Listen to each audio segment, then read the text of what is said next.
In the office on the second floor of the Xingyu machinery factory in Tianjin City, a young man glared at the overweight individual lounging on the sofa, his eyes ablaze with fury. His name was Ye Xing, a recent university graduate employed at a foreign trade company. Moreover, he was a second-generation factory heir. His father, Ye Xing, had founded Xingyu Machinery Factory, which had garnered an impeccable reputation in the manufacturing sector over the past decade.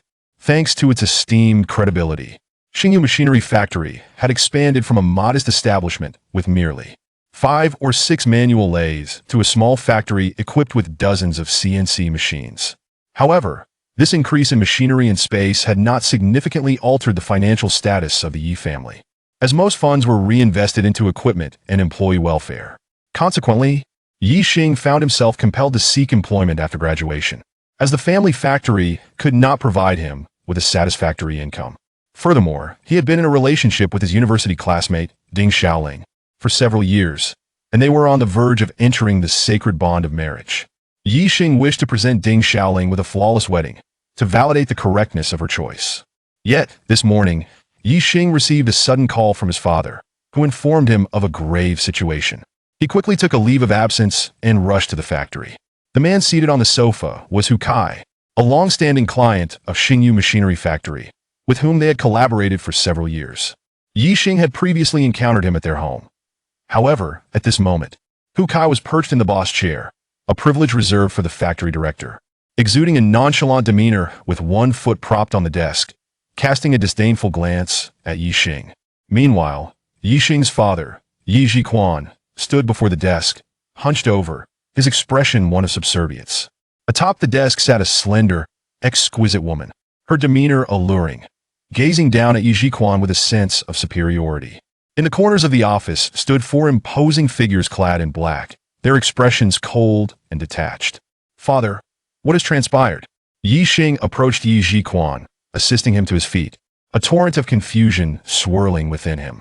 He could hardly comprehend how Hu Kai, typically amiable, had transformed into someone so loathsome, radiating contempt. "What is going on? You may as well see for yourself." Hu Kai, who had been squinting, rose to his feet, a cryptic smile playing on his lips as he slammed a stack of contracts onto the desk. "This is last month's contract, totaling $1 million, with a delivery date set for 3 days hence. Yet you have failed to produce a single item, and now you must compensate me with 10-fold damages," he declared, punctuating his words by tapping the contract emphatically. "What? A breach of contract?" Ye Xing's mind spun in confusion. His father was known for his meticulousness. Could he have made such a blunder?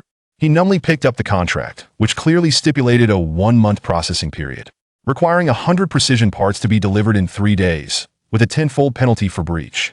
The contract bore the official seal of Xingyu Machinery Factory, and the handwritten signature of Ye Xing. There was no denying its authenticity. The office was enveloped in a profound silence, punctuated only by the rustling of paper as Ye Xing scrutinized the document. His gaze settled on the technical drawings, and his expression froze in shock. As a mechanical engineering graduate poised to inherit the family business, Ye Xing was well-versed in such diagrams. At a glance, he recognized the component as an irregularly shaped part, challenging to manufacture. A brief scan was enough to determine it fell within the capabilities of their factory.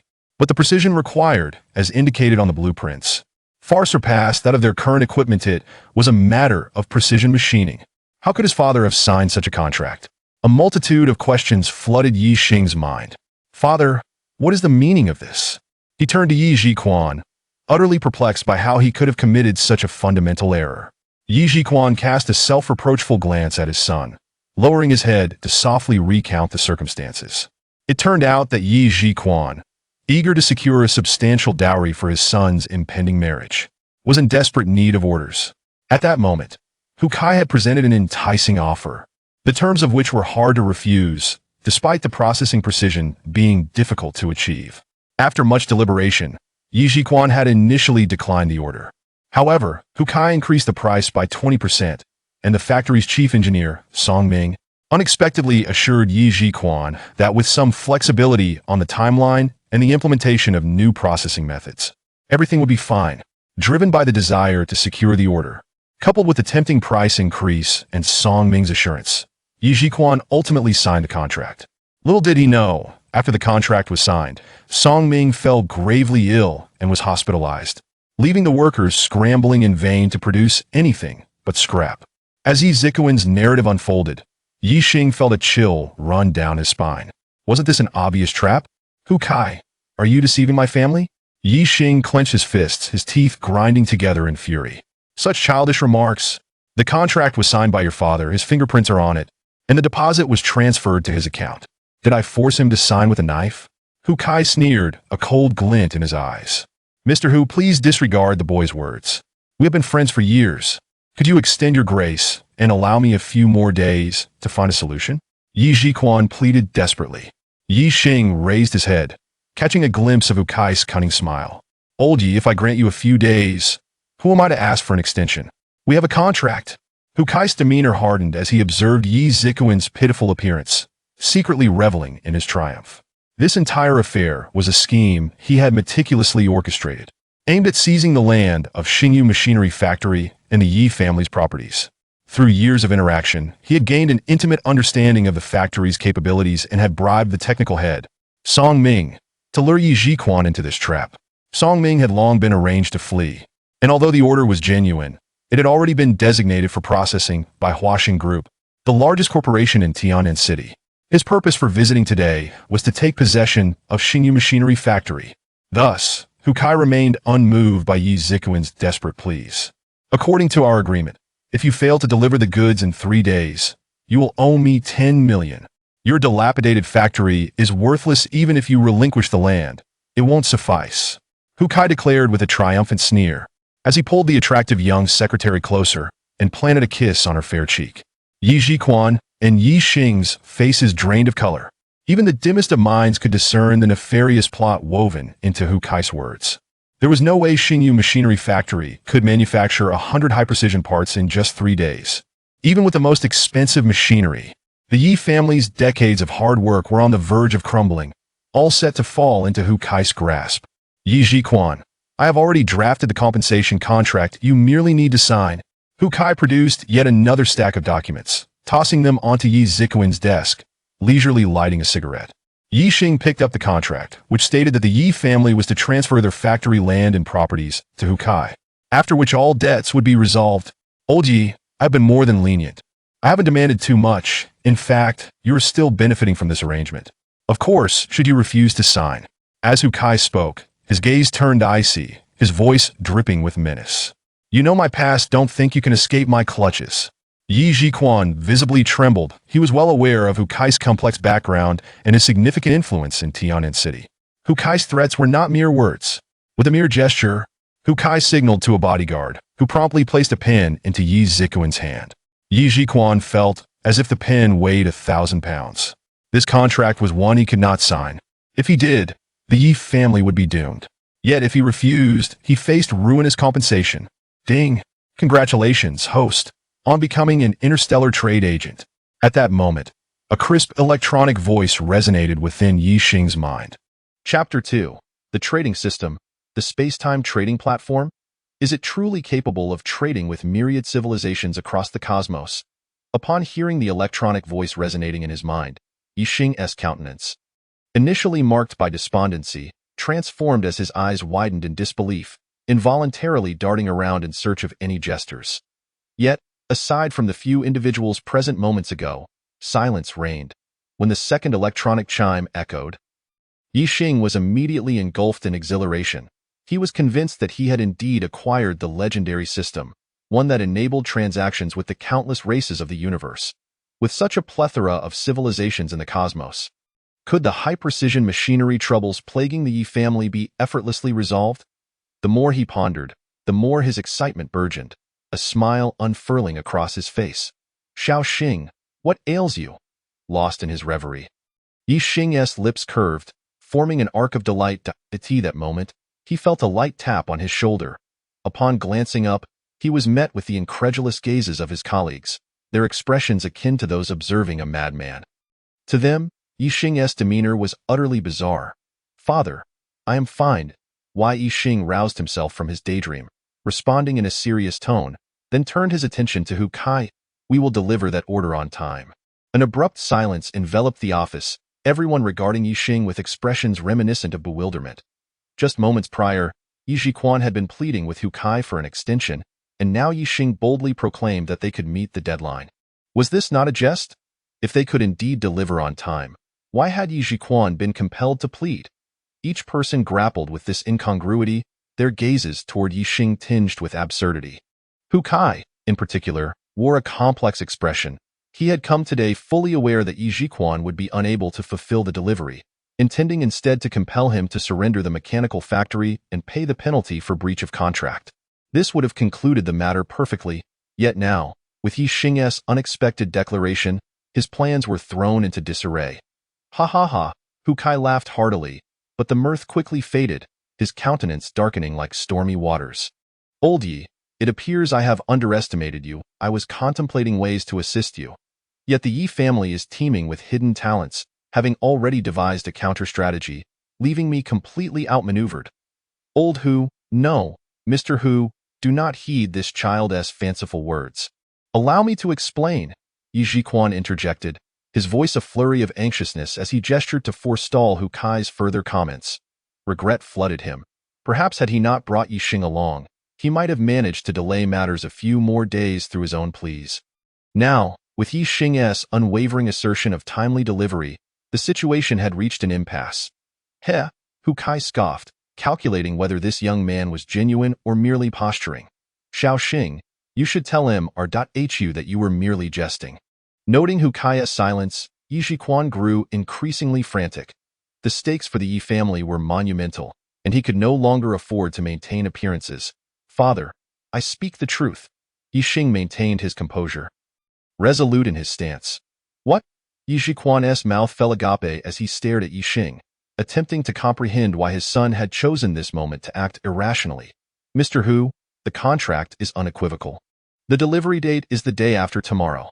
Your visit today to demand goods constitutes a breach of contract regulations. If there are no further matters, you are free to leave. Ye Xing's tone shifted dramatically, exuding a decisive authority devoid of any negotiation. Hu Kai was taken aback, and after a long pause, he finally spoke. Very well, Ye Zhiquan. You have now heard your son's words. I shall arrive to collect the goods on time the day after tomorrow. Should you fail to deliver on schedule and to specification, do not blame me for lacking compassion. Hu Kai had come in high spirits, only to be summarily dismissed, his dignity bruised, and with no justification to linger further. With a scornful remark, he waved his hand and exited the office, accompanied by his subordinates. Ye Zhiquan watched Hu Kai depart, lingering at the door for a considerable time before slowly turning back. Xiaoxing, you have stirred a grave trouble. Tell me, how do you plan to fulfill the delivery the day after tomorrow? Father, I have a way to manage this. What is crucial now is to stabilize the morale. I will seek a solution immediately. Ye Xing, eager to explore the space-time trading platform, offered a quick assurance to Ye Zhiquan before hastily leaving the office. Watching his son depart, Ye Zhiquan sighed heavily. Sinking into the sofa, his mind a tumult of chaos, in the vast, empty factory, the only remnants of existence were the dilapidated machines. Ye Xing secured the doors and extinguished the lights, plunging the factory into darkness. At his feet lay a box of mineral water and a packet of instant noodles, items he had just procured from outside. The initial transaction presented by the system involved pure, natural water, while the instant noodles were his own initiative. Simultaneously, Ye Xing had relayed his needs to the counterpart and received a positive response. With a gentle touch, Ye Xing's fingers danced in the void, and a blue panel materialized before him. Host, do you wish to enter the trading platform? The blue panel displayed a query. Without hesitation, Ye Xing clicked yes. Instantly, the scenery around him began to swirl and blur. Suddenly, clarity returned, and Ye Xing found himself within a transparent room, enveloped by darkness outside in the eastern expanse of the void. A faintly violet nebula glimmered, ethereal starlight cascading from behind it, while streaks of meteors trailed white tails as they shot through the abyss. Was this truly the realm of the cosmos? Ye Xing gazed into the dark, his eyes alight with wonder. This celestial panorama was unlike anything he had ever witnessed on Blue Star. It was nothing short of magnificent. Awe-inspiring, indeed. Host, you currently reside at the center of the Milky Way, the region where energy is most concentrated and matter most abundant, as well as the hub of frequent transactions.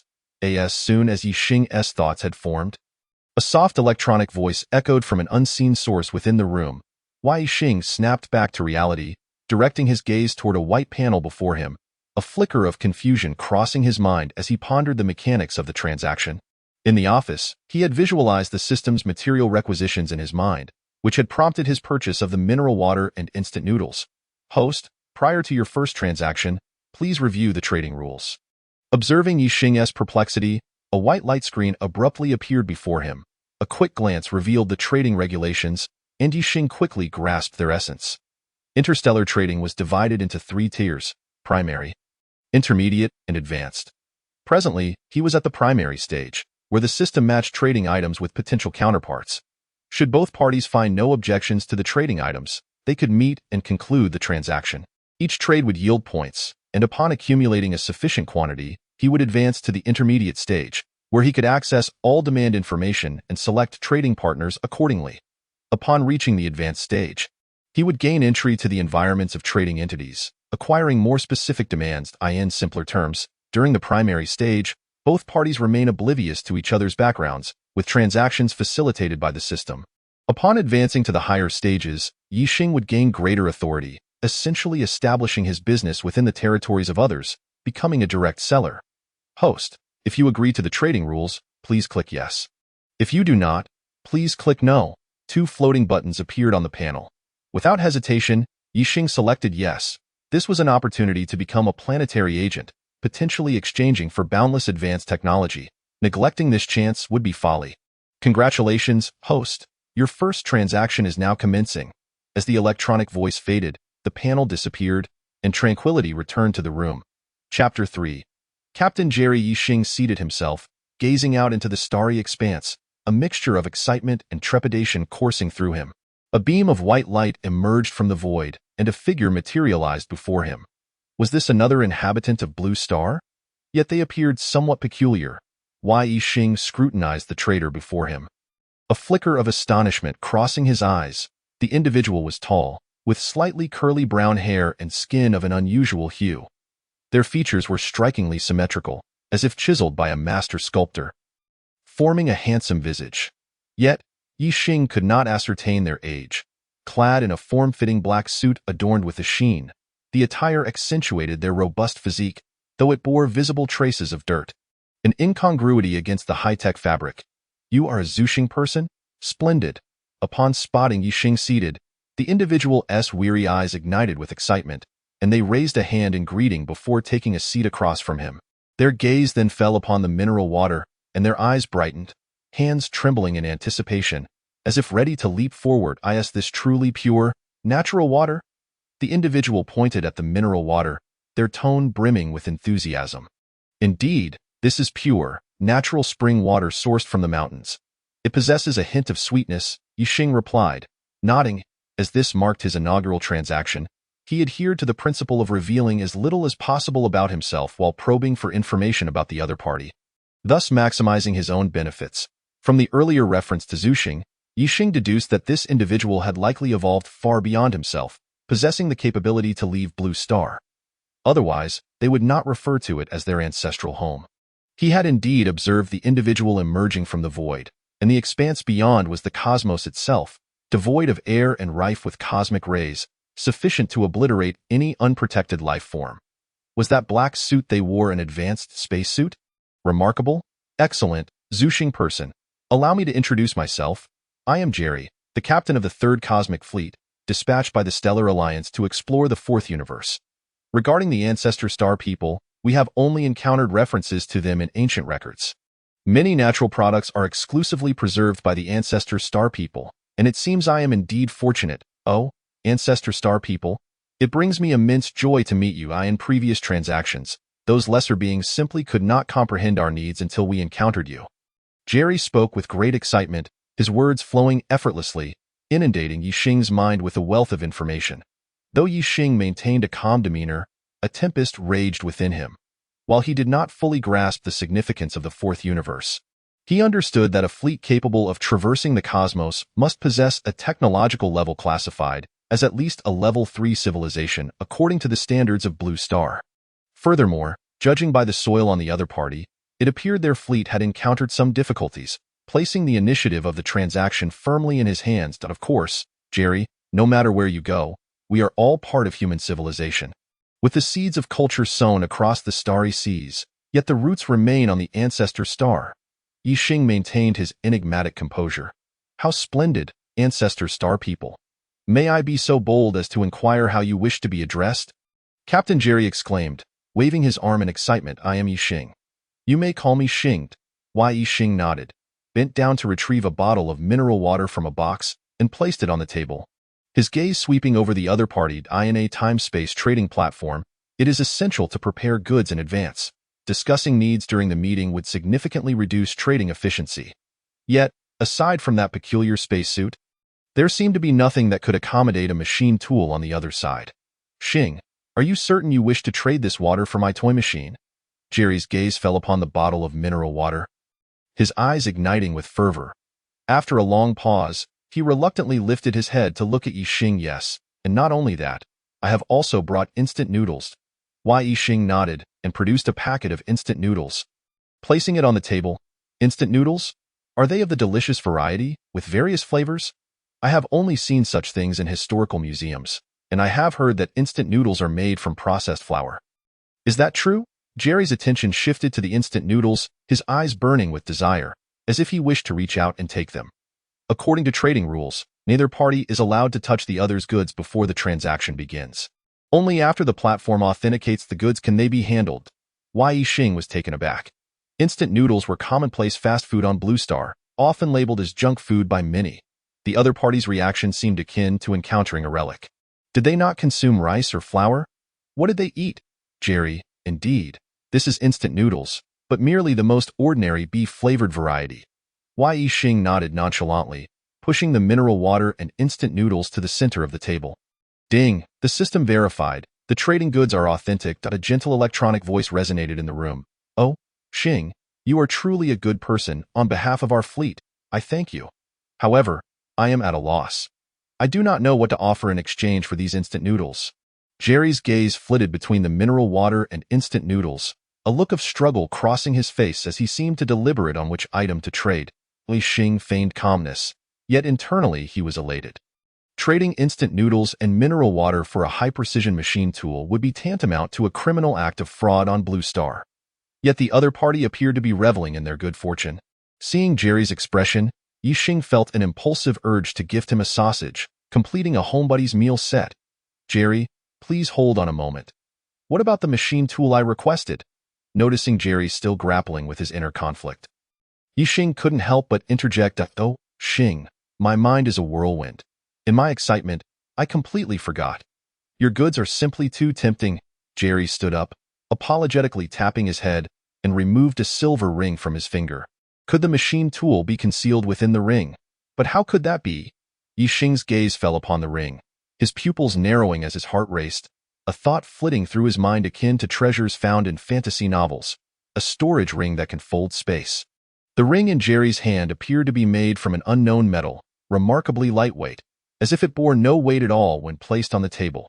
As the ring was set down, a milky white light materialized above it, forming a spatial grid. Unable to contain his curiosity, Ye Xing stood and peered into the space within. A row of neatly arranged red dots lay within, resembling pills. Quietly resting in the void. Is this the machine tool? Ye Xing reminded himself to remain composed. He must not reveal any signs of weakness. However, the scene before him was astonishing. The red dots, though seemingly the size of pills, conveyed the presence of a real machine tool standing before him. With a wave of Jerry's hand, the red dots leaped from the white light and landed in the room, before Ye Xing's astonished gaze. The dots, merely a centimeter in size, gradually expanded, ultimately transforming into a machine tool over 3 meters in length. This was undeniably advanced spatial technology, akin to something out of a myth. Witnessing this sci-fi-like operation, Ye Xing couldn't help but lick his lips. Soon enough, 10 massive machines encircled the office desk. Ding! The system confirmed. The trading goods are authentic. A soft electronic voice echoed, and Ye Xing's heart settled. Oh, dear Xing, you must be an enthusiast of ancient machinery, fond of collecting these vintage toys. Thankfully, there are others in our fleet who share your passion. Otherwise, we would struggle to comprehend the value you see in such toys. Jerry stood, patting the high-precision machine tool with a sense of admiration. Ye Xing gazed at the machines without replying. He was certain that what Jerry referred to as toys were, in fact, the most advanced processing machines on Blue Star. Worth millions each, if they could even be acquired at all. Moreover, they were under embargo.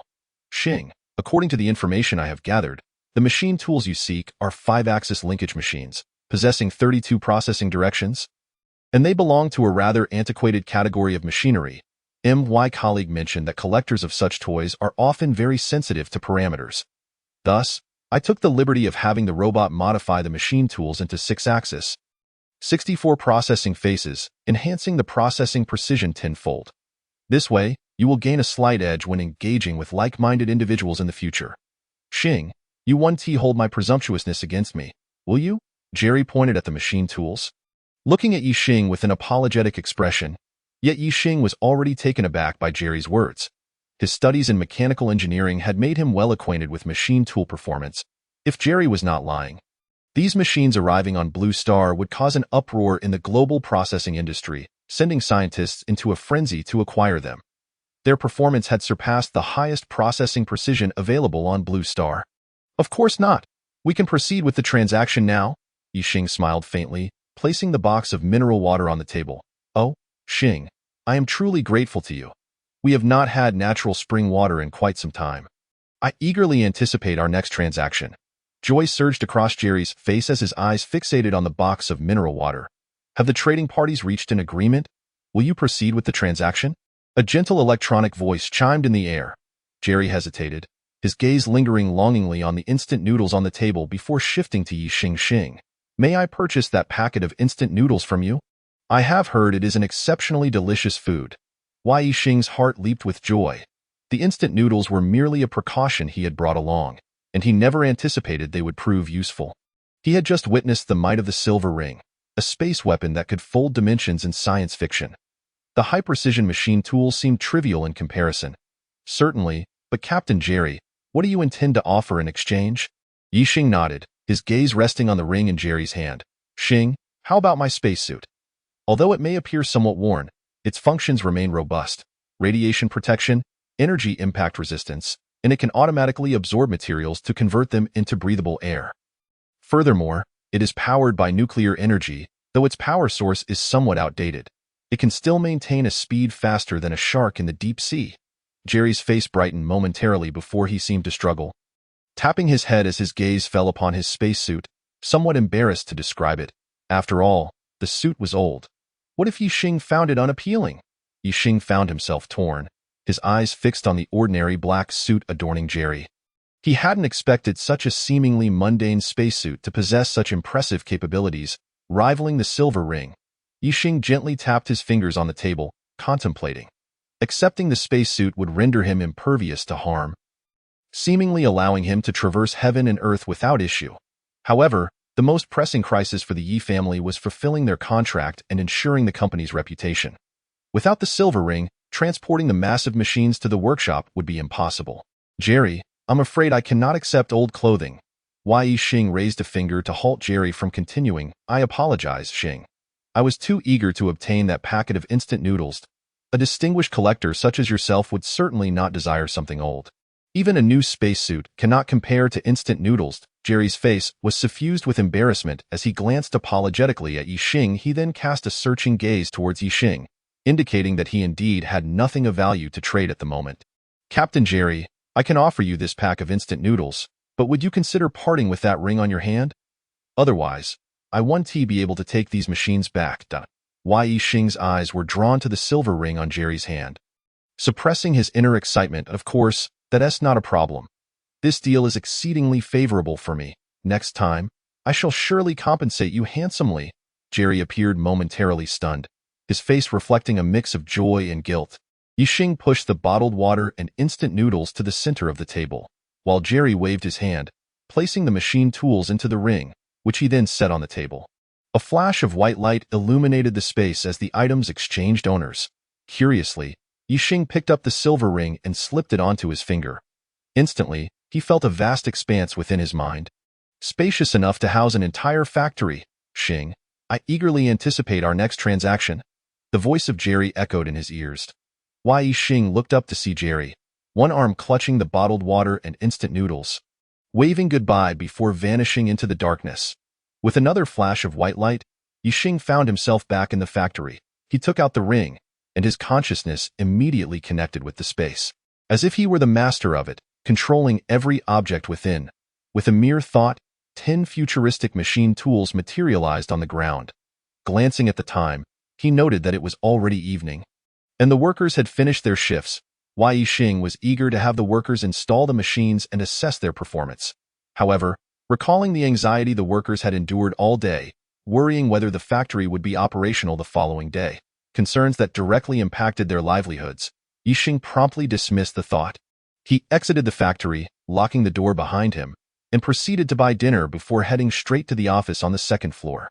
There, he found Ye Xing reclining on the sofa, deep in discussion with a middle-aged man, both wearing expressions of distress.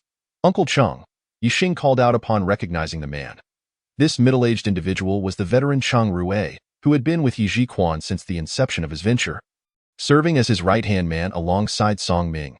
After the incident at Xingyu Machinery Factory, Cheng Rui had not departed but rather assisted Ye Xing tirelessly. Ye Xing held immense gratitude and respect for Cheng Rui. Upon spotting Ye Xing, both men stood up, their eyes filled with inquiry.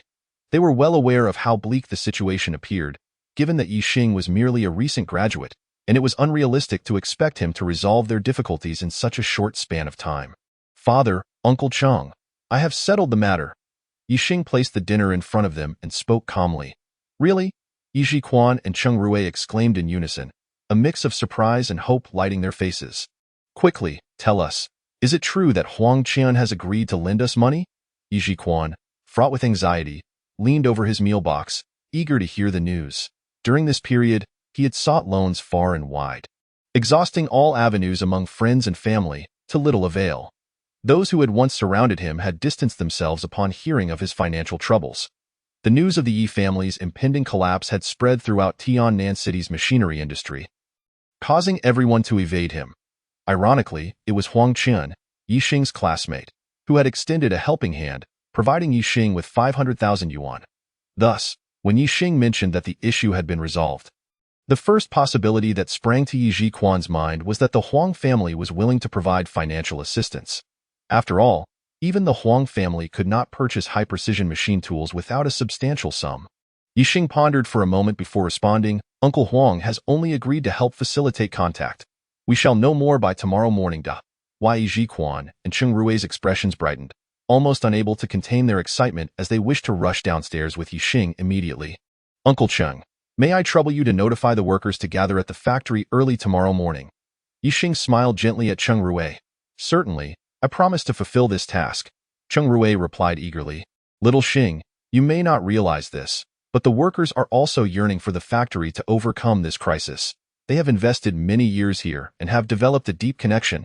Cheng Rui set down his meal box, standing up in excitement, his agreement spilling forth. The three exchanged knowing glances and shared a light chuckle. Chapter 6. Is this a 5-axis machine tool? The following day at Xingyu Machining Factory, when Ye Xing arrived, he found Ye Xing and Cheng Rui already waiting at the factory entrance with over 40 workers. Ye Xing guided them to the 10 machine tools, their attention immediately captivated by the machine's unique designs. What brand are these machines? I've never seen anything like them. Ye Xing, who had spent his entire life immersed in the machining industry, was well versed in various machinery, from basic drilling machines to advanced foreign equipment. However, upon seeing the super machine tools for the first time, he was convinced they were an entirely new class of high-end machinery, even feeling as though he had stepped into a science fiction film. His hand glided over the cool metal surface, his gaze meticulously tracing every detail of the machines, and his expression grew increasingly animated. He had a premonition that these machines were undoubtedly superior to 5-axis tools. Old Cheng, what are your thoughts? He asked excitedly. Turning to Cheng Rui, I have seen the 5-axis machines from Huaxing Group, and aesthetically, these surpass them, Cheng Rui remarked, squinting as he assessed the machines. They are undeniably beautiful.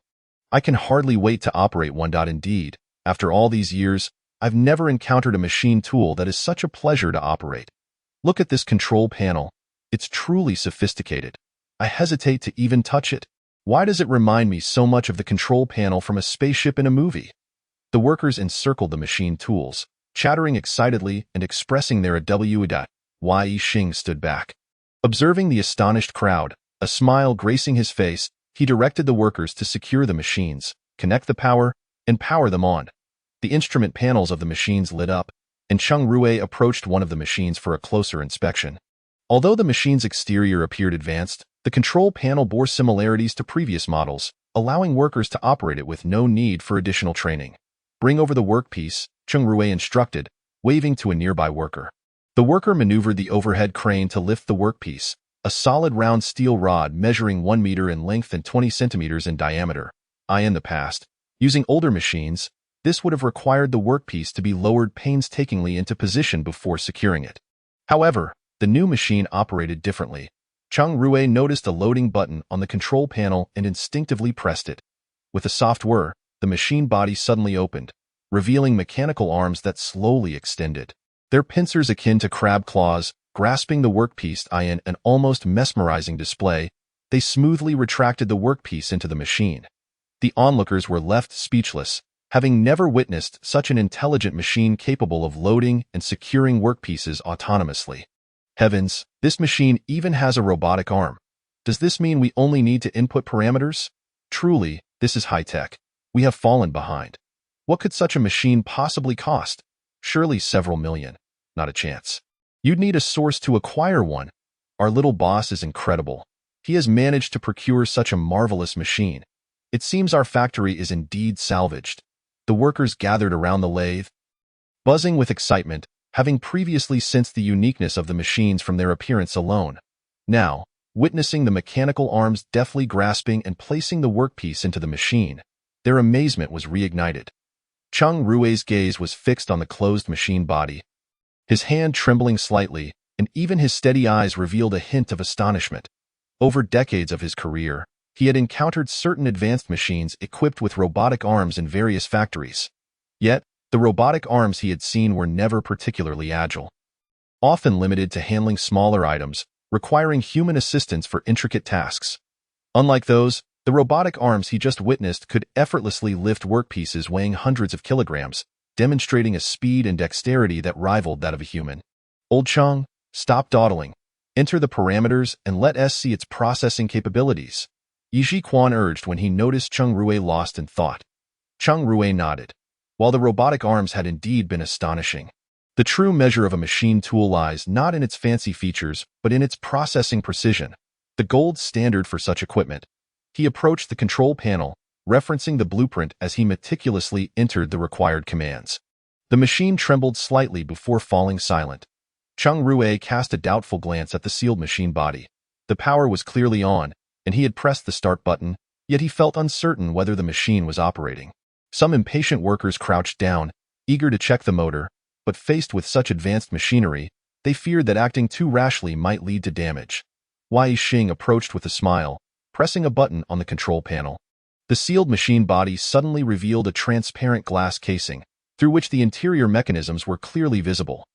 The workers were awestruck as they observed the workpiece spinning rapidly, dozens of probe-like tool heads precisely aligning with it from various angles. Goodness, this machine operates silently, completely devoid of noise. If it weren't for the little boss opening the machine, I would have thought it hadn't started. Technology advances so swiftly, we can hardly keep pace. No wonder those foreigners seem to work so effortlessly. With machines like this that are silent and equipped with robotic arms, it's hardly different from working in an office. Believe me, with a machine like this, I could spend my days multitasking on my phone while working. The workers gazed intently at the rotating workpiece, their discussions rife with excitement and astonishment. Ye Xing chuckled lightly and shook his head. In truth, he had already mastered the machine's performance and operational methods the previous night. The capabilities currently visible to the workers were merely a fraction, less than 1/10, of what the machine could achieve. Ye Xing's eyes were fixed firmly on the various probes, the shock within them intensifying. Suddenly, he turned to Ye Xing and asked, "Little Xing, could this machine possibly be the most advanced 5-axis machine in the world?" The 5-axis linkage machine. It represents the pinnacle of modern machinery, capable not only of processing more intricate components but also achieving a qualitative leap in precision, symbolizing the highest level of mechanical processing.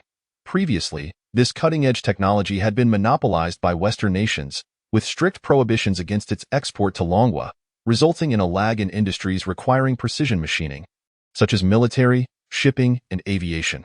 However, through the relentless efforts of scientific and technological talents in Longguo, the bottleneck has gradually been breached.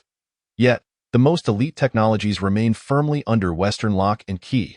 The cacophony of voices abruptly fell silent, and dozens of gazes turned toward Ye Xing, AS frontline workers. They were well aware of the illustrious reputation of 5-axis linkage machines, yet they had never witnessed one firsthand.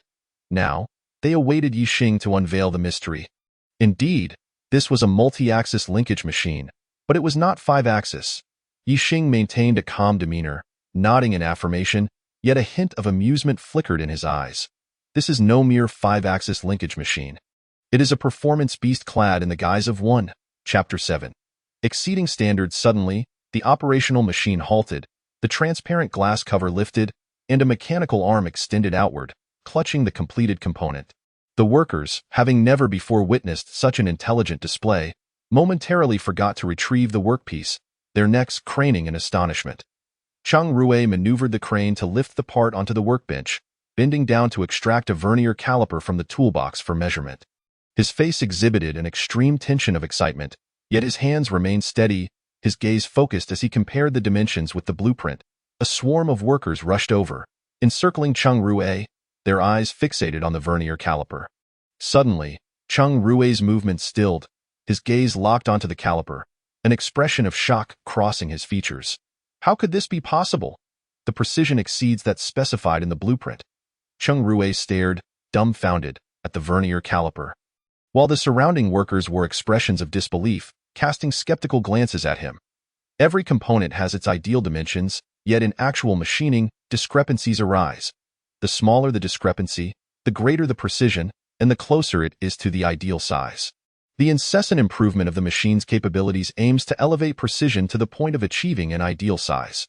For a small machining factory primarily engaged in order fulfillment, each incremental enhancement in precision represents an elevation in technical prowess, allowing for the acceptance of higher-priced, broader-ranging processing orders. Old Cheng, could it be that the caliper is faulty? Perhaps we should try another one? Ye Xing queried, his gaze briefly lingering on the caliper. Indeed, that makes sense. Cheng Rui, shaken from his stupor, quickly retrieved another vernier caliper from the toolbox and resumed measuring. The results soon emerged, aligning perfectly within the dimensions specified in the blueprint, with processing precision elevated by an entire level. Ye Xing stood at the periphery of the crowd, quietly observing Cheng Rui and the workers' reactions. He was not surprised by the outcome. Captain Jerry had mentioned that he had enhanced the machine's performance tenfold. At this moment, the component merely showcased 1/10 of its potential. Incredible, unfathomable. Indeed, it is a 5-axis machine, truly formidable. Cheng Rui set down the caliper, his gaze lingering on the machine as he murmured, "Little Xing, the Huang family has indeed been a tremendous help to us. Tomorrow, you must take your father to express our gratitude."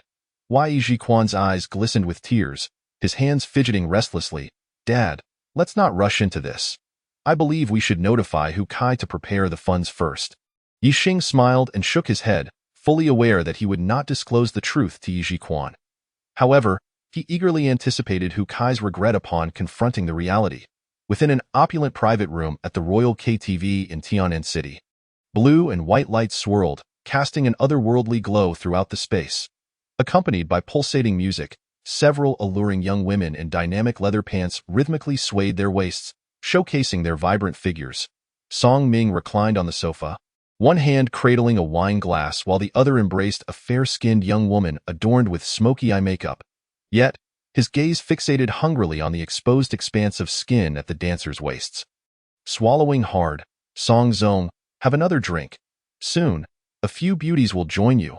Observing Song Ming's lustful expression, the woman beside him momentarily flashed a look of disdain, lifting a glass of liquor from the table to bring it to Song Ming's lips. Her body leaned into his embrace, her gaze languidly fixed on him, fully aware that this man would succumb to her allure. since Song Ming had arrived at Tiannan's largest KTV 2 weeks prior. She had set her sights on this somewhat rustic gentleman. Women of her ilk were adept at discerning and exploiting their targets. Men like Song Ming, with their navette, were their preferred prey. Over the past few days, they had collectively siphoned considerable funds from Song Ming's pockets. Unbeknownst to him, he believed it was his exceptional charm that drew them in, spending several consecutive days mingling with them at the KTV. "All right, Xiao Yu, if you insist on pouring for me, how could I refuse?" Song Ming accepted the glass, downing its contents in one go, his gaze lingering on the enticing form of the young woman in his arms.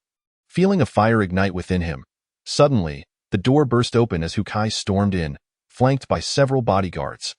The woman named Xiao Yu and the dancers, sensing the shift in atmosphere, hastily slipped out. "Song Ming, looks like you're having quite the time," Hu Kai declared, taking a commanding seat on the sofa, his eyes glaring at Song Ming. "Hu Zong, it's all thanks to your good fortune," Song Ming replied, a hint of trepidation creeping into his voice as he regarded Hu Kai and his entourage. With a resounding crash, Hu Kai slammed a wine glass to the floor, causing Song Ming's heart to lurch as he anxiously met Hu Kai's gaze. "Song Ming, are you in cahoots with Ye Xing to fool me?" Hu Kai spat vehemently to Hu Zong. "I wouldn't dare deceive you. The life I lead now is all thanks to you. You promised that once you secured Xingyu Machinery Factory, I would become the deputy factory director, didn't you?" Song Ming's body shrank back, his confusion deepening. He was acutely aware that Hu Kai was not merely a businessman. He had unbreakable ties with certain societal figures. Hu Kai remained silent, his eyes fixed on Song Ming's face. After a prolonged silence, seeing that Song Ming did not appear to be lying, his expression softened. "Then tell me, does Xingyu Machinery Factory possess any multi-axis machines?" "Absolutely not. After working alongside Ye Xing for over a decade, how could I not know? He lacks the funds to purchase such machines. Even if he wished to, he wouldn't be able to procure one," Song Ming confidently asserted. Upon hearing this question, Song Ming's demeanor relaxed. Hu Kai's brow furrowed deeper. "Hu Zong, what exactly has transpired?" Song Ming, emboldened by Hu Kai's silence, inquired. Hu Kai briefly recounted the day's events, then pondered aloud. "Who exactly is this Ye Xing? He just graduated from university, lacks any real ability, seldom visits his family's factory, let alone understands any technology. He's just a young man, unable to endure pressure, merely spouting grandiose claims in a moment of excitement." Song Ming explained, a dawning realization lighting up his face. He continued, "I've worked at Xingyu Machinery Factory for over a decade. I know precisely where every screw is located. Why Ye Xing can't just conjure a multi-axis machine out of thin air?" Hu Kai paused, reflecting on the situation, finding merit in Song Ming's words. "Damn it. I've weathered countless storms, yet I was outwitted by a mere boy." Hu Kai raised his glass and downed its contents in one gulp, exclaiming vehemently, "Song, my brother, I apologize for earlier. Come, let us drink to this." Hu Kai's demeanor shifted like the wind as he lifted his glass, smiling at Song Ming. Just then, his phone rang. "Huasheng Group?" A smile crept across Hu Kai's face as he glanced at the caller ID. Chapter 8. Qualified Huasheng Group stands as a titan in Tian'an City, with its ventures spanning various sectors including electromechanics, energy, and real estate, boasting formidable strength. The mechanical processing center under its umbrella possesses 2 imported 5-axis linkage machines. Leading the precision machinery manufacturing sector in Tian'an City, with orders far exceeding supply, Hu Kai's batch of orders was arranged for production dates due to significant kickbacks to manager Li at the mechanical center.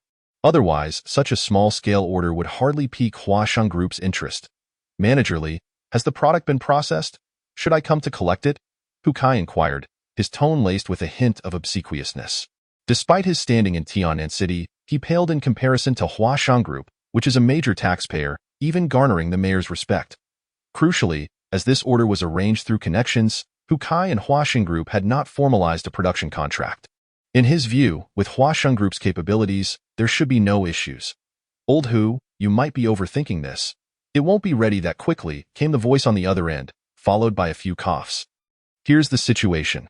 We have a 5-axis machine that has broken down, and as you know, such machines are yet to be found domestically. Foreign engineers are already en route." Hu Kai's expression gradually stiffened. "Old Li, what do you mean by that?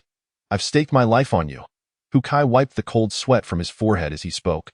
Old Hu, I really dislike your attitude. It was you who begged me to postpone someone else's order so I could prioritize yours. Manager Lee on the other end of the phone scoffed coldly. I'm just here to inform you to discuss with the client about postponing the delivery date by a few days. You must understand, apart from Ye Xing, they can't find anyone else to produce. After finishing his statement, Manager Lee hung up the phone. Damn it, Ye Xing Group, are you trying to ruin me? Hu Kai cursed under his breath. And as the consequences dawned upon him, a chill ran down his spine, making him shiver. The following day at Xingyu Machinery Factory, Hu Kai hurriedly arrived at the warehouse with 2 engineers. Behind him stood several burly men wearing sunglasses. Stationed at the entrance to Ye Xing, Ye Xing, and Cheng Rui had long been waiting there. Hu Kai was somewhat taken aback to see them standing at the door. Ye Xing, I didn't expect you to be serious. If you regret it now, it's not too late. Out of respect for our old friendship, I can leave some money for you and your son to rent a place. Hu Kai raised an eyebrow. His attitude flippant. Without the right tools, one cannot undertake delicate tasks. I am more concerned about whether you will back out once you see the goods, given your reputation, Ye Xing retorted. Hu Kai frowned slightly. Ye Xing's demeanor was a stark contrast to just a couple of days ago. Could it be that he had indeed produced the items? Let us inspect the goods. Ye Xing, uninterested in further conversation, pushed open the warehouse doors. A neatly arranged array of irregular parts came into Hu Kai's view. His gaze fell upon these components, and a flicker of barely noticeable astonishment flashed in his eyes. He could hardly believe that Xingyu Machinery Factory could produce this batch of parts. It should be noted that even Ye Xing Group would struggle to manufacture them in such a short time. A quick glance revealed that the parts were quite similar to the blueprints, leaving him astounded at how Xingyu Machinery Factory had achieved this in such a brief period. Perhaps this kid is trying to pull a fast one on me, thinking he can deceive me by merely shaping them with ordinary machines. Does he not realize that dimensional accuracy is paramount? With this thought, a cold smirk appeared at the corner of Hu Kai's mouth. Ye Xing, are you certain you want to conduct an inspection? Let me warn you beforehand, if the quality control fails, you will still have to compensate. We might as well save a bit of time. Hu Kai lit a cigarette, squinting as he spoke leisurely. Of course, we need to inspect. If you intend to back out, we'll see you in court. Ye Xing replied calmly, locking eyes with Hu Kai. What a bold fellow. You won't shed tears until you see the coffin. Hu Kai was taken aback, throwing the cigarette but fiercely to the ground, his eyes glinting with menace. He then gestured to the quality inspector beside him, who crouched down next to the components with the blueprints and calipers in hand. All eyes in the room immediately focused on him. Out of the corner of his eye, Hu Kai glanced at Ye Xing, Cheng Rui, and the others, noting that they remained remarkably composed, showing no signs of panic. Who gave these people such confidence? Acting nonchalant when faced with doom, Hu Kai shook his head. The thought of Ye Xing Group's breach of contract left him with a complex expression. And he found himself hoping that the goods before him would meet the standards. But how could that be possible? This batch was meant for the Aerospace Institute. It required multi-axis machines to achieve such precision. How could a small, shabby factory like Xingyu Machinery possess such equipment? Yet soon, Hu Kai himself deemed this hope to be somewhat absurd. Suddenly, he noticed that the quality inspector, who was crouched on the ground, had paused. What's wrong? Is it unqualified? Hu Kai asked anxiously. No, Hu Zong. This batch of goods fully meets the requirements. The inspector remained crouched, hands busy comparing the parts with the blueprints. How is this possible? Hu Kai instinctively glanced at Ye Xing, Ye Xing, and the others, only to see their faces displaying an expression of this is as it should be. Could it be that the caliper is broken? Get another one, and you all need to check as well. Make sure to conduct random inspections. I want every single part examined. Hu Kai, flustered, directed his words at the quality inspector. He couldn't accept the reality that Xingyu Machinery Factory had managed to produce high-precision components. It was utterly against reason. Naturally, he assumed there must be an issue with the measuring tools. The inspector shook his head helplessly. He was a quality inspector after all. How could the measuring tools possibly malfunction? However, since the boss had commanded it, the inspectors could only comply. He replaced the caliper, selected another part, and began measuring carefully. Qualified? The inspector looked at the caliper readings, somewhat bewildered. Quickly, he used the original caliper to measure once more. The result was still qualified. He stared at the caliper in a daze, because Hu Kai had informed him before departing that the other party lacked the capacity for such processing and was likely playing tricks with the dimensions. Moreover, with his years of quality inspection experience, he understood just how outrageous the precision requirements were at a glance.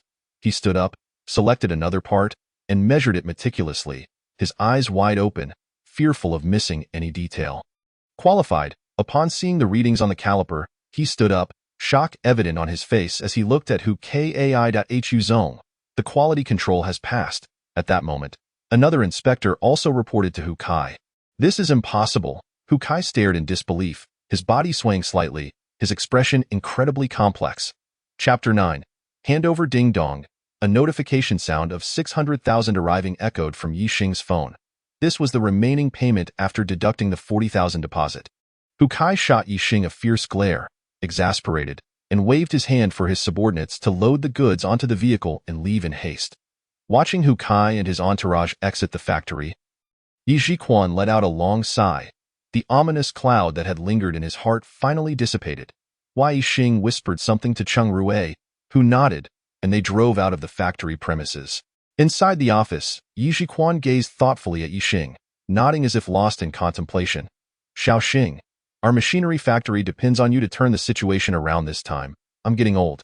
My energy is waning, and it's time for me to retire and enjoy my twilight years.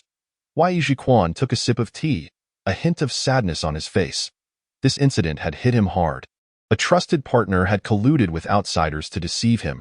Coupled with his own greed, he had almost sacrificed decades of hard work to the adversary. Ye Xing felt some guilt and began to contemplate retirement. Dad, I still have a job. You should continue your work, Ye Xing replied with a faint smile, understanding his father's thoughts. Your job is too exhausting for too little pay. You might as well return and manage the machinery factory well. Now that we have a multi-axis machine and the assistance of your classmates, you can truly showcase your talents. Once Chengshu returns, I will announce that you are the new director of Xingyu Machinery Factory. And I can finally rest easy. Ye Xing waved his hand decisively. Ye Xing immediately grasped his father's intent. His classmate Huang Chan worked at an import-export company. With Xingyu Machinery Factory now equipped with a multi-axis machine, the product quality would significantly improve. With Huang Chen's help in contacting clients, the orders for Xingyu Machinery Factory would increase substantially. Compared to the prospects of the future, a paycheck from a job seemed utterly insignificant. Ye Xing also thought of the Interstellar trading platform at his disposal. With the original team from the machinery factory, becoming the world's richest would not be an impossibility. Moreover, Ye Xing was indeed getting older and lacked the energy. With this thought, a contemplative expression appeared on his face. You need not worry. Your Chengshu is experienced. With his assistance, you will quickly become familiar with the factory operations. Sensing Ye Xing's hesitation, Ye Xing continued to persuade him. Seeing that his father had made up his mind, Ye Xing could only nod in agreement. Just then, Cheng Rui hurriedly entered the room. Little boss, you were right. After Hu Kai left, he first went to Huaxing Group. I had someone inquire, and Huaxing Group took Hu Kai's order a few days ago. This guy is placing orders on both ends, setting a trap for us, Cheng Rui said, taking a large gulp of water, his anger palpable. Huaxing Group? They are in cahoots with Hu Kai to deceive us. Ye Xing raised an eyebrow, his eyes gleaming with sharpness. That doesn't make sense. Huaxing has 5-axis machines. Hu Kai paid so readily today. It doesn't fit his style at all. He wouldn't dare to default on Huaxing Group, would he? Ye Xing frowned, deep in thought. Old Yi? You re-spot on. I've heard news that one of Huaxing Group's machines broke down. If we didn't have the multi-axis machine, Hu Kai would be on the brink of bankruptcy. So that's how it is. It seems we saved Hu Kai once again. Ye Xing was once again astonished, a hint of regret crossing his face. Indeed, did you not see how Hu Kai, upon seeing the goods pass inspection, paid without a second thought? He must be secretly pleased. Truly a lucky devil. Cheng Rui said bitterly. As for whether Huaxing and Hu Kai have colluded, I'm not entirely sure. I've only heard that Huaxing Group's production schedule is extremely tight. Such a small order of around 100 pieces, with high processing difficulty, they probably wouldn't even consider it. Hu Kai must have bribed the manager. Otherwise, it wouldn't have been arranged. Cheng Rui gazed longingly at the bustling order situation at Huaxing Group. For a machinery processing factory like Xingyu, lacking a flagship product, Survival primarily depended on orders, and profits were meager. Naturally, they envied and resented the thriving situation of Huaxing Group, which had no worries about orders. Old Chang, under Xiao Xing's leadership, our factory will prosper even more than Huaxing. Ye Xing remarked, smiling faintly at Cheng Rui. What? Old Yi, are you implying? Cheng Rui was taken aback, glancing at Ye Xing and then at Ye Xing, as if suddenly grasping a profound realization. Indeed, I have grown old. If I continue on this path, this factory shall be exhausted by my own hand, and you will have to seek new avenues, which would be a disservice to the loyal workers. Ye Xing nodded, his voice heavy with sentiment. He then conveyed his decision to Cheng Rui. Old Yi, the young boss possesses remarkable capability, just as you did in your youth. He is kind to us employees, and I shall wholeheartedly assist him. Cheng Rui immediately affirmed, Father, Uncle Cheng, I have an idea I wish to share with you. Ye Xing, noting the jovial conversation between the two, felt it was the right moment to express his thoughts. Both Ye Xing and Cheng Rui turned their attention to Ye Xing. We recently received 100,000, and I propose to allocate 50,000 as bonuses for the workers. Had they not toiled tirelessly day and night yesterday, we would certainly not have met our delivery deadline today. Ye Xing mused after a moment of contemplation. Ye Xing glanced at Ye Xing, nodding appreciatively, though he remained silent. Is what you say true? Young boss? Cheng Rui asked, astonished at Ye Xing's suggestion. The profit margins in mechanical processing are quite slim, typically ranging from 10 to 15%. The cost of raw materials consumes a significant portion, meaning 100,000 order would yield merely 15,000 in profit. Ye Xing's proposal to allocate 50,000 as bonuses equates to a third of his profit, with 50 workers in the factory. Each could receive 1,000 yuan. Such a generous bonus for a night's overtime is indeed a rare find. Of course it is true. Most of the workers have remained steadfast, demonstrating their trust in us. It is only right to reward them, Ye Xing affirmed with a nod. Old Yi, did you see that? The young boss surpasses the master, and we have chosen the right path by following you. Cheng Rui exclaimed, his eyes shining with delight as he spoke to Ye Xing. Thus, I shall retire, ensuring I do not hinder your progress, Ye Xing replied, his approval evident. After years of running the processing factory, half of his dedication stemmed from a passion for technology, while the other half was due to the loyalty of many workers who had stood by him for years. Although the factory's profits had gradually declined, he had often contemplated closing it down to enjoy a life of leisure. However, considering the workers, he persevered. Now that Ye Xing shares his commitment to valuing employees and the factory is equipped with advanced multi-axis machining tools, he felt unburdened. Ha ha ha. Cheng Rui and Ye Xing exchanged smiles. Cheng Rui exited the office, eager to share the news with the workers, while Ye Xing decided to head home. In the room, only Ye Xing remained. Huaxing Group, Hu Kai? Ye Xing narrowed his eyes as a glint of cold light flickered within. Suddenly, his phone rang. Lowering his gaze, he saw the contact name and could not help but smile. Chapter 10, Betrayal. Xiaoyu, where are you? It's so noisy. Why are you calling at this hour? A smile graced Ye Xing's lips as images of Ding Xiaoyu's slender figure and exquisite features flashed through his mind. Considering the frustrations and bizarre occurrences of the past few days, he had much to confide in Ding Xiaoyu. However, he found it peculiar that she was calling during working hours, especially since Ding Xiaoling was typically cautious. In the past, he had refrained from calling her, opting instead to send messages, fearing her receiving a call might draw the ire of their superior. Moreover, from the background noise, it seemed she was not in the office, but rather in a very noisy environment. Ye Xing, don't mind where I am. A gentle yet cold voice came through the phone. Xiaoling, what is wrong? Why are you still upset? Ye Xing felt a sense of bewilderment. Why Ye Xing? Haven't you checked the WeChat group? Indeed, I've been quite busy these past few days dealing with some family matters and haven't had the chance to talk to you. Facing Ding Xiaoling's inquiry, Ye Xing felt a twinge of guilt. The WeChat group? Are you referring to the class group? Since graduating from university, Ding Xiaoling had taken the initiative to create a class WeChat group, though Ye Xing had never shown much enthusiasm for it. During their school days, some classmates exhibited a tendency towards vanity and social climbing, and Ye Xing had always looked down upon such individuals. Is your family going bankrupt? Ding Xiaoling's voice was devoid of concern. Cold and detached. Xiaoling, how do you know that? Ye Xing felt a pang of curiosity. He had only mentioned the mechanical factory's issues to Huang Chun, and the other classmates were unaware. based on his understanding of Huang Chun. He wouldn't he carelessly divulge such information. Ye Xing, are you planning to keep this from me forever? I always thought your family owned a large factory, but it turns out to be a small workshop on the brink of collapse. Ding Xiaoling said indignantly. Xiaoling, I have never hidden anything from you. Besides, what does my family's mechanical factory have to do with our relationship? I have a job and can support you. Ye Xing felt a sadness wash over him, a bitter smile tugging at his lips. After all these days, as his fiancée, Ding Xiaoling had shown no concern for him. Her call was only to inquire about bankruptcy. How superficial, Xiaoling, what is there to discuss with such a person? I have always said that marrying such a poor man will only hinder your future. A cold voice interjected from the phone. Li Tingting? Ye Xing was taken aback. Li Tingting and Ding Xiaoling were roommates, and during his pursuit of Ding Xiaoling, Li Tingting had opposed him multiple times, believing he was unworthy of her. After graduation, Ding Xiaoling had lost contact with Li Tingting. Why were they suddenly together now? A sense of foreboding stirred within Ye Xing. Xiaoling. Why are you associating with Li Tingting again? Ye Xing asked with a hint of anger. Ye Xing, mind your own business from now on. We? Ding Xiaoling's voice dripped with annoyance, trailing off. We what? Ye Xing pressed. Suddenly, a lewd male voice interrupted Ding Xiaoling. Xiaoling? Stop wasting your breath on him. Why bother talking to such a poor loser? The man's voice grew clearer.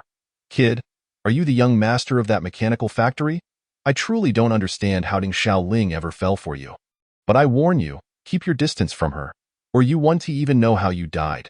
The vicious threat echoed from the phone, accompanied by the sound of feminine laughter in the background. Who are you? Ye Xing's hands turned cold, his face flushed with rage. The woman he loved had been consorting with a stranger, and now this man had the audacity to threaten him. Me? Do you even know who Hu Kai is? A mere Hu Kai can bring your family to its knees. How dare you ask for my name? A series of mocking laughs followed, and though he could not see them, he could easily imagine their disdainful demeanor. Ye Xing raised an eyebrow. This person knew Hu Kai? You wouldn't happen to be from Huaxing Group, would you? Ye Xing boldly speculated, as he had been in contact with Hu Kai due to military orders in recent days. Kid, you have some discernment. Since you guessed, I might as well enlighten you. Huaxing Group is my family's business. How does it feel to be engulfed in despair? Laughter erupted from the other end. A chorus of men and women mocking him. Shang Shilong? Ye Xing clenched his fists, his eyes reddening at the thought of Ding Xiaoling laughing at him. His heart felt as though it were being cut. Indeed, it is I, the son of this esteemed family. It's good you recognize this. Hu Kai should have already brought your family to ruin. If you come begging to my family, I might consider throwing you a couple of buns out of respect for Xiaoling. Shang Shilong taunted Ye Xing mercilessly. Get lost, you trash. The call abruptly ended, leaving only silence. A surge of anger and humiliation flooded Ye Xing's heart. It was clear that Ding Xiaoling had betrayed him. Just then, his phone rang again. Ye Xing glanced at the screen. It was Huang Chun calling. Mustering his spirits, he answered. Ye Xing, how are things with your family? Do you want my father to intervene? Huang Chun inquired with genuine concern. A warm current coursed through Ye Xing, dispelling the sorrow brought by Ding Xiaoling. Huang Chun's father, Huang Hongwan, was a leader in an import-export company with extensive connections. Ye Xing had secured his job at the foreign trade company thanks to Huang Chun's influence. If Huang Chun's father was willing to intervene, Hu Kai would undoubtedly relent, albeit it would only delay matters. Ultimately, the order would need to be resolved through completion or compensation, especially since the products were intended for military units. No matter how influential Huang Hongwan was, he could not alter the military's decisions. Ye Xing did not wish to incur such a significant debt of gratitude, in this era of emotional detachment. Huang Chun's willingness to lend him 500,000 was already a rare kindness, and Ye Xing felt grateful. The matter has been resolved. I secured a foreign client who rented several precision machines from me, allowing us to deliver on time. It all to the 500,000 you lent me. I'll treat you to a meal another day. Ye Xing said cheerfully, feeling at ease speaking with Huang Chun. I am glad to hear that. I was quite worried. As for dinner, let us wait until next year. I want to be able to make it in the near future. Huang Chun's tone carried a hint of melancholy. Ye Xing found this odd, as he and Huang Chun often dined together. Huang Chun, what's wrong? Are you trying to save money on me? Ye Xing joked lightly. That is not the case. I will soon be leaving Tianan for a business trip to Africa, where I may stay for a year. It will be a long time before I can see you again, Huang Chun said. Why are you going to Africa? It's so hot there, and there's nothing worthwhile to import back home. Ye Xing responded with surprise and curiosity. Although Huang Chun is a relatively inexperienced newcomer at the import-export company, if he were to go on a business trip, it would likely be to a developed country. Not Africa. I cannot divulge too much, as it concerns company secrets. My primary task is to search for minerals, and the conditions are quite arduous. Among the young, unmarried employees, it is just us few, so we can't expect the older gentlemen to abandon their homes. Huang Chun said in a hushed tone, his words tinged with both resignation and jest. So, he is going to Africa to search for minerals. Ye Xing recalled the news reports about many domestic enterprises establishing operations in Africa, realizing that Huang Chun's mission is likely related to energy development. Given the confidential nature of the task, it was evident that Huang Chun's assignment involves more than merely seeking ordinary mineral deposits. Although Ye Xing was curious, he forced himself to refrain from further inquiries. By the way, Ye Xing, have you checked the WeChat group yet? You should take a look when you have time. I once advised you that some matters are best resolved decisively. Well, I've said enough. You should really check the WeChat group, Huang Chun concluded with a tone of concern before hanging up. Ye Xing eagerly opened the WeChat group. A flurry of messages and images scrolled through, igniting a fire of fury within him. Chapter 11. Ye Xing patiently scrolled back to the first message. The image that caught his eye was posted by Li Tingting. It depicted a tall girl clad in a black, low-cut tank top that revealed her astonishingly fair midriff, complemented by a black leather mini-skirt. Her exquisite face, long legs, and fair skin, coupled with a cold and alluring gaze, exuded an air of pride and sensuality. She stood beside a sleek, black Lexus, her white arms draped over the open car door.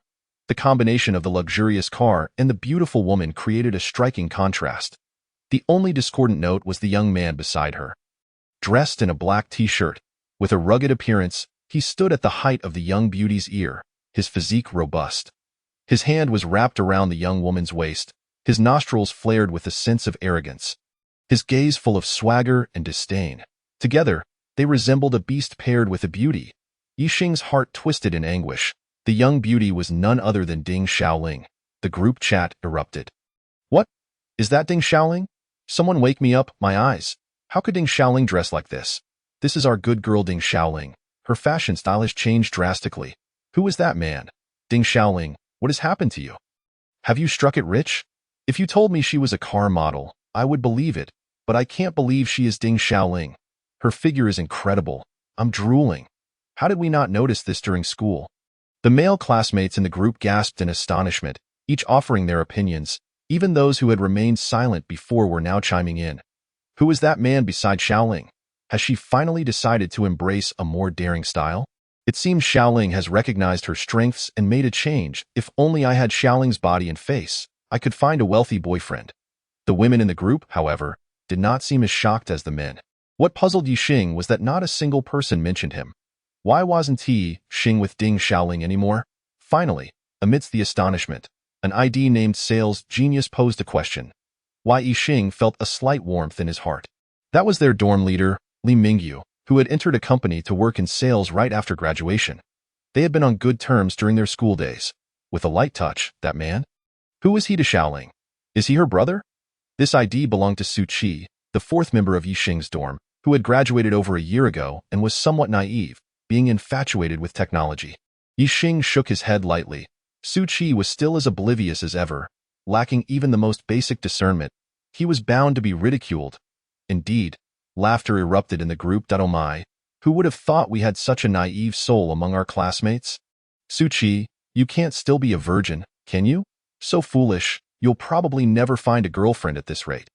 You have never even held a woman's hand, have you? How about one of the sisters sacrifices herself to fulfill your wish? Several girls chimed in, their remarks bold and sharp. Yu Qi, thank you, sisters, but I am a man of aspirations. Please do not disturb me with subpar offerings. I welcome ladies who are at least 165 meters tall to message me privately. The group erupted in laughter once more. Himph, as if you're a prize dish, Su Qi. You claim to have neither looks nor wealth. What right do you have to be picky? Indeed, we sisters can at least attract a few glances on the street. Although we may not rival Ding Xiaoling, we are not so easily dismissed by some little brat. Yu Qi, do you believe my children will be out there playing while you remain single? The female classmates were clearly unprepared for Su Qi's retort, their self-esteem bruised. The shocking remarks silenced the group momentarily. Surprisingly, the male classmates seemed to resonate strongly with the girls' comments, offering no support to Su Qi. Su Qi sent a side-eye emoji. Young Nana, you should strive to have a daughter. I wouldn't mind calling you Mom.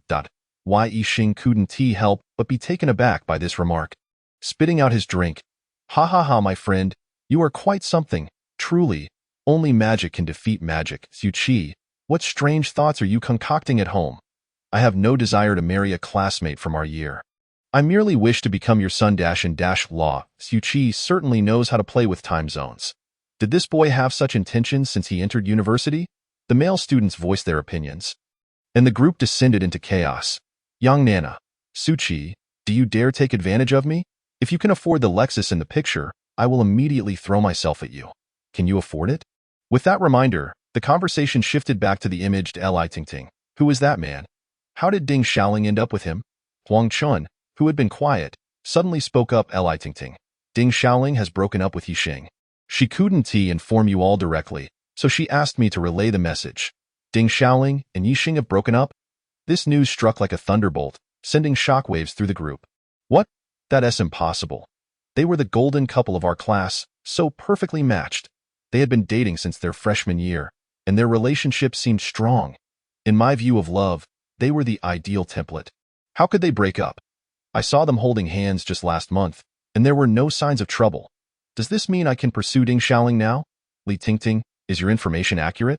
Various comments flooded in. Li Mingyu. Li Tingting, don't spread rumors. I video called them just last week. What benefit do you gain from breaking them apart? Su Qi.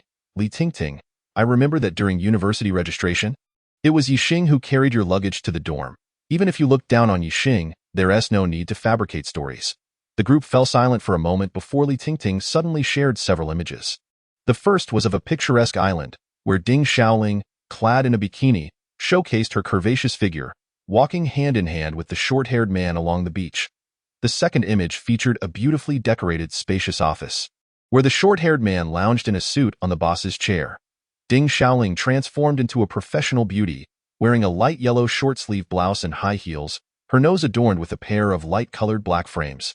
Exuding an air of competence and intelligence, she held a stack of documents, bending slightly to hand them to the short-haired man, whose gaze was fixated not on the documents, but rather on Ding Xiaoling's chest. From the side view of the photo, Ding Xiaoling's blouse was loose, allowing for an unobstructed view from the man's perspective. The group fell into stunned silence, suddenly grasping the implications. Ye Xing's heart shattered. Chapter 12. Clearly, Ding Xiaoling intended to make her private photos public through Li Tingting, sending a clear message to everyone that her relationship with Ye Xing had come to an end. Moreover, her connection with the short-haired man seemed far from simple, as suggested by the changes in her attire. She appeared to be attempting to please him. Su Qi, how tragic. How could such a beautiful woman end up like this? Li Mingyu, I have no words. I sigh for Ye Xing. Li Tingting, who is that man? Tell me. After a brief silence, Huang Chen suddenly inquired. Indeed. Why did Ding Xiaoling change her heart? Did Ye Xing no longer appreciate her? Today has truly been an eye-opener. Who would have thought that the demure Ding Xiaoling could engage in such antics? In truth, Ye Xing was hardly a match for Ding Xiaoling. She had both looks and figure. While he could hardly handle such high-end merchandise, that is not entirely fair. Ye Xing's family owns a factory. He is a second-generation industrialist, after all, and is certainly better off than the rest of us. Ye Xing, your wife has left, and you have yet to utter a word. The chaos unfolds, a cacophony of voices expressing shock, jealousy, greed, and schadenfreude. You might not believe it, but Ye Xing's factory is merely a small workshop with only a handful of employees. Barely surviving, hardly better than being a laborer, Li Tingting has stepped forward to expose the truth.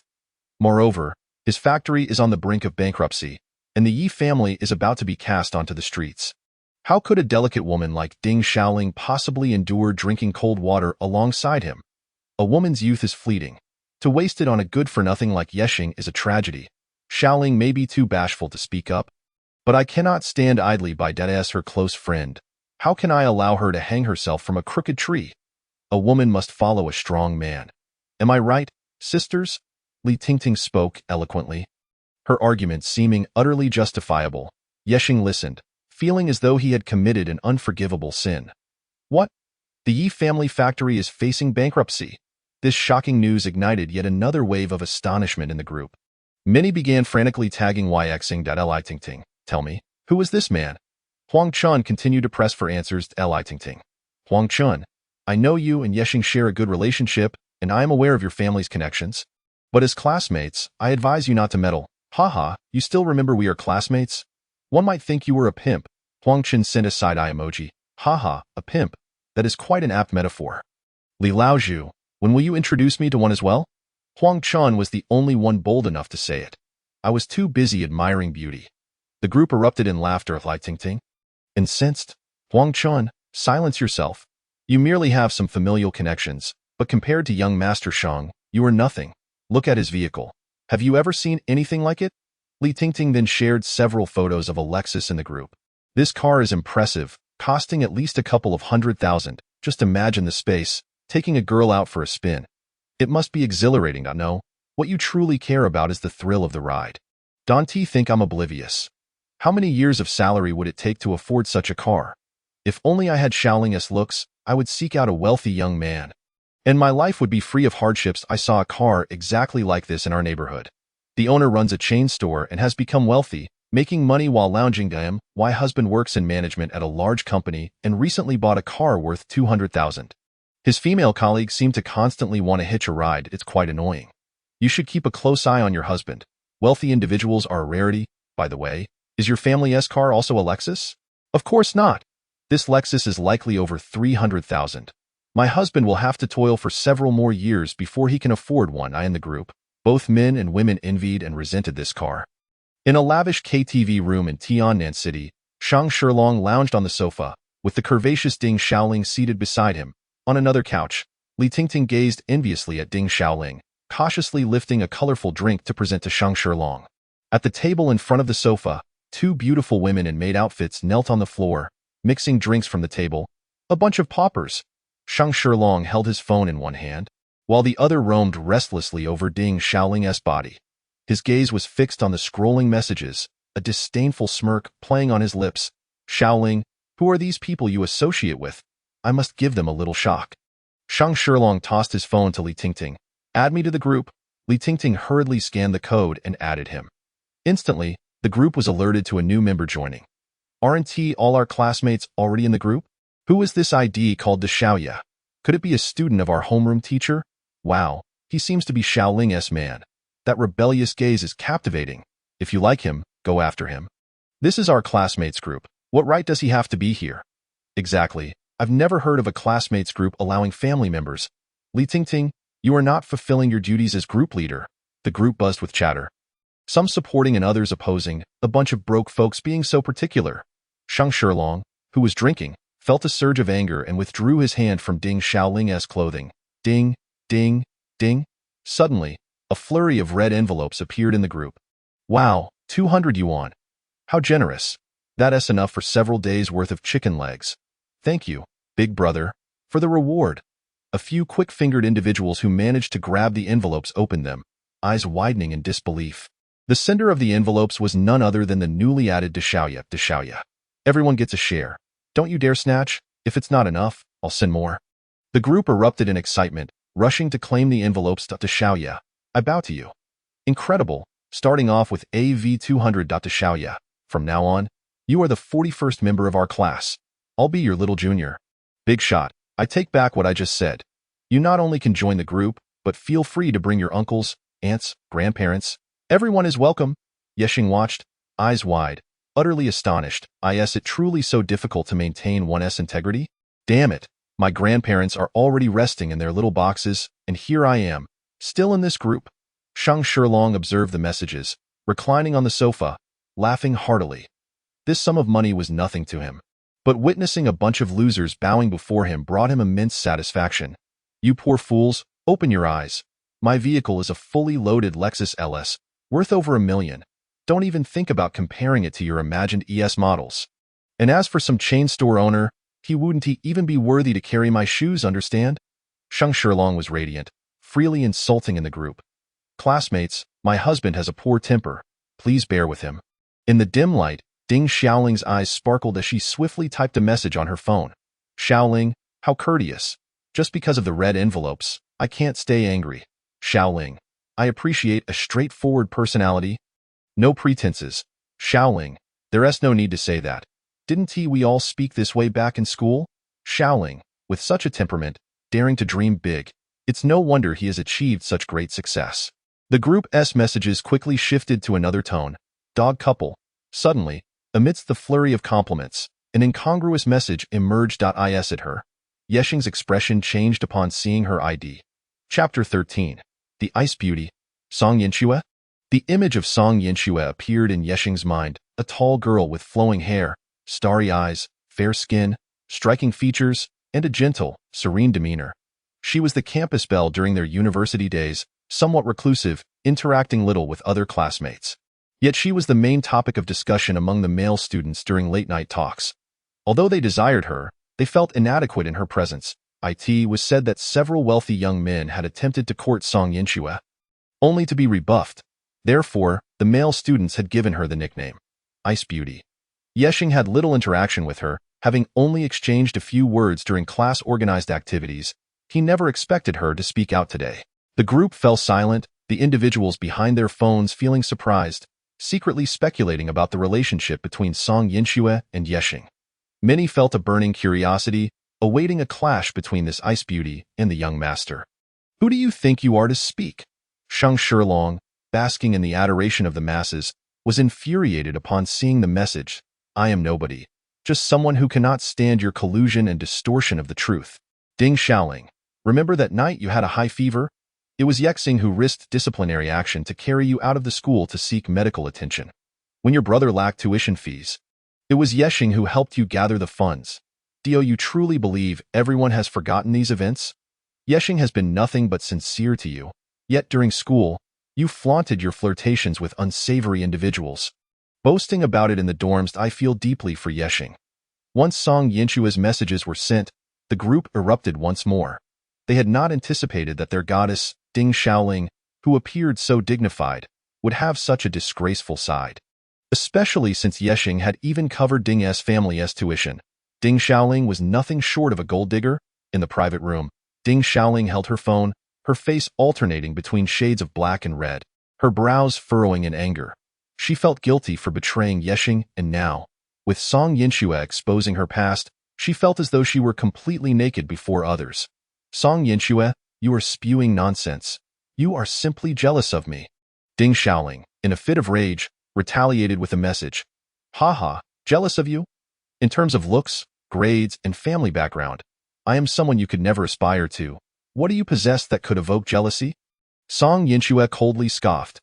Ye Xing felt a stirring within him. He was indeed curious about this mysterious and beautiful classmate. However, the Ice Beauty exuded an air of aloofness, her background a perpetual enigma.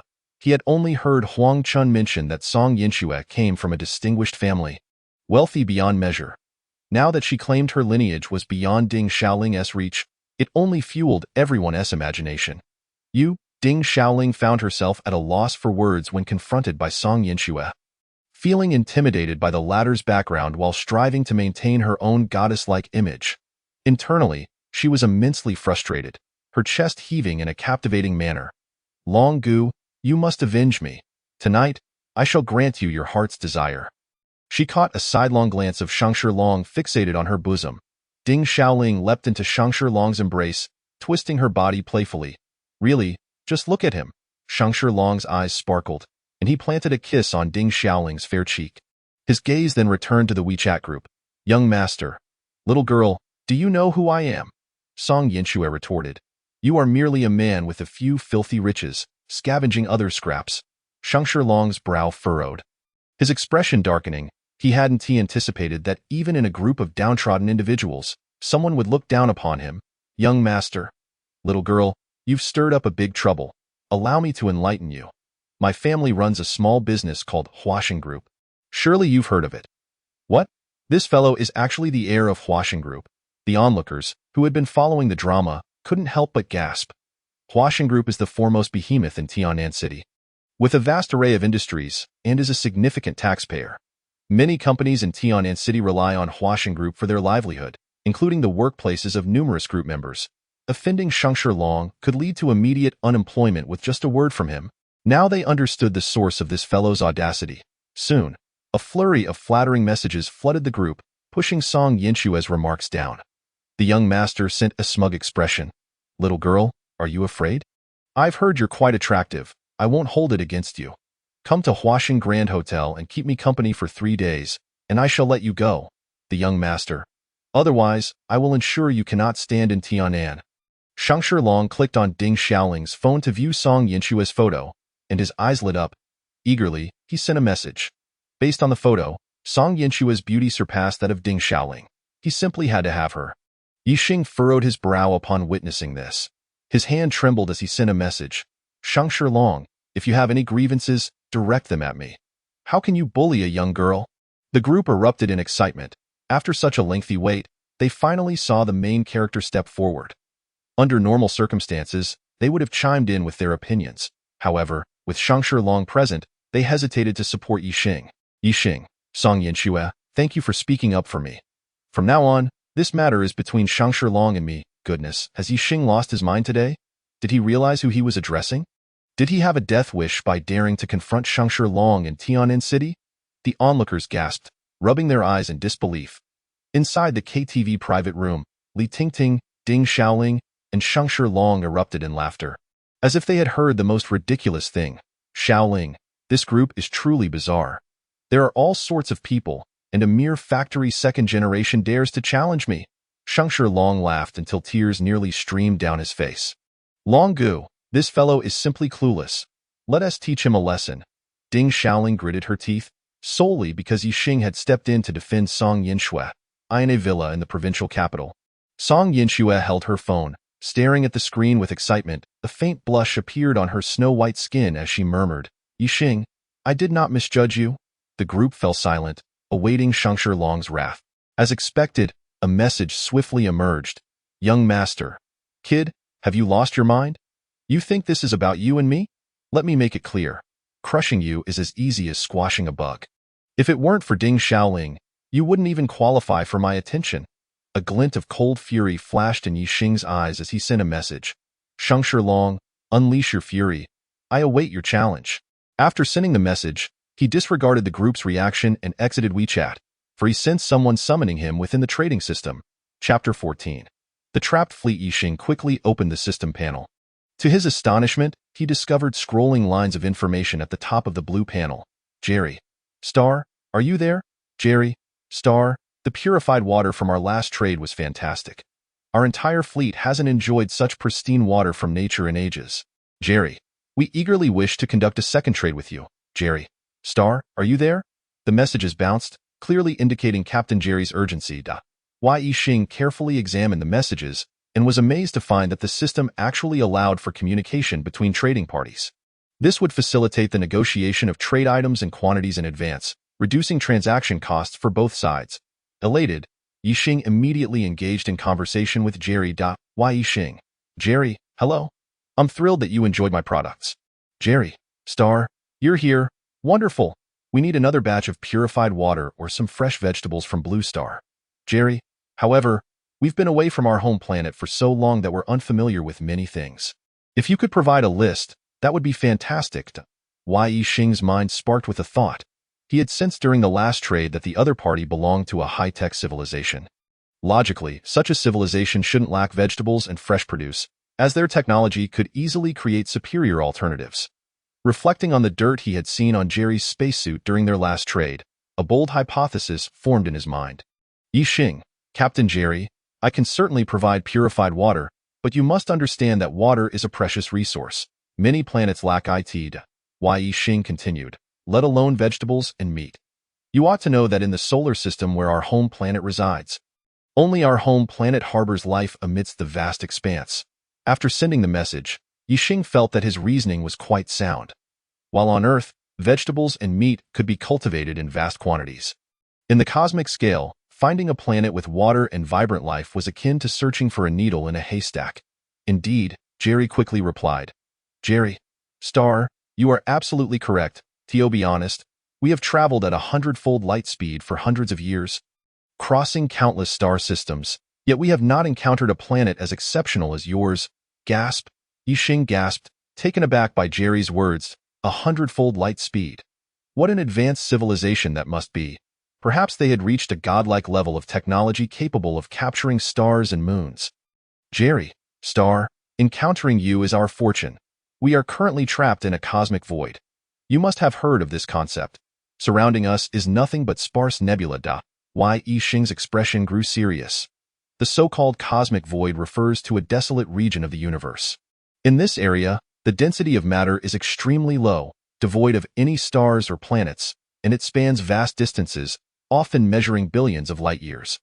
Even if Jerry's fleet could travel at 100-fold light speed, traversing such large-scale cosmic voids would be akin to crossing a chasm. It was no wonder that Captain Jerry regarded him as a lifeline. However, Ye Xing also felt a twinge of disappointment. If the other party were on a certain planet, he could trade for some minerals in the material-scarce nebula.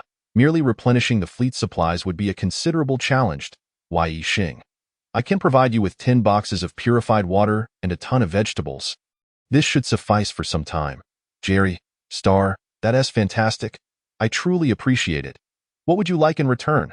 Perhaps another one of those toy machine tools? Ye Xing could sense Jerry's joy even through the system. Toy machine tools? He no longer felt an urgent need for those. Suddenly, he recalled Shang Long's threat from the WeChat group earlier. He had offended both Shang Long and Hu Kai. They would undoubtedly seek retribution. Moreover, he was bound to amass considerable wealth and technological secrets in the future, making personal safety paramount. He couldn't rely solely on bodyguards for protection, could he? Ye Xing, Jerry, I need nano armor. Jerry, nano armor? Sounds like something from a sci-fi movie. Could you describe it in detail? Ye Xing conveyed the functions of the nano armor as he envisioned them. Of course, he had only encountered such features in movies and novels. He wasn't certain if Jerry's people could produce them. Jerry, are you referring to an energy shield? Star, you are indeed an antique enthusiast. Subsequently, Jerry sent over the specifications of the energy shield. Ye Xing's eyes widened upon reading the details. The energy shield not only boasted invisibility and high-speed flight capabilities, but it could also withstand immense impact and extreme temperatures. Even artillery shells would be rendered harmless beneath a nuclear explosion. Wearing the shield, one could endure the molten lava of a volcanic eruption without feeling a thing. As for its offensive capabilities, it could output a staggering horsepower of 100,000, automatically focusing on targets. 100,000 horsepower that could propel a 10,000-ton warship at 30 knots across the sea. Gazing at the performance specifications, Ye Xing nearly drooled. With the energy shield donned, unless he faced a military confrontation, he would be nearly invincible. Ye Xing, I am very satisfied with the specifications. However, resources are rather scarce. I need to prepare, and I will notify you when the trade is ready. Jerry, understood, I must admit. The energy shield is merely a relic from our civilization's early days of hunting extraterrestrial monsters. It has long been deprecated. What? This was merely an outdated product. Just imagine how extraordinary active protective gear must be. Ye Xing was once again astonished by Jerry's words. The conversation between the two individuals came to a close. Ye Xing began to calculate the required funds and formulate a plan. Within the warehouse of a certain aerospace institute, an array of freshly arrived components lay neatly arranged. A middle-aged man in a blue work uniform, with a square face, stood with his hands clasped behind his back, his gaze sweeping over the parts. A subtle worry etched upon his features.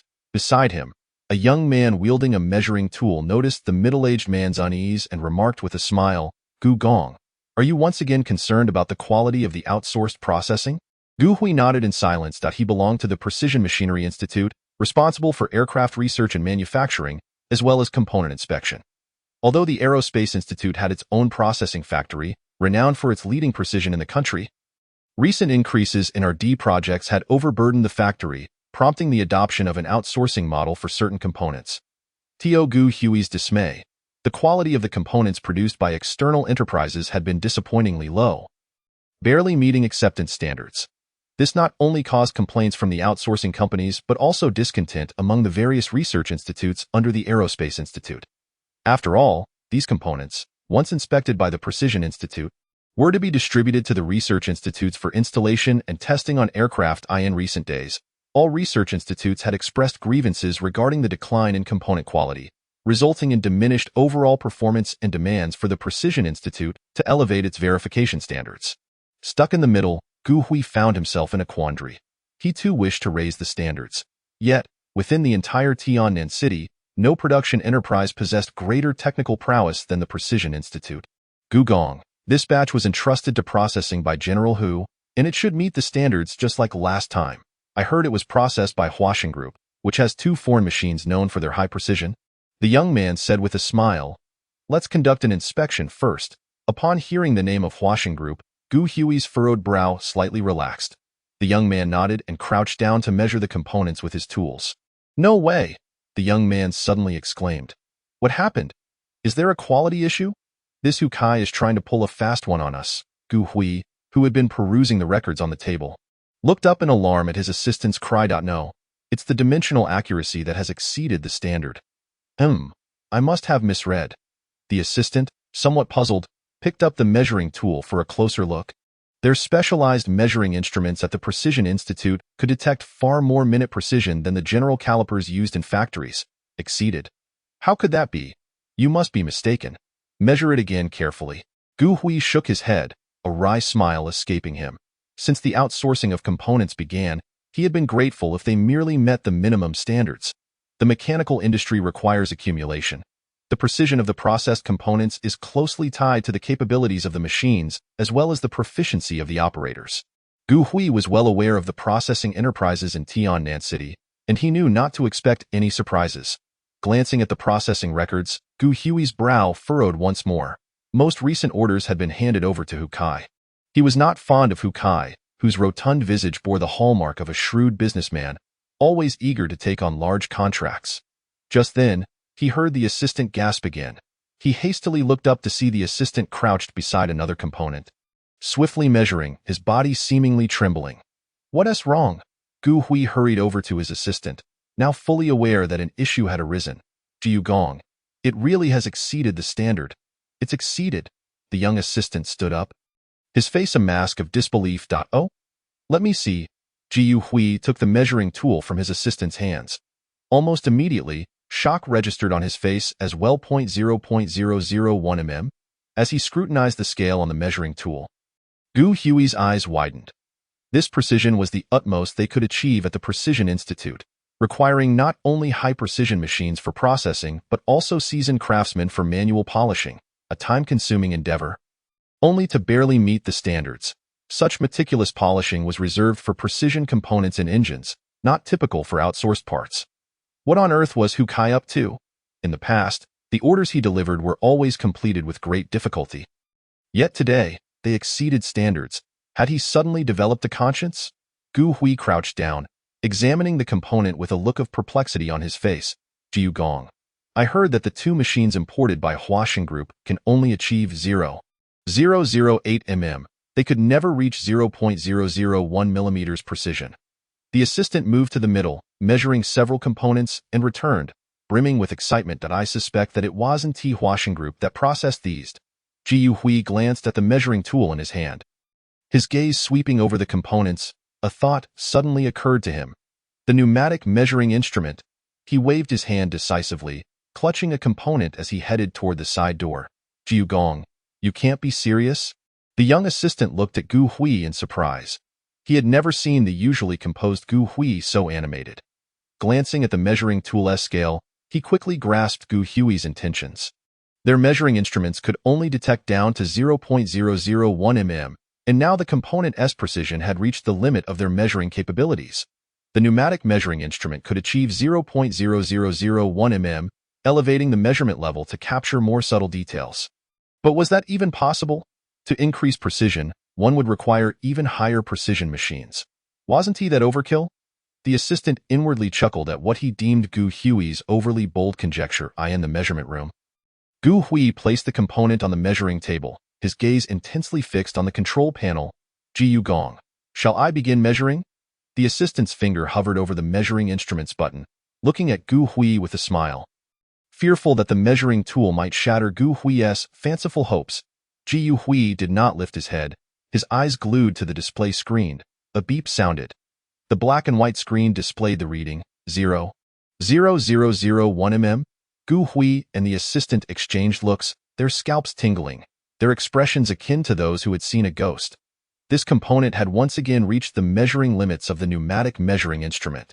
The young assistant snapped back to reality, pressing the button several more times. The reading remained consistent. Not willing to relent, he pulled out a standard workpiece from the table to measure, obtaining a very standard reading. Confirming that the pneumatic measuring instrument was functioning properly, and no need to measure further. If the pneumatic instrument can't do it, it's beyond measure. Ji Hui, hands clasped behind his back, observed his still hopeful assistant. Waving his hand dismissively, his face flushed with excitement, he paced back and forth in the room, his eyes gleaming with a peculiar light. The situation before him was utterly bizarre. One component had managed to surpass the measuring tool's limits. In his lifetime, he had never encountered anything so strange. He now harbored a bolder hypothesis. The precision of this component was far beyond what he had imagined. Let us go. We need to use the laser precision measuring instrument, he resolved, gesturing to his assistant, Gu Gong. But the laser precision measuring instrument requires the director's approval. Will the director be angry if we use it to measure this component? The assistant exclaimed in shock, taken aback by Gu Hui's audacity. The components produced by the Precision Institute were well within the capabilities of the pneumatic measuring instrument, making the use of the laser measuring instrument unnecessary. The laser measuring instrument boasted a measurement precision several levels higher than that of the pneumatic one, typically reserved for photonic products, capable of measuring to the nanometer level. Due to its high measurement grade, the usage permissions were stringent, necessitating approval from the director of the Aerospace Institute. We can't afford to delay. This is a matter of national importance. Gu Hui's expression grew serious. He sensed that this component was extraordinary. Perhaps here lay the solution to the persistent difficulties the Precision Institute had been grappling with. National importance? The assistant gasped, fully aware of the implications of such a statement. In an office on the top floor of the Aerospace Institute, an elderly man with graying hair sat at his desk, poring over the blueprints before him. This was Zhang Tianming, the director of the Aerospace Institute, a man who had devoted his life to aviation, renowned for his technical expertise and an internationally acclaimed expert. The blueprints laid out before him were densely packed with components, annotated with complex dimensions, the requirements exceedingly demanding. The dimensional requirements are so high that domestic machine tools may struggle to meet them. After a moment of contemplation, Zhang Tianming rose, opened the window, and murmured to himself. Worry etched across his brow. Suddenly, the door burst open with a loud bang, and Gu Hui rushed in, cradling a component with palpable excitement. Zhang Tianming frowned, but upon recognizing Gu Hui, his displeasure transformed into surprise. Director Zhang, I need to use the laser measuring instrument. Gu Hui, disregarding Zhang Tianming's expression, exclaimed fervently. The laser measuring instrument? Zhang Tianming raised an eyebrow. Taken aback, the laser measuring instrument was utilized for measuring high-precision components, achieving a precision of 1 nanometer, or 0.000001 mm. Components capable of meeting such requirements were exceedingly rare. Across the nation, only a handful of top-tier research institutes possessed the capability to achieve this. On the international stage, this technology was considered cutting-edge, with only a few nations boasting substantial technical accumulation capable of such precision. The nanometer precision was often referred to as the crown jewel of ultra-precision machining technology, and Western countries possessing this technology treated it as a strategic resource, strictly prohibiting exports. Zhang Tianming's friend, Professor Tang, was responsible for tackling ultra-precision technological projects, and the two frequently exchanged insights, rendering Zhang Tianming quite knowledgeable about international ultra-precision technologies. Yes, Director Zhang, I require the laser measuring instrument to verify my hypothesis. Ji Hui, oblivious to the beads of sweat on his forehead, placed the component on the table, his excitement palpable. Zhang Tianming's gaze fell upon the component on the table, scrutinizing it carefully, and then he broke into a smile. Ji Hui observed the component, its surface as smooth as a mirror, indicative of a commendable level of roughness treatment. The precision department was responsible for accepting outsourced products, and this particular piece undoubtedly met the requisite standards. Ji Hui nodded. Generally, the higher the precision of a component, the smoother the machine surface. Typical machining precision hovers around 0.01 mm, resulting in a frosted mirror finish. Yet, the sample before him was indistinguishable from an actual mirror, reflecting everything in the room with crystal clarity when viewed from the side. Zhang Tianming, wearing a stern expression, shifted his tone. While it is indeed rare for outsourced products to reach such a level, you must be aware of the purpose of a laser measurement device. Isn't this an absurdity? His gaze carried a hint of discontent. Given the heavy responsibilities at the Aerospace Institute, as the director, he was not only tasked with managing the institute's trivial matters, but also leading the technical team through challenging problems. Ji Hui, having been meticulously nurtured by him, possessed high qualifications and exceptional skills, which had swiftly elevated him from an ordinary researcher to a leadership position within the precision department. However, his behavior today was decidedly out of character. As a subordinate, he had barged in unannounced and intended to measure a standard component using a laser measurement device. Wasn't this akin to using a sledgehammer to crack a nut? Such resources were being squandered. Had it not been for the presence of Gu Hui's assistant, Zhang Tianming would have reprimanded Gu Hui thoroughly. The atmosphere in the room grew palpably tense. The young assistant gently tugged at Gu Hui, signaling him to make a hasty exit. "Director, I assure you, this is no folly. I have made a groundbreaking discovery. Perhaps it is the key to resolving our institute's conundrum." Strangely, Gu Hui seemed oblivious to Zhang Tianming's displeasure, gesturing excitedly towards the blueprints on the table. "Oh, do elaborate." Zhang Tianming's eyes finally revealed a hint of surprise. Gu Hui succinctly recounted how ordinary measuring tools and pneumatic devices had failed to accurately gauge the precision of the sample. Zhang Tianming's curiosity was piqued. He understood that Gu Hui was not one to fabricate tales. Yet, he remained somewhat skeptical. If the sample had been produced by a national research institute, he might have believed it. A private enterprise could hardly possess such technological prowess and had no incentive to do so. Who would expend 100 units of effort to produce something worth merely one? Let us go and investigate. I am keen to see who would be so foolish. After some deliberation, Zhang Tianming resolved to give it a try. The three swiftly entered the Aerospace Institute's specialized laser measurement room.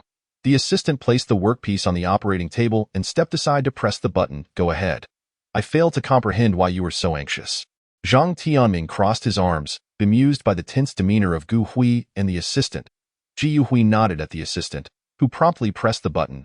A barely perceptible green light flashed across the component, and the screen displayed the reading, 0.1 nanometers. Zhang Tianming, Gu Hui, and the assistant stood frozen, staring at the reading as if they had seen a ghost. 0.1 nanometer equals 0.000001 mm, which could be vividly illustrated as 1/80,000th of a human hair. Although Gu Hui had mentally prepared himself, anticipating the precision to be around 0.00001 mm, achieving such precision felt like reaching the zenith of his expectations. Yet, who could have predicted that the measured precision would exceed his expectations by 100-fold? It had reached the subnanometer level, and judging by the screen's reading, the laser measurement device had not even grasped the limits of this component's precision. "This is impossible. This cannot be," Zhang Tianming murmured. Fixated on the reading, his heart racing, his face flushed with excitement. "Measure it again, quickly." After a moment, Zhang Tianming seemed to recollect something and issued a command to the assistant. The assistant quickly pressed the button again. Unlike ordinary manual measuring instruments, the laser measurement device required no positioning. It merely needed the component placed correctly. The previous reading reappeared on the screen. 0.1 nanometers. "Wonderful, we have struck gold." Zhang Tianming trembled with excitement. Gripping the component tightly, reluctant to let go in that instant, a multitude of thoughts flooded his mind, recalling the long-standing dilemmas troubling the Aerospace Institute, and the challenges his old classmates had been pursuing were about to be resolved. He thought of the technological blockades that had led to the stifling of numerous ultra-precision technologies, resulting in unimaginable costs for significant projects. Now, all these issues would soon find resolution. As a seasoned technician burdened with responsibility, the joy swelling within him was nearly overwhelming. Director," observing Zhang Tianming's somewhat frenzied state, Gu Hui and the assistant exchanged worried glances. "I am fine." Zhang Tianming retrieved a cigarette from his pocket and lit it. Attempting to calm himself, "This matter must remain confidential. We will adhere to the secrecy protocols." Zhang Tianming gazed sternly at Gu Hui and the assistant. What? Gu Hui and the assistant were taken aback. exchanging puzzled looks. Wasn't this precisely a component of ultra-high precision? Why then the need for confidentiality? Provide me with the contact information of this outsourcing merchant. Zhang Tianming waved his hand, instructing the assistant to step out before turning to Gu Hui. The contractor is named Hu Kai, who has some connections in the city. This batch of goods was likely commissioned by him, but for the sake of profit, he is unlikely to disclose the processing factory. Gu Hui harbored reservations.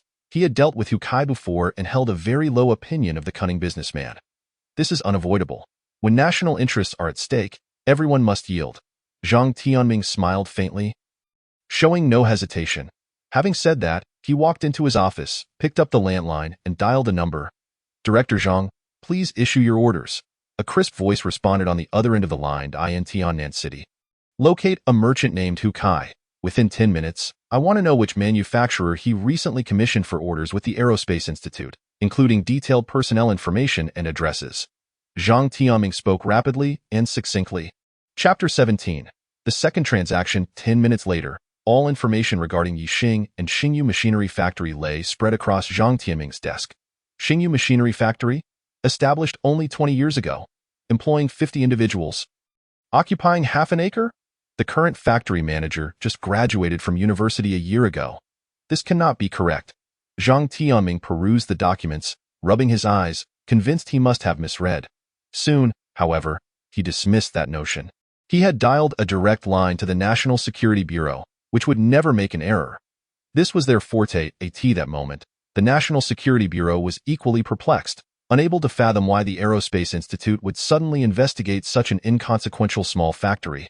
Ye Xing's classmate, Huang Chun, had a father in an import-export company. Prior to managing the machinery factory, Ye Xing had worked in a foreign trade company. Thus, it began to make some sense. Zhang Tianming continued reading, noting that Ye Xing's background was remarkably straightforward, a quintessential example of a commoner. However, an unexpected turn occurred with Huang Chun, who had assisted him in entering a foreign trade company.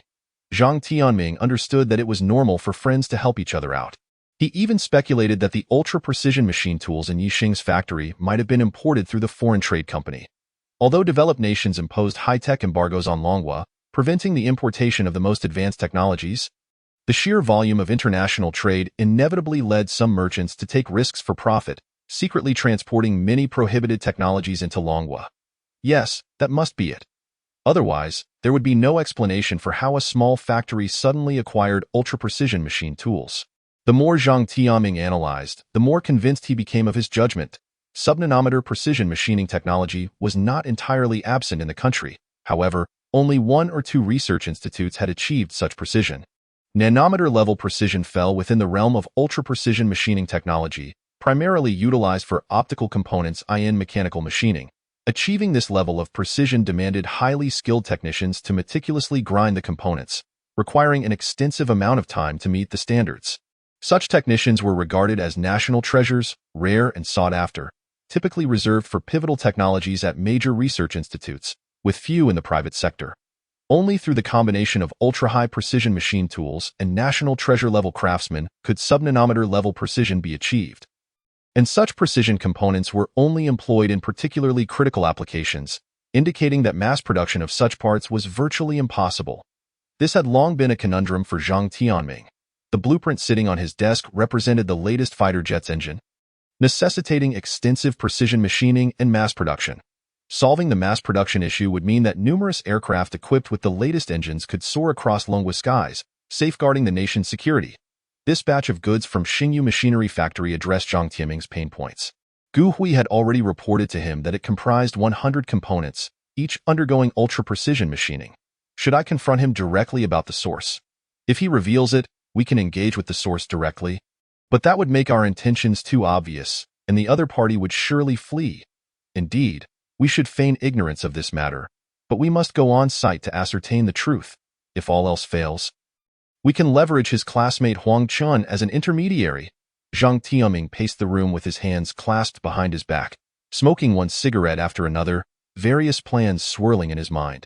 He typically did not smoke, but the intensity of his thoughts was overwhelming. The solution to a problem he had struggled to resolve suddenly presented itself before him. How could he not feel exhilarated? After some time, he finally devised a flawless plan. Old Tang, Hurry and take a flight to Tianan. There's a momentous discovery. Zhang Tianming picked up his phone and called his old friend Tang Tao. Old Zhang, I'm swamped with work. When would I have the time to go to Tianan? Don't mess around. Old Tang, I have notified you. If you don't come, the loss will be substantial. The benefits will be snatched away by others. So don't blame me, Zhang Tianming said with a smile, anticipating Tang Tao's reaction. Once news of the super-precision machine tools in Tianan leaked, major research institutions would undoubtedly flock there, leaving no share for Tang Tao. Zhang Tianming had his own selfish motives. He wanted to bring his friends to take a look and ideally purchase a machine for thorough research before Ye Xing could investigate secretly. Old Zhang, what are you talking about? What benefits? Just speak plainly. Tang Tao, bewildered, quickly pressed for details. Zhang Tianming hung up the phone, sent the recorded video to Tang Tao, and added, the limits of the laser measuring instrument. Old Zhang, I'll arrive in Tianan in an hour. Wait for me. Half a minute later, Tang Tao called back, said a single line, and hung up hastily. This guy hasn't changed a bit. Zhang Tianming shook his head and called a few more people while brewing a cup of tea. Waiting quietly for his old friends, inside Xingyu Machinery Factory, Ye Xing remained oblivious to the happenings at the Aerospace Institute. He was currently troubled about how to expand his business. The last order earned him 150,000, but he had distributed 50,000 in bonuses to the workers. The factory's total funds amounted to only 300,000. It sounded substantial, but for a business, it was essentially a depletion of working capital. With 50 workers, each earning around 6,000, he needed a total of 300,000 monthly for salaries. This meant that after paying the workers, the factory would be left with nothing. Ye Xing had come to truly understand the difficulties his father faced in running a business. Being a boss was indeed delightful, but waking up every day knowing he had to pay out 300,000 in wages was quite a burden. Initially, Ye Xing had contemplated purchasing a warehouse to stockpile vegetables and meat for easier trading. Today, he procured 10 boxes of purified water and a ton of vegetables, which were delivered to the factory. When the workers saw it, he hastily concocted a lie to cover it up. Purified water could be passed off as a benefit for the workers. But vegetables were harder to justify. The industrial area had canteens and restaurants, making the act of buying such a large quantity of vegetables seem rather peculiar. Now, Ye Xing's hope was to earn money quickly to rent a warehouse, thus avoiding transactions within the factory. Entering the system, Ye Xing felt a jolt and re-entered the system space, eyeing the white void. Jerry awaited him and greeted him eagerly upon his arrival. Xing, it's wonderful to see you again.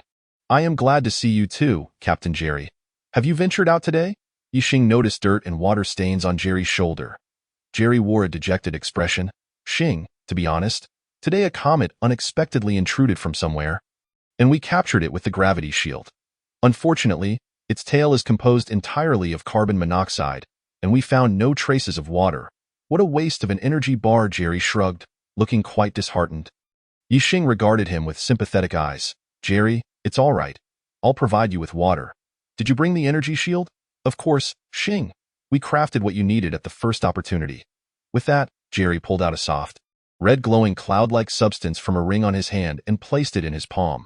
Was this the incredibly powerful energy shield for protection and attack? Ye Xing's heart raced, and his mouth went dry as he stared at the material. Chapter 18. Testing the energy shield. Ding. Transaction successful. The pleasant electronic sound signaled the completion of their exchange. Ye Xing held the cloud-like energy shield in his hand. Initially, he worried he wouldn't know how to use it, but upon grasping it, he realized his concerns were unfounded. Like the spatial ring, the shield was attuned to his will, allowing him to control it effortlessly. Jerry, what is the energy source for the shield? Ye Xing asked curiously as he placed the energy shield back into the spatial ring. The shield's protective and offensive energy output was astonishing. If it ran out of energy, wouldn't it become a one-time use item? Xing, the energy shield employs outdated energy provision technology.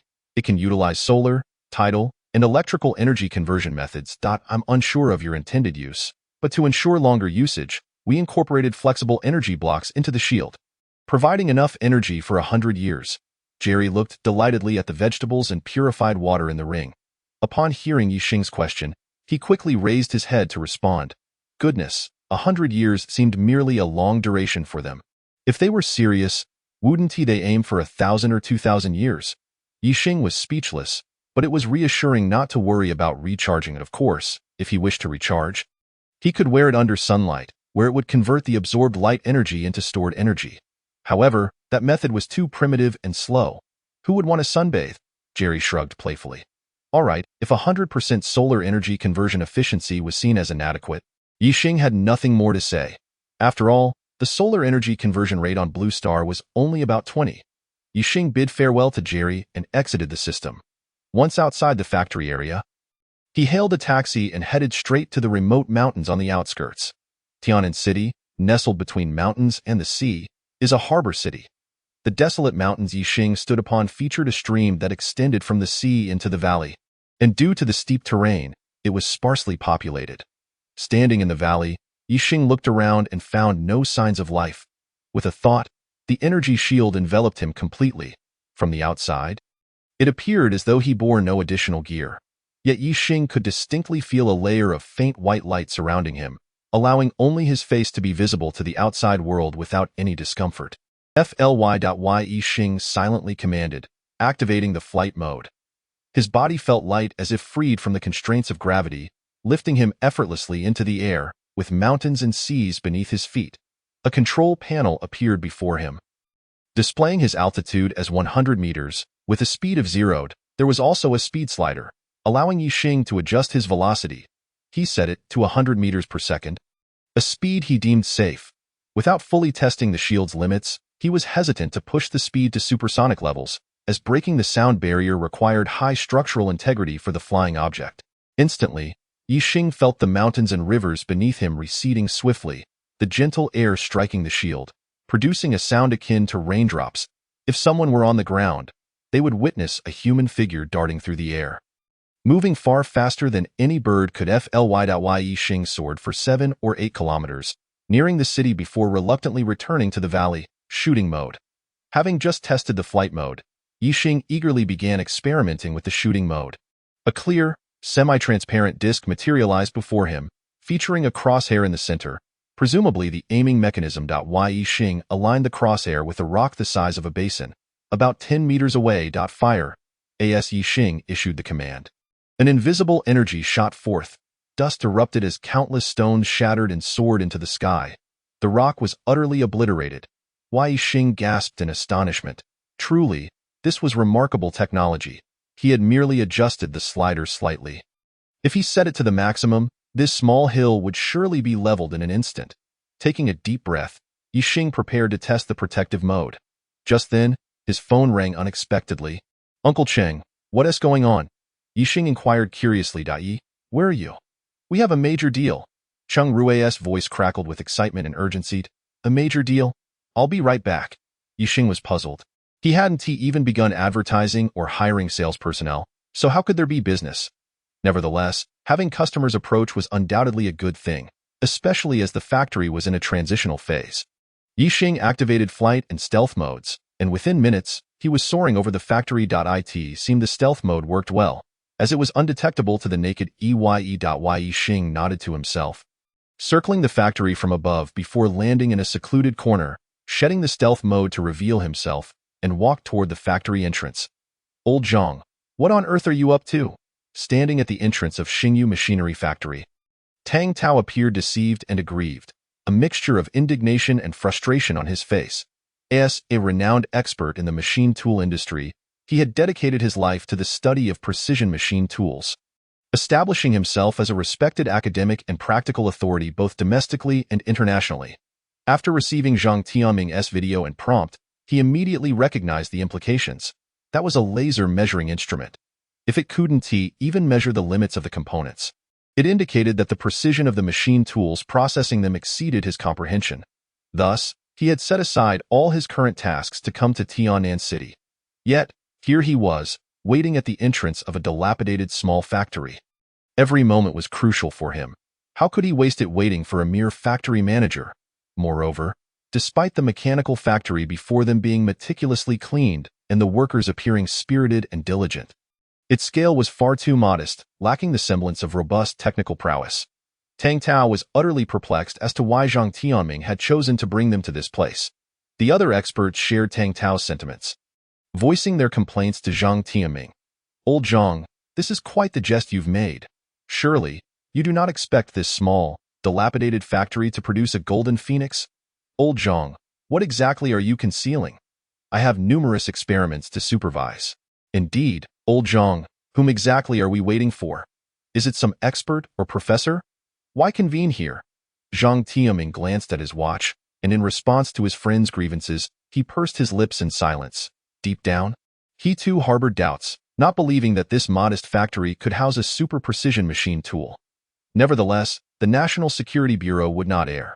The components were indeed produced by Xingyu Machinery Factory, not by the esteemed Huaxing Group, renowned for its technological strength in Tianan City. His presence here was also a gesture of respect towards the young man he had yet to meet. Our factory director has returned. At that moment, Cheng Rue, who was accompanying them, pointed towards Ye Xing, who was striding towards them. Chapter 19. This is a test. Old Zhang, is this the technical expert we are to meet? Upon seeing Ye Xing's beaming face, a wave of disappointment washed over the group of experts, and Tang Tao could not help but voice his discontent. Having spent his life in the research field, he had encountered countless exceptional young talents, many of whom were of similar age to Ye Xing, each boasting impressive qualifications and profound academic backgrounds. Even so, making significant strides in the realm of research necessitated considerable time investment. It was only plausible to achieve even a modicum of progress in their 30s. A youth like Ye Xing, who had devoted most of his time to establishing a business, surely lacked the hours to dedicate to research. It would be preferable if Ye Xing donned a pair of glasses to feign intellectualism, merely to soothe his own spirit.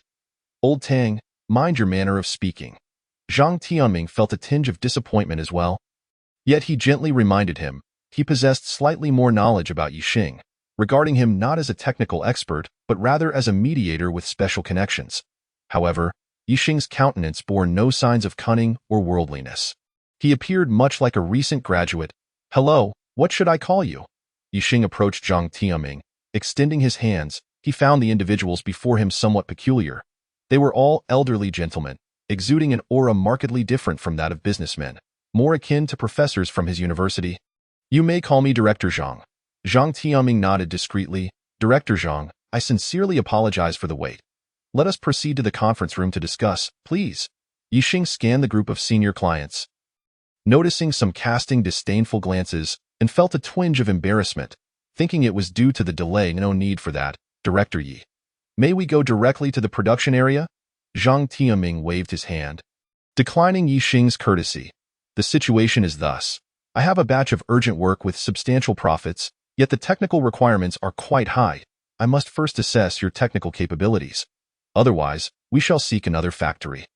Zhang Tianming wore a polite smile while his gaze swept across the other factories in the industrial zone. He understood that these small processing factories, due to their limited operational capacity, were desperately seeking orders.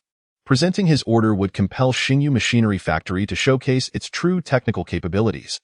The other experts, seasoned in their fields, instantly grasped Zhang Tianming's intent, their attention converging on Ye Xing. Very well, let us proceed to the workshop. Though the environment there may be somewhat noisy, Ye Xing nodded. That is no issue.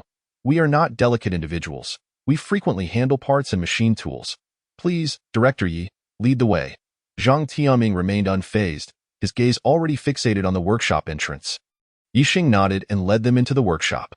Inside, the workers were busily engaged. With 50 individuals present, it was impossible for everyone to utilize ultra-precision machine tools, as most were still operating older models. Consequently, the entire workshop was filled with a cacophony of noise, with overhead cranes transporting raw materials above them. What a waste of time. What treasure could possibly be found here? Machine tool expert Tang Tao surveyed the workshop, instantly recognizing the models of the ordinary machines within, even able to name the manufacturers. These machines were worlds apart from those he had developed, lacking even the qualification to perform rough processing in his lab. He had traveled a great distance only to witness this. Discontent brewed within him, his voice rising above the din, clearly audible to those walking nearby. Ye Xing frowned slightly but continued his stride. Director Zhang, I wonder if you have brought the blueprints? Ye Xing inquired, looking towards Zhang Tianming. While super-precision machine tools were indeed splendid, not every component required such processing. For orders with less stringent dimensional requirements and ample processing time, ordinary machine tools were still adequate. Please take a look. Zhang Tianming retrieved a blueprint from his pocket and handed it to Ye Xing. Upon receiving the blueprint, Ye Xing perused it briefly, forming a general impression in his mind. However, when his gaze fell upon the dimensions and tolerance precision, he was momentarily taken aback, lifting his head to look at Zhang Tianming. 1 nanometer? You cannot be jesting. Cheng Rui leaned in, glancing at the precision requirements, and was immediately alarmed, exclaiming, "Ordinary processing factories like ours typically control precision above 0.01 mm. The last order from Hukai had a precision of 0.008 mm, which we could not fulfill.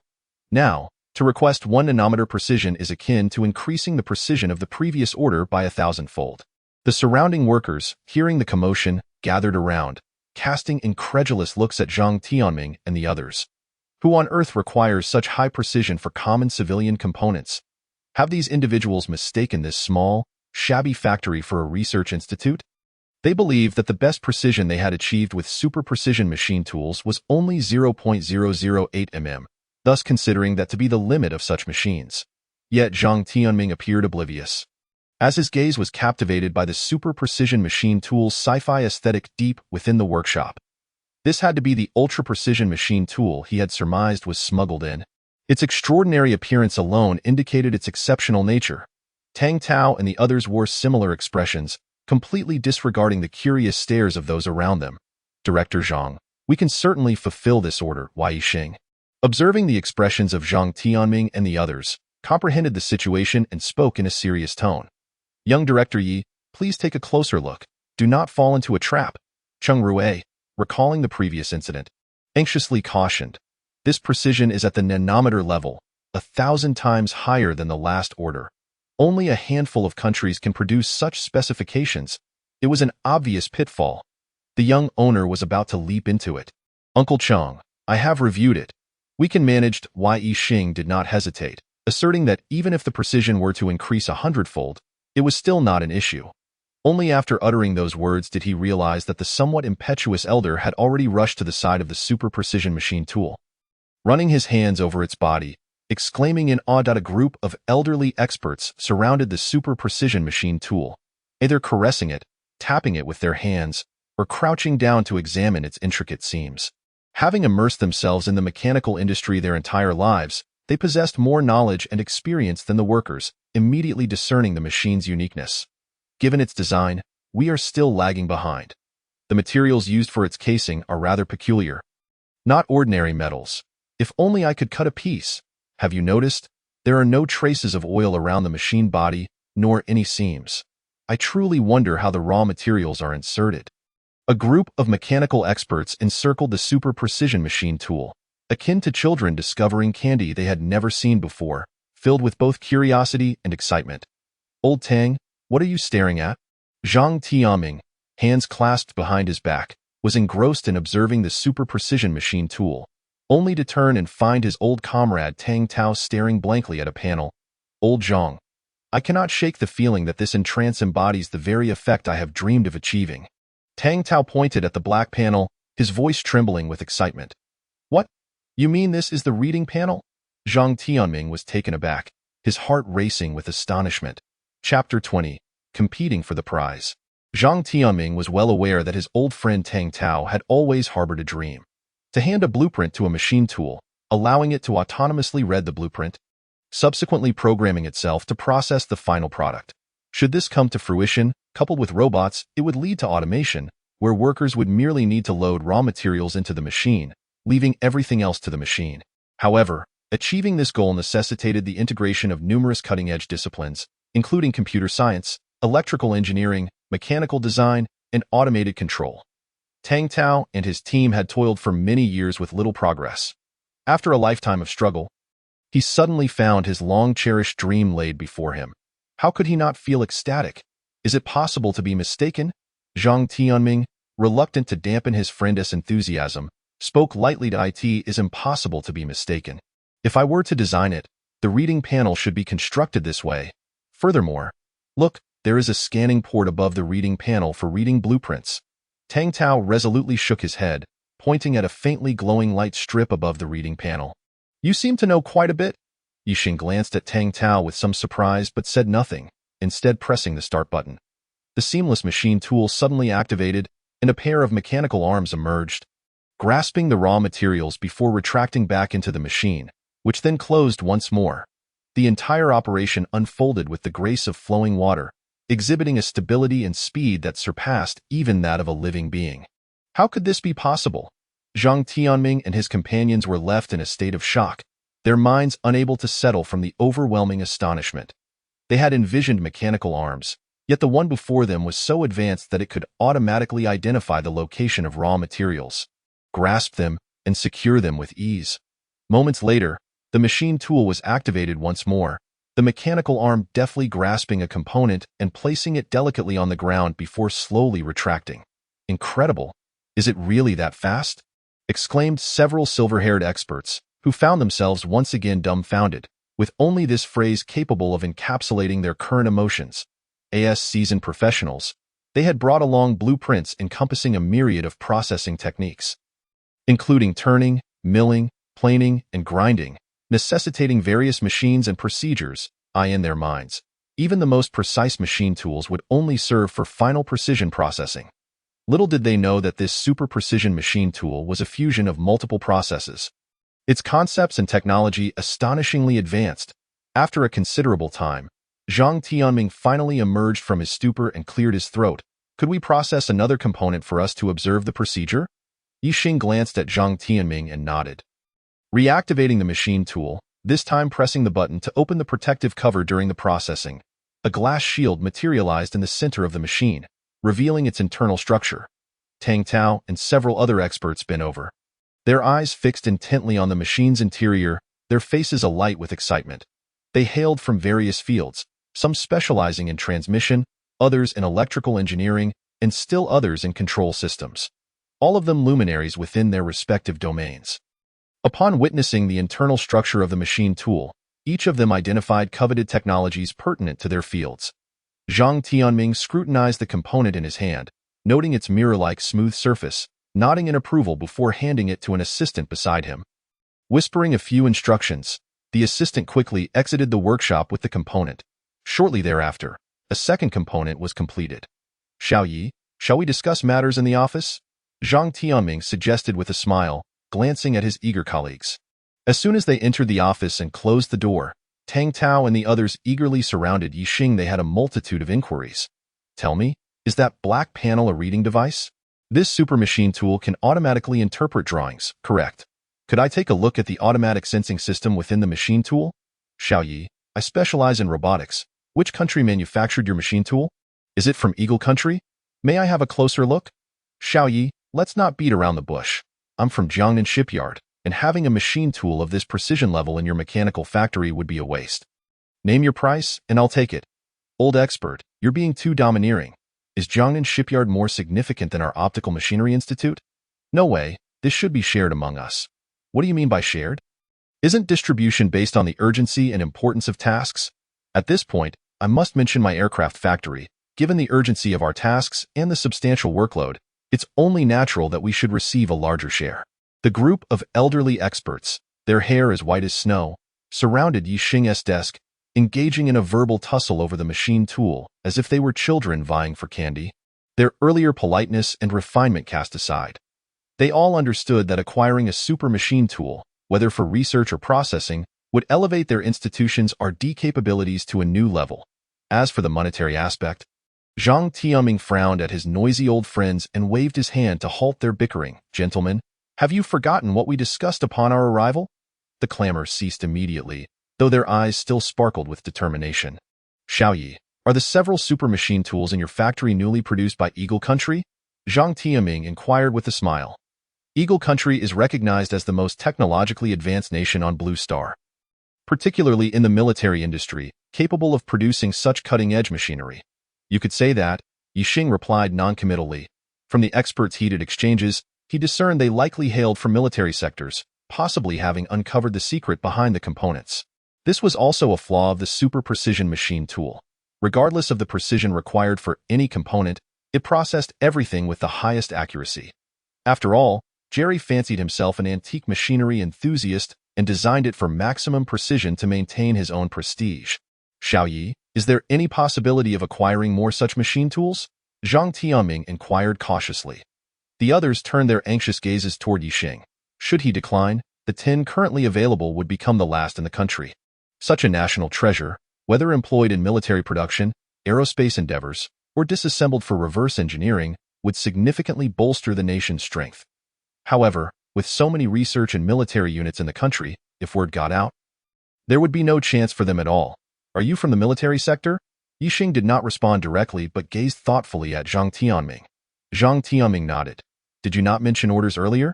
Ye Xing inquired softly. He had long sensed their extraordinary status and keen insight. Ye Xing was merely concerned that if he revealed his connections, he would attract unwanted attention, restricting his freedom of action. If he were under military protection, it would be one thing, but the risk of attracting the scrutiny of other factions was too great. At this stage, Ye Xing only wished to establish his industrial empire based on his factory. Orders? Zhang Tianming exclaimed in surprise. Just then his phone rang. Director, the product precision fully meets standards. A deep voice on the other end of the line stated succinctly before hanging up. Confirmed. Zhang Tianming's eyes lit up with excitement as he nodded at his old friends, who mirrored his expression. Indeed, I have an order worth 50 million yuan, and all our external processing can be entrusted to your factory, Zhang Tianming declared with conviction. Chapter 21.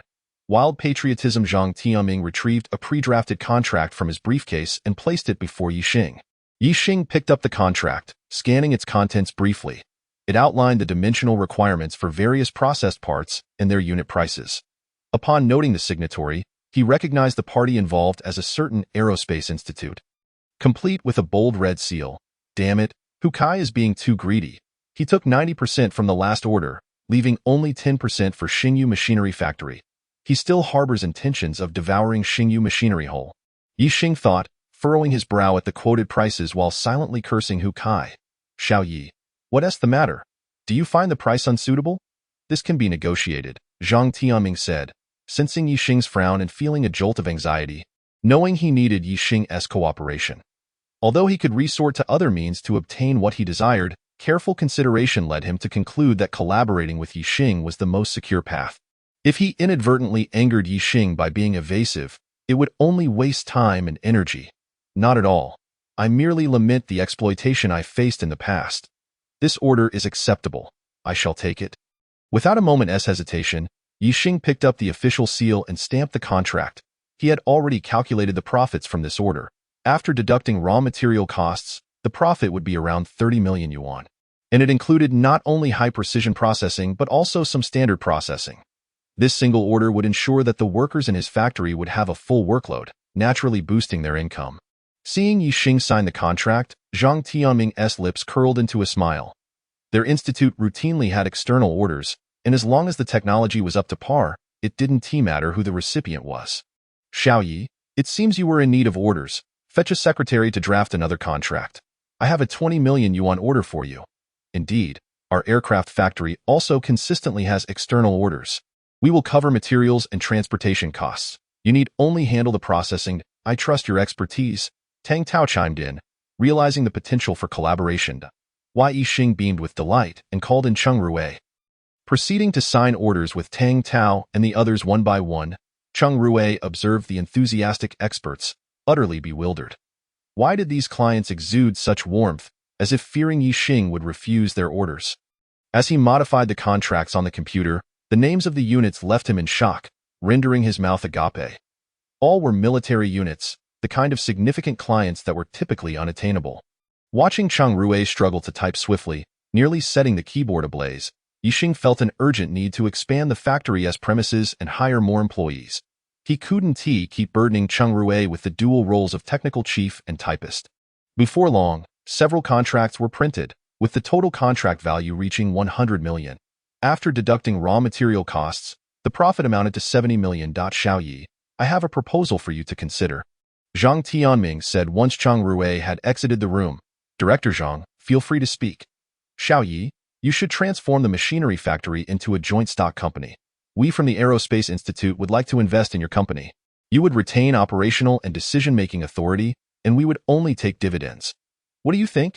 Zhang Tianming said with a smile, his gaze fixed on Ye Xing. Ye Xing was taken aback. scanning the hopeful expressions in the eyes of Zhang Tianming and Tang Tao. Xiao Yi, this is a boon. With the Aerospace Institute's backing, whether you pursue business or handle affairs, others will hold you in higher regard, not to mention the additional benefits. Tang Tao, ever the impatient one, reminded him. Ye Xing suddenly understood. With the Aerospace Institute as a shareholder, it would mean military protection, allowing him to navigate business dealings with greater ease, facilitating loans and approvals. The unscrupulous tactics often employed by dishonest merchants would be deterred. Thank you for your kind offer, but I shall only approach you when I truly encounter difficulties, Ye Xing replied coolly, declining Zhang Tianming's goodwill. He felt that merely having produced a super-precision machine tool did not warrant collaboration with the state at this juncture. Several esteemed gentlemen, once the business is settled, let us discuss your requirements, Ye Xing stated directly. Xiao Yi, you are indeed a clever individual, so I will speak plainly. Assist us in acquiring a few machine tools.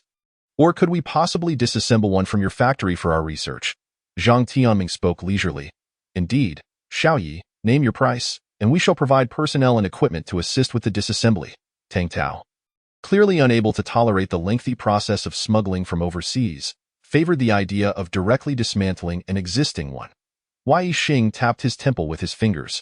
Obtaining a few machine tools was trivial, merely a matter of exchanging a few boxes of instant noodles. The challenge lay in seamlessly fabricating the narrative of importing such items from abroad. Xiao Yi, you need not worry about the finances or domestic customs. As long as you can procure the machine tools, we can ensure naval and aerial escort in international waters. Observing Ye Xing's perplexed expression, Zhang Tianming assumed he was concerned about transportation safety. Such high-tech equipment, subject to the embargo, could significantly enhance national strength, and in Zhang Tianming's view, military escort was entirely justified. Must it be so exaggerated? Ye Xing was taken aback. Was it truly necessary to go to such lengths for a few boxes of instant noodles? Absolutely, the seas are quite turbulent these days, rife with pirates, Zhang Tianming quipped. Ye Xing shook his head, resolutely rejecting Zhang Tianming's offer. After some negotiation with Zhang Tianming and the others, they finally settled on one machine tool per research institute. Director Zhang, how shall we determine the price? Upon reaching the pricing stage, Ye Xing hesitated. In truth, he merely hoped the other party would cover a portion of the shipping costs. After all, they were procuring the machine tools for the nation. It would be rather despicable to exploit the situation for personal gain. Who doesn't he have a sense of patriotism? This sum. Zhang Tianming extended his palm and shook it. 500,000. Very well. Let us agree on that. Ye Xing nodded, pleased that this amount coincided precisely with the shipping fees. The room fell silent, as Tang Tao and the others gazed at Ye Xing in utter bewilderment. When did high-tech equipment subject to the embargo become so undervalued? Zhang Tianming's casual gesture of 500,000 represented 500 million. Such a national treasure was nearly impossible to acquire with mere money. And he felt the amount was already too modest. You jest, young man. 500,000 wouldn't even cover the casing. Are you here merely to amuse us old fellows? Tang Tao scolded, his face stern. Xiao Yi, I am speaking of 500 million. This is a matter of national significance. Do not treat it lightly. Zhang Tianming's expression turned grave. Director Zhang, did you just say 500 million for one unit? Am I mistaken? Ye Xing stared at Zhang Tianming in disbelief, swallowing hard. 500 million for one machine, and they required 6. That totals 3 billion. Why should he bother pursuing orders when he could simply trade instant noodles?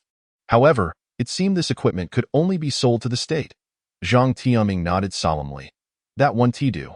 Let us settle on 100 million, considering it's for the state's use. We must not be overly greedy, must we? Ye Xing pondered, considering the potential for further collaboration with the state in the future, opting for a steady approach. 100 million. Xiao Yi, you cannot be serious. Are you willing to operate at a loss? What is the point? Zhang Tianming, Tang Tao, and the others exchanged glances, bewildered. The manufacturing difficulty of such high-precision machine tools is immense. The cost alone approaches 100 million. Adding in the fees for intermediaries, shipping, and smuggling, 500 million barely covers expenses. And yet, Ye Xing is only asking for 100 million. They could not comprehend it. Not for personal gain, but out of a fervent love for my country. Is that not sufficient? A faint smile graced Ye Xing's lips. Chapter 22. Termination of cooperation within the Hu's trading company in Tianan City. Hu Kai sat on the sofa, scrolling through his phone. his expression shifting between joy and despair. On the surface, the order from the Aerospace Institute was smoothly executed, netting him several million. However, without a contract with Huaxing Group, once the machine tools were repaired and parts processed, Hu Kai still obediently paid up. In effect, he had merely earned a fee for running errands. Huaxing Group, Ye Xing. Hu Kai set down his phone, his face contorted with rage as he ground his teeth. His deepest resentment was reserved for Ye Xing. Had it not been for this young man's mysterious acquisition of several machine tools, his plans would have succeeded. The Xingyu machinery factory and the Yi family estate would have belonged to Hu Kai. Far superior to his current predicament, as for Huaxing Group, he dared not even harbor ill thoughts, for they wielded immense power in Tianan City, far beyond the reach of his modest trading company. Moreover, future military contracts would rely on Huaxing Group, Ye Xing. At that moment, the office door swung open, and a voluptuous female secretary sauntered over to Hu Kai, her hips swaying enticingly. The fragrant air enveloped him, stirring a tumult of emotions within Hu Kai as he eagerly grasped the secretary's delicate hand. Ye Xing, a certain Song Ming wishes to see you. What do you think? The secretary said softly, plopping into Hu Kai's lap. That scoundrel Song Ming can go to hell. Upon hearing the name, Hu Kai erupted in fury. Shall I send him away? The secretary stood up, heading toward the door. Wait, let him in. Hu Kai suddenly recalled something, instructing the secretary. Before long, a haggard-looking Song Ming stood before Hu Kai, hesitating to speak. Heh, enjoying the company of lovely ladies, are we? Hu Kai's foot tapped on the desk as he regarded Song Ming with a smirk. He had provided Song Ming with several thousand yuan to betray the Xingyu machinery factory, leading Ye Xing into a trap. He arranged for Song Ming to be at the glorious KTV, where a lifetime of working with machinery could not withstand the allure of young beauties. In just a few days, he had squandered the money, and his years of savings had vanished into the pockets of several dancers. Hu Zong, please spare me the ridicule. I beg you, could you settle the remaining balance? I am truly at my wit's end. Song Ming looked at Hu Kai with fearful eyes. Regret gnawed at him. He should never have trusted Hu Kai. Without the promised money, he was scorned by peers for being ungrateful. Settle the payment? Song Ming, you conspired with Ye Xing against me, and I didn't break your legs. Yet you still dare to ask for money? Hu Kai slammed his palm on the desk, roaring in rage. Ye Xing, I didn't I followed your instructions, didn't I? Song Ming trembled, stumbling over his words. Then tell me, where did Ye Xing procure those precision machine tools? And how did he acquire 10 of them? This news has spread throughout the circle. You spend every day with Ye Xing. Surely you must know? Hu Kai glared at Song Ming, knowing that the existence of 10 precision machine tools at Xingyu Machinery Factory was difficult to conceal. Anyone with a keen interest could easily inquire with the factory workers. Song Ming was dumbfounded. After a long pause, he slowly replied, perhaps Ye Xing has a classmate in an import-export company who assisted him? An import-export company? That does seem plausible. Hu Kai scrutinized Song Ming for a long moment, before his expression relaxed slightly. Song Ming, do you realize that your failure to provide timely information has led to my complete defeat? If you cannot devise a way to reverse this situation, you can forget about your payment. Hu Kai plopped back onto the sofa, casting a frosty gaze at Song Ming. Song Ming felt as though he was being stared down by a venomous serpent. Involuntarily shivering, his mind raced, and he conceived a plan. Just as he was about to voice it, the phone on the table suddenly rang. Hello, old Zhang, is there another order? Upon seeing the call, Hu Kai's icy demeanor instantly softened, his body leaning slightly. An order? Heh! A sarcastic chuckle came from the other end of the line. Old Zhang, what is it? Hu Kai felt a surge of anxiety, a foreboding sense creeping in. Hu Kai, from today onward, our collaboration has come to an end. You have my gratitude for leading us to discover Xingyu Machinery Factory. Their technology is exceptional and reliable. The voice on the phone lavished praise on Xingyu Machinery Factory. Yet Hu Kai absorbed not a single word, as if doused with cold water, his mind consumed only by the notion of their partnership being irrevocably severed. To secure the order from the Aerospace Institute, he had exerted considerable effort. Hearing that the Aerospace Institute demanded high quality, he had humbly entrusted the processing to Huaxing Group. Yet who could have guessed that his efforts would merely serve Xingyu Machinery Factory? A searing sense of humiliation ignited within him. Old Zhang, is there truly no opportunity left? May I visit you in person? Realizing he was about to lose a lucrative opportunity, Hu Kai hastily lowered himself to plead. Hu Kai, please do not call me again. The line abruptly disconnected, leaving Hu Kai staring blankly at his phone. Ye Xing, you cunning brat, daring to steal my path. After a long moment, Hu Kai lifted his head, his eyes glinting with malice. What was that brilliant idea you had earlier? Share it with me. Hu Kai's expression darkened as he turned his gaze upon Song Ming. Song Ming, trembling, met Hu Kai's gaze. Feeling as if his life hung in the balance, Hu Zong, at this juncture, our only option is to capture Ye Xing and force him to reveal the origins of those high-precision machine tools. We could procure a few for ourselves, thus nullifying Ye Xing's advantage. Song Ming cautiously suggested. Observing Hu Kai's countenance, Hu Kai's eyes lit up. Indeed, how had he not thought of this? Let us proceed to their factory and lie in wait. Hu Kai seized Song Ming and rushed out. Half an hour later, a black Mercedes was parked at the entrance of a narrow alleyway leading to Xingyu Machinery Factory. Inside the car, Hu Kai and Song Ming, along with 4 burly men clad in black, fixed their gaze intently on the entrance. As time gradually slipped away, it was soon past 6 in the afternoon, and workers began to emerge from the factory. President Hu, look, Ye Xing is coming out. After another hour had passed, Song Ming roused the drowsy Hu Kai with a slap, pointing excitedly towards the factory gate. Hu Kai opened his eyes and followed his gesture. Indeed, Ye Xing stood at the entrance, scanning the eastern road. Apart from him, there was no one else in the vicinity. Action! Hu Kai commanded with a wave of his hand, stepping out of the Mercedes with his hat pulled low. Striding towards the factory entrance, the remaining men, similarly attired, exuded a fierce demeanor as they quickened their pace. Just then, a deep, thunderous roar echoed from afar. The group instinctively halted, turning towards the source of the sound. What the hell? As the scene unfolded before them, Hu Kai and his companions were left dumbfounded, their expressions filled with astonishment. Chapter 23. The military personnel 2 camouflage trucks sped into view, flanked by rows of valiant soldiers. Clad in camouflage uniforms and steel helmets, the soldiers scanned their surroundings with sharp, vigilant eyes, rifles at the ready. Military vehicles. Hu Kai and the 4 men involuntarily gasped, their legs trembling uncontrollably.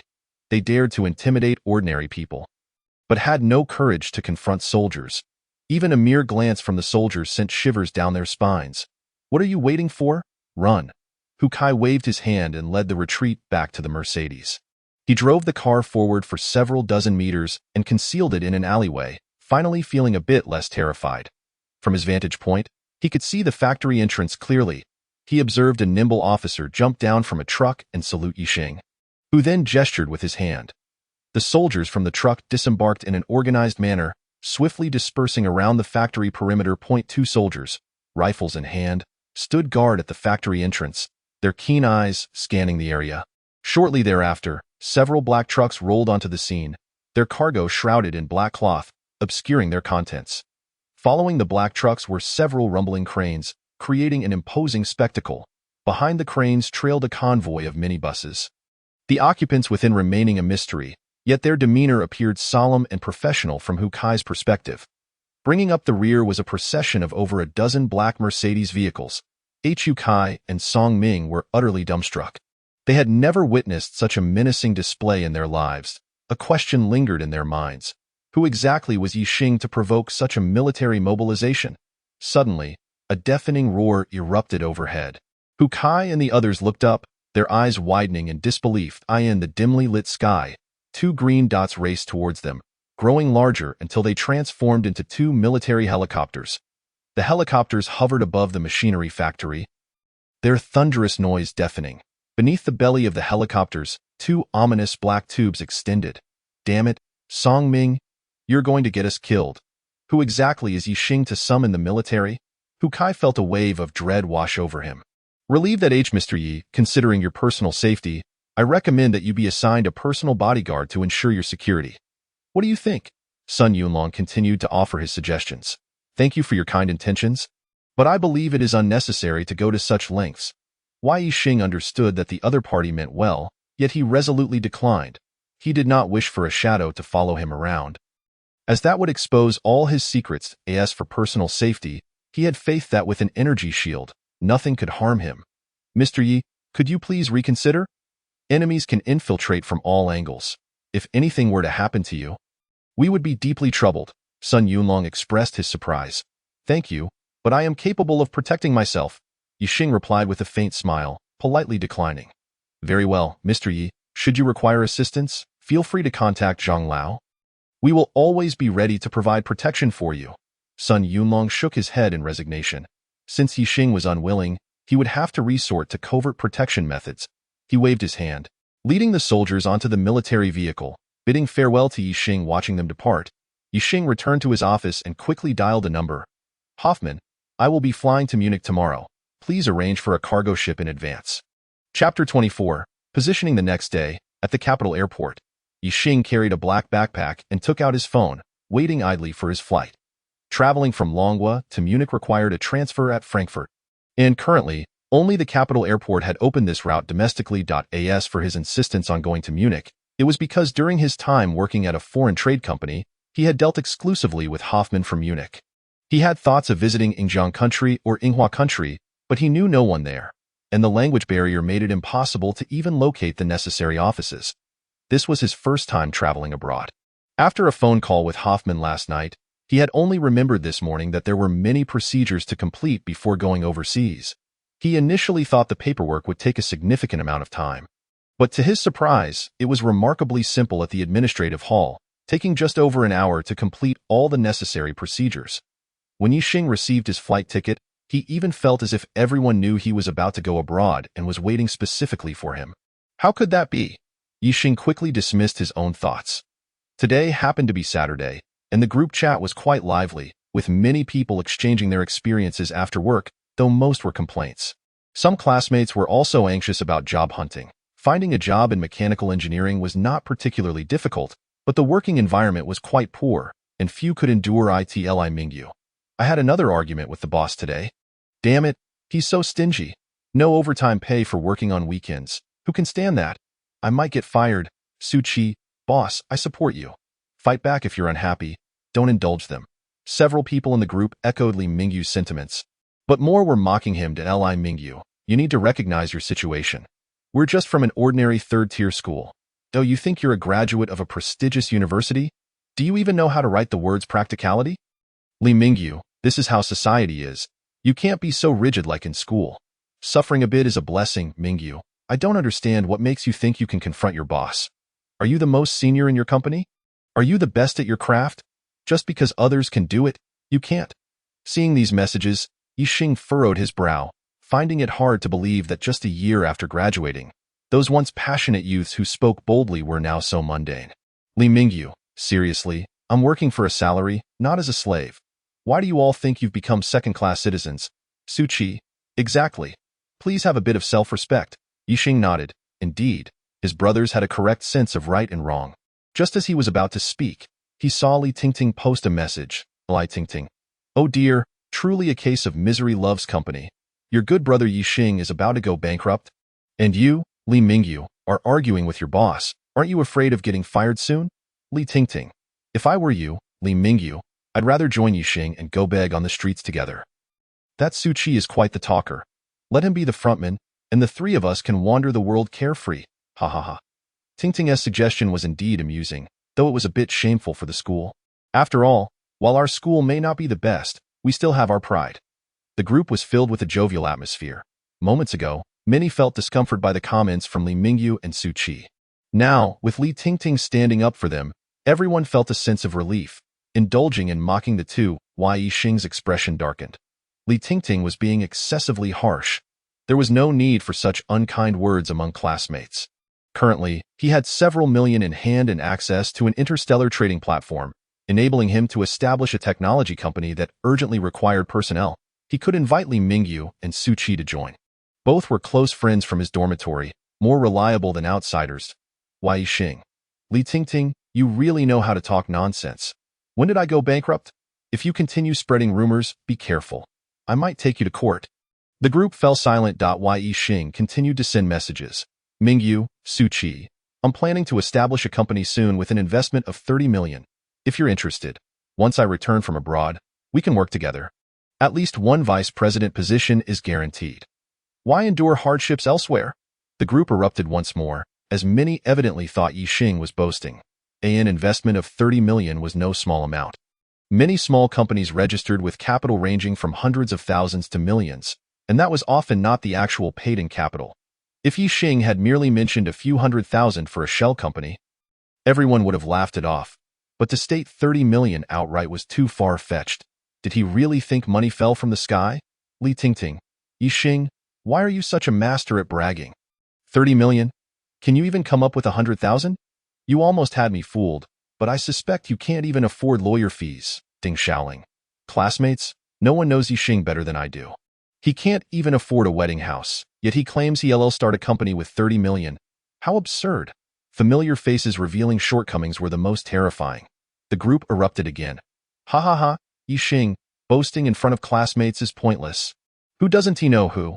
Exactly, you can't even manage your little factory, and yet you want to start a company. What? Selling magic pills? Ye Xing, come on, check out v100.y Ye Xing. Having earned so much money, at least change your ride. I just switched jobs to a car dealership. If you want to buy a car, I can give you a discount. Just afraid you won't dare to come. Ye Xing felt his breath catch. He opened his phone, intending to send a few contract photos to the group as a small shock. However, he realized he had forgotten to take any pictures. Suddenly, WeChat vibrated.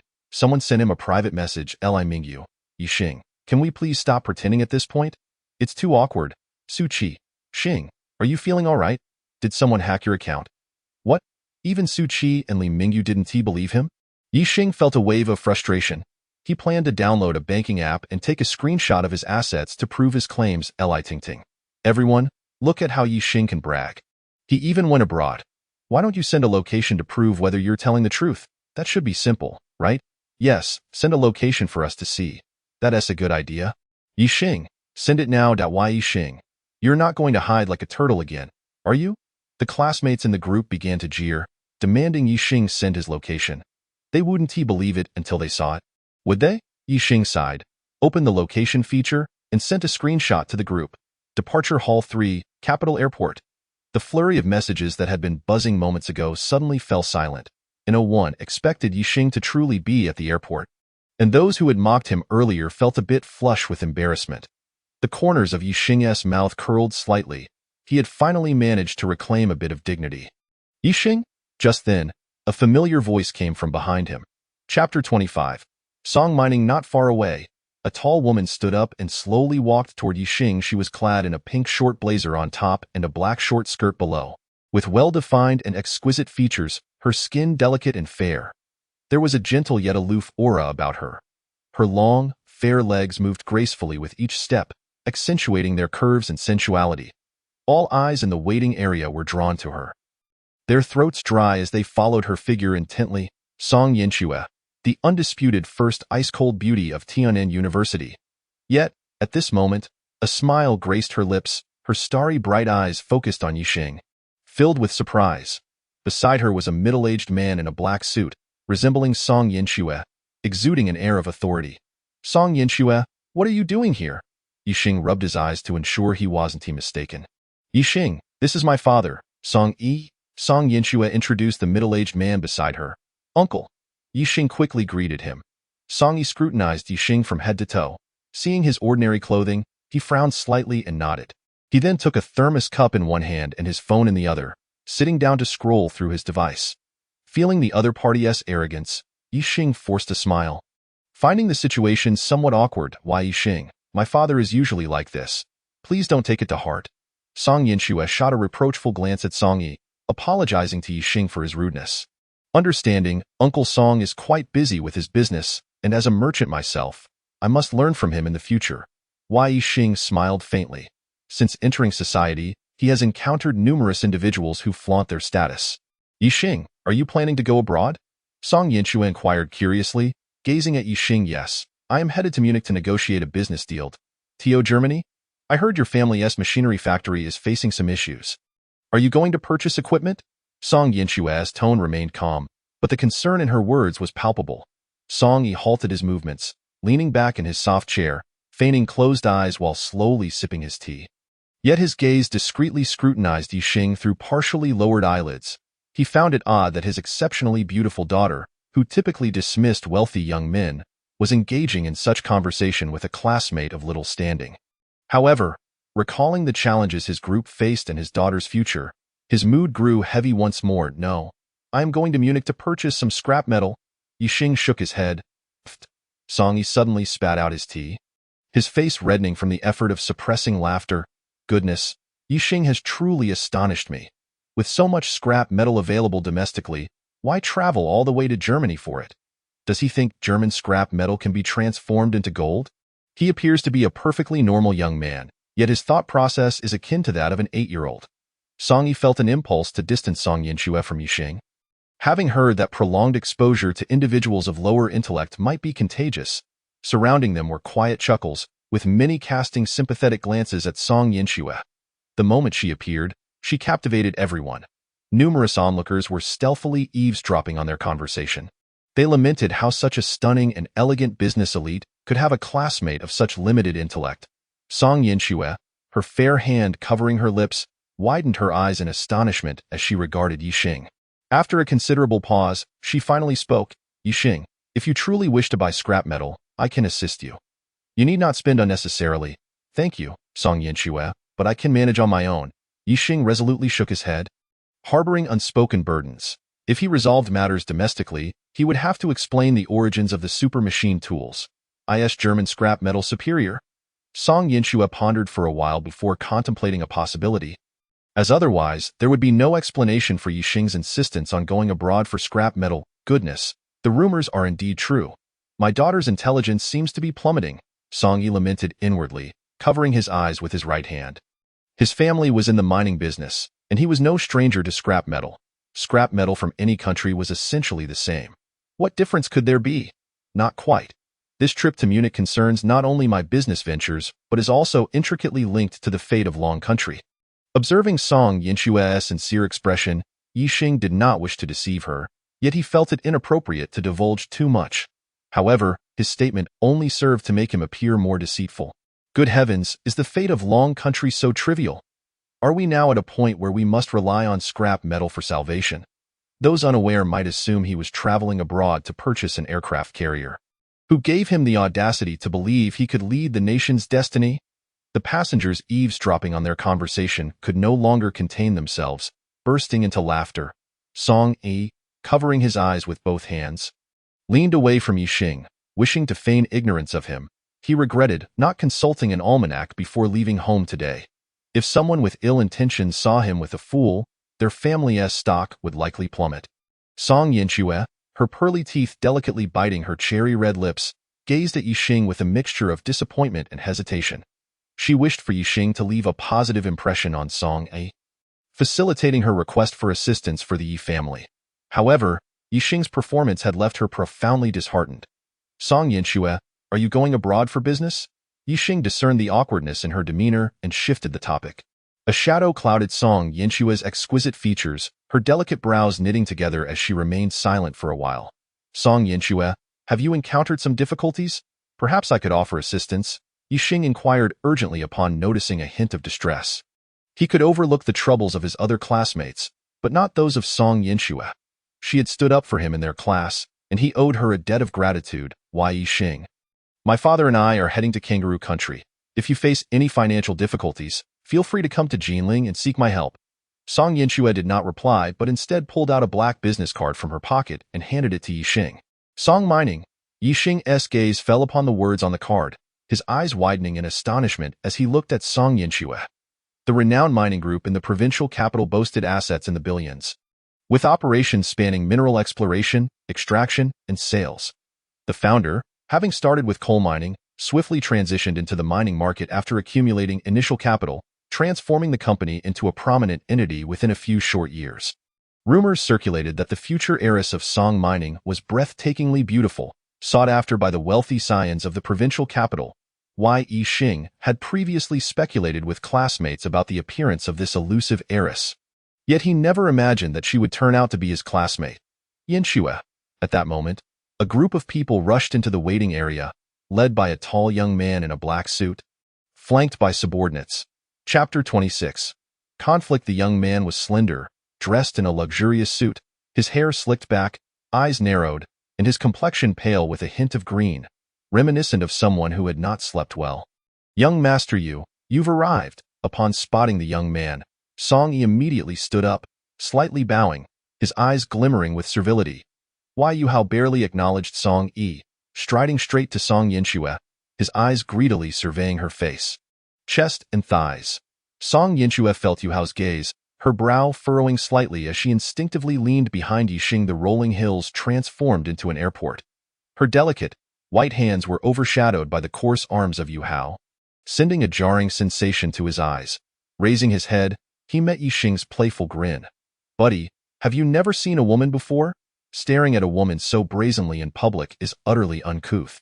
Ye Xing interposed himself before Song Yinxue, smiling at Yu Hao. "What do you want? Get out of my way.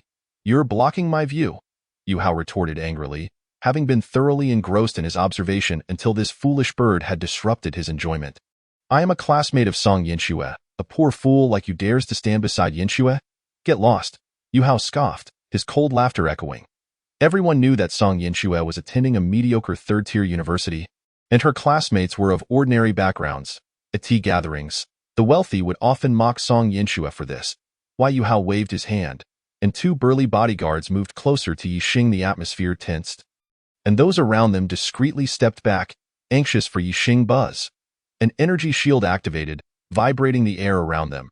An invisible white light enveloping Ye Xing entirely. In his view, two crosses appeared on the chests of the two bodyguards. The energy matrix swirling violently, ready to strike at any moment. An invisible pressure forced the two bodyguards to change color, retreating a few steps. "Young Master Yu, don't stoop to the level of this foolish boy. Yinxue, let us leave." At that moment, Song Yi approached, hastily pulling Song Yinxue from behind Ye Xing. "Yinxue, our family's salvation depends on young Master Yu. You must." Song Yi sighed softly into Song Yinxue's ear. Song Yinxue cast a weary glance at the self-satisfied Yu Hao. "Yinxue, President Smith of Rio Tinto has already reserved a hotel in Melbourne. We're just waiting for you to arrive for negotiations." Yu Hao moved closer to Song Yinxue, deliberately raising his voice. "Rio Tinto in Kangaroo Country? The world's largest mining company, overseeing iron ore, coal, copper, aluminum, nickel, and other resources, ranks among the top 200 in the global Fortune 500 with immense strength, leaving many smaller nations in awe." The crowd in the waiting area, primarily comprised of business people, was well versed in such matters. Upon hearing that Tang Tao was a guest of Rio Tinto, they couldn't help but cast envious glances in his direction. When comparing him to Ye Xing, who was traveling to Germany to purchase scrap metal, it was clear that the two belonged to entirely different realms. This was how a wealthy heir was paired with an exquisite beauty. That young man is already a guest of Rio Tinto at such a young age. His background and capabilities must be extraordinary. I think that beauty is somewhat unworthy of young Master Yu. He could have his pick of women. If I were that foolish boy, I'd keep my distance from that beauty. Otherwise, if angered the wealthy heir, one might not even know how they met their end. The onlookers speculated about the trio of Yu Hao, Song Yinxue, and Ye Xing. Ye Xing, I must take my leave. If you need anything, feel free to visit me in Jinling. Song Yinxue, in low spirits, waved at Ye Xing as she followed Song Yi toward the boarding gate. "Kid, I'll remember you," Yu Hao hissed, extending his hand, his eyes glinting with malice as he gestured across his throat. Subsequently, he waved his hand and followed his bodyguards behind Song Yinxue. Ye Xing watched as Song Yinxue disappeared from view. Feeling a profound sense of loss, the autumn sky was clear and refreshing, the blue Danube meandering through Munich. As soon as Ye Xing disembarked from the plane, he spotted Hoffman, a tall man with a full beard. Waiting at the airport, he had previously encountered Hoffman in a video, which allowed them to instantly recognize one another. Most importantly, he had assisted Hoffman in establishing numerous client connections in the Dragon Kingdom, resulting in significant profits for Hoffman. "Oh, dear Xing, it is truly a pleasure to see you," Hoffman exclaimed, immediately recognizing Ye Xing and hastening forward to embrace him warmly. "Hoffman, I am equally delighted," Ye Xing replied, extricating himself from Hoffman's embrace, somewhat unaccustomed to such exuberance. Following this, Hoffman escorted Ye Xing to a pre-booked hotel and then invited him to dine at the most renowned restaurant in the area. Sipping on Munich's light beer and savoring roasted pork knuckle, They basked in the golden autumn sunlight. Before them, the Danube River flowed serenely, reminiscent of blue emeralds. Ye Xing found himself lost in reverie. Envisioning a future where he could afford a villa here and lead a tranquil life. Ye Xing, what merchandise do you wish to order this time? Munich boasts a rich history in mechanical product development. Our offerings are stable and reliable, certain to help you penetrate the Dragon Kingdom market, Hoffman said, eagerly watching Ye Xing after taking a sip of his beer. Hoffman, I would like you to expedite the order of a cargo ship's worth of scrap metal. As swiftly as possible, Ye Xing replied, meeting Hoffman's gaze. What? Hoffman exclaimed, his eyes widening in disbelief. There is scrap metal available everywhere. Why go to such lengths to purchase it from Germany? Ye Xing nodded, for this was the most economical solution he could conceive. Hoffman, I can raise the price a bit. I have recently established my own company and will be developing high-tech products. You could act as an agent and earn substantial profits, Ye Xing observed Hoffman's hesitation, quickly realizing it stemmed from a lack of potential profit. Very well, Ye Xing, you have previously assisted me. I shall arrange it for you with utmost urgency, Hoffman mused, nodding after a moment's contemplation. 3 days later, the Bremen cargo ship, laden with goods, docked at Munich port, bound for Zhoushan port in the Dragon Kingdom. The cargo owner. Ye Xing boarded the ship prior to its departure to inspect the goods. Traversing various cargo holds with the captain's company, discreetly memorizing their locations. Upon disembarking, the captain and crew chuckled at Ye Xing's retreating figure. They had never encountered such an absurd client, traveling such a distance to purchase mere containers of scrap metal. Ye Xing did not return with the cargo ship, nor did he take a direct flight to the capital. Instead, he purchased a ticket for a luxury cruise liner, intending to disembark when the ship docked at a domestic port. 5 nights later, the sea was tranquil, and the bright moonlight illuminated the deck. Ye Xing, with a glass of wine in hand, leaned against the railing, appreciating the ocean's beauty, lost in thought. Inside the cruise liner, the hall was ablaze with lights, the sounds of lively singing and dancing occasionally wafting out to the deck, where Ye Xing stood alone, serenading the moon. Suddenly, he vanished from the deck, leaving only an empty wine glass behind. Above the cruise ship, a vague figure emerged from the clouds, pausing momentarily before transforming into a white streak, slicing through the clouds towards the east. Chapter 27. The appearance of the F-22, a series of thunderous roars erupted in the serene air. Akin to a deluge, the revelers aboard the cruise liner simultaneously looked up in terror at the sky. A white streak traversed the clouds at an astonishing speed, a billowing mist trailing behind it. Good heavens, what sort of aircraft can achieve such velocity? I estimate it must be over 5 Mach. Your estimation is off. It must be at least 7 Mach to generate such a commotion. Why can't we see the aircraft? Many gazed skyward, voicing their concerns. Meanwhile, in the captain's quarters, Captain Fels and his first officers stared at the radar display, their faces etched with shock. 12 Mach, to their knowledge. The fastest known aircraft on Blue Star barely reaches 9.8 Mach, yet the speed captured by the radar far exceeds this figure. Could it be a UFO? Fels murmured, having witnessed many strange occurrences as a seasoned captain. However, this was the first time he had encountered something so extraordinary that could be detected by instruments. Captain, it has headed east. Could it be a new aircraft developed by the Eastern superpower spying on our territory? An officer proposed a novel theory. Fels's expression grew serious. With the Eastern superpower's rising strength, the gap in aviation military capabilities with Western nations was narrowing. News of technological breakthroughs from the Dragon Kingdom frequently surfaced. Fels immediately grabbed the communicator to report the incident. Minutes later, 2 F-22 fighter jets took off from the nearest airport, racing toward the cruise ship's location. Unbeknownst to Ye Xing, who was focused on maneuvering the energy shield. The panel before him displayed the Bremen's coordinates and the distance between them. As long as he controlled his speed, the coordinates would guide the energy shield towards the target. The reason he could be detected by ground radar was that the energy shield's stealth capabilities only applied to the naked eye and could not evade radio wave scanning. After all, the energy shield was merely a relic from the days of fleet civilization, designed for hunting, not warfare. Hidden beneath the shield, Ye Xing watched as clouds rushed toward him at an indescribable speed before disintegrating into mist. He could only imagine the catastrophic consequences had he not been shielded. At this altitude, he would have been obliterated. Minutes later, the Bremen appeared on the shimmering surface of the SEA. Ye Xing slowed his speed and gently descended at the rear of the cargo ship. It was deep night, and aside from a few patrolling crew members on the deck, there was no one else around. Ye Xing quietly opened the warehouse door and entered the cargo hold, which contained several enormous containers stacked in the dark space. Ye Xing leapt onto a container, mentally activating his spatial ring to store the scrap metal within. He then placed the 15 super-precision machine tools, which had already been traded, into one of the containers. Completing the task took less than half an hour. Emerging from the cargo hold, Ye Xing glanced around before activating flight mode, vanishing into the sky. Moments later, he soared above the cruise ship, observing the deck illuminated with lights, where many were gazing upward. Had he been discovered? Ye Xing thought, preparing to slow down and find a less populated area to land. Suddenly, a red light flashed on the panel before the energy shield. An aircraft was approaching from 20 kilometers away. The opposing aircraft's radar was scanning. Warning.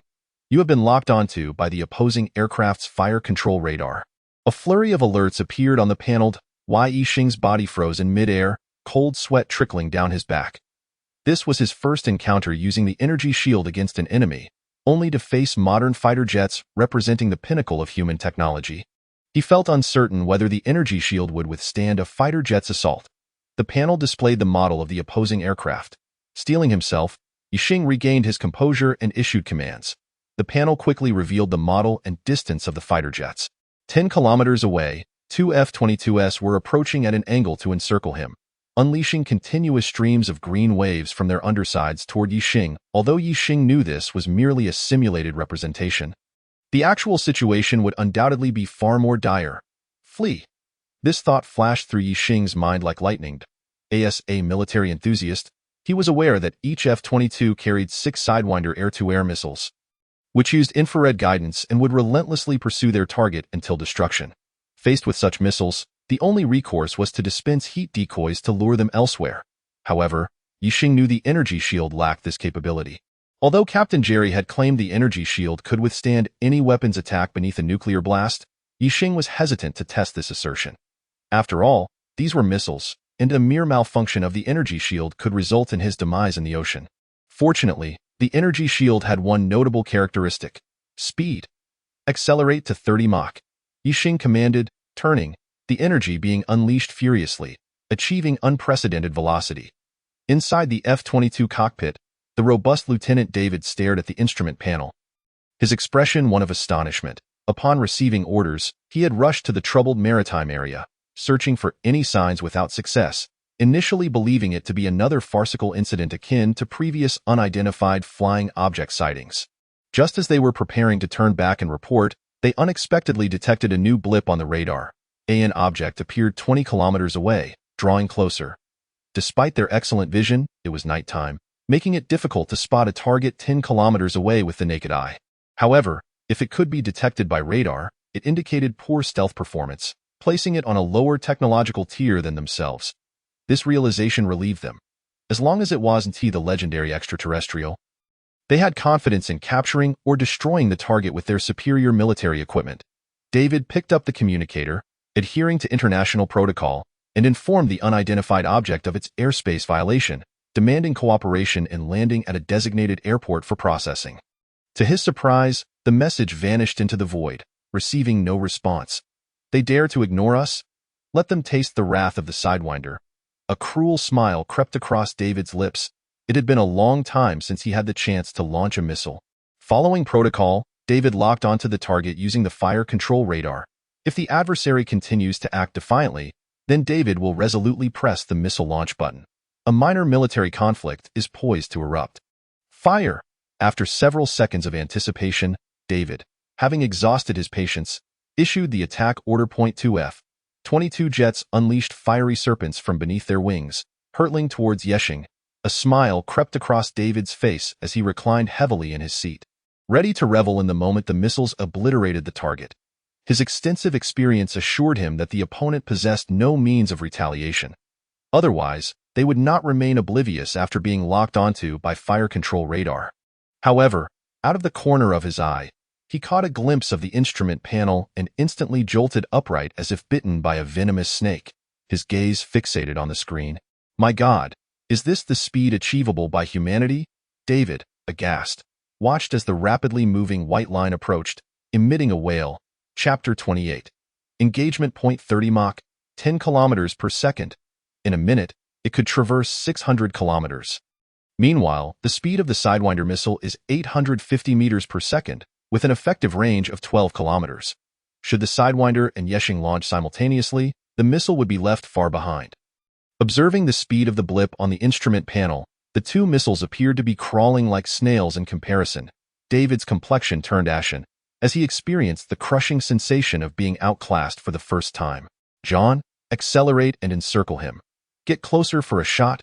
David, unwilling to concede, seized the communicator and commanded his wingman, John. The two F-22s sliced through the clouds, one heading east and the other west, as they flanked Ye Xing.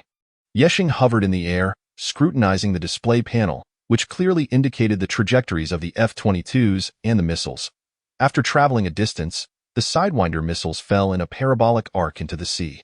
Yet the two F-22s, clearly unwilling to concede, sped towards him. A cold smile curled at the corners of Ye Xing's mouth. The recent high-speed flight had provided him with newfound insight into energy shields. Merely accelerating to 30 Mach in an instant had already placed him in an invulnerable position. Now, he was ready to test his offensive capabilities in an instant. Ye Xing surged forward, positioning himself 15 kilometers away from the wingman.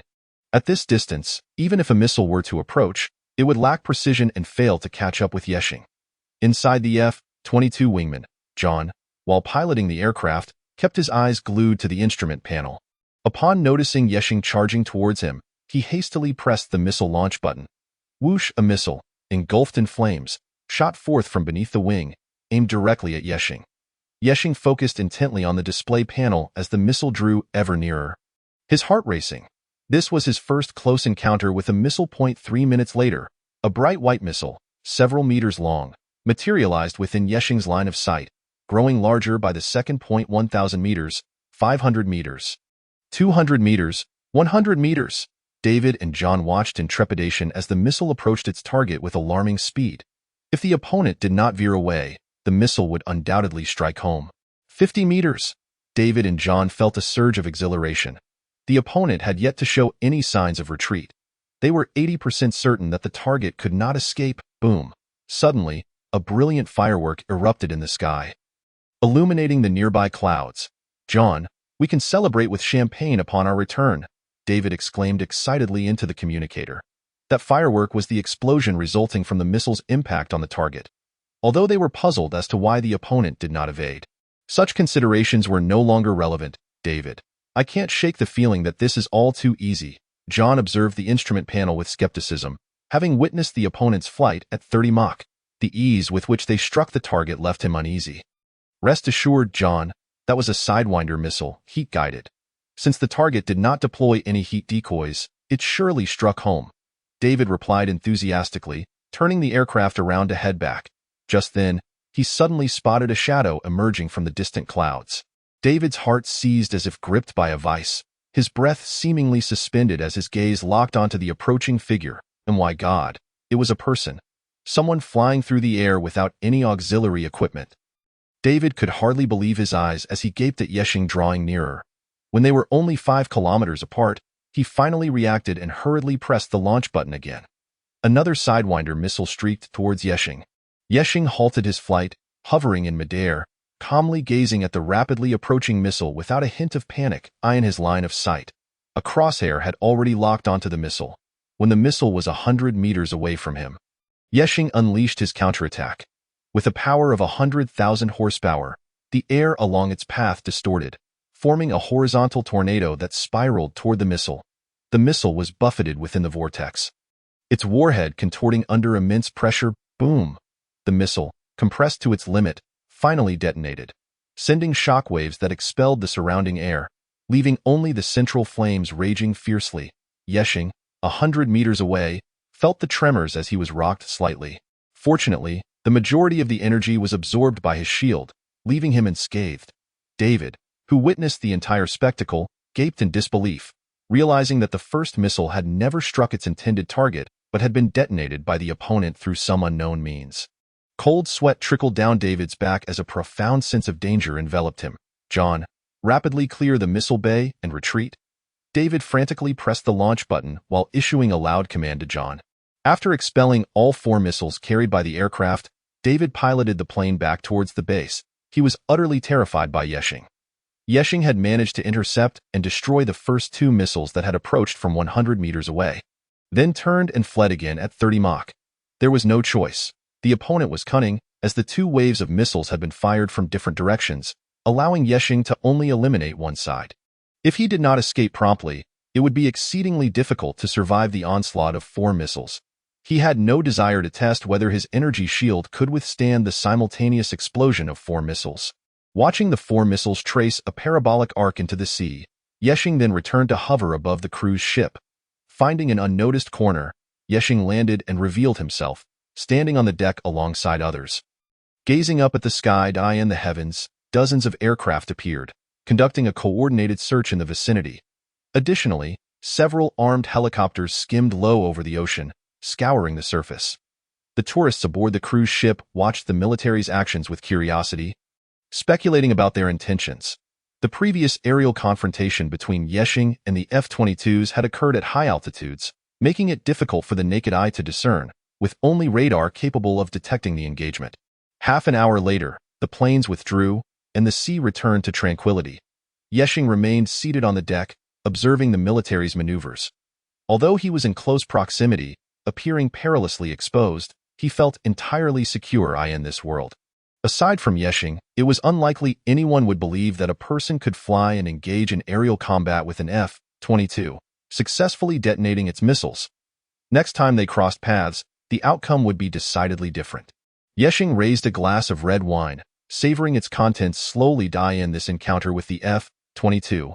Ye Xing had gained the upper hand, if he could thoroughly validate the protective capabilities of his energy shield. Then next time, he would be confident in ensuring the F-22's return would be thwarted. Zhoushan port bustled with activity as vessels came and went. Sun Yunlong, clad in casual attire, frequently glanced at his wristwatch. A flicker of anxiety and concern etched across his brow. Behind him stood a group of elderly experts, their hair a mix of gray and white, hailing from various fields across the nation. Their expressions mirrored both urgency and anticipation, with some shielding their eyes against the sun to peer out at the sea. Ever since news broke of the Aerospace Institute acquiring several super-precision machine tools, the domestic engineering and research circles erupted in excitement. Influential figures from related sectors flocked to Zhoushan port, eager to secure usage rights for their respective organizations. While they outwardly displayed respect and civility, a palpable tension lingered beneath the surface as they warily eyed one another. After all, opportunities like this were rare, and none knew when the next would arise. Observing the assembly of seasoned experts, Sun Yunlong pondered how to fairly distribute the machine tools. Simultaneously, he harbored concerns about potential disruptions during transit, given that these machine tools were classified as contraband by the Basalt Treaty. The ship has arrived. Just as he was gripped by anxiety, a subordinate rushed in with an urgent report. Chapter 29. The Four Seas card at the port. The Bremen had just docked when personnel promptly arrived at the designated location, with cranes and other equipment already in place. Surrounding vessels cast envious glances at the Bremen's crew. Unloading at the port followed a first-come, first-served protocol. Some ships had to wait 1 or 2 days to unload their cargo. Speculation abounded regarding the Bremen's significance. The captain and crew of the Bremen looked equally perplexed, fully aware that their ship was laden with scrap metal. Did Longguo truly lack scrap metal? A daring thought crossed the minds of the captain and crew. Massive cranes hoisted containers from the cargo hold, placing them on the dock, where trucks stood ready to transport them to the warehouse. Experts gathered around the containers, watching breathlessly as workers began to dismantle them, fearing they might miss even the slightest detail. When 6 super-precision machine tools emerged unscathed before their eyes, the experts erupted in jubilant cheers. Sun Yunlong wiped the sweat from his brow with a sense of relief, exhaling deeply as he acknowledged the successful completion of this mission. Although a multitude of experts were present, each had signed a confidentiality agreement, and he harbored no concerns about any information leaking out. After all, these top-tier experts possessed a unique loyalty to the nation that commanded deep respect. Our Ship Power Institute is certainly taking one of the machines, so don't even think about competing with us. An elderly man declared, wrapping his arms protectively around a machine tool, as if fearing it might be snatched away. Yet, No one found his actions amusing. Instead, the atmosphere grew increasingly lively. But there are only 6 in total. What gives you the right to take one first? Our Electronics Institute also requires one. An elderly gentleman with silver hair promptly voiced his dissent. Old Liu, I fail to understand why your Electronics Institute is meddling in matters of mechanical engineering. This is purely mechanical, another chimed in. Indeed, it makes sense for the Ship Power Institute to take one for research purposes, but what business do your Electronics, Power, and Optoelectronics Institutes have here? Soon, others echoed the sentiment. Typically, they had professional interactions, yet at this moment, with institutional interests at stake, all previous camaraderie was forgotten. Old Tang, your comment reveals your naivety. This super machine tool involves more than just mechanical transmission. It encompasses breakthroughs in electronic sensing, motor servos, and more. Once we fully understand it, it will significantly enhance national strength, benefiting you mechanical engineers as well, retorted Old Liu from the Electronics Institute. Old Liu, surely you don't believe they are oblivious. They are simply feigning ignorance, wanting to ensure you don't secure a spot, someone pointedly remarked. Sun Yunlong listened, bemused, as these esteemed experts, despite their advanced age, displayed childlike tempers. Yet he understood their passion. After all, such a rare super machine tool was invaluable. Money alone could not procure it. If only Ye Xing could manage to acquire a few more, it would certainly alleviate his burdens. Enough, enough, everyone quiet down. Sun Yunlong waved his hand, restoring silence to the gathering, as for the distribution of the machine tools. The organization will certainly make arrangements. I suggest we all return and discuss it further, he proposed calmly. The seasoned experts fell silent momentarily, nodding in tacit agreement with Sun Yunlong's suggestion. They understood that emotions should not cloud judgment. The organization would provide a satisfactory resolution. Xiao Yi, couldn't you possibly procure a few more? An elderly expert asked, unable to contain himself. The significance of super machine tools to the nation cannot merely be measured in monetary terms. Sun Yunlong forced a wry smile, cold sweat trickling down his forehead. He was at a loss as to whether to label this elder as naive or to deem him overly optimistic about foreign intelligence agencies. Acquiring such restricted, cutting-edge technology from abroad would undoubtedly require overcoming numerous obstacles. Sun Yunlong remained puzzled as to how Ye Xing managed to secure such a machine. 3 days later, at Jilin Airport, as Ye Xing emerged, he spotted Zhang Tianming and Sun Yunlong waiting at the entrance. He also sensed an unusual atmosphere at the airport, with a few individuals subtly creating a barrier between him and the surrounding crowd. Ye Xing approached Sun Yunlong, preparing to address him as General Sun, but was promptly interrupted. I'm merely a few years older than you. You can simply call me Brother Sun, Sun Yunlong replied, scanning the area with a measured gaze. The importance of confidentiality weighed heavily. Even the slightest oversight could jeopardize Ye Xing's safety. He was well acquainted with Ye Xing's movements within the country, but remained perplexed as to how Ye Xing had procured the super machine tool abroad and successfully transported it back home. Ye Xing exuded an air of mystery in Sun Yunlong's eyes. Brother Sun, Zhang Lao, you really didn't need to wait for me at the airport. I could have made my own way back. Ye Xing greeted the two with a smile. That's not the case. You were on a mission, and we must ensure you return home safely, Sun Yunlong replied with a layered meaning. Brother Sun, you're being overly cautious. What unexpected event could possibly occur on my own turf? Ye Xing nonchalantly shook his head. The group continued their conversation as they made their way outside, where several vehicles awaited. Once Ye Xing entered a car, the others formed a protective convoy around him. The journey from Jinling to Tianan City spanned over 100 miles, and after an hour, they arrived at the entrance of Xingyu Machinery Factory. During the ride, Sun Yunlong and Ye Xing exchanged a few brief words, and Sun Yunlong learned that Ye Xing had acquired the machine tool in Munich and had it shipped directly to Zhoushan Port. Sun Yunlong had no reason to doubt Ye Xing's account, as it aligned perfectly with the information he possessed. As for the finer details of the transaction, Sun Yunlong refrained from probing further.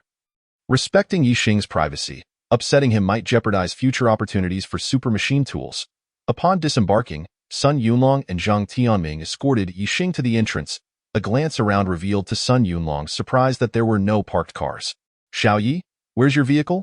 Sun Yunlong inquired, somewhat astonished, for he knew Zhang Tianming had arranged a contract worth over 10 million for Ye Xing. It seemed implausible that someone contributing so significantly to the nation would be reliant on public transport. Sun Yunlong felt a twinge of guilt. Ye Xing scratched his head. I haven't had the chance to buy one yet, though. I see. Here, take this card, Sun Yunlong said, pulling a black card from his pocket and handing it to Ye Xing. The black card, crafted from metal, felt substantial in hand, adorned with diamond-studded corners and a magnificent golden dragon in the center, exuding luxury and prestige. While unsure of its purpose, Ye Xing recognized its exceptional significance. Ye Xing was taken aback and hurriedly declined, "Brother Sun, I can't accept this. Xiao Yi, take it. You've rendered immense service to the nation, and it is our duty to ensure you enjoy a better life and security." Sun Yunlong insisted. Ye Xing stared in bewilderment at Sun Yunlong. "This is the Sihai card. With it, you can enjoy a 30% discount at top-tier establishments across the country. Young brother, your future is boundless. And you will surely find this card useful," Sun Yunlong pressed, placing the Sihai card into Ye Xing's hand. Lowering his voice, he added, "This card has another purpose. In times of peril, presenting it can save your life." Ye Xing was astonished, instantly grasping Sun Yunlong's implication. Sun Yunlong smiled, preparing to leave with Zhang Tianming when Ye Xing suddenly recalled something and called out, "Brother Sun, wait a moment." Chapter 30. Unidentified Flying Objects. Xiao Yi. "What is it?" "Speak freely," Sun Yunlong said with a warm smile, his impression of Ye Xing favorable, patriotic, and humble. "Brother Sun, have you heard of Song's Mining Corporation?" Ye Xing inquired. "Song's Mining Corporation? I've heard it's a major mining conglomerate. What's the matter? Have they caused you trouble?" Sun Yunlong's brow furrowed, concern etched across his face. As a representative from the capital, he was tasked with liaising with Ye Xing and ensuring his safety. Unfamiliar with Jinling, he naturally assumed that Ye Xing's serious inquiry indicated some involvement with Song's Mining Corporation. If so, he would need to caution them to retreat. "Not quite. It's actually my classmate's family business, and they seem to be in a spot of trouble. Could you help me look into it?" Ye Xing recalled the sorrowful gaze of Song Yinxue when she was taken away by Song Yi. "Certainly, I'll inquire. If the issues are manageable, we will step in to assist," Sun Yunlong assured, nodding solemnly. "Thank you so much, Brother Sun." Ye Xing replied cheerfully, feeling reassured that with the nation's involvement, the Song family would likely navigate their troubles. "Xiao Yi, don't stand on ceremony with your brother Sun," Sun Yunlong said with a smile, patting Ye Xing on the shoulder before entering the vehicle with Zhang Tianming and leaving the factory premises.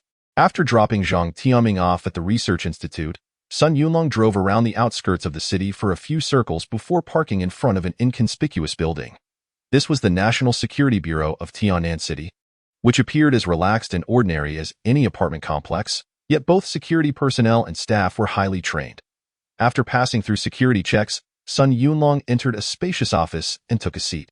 On the desk lay a dossier detailing Ye Xing's interpersonal relationships since birth. As Sun Yunlong perused the document, his expression grew increasingly perplexed. The records indicated that Ye Xing's background was impeccably clean, resembling that of any of the millions of working youth in the country, schooling, labor, and an unremarkably straightforward life trajectory. The strange developments began with Hu Kai's harassment for debt. Could it be that Ye Xing had concealed overseas experiences? Yet that seemed implausible. Apart from this recent trip abroad, he had never even left his province. Sun Yunlong's mind swirled with confusion, filled with questions. However, when his gaze fell upon a photograph of Ye Xing's classmate, Song Yinxue, a knowing smile crept onto his lips. "Ah, so you wish to be the hero who saves the damsel in distress. Very well, my friend. I shall lend you a helping hand," Sun Yunlong muttered to himself, then picked up the phone on the desk and dialed a number. "Please gather information on Song's Mining Corporation and whether they are currently facing any troubles," he commanded in a low voice. Having completed this task, Sun Yunlong retrieved his phone and began scrolling through videos while awaiting the results of the inquiry. Although he is a soldier, he is not much different from an ordinary person in his daily life. The only distinction is that the mobile phone he uses has undergone special modifications to prevent information leakage. Like many middle-aged individuals, he enjoys browsing domestic and international news, finding amusement in it, though he never partakes in the comments. After scrolling for a while, he found himself faced with the same old news, causing Sun Yunlong to stifle a yawn. Just as he was about to put down his phone and take a break, his gaze fell upon a peculiar piece of news, instantly dispelling his fatigue. The Eagle Sauce military stationed in Germany deployed F-22s to engage an unidentified flying object over the Atlantic, Sun Yunlong read aloud. Astonishment spreading across his face. In recent years, UFO sightings have proliferated globally, some even captured in clear videos. However, after expert analysis, Most incidents turned out to be natural phenomena or rocket launches. There has yet to be a single case that withstands scrutiny. Most are ultimately revealed to be hoaxes. Yet this time, an unidentified flying object encounter that prompts the Eagle Sauce Nation to deploy F-22s is unprecedented. A cruise ship's radar detected an unidentified flying object passing by, with the captain initially suspecting it to be a mysterious aircraft newly developed by Longguo, accidentally intruding into their airspace during a test flight. Upon reading this, Sun Yunlong couldn't help but smile wryly. With Longguo's rising power, many countries have begun to hype up the notion of a Longguo threat, frequently spreading rumors. Now even extraterrestrials are being attributed to the people of Longguo. This is utterly absurd. While Sun Yunlong is confident that this incident does not involve the Longguo military, he secretly harbors a small hope that it might be their doing.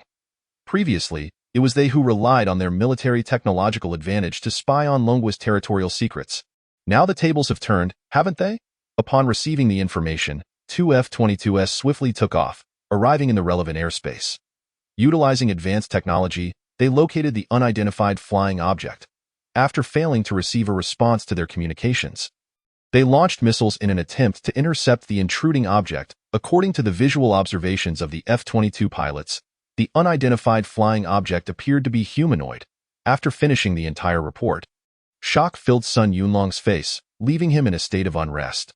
Unlike ordinary individuals, he had undergone extensive military training and possessed a wealth of military technological knowledge. From the report, the content seemed genuine, with clear details regarding the time, location, and individuals involved. All the tourists aboard the cruise claimed to have witnessed the F-22 searching for the unidentified flying object and the flash of explosions when the missiles detonated. The report even indicated that the two F-22s fired a total of 6 Sidewinder missiles, 3 of which were destroyed, a humanoid flying object traveling at 30 Mach, capable of obliterating Sidewinder missiles mid-air. Who would have thought that the formidable Eagle Sauce Nation would encounter such difficulties? Reading this felt akin to indulging in a mindless yet exhilarating narrative, leaving Sun Yunlong as refreshed as if he had enjoyed an ice pop on a scorching summer day. What kind of technology is this? Just the 30 Mach speed alone is enough to place Longguo at the pinnacle of military technology. Missiles on Blue Star would surely be rendered scrap metal. At that speed, all missiles would seem to crawl like snails. Alas, alas, one cannot help but wonder whether this flying humanoid is indeed an inhabitant of Blue Star. Sun Yunlong's excitement turned to regret as his gaze fell upon the cruise ship. A sudden realization struck him. Ye Xing seemed to have returned on a cruise ship, and the route taken was precisely through the Atlantic. The timing and individuals matched perfectly. Could it be that this report serves as a smokescreen, actually revealing that Eagle Sauce had discerned Ye Xing's identity and dispatched military aircraft to intercept the cruise? Sun Yunlong straightened in his seat, flipping through the documents until he reached the last page. That page listed the name of the cruise ship Ye Xing had taken, identical to that mentioned in the report.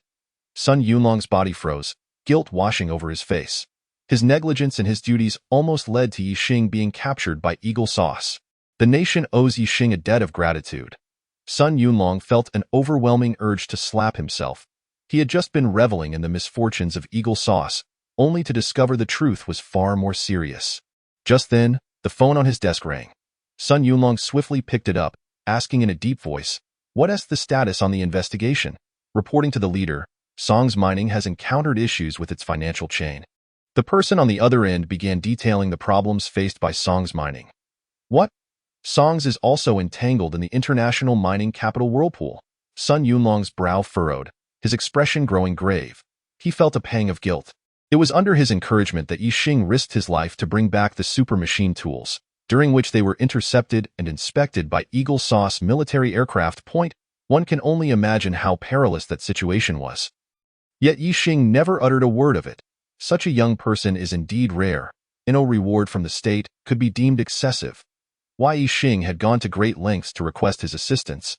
Yet even with the backing of the nation, he felt powerless, but a wave of helplessness washed over Sun Yunlong. First, have the bank get in touch with Song Yi to provide financial support.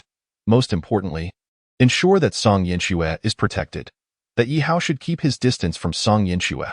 He must understand that she is not someone he can approach. Sun Yunlong's voice was sharp, infused with the decisiveness characteristic of a soldier. Huh. A surprised response came from the other END. As Sun Yunlong's subordinate, He was taken aback by the old leader's sudden concern for a girl's interpersonal relationships. Was this still the same old leader who commanded with authority on the battlefield? Chapter 31. One person, one vehicle. The following day, Ye Xing awoke, had a simple breakfast, and then headed to the factory to, "Mr. Yi, you're here." As soon as Ye Xing stepped into the factory area, Cheng Rui spotted him and hurried over. Ye Xing nodded and glanced toward the workshop. The sounds of machinery echoed, creating a scene of bustling activity, with everyone engrossed in their tasks, entirely oblivious to their boss observing from the entrance. This was the state Ye Xing most yearned to see, everyone diligently fulfilling their roles. He found it intolerable that older generations of entrepreneurs felt the need to constantly monitor their employees' work status. Workers possess their own fundamental understanding and work diligently. As long as they are given ample tasks and a suitable compensation system, they will naturally adjust their work attitudes. Further inspection would only serve to frustrate them. Moreover, he could see the excitement reflected on the workers' faces.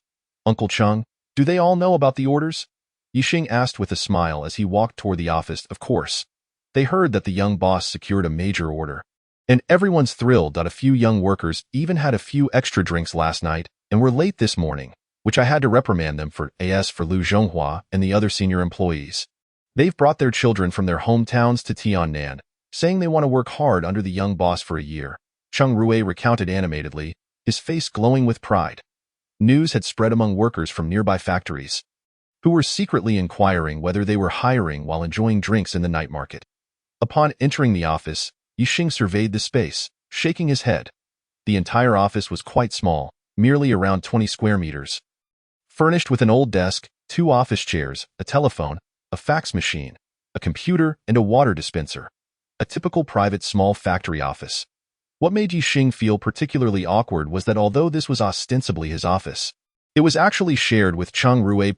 One careless glance upward could lead to an embarrassing situation for both men. Ye Xing was aware that most factories of their scale in the industrial zone operated under similar office conditions. Nevertheless, he still found it uncomfortable, especially in the absence of a female presence. "Uncle Cheng, please contact a renovation company today to give the remaining offices a complete makeover. Don't be afraid to spend money." "Huh?" Cheng Rui stared in astonishment at Ye Xing, puzzled by the young boss's intentions.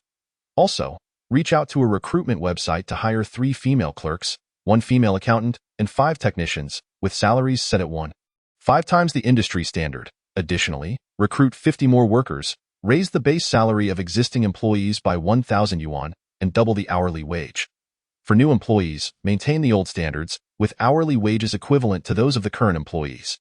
Ye Xing articulated his expansion plan, which he had meticulously crafted in his mind.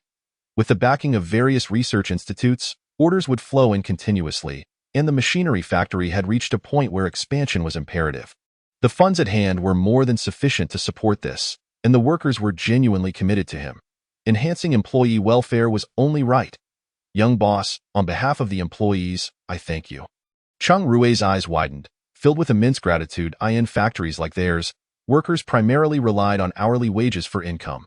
Many worked over 10 hours a day, not out of love for their jobs, but to increase their earnings through longer hours.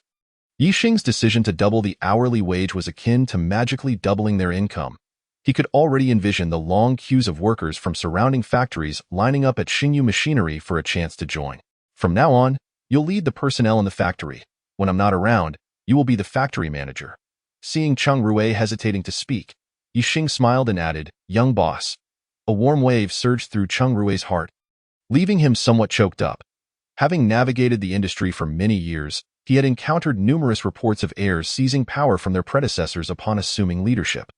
Yet, Ye Xing took a markedly different approach, nearly entrusting the entire factory to himself. Moreover, all recruitment was age-neutral. Anyone who had not yet retired was welcome to compete on equal footing, with priority given to middle-aged individuals burdened by family responsibilities. Ye Xing picked up his bag, rose, and addressed Cheng Rui. He had little regard for the prevailing atmosphere surrounding recruitment in the country, where candidates over the age of 35 were often dismissed. Such a notion struck him as absurd. Did human life come to an end at 35? Ye Xing was determined to set an example for all entrepreneurs. "Indeed, little boss, I wholeheartedly agree," he exclaimed. "Anyone who dares to engage in age discrimination will find themselves out on their ear." Cheng Rui nodded vigorously, his gaze toward Ye Xing brimming with admiration. As Ye Xing exited the factory, he hailed a taxi by the roadside and instructed the driver to Wuzhou car dealership. The driver cast a surprised glance at Ye Xing. Wuzhou car dealership was renowned as the premier car dealership in Tiannan City, catering primarily to upper-middle-class clientele. Given Ye Xing's attire and age, the driver doubted he could afford such a luxury. Ye Xing pulled out his phone and sent a message to Li Mingyu and Su Qi. Gather at the entrance of Wuzhou car dealership in 10 minutes. Lunch is on me at Haidian Hot Pot. After sending the message, a triumphant smile spread across Ye Xing's face. Without that last line, he would have lacked the confidence to summon these 2.10 minutes later, as Ye Xing stepped out of the car. He found Su Qi and Li Mingyu squatting at the entrance of Wuzhou car dealership, waiting. Behind the glass doors, a few female sales representatives looked on with disdain at the two. How utterly unrefined. Ye Xing felt a wave of embarrassment wash over him upon seeing their attire. Su Qi, still reminiscent of their student days, wore a white t-shirt emblazoned with a cartoon character that was almost blinding to Ye Xing's eyes. Li Mingyu was no better off, clad in a black short-sleeve shirt that cost no more than 50 yuan and sporting flip-flops that exposed his toes. Dressed in stark contrast, they squatted at the opulent entrance of the dealership, reminiscent of a pair of miscreants on patrol. Seeing their disheveled appearance, Ye Xing understood why the female sales representatives cast sidelong glances at them. It was a miracle they hadn't been spat upon. Xing, why choose such a place? Haidian Hot Pot is too far away, Su Qi remarked as he approached to greet Ye Xing. Exactly. You hardly have any money. We could just find a cheap hot pot place to get by. Why go to Haidian, which is so expensive? Li Mingyu chimed in with a grin. Why Ye Xing was incensed. Is it your intention to come just for hot pot? Of course, we come to a car dealership if we intend to buy a car. I say, can you two not dress more appropriately? We are individuals of stature. A little ambition wouldn't hurt. Why Ye Xing lamented their lack of decorum. What stature? You're both unemployed. Wait, did you just say you want to buy a car? Here? Su Qi appeared unfazed, then, as if struck by a revelation, looked up at the dealership sign and fixed his gaze on Ye Xing. Of course, not just me. Each of you shall have one. Ye Xing, uninterested in explaining further, prepared to push open the door. Did I mishear, Mingyu? Slap me across the face to bring me back to reality. Su Qi glanced up at the sun to confirm it was indeed daytime. With two resounding slaps, Li Mingyu raised his hand and struck his own face twice. He then slowly turned to Ye Xing and said, Brother Xing, I'm awake now. Could you repeat what you said about being here? Ye Xing ground his toes into the pavement, wishing for a fissure to swallow him whole. He felt on the verge of bloodshed from the sheer frustration these two caused him. A sleek, black BMW slowly approached, intending to park, but upon witnessing Li Mingyu slapping himself, the driver hit the gas and sped off. Behind the coffee-colored glass doors, a group of well-dressed female sales representatives watched the trio, mouths agape in shock. They had been there for several minutes, and the customers had been frightened away. Look at their attire. One might think we were hosting a funeral, one remarked. They're still here performing their little skit. It's outrageous. The last customer who left was driving a Mercedes, and now we've lost a commission. Have the manager call security to escort them away. The saleswomen clamored, their expressions a mix of indignation and disbelief. Ah, they're coming in. One of the sales representatives suddenly exclaimed, pointing at the door. Chapter 32. The bonds of classmates. Wow, so many cars, Su Qi exclaimed as he walked into the dealership, scanning the expansive showroom. Ye Xing nodded in agreement, his eyes widening in surprise. Wuzhou car dealership truly lived up to its reputation as Tiannan City's finest. The first floor alone boasted nearly 4,000 square meters, with floor-to-ceiling glass windows showcasing an array of vehicles neatly lined up in the center of the hall. A glance revealed many familiar brands and models, alongside several that Ye Xing did not recognize. However, what left Ye Xing feeling humiliated was the fact that not a single salesperson had approached them. The previously curious female sales representatives had dispersed, pretending to be busy while stealing glances at Ye Xing and his companions. In a corner of the hall, a tall, elegantly dressed female sales representative discreetly took a photo of the three with her phone before opening WeChat. Yang Lele, sisters, breaking news, Ye Xing, Su Qi, and Li Mingyu are at Wuzhou car dealership to buy cars. Should I pretend not to know them or give them a tour? She then sent her location to the group. The quiet classmates' chat exploded with messages. Yang Lele, you work at Wuzhou car dealership? That's the biggest dealership in Tiannan. I'm so envious. A winner in life. I've heard Wuzhou is the go-to place for wealthy car buyers. Who knows, you might catch the eye of a rich client and become a millionaire. Lele, the salary must be high there. Do consider introducing me, Lele. Having landed such a good job, you must treat us, Lele. When can I come visit your workplace? Us poor folks are too embarrassed to step in during the day. Classmates flooded the chat with flattery aimed at young Lele. A gleam of satisfaction lit up her face, her vanity thoroughly stroked. With a smile, she posted, "Thank you all for your encouragement, but right now, Ye Xing and the others are still in the store. Wouldn't it be too ungracious not to greet them?" Only then did the group notice the shabby attire of Ye Xing and his companions. My goodness, are they really dressed like that to buy a car? Are they playing a prank? Lele, for heaven's sake, don't acknowledge them. I admire their courage. Their pockets are emptier than their faces, yet they dare to come to Wuzhou car dealership. Lele, you should pretend not to know them. It would be so embarrassing in front of your colleagues. Is this not a matter of embarrassment? This could lead to losing your job. Lele, isn't it hard enough for you to find a decent job? Ah, what bad luck to have classmates like them. Lele, don't let the bonds of friendship tie you down. Avoid them if you can. Young Lele wore a triumphant smile as she tapped on her phone. Thank you for your concern. Classmates, I'll be live streaming their car buying process for you.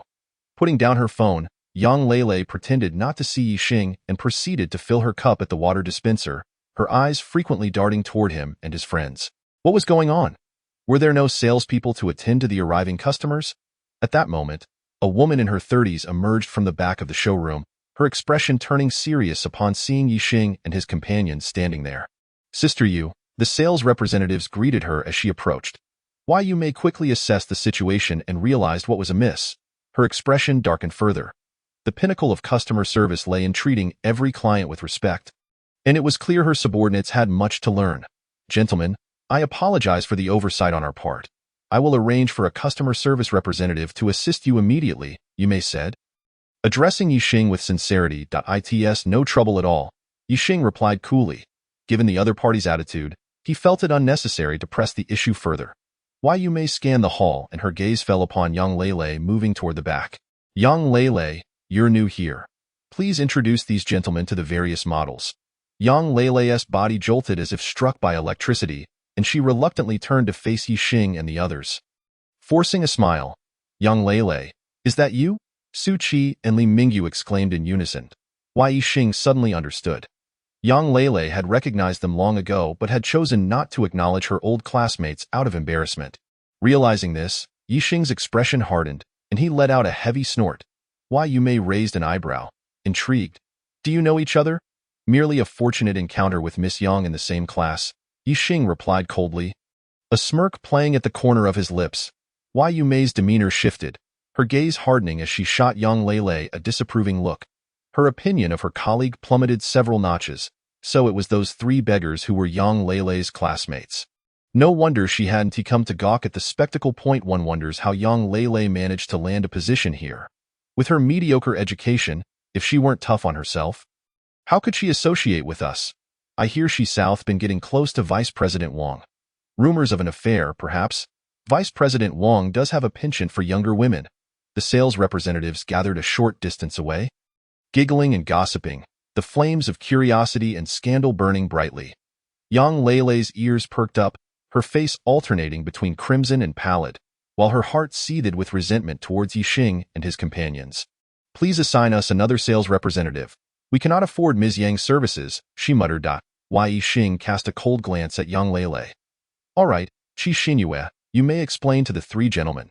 Wai Yume nodded and waved towards the distance. A young woman, clad in a sleek black suit and possessing a charming demeanor, approached swiftly, her face adorned with a professional smile. She bowed to Ye Xing and said, "Greetings, gentlemen." Ye Xing nodded and scrutinized Qi Xinyue. Noting her youthful appearance, reminiscent of a student, Wai Yume gestured for young Lele to return to her post. Gentlemen, do you have a particular model in mind? Qi Xinyue guided the trio towards the showroom, her gaze flitting between them. The skill in sales lies in swiftly identifying the decision-maker within a group. Yet, from Qi Xinyue's perspective, the trio seemed to share similar dispositions, making it impossible to discern any leadership qualities among them. Miss, could you show us the Wuling Hongguang? It's a robust vehicle. Xu Qi strode confidently to the front, hands clasped behind his back, exuding a commanding presence. Goodness, does he always seek the limelight? One might think he was the one footing the bill. Ye Xing thought, unable to suppress a twitch at the corner of his mouth. The Wuling Hongguang? Qi Xinyue looked perplexed at the trio, convinced she had misheard. After all, they were at Wuzhou Motors, where the least expensive model exceeded 200,000. Suddenly, the realization struck her as to why no one was inclined to engage with them.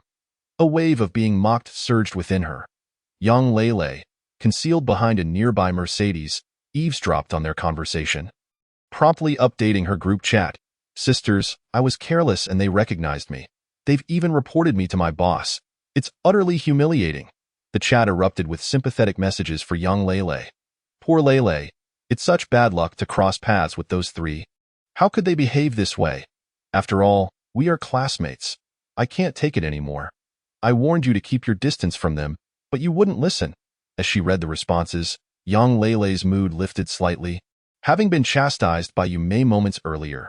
Just then, upon hearing Su Qi's request for the Wuling Hongguang, young Lele quickly relayed the original message to the group chat.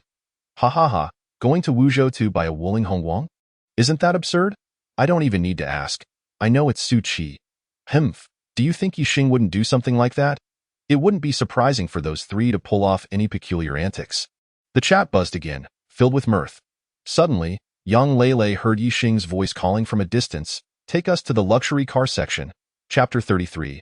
Porsche 911. Young Lele, Qi Xinyue, Su Qi, and Li Mingyu were all taken aback, each feeling as though they had misheard why Ye Xing actually wanted to visit the luxury car section.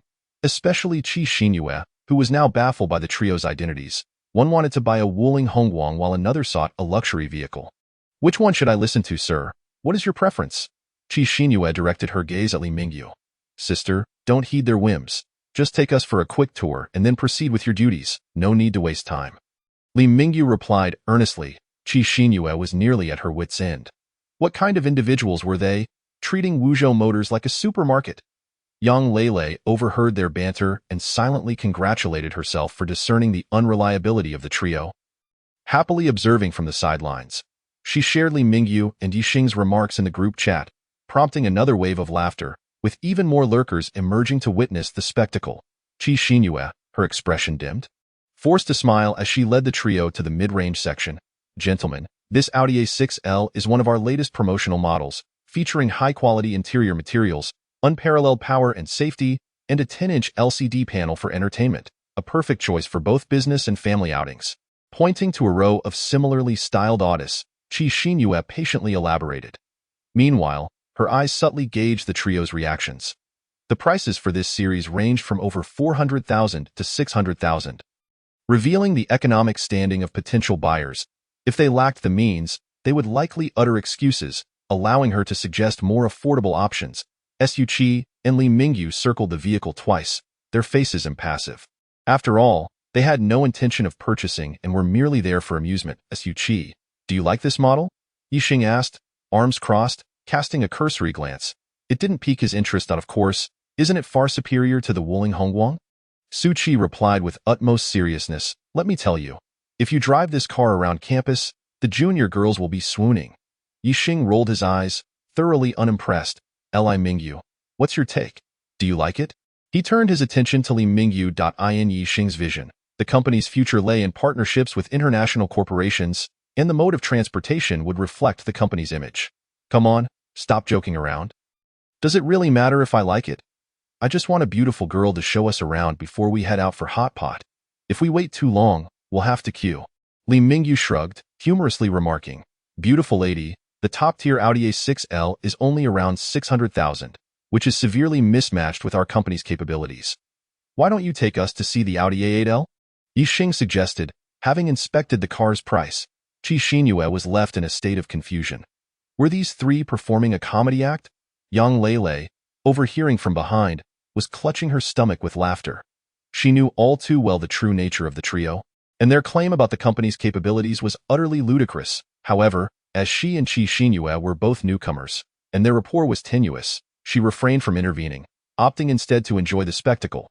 Qi Xinyue patiently detailed the features of the Audi A8L. then turned her gaze toward Ye Xing. This black flagship model? Ye Xing nodded. Sir, are you certain? Qi Xinyue's eyes sparkled. She hadn't closed a deal since joining Wuzhou. The total price for this vehicle hovered around 1 million.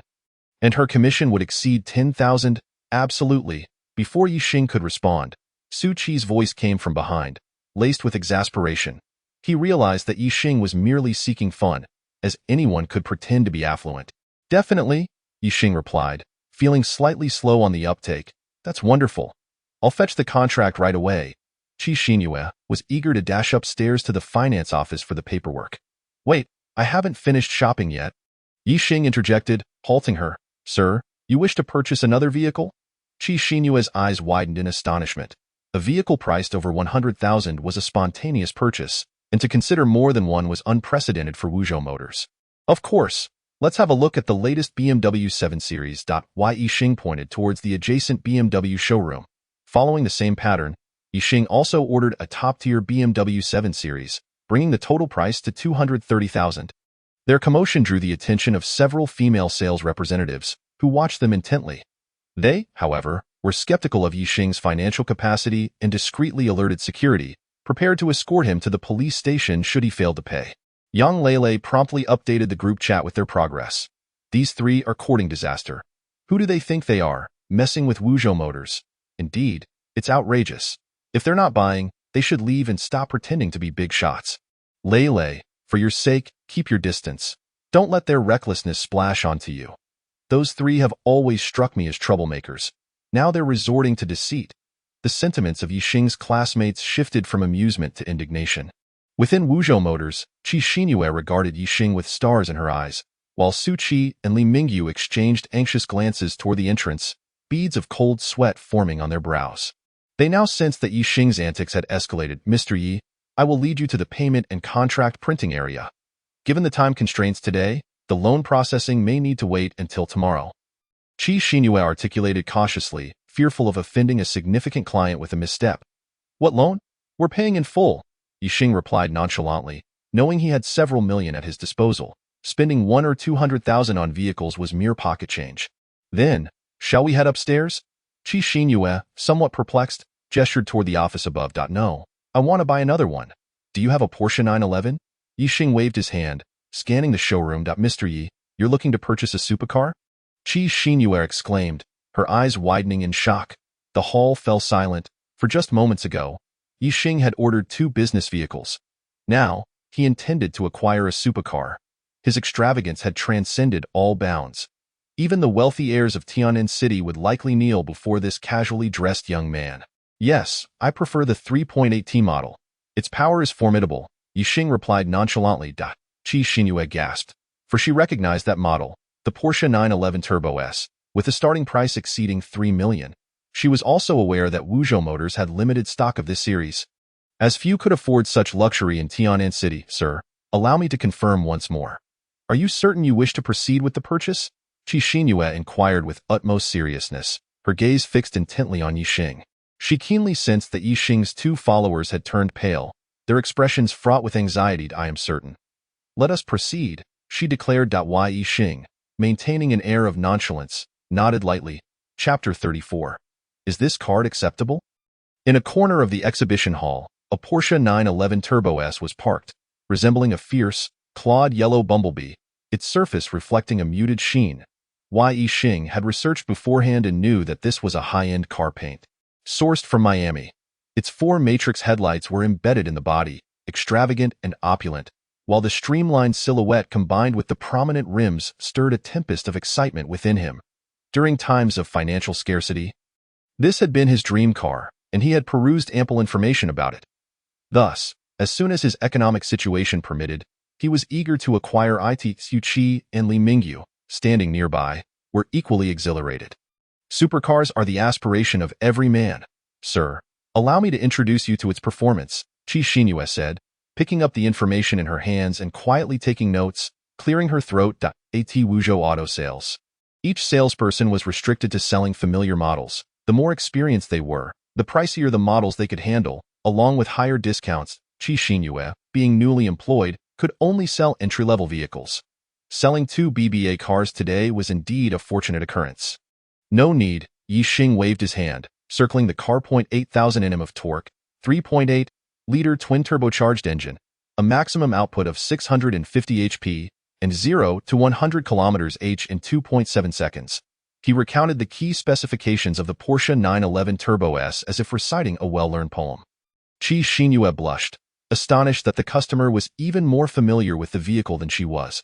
Simultaneously, an uncertain fantasy sparked in her mind. She recalled Yu Mei once imparting sales wisdom, stating that the more knowledgeable a customer was about the vehicle's performance, the higher the likelihood of a sale. All right, let us go with this one. Let us proceed with the paperwork, Ye Xing said, opening the car door and inspecting the interior, addressing Ye Xing without hesitation. Mr. Yi, although this may come off as somewhat abrupt, I must remind you that this vehicle is priced at 3 million and you have already purchased 2 cars. Are you certain you wish to proceed? Ye Xing stammered, a hint of panic in her voice. She was inherently kind-hearted and had never encountered such a luxurious client. Although her comment violated store policy, her conscience compelled her to hint at the considerable expenditure already incurred. Not far away, young Lele overheard Ye Xing's words and couldn't help but smirk. Are you daft? Who complains about a customer spending too much? However, upon realizing the customer was the familiar pauper Ye Xing, her excitement reignited.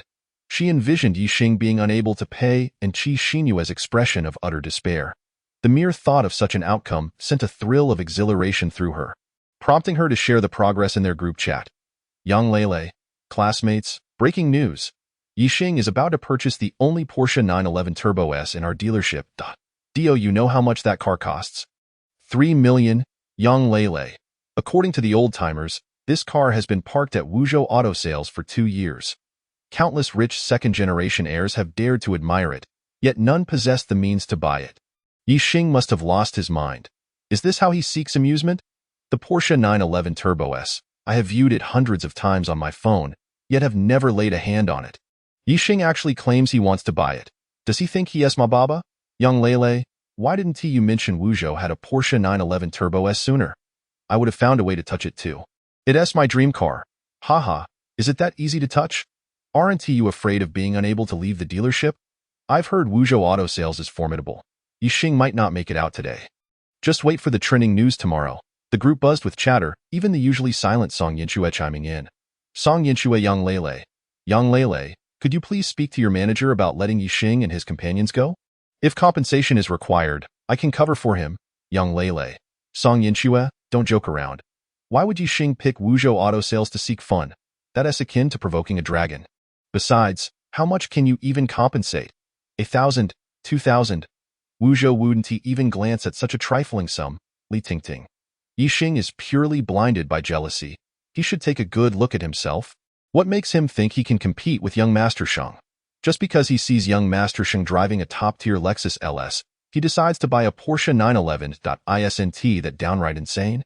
A notification pinged, and an image was shared in the group. The picture showed Ding Xiaoling strolling along the beach in a bathrobe, the azure sky and white clouds behind her, waves crashing against the shore. Coupled with her fair skin exposed beneath the robe, her languid expression and exquisite features were simply breathtaking, causing men's hearts to race and women's jealousy to boil. Ding Xiaoling. Classmates, Shilong and I are vacationing in Bali. The scenery here is stunning.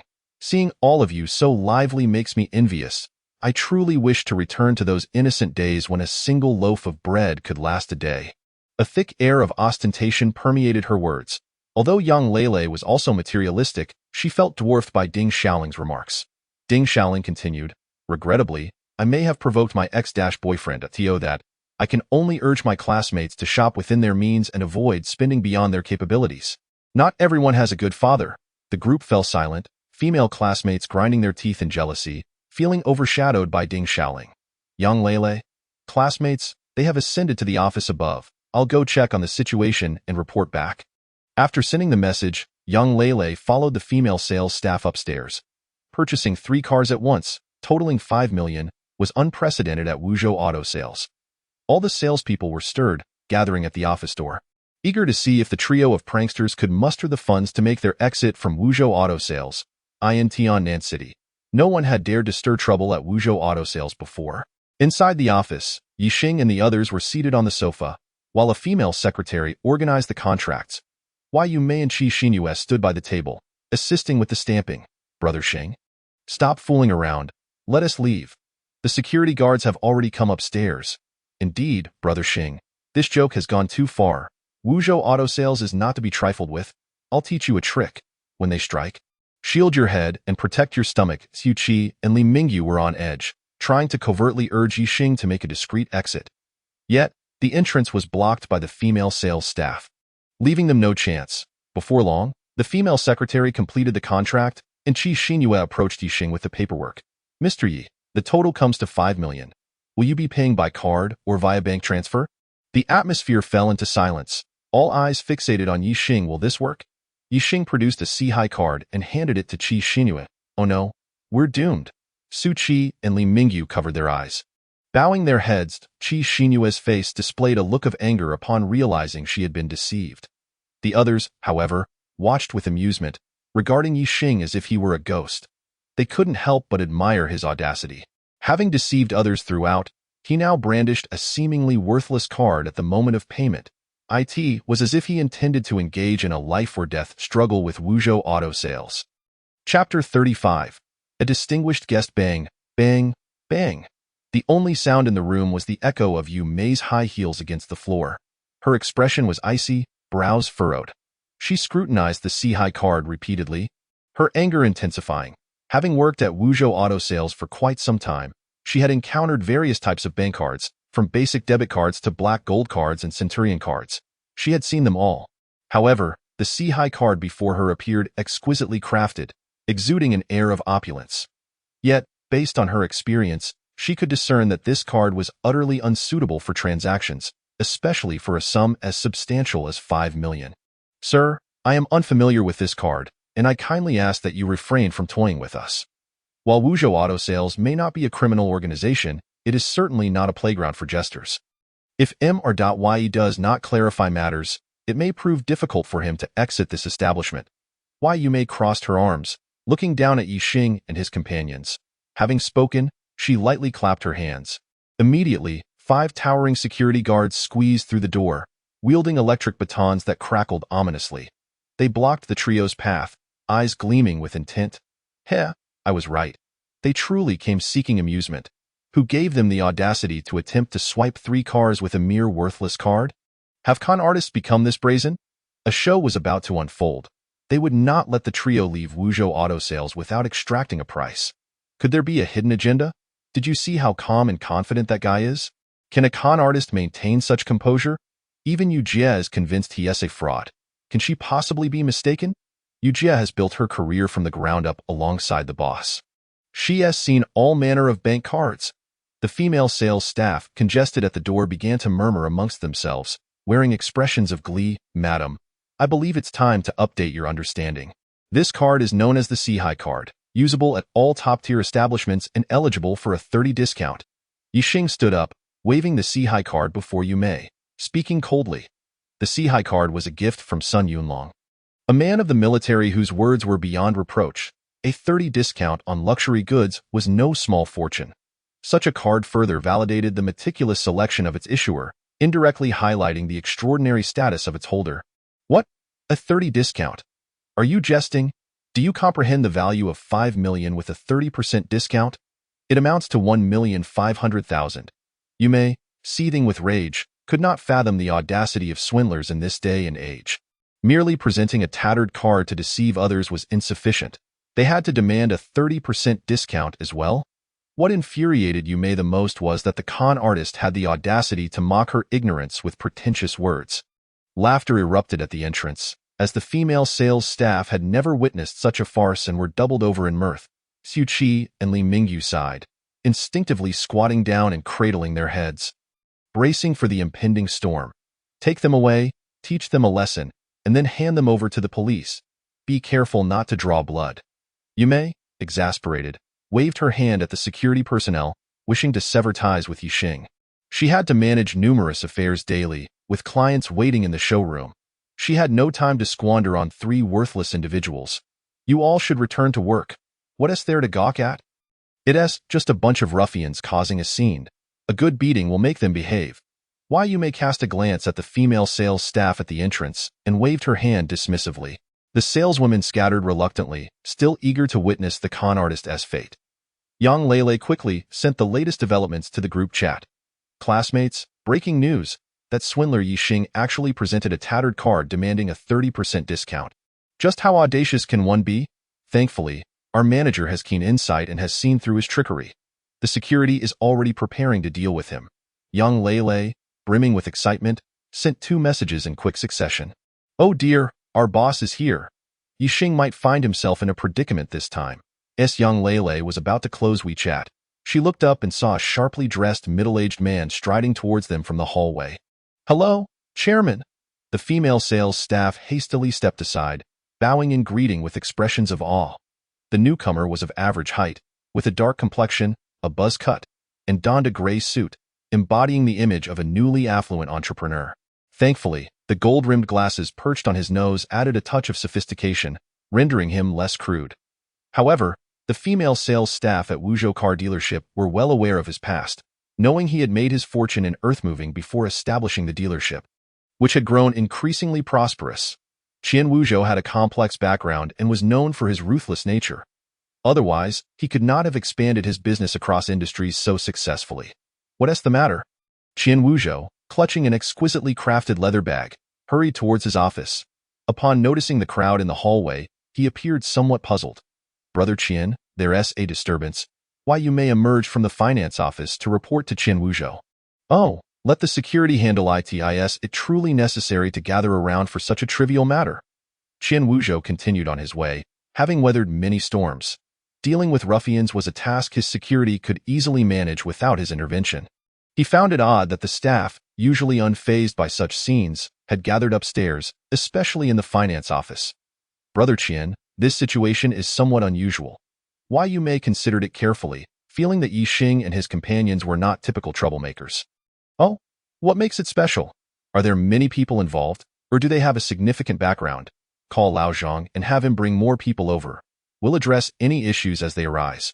Qian Wuzhou remained unconcerned as he retrieved his keys to open the chairman's office. It's not that. This individual presented a black card, claiming it was the C-High card and could offer a 30% discount. I'm pondering whether it's a new scam. I mean, how could someone dare to swindle us at Wuzhou? Yumei chuckled lightly, recounting what she found amusing. However, she failed to notice the drastic change in Qian Wuzhou's expression, his body trembling slightly. Why Yumei? What did you just say? He referred to that card as the C-High card? Qian Wuzhou's demeanor shifted to one of utmost seriousness, even tinged with anxiety. Yes, that's what he said. Brother Qian, what's wrong? Yumei sensed something was amiss, having never seen Qian Wuzhou so tense. Is it a black card, adorned with diamonds at the corners and featuring a golden dragon in the center? Qian Wuzhou demanded loudly. Why Yumei realized the gravity of the situation and dared not speak. Merely nodding repeatedly. You haven't done anything to him, have you? Cold sweat beaded on Qian Wuzhou's forehead. His heart sank.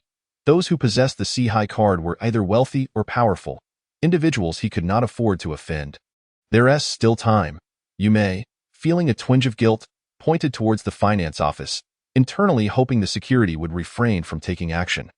Qian Wuzhou rushed to the finance office, halting abruptly, his furious expression morphing into a smile. His previously straight posture now slightly bent, he cautiously entered.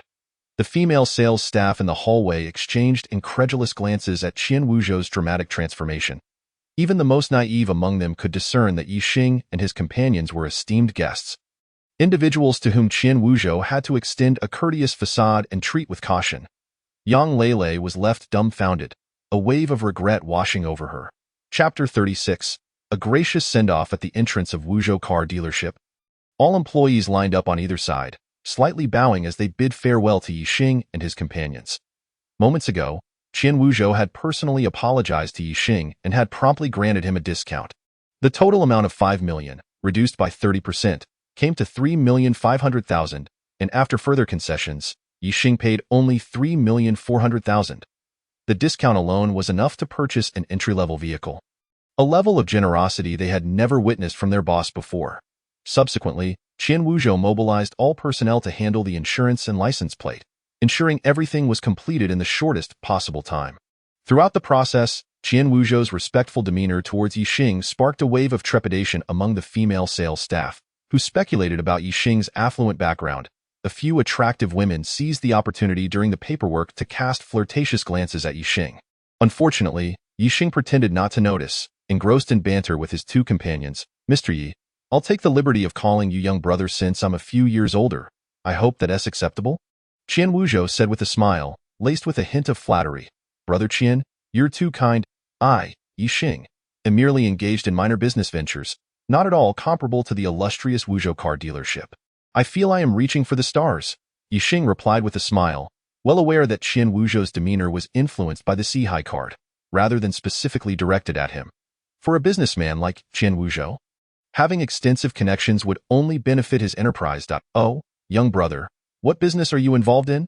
Qian Wuzhou inquired curiously, as many individuals in Tiannan City could readily produce 3 million. However, few young people could afford to spend 3 million on luxury vehicles. I operate a machine processing factory, Ye Xing replied nonchalantly. A machine processing factory? You must be jesting. Qian Wuzhou was taken aback. Being well-versed in commerce, he understood that the manufacturing industry had thin profit margins. Many factory owners labored for a lifetime without earning as much as they would from investing in a few properties. After years of running Wuzhou car dealership, he had encountered clients from various industries. But the wealthiest were those in investment finance, followed by real estate and internet ventures. Manufacturing simply could not compare. I'm not joking. I truly run a machine factory. Here is my business card. Ye Xing produced a card from his pocket and handed it to Qian Wuzhou. Xingyu Machinery Factory? I've never heard of it, and the address seems to suggest it's south in an industrial park. I haven't heard of any notable factories in that area. Qian Wuzhou accepted the card respectfully, his expression momentarily dazed. Perhaps this young man was involved in some business venture he was reluctant to disclose. Otherwise, how could he possess a Sihai card and so easily produce millions for a car purchase? This suspicion flickered through Qian Wuzhou's mind before he quickly found a more favorable explanation. Young brother Yi, you truly are a remarkable individual.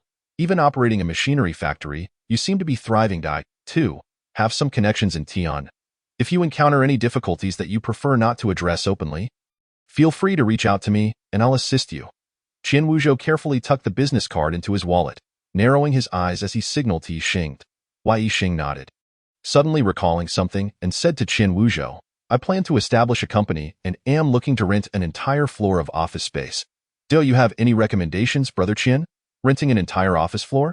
As the second city of a major economic province, Tiannan City was indeed a place where space was at a premium, especially for office buildings, which were primarily located in bustling areas. Renting an entire office floor would cost millions in annual rent, a display of considerable affluence. However, the female sales staff at the entrance and Su Qi had already been stunned by the recent luxury car purchase. So they were no longer desensitized. They felt it was only natural given Ye Xing's financial capacity to, oh, young brother, that's quite a bold move. Renting an entire office floor? May I inquire what type of company you will be operating? This way, I can provide recommendations based on your needs. Qian Wuzhou's eyes brightened, feeling that Ye Xing had finally spoken the truth. The ability to rent an entire office floor was well beyond what a small factory could afford. Company business? I haven't quite settled on that yet, but I might venture into fields like lithography machines and new energy vehicles. Ye Xing pondered for a moment. He had a stellar trading platform and was not worried about profitability. The immediate priority was to establish the framework for his company. Qian Wuzhou gasped. Were young people truly this extravagant nowadays?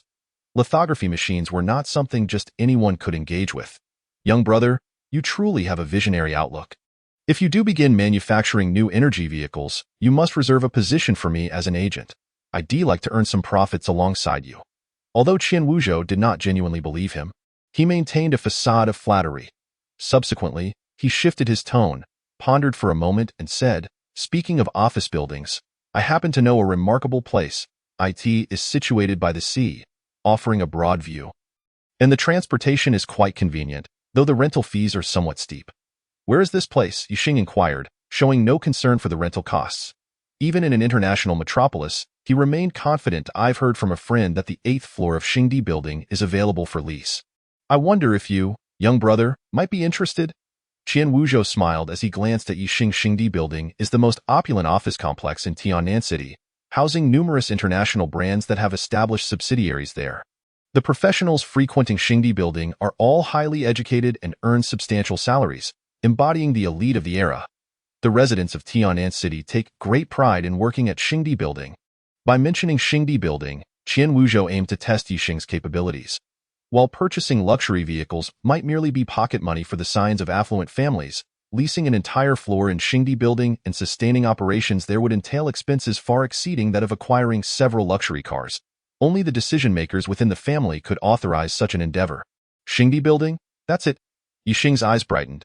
He was well aware of Xingdi Building's illustrious reputation in Tianan City, having heard about it countless times. However, the news of available leases in Xingdi Building is typically not disclosed to the public. For such a sought-after office space, once a room becomes vacant, it is quickly snatched up, seldom making it to online listings. Only within the elite circles of the wealthy would such information circulate. And by the time the average person learns of it, it would have already been leased. After all, establishing a company in Xingdi Building signifies strength. Qian Wuzhou and his company employees were taken aback, gazing at Ye Xing with incredulity. Although they had just been astounded by Ye Xing's wealth during the car purchasing phase, this revelation was even more shocking.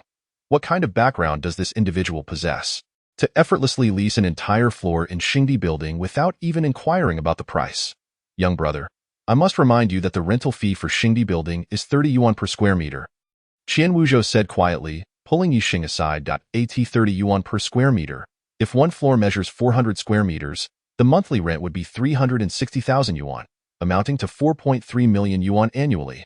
Adding costs for renovations, employee salaries, and other expenses, the total investment would reach the tens of millions. Hence, operating a company in Xingdi Building is no trivial matter. Oh, that's manageable. Ye Xing thought briefly, feeling it was within his means. Currently, his funds were insufficient for purchasing a building, so leasing an office was his only option. Otherwise, he would have to follow in the footsteps of those internationally renowned companies and construct a building named after his firm. Indeed, you are truly exceptional, young brother. I consider myself fortunate to be associated with you, Qian Wuzhou remarked, his understanding of Ye Xing deepening. Initially, he had perceived Ye Xing merely as a wealthy heir, squandering his family's allowance. To his surprise, the funds Ye Xing could command far exceeded his expectations, leaving him in awe. Take this business card.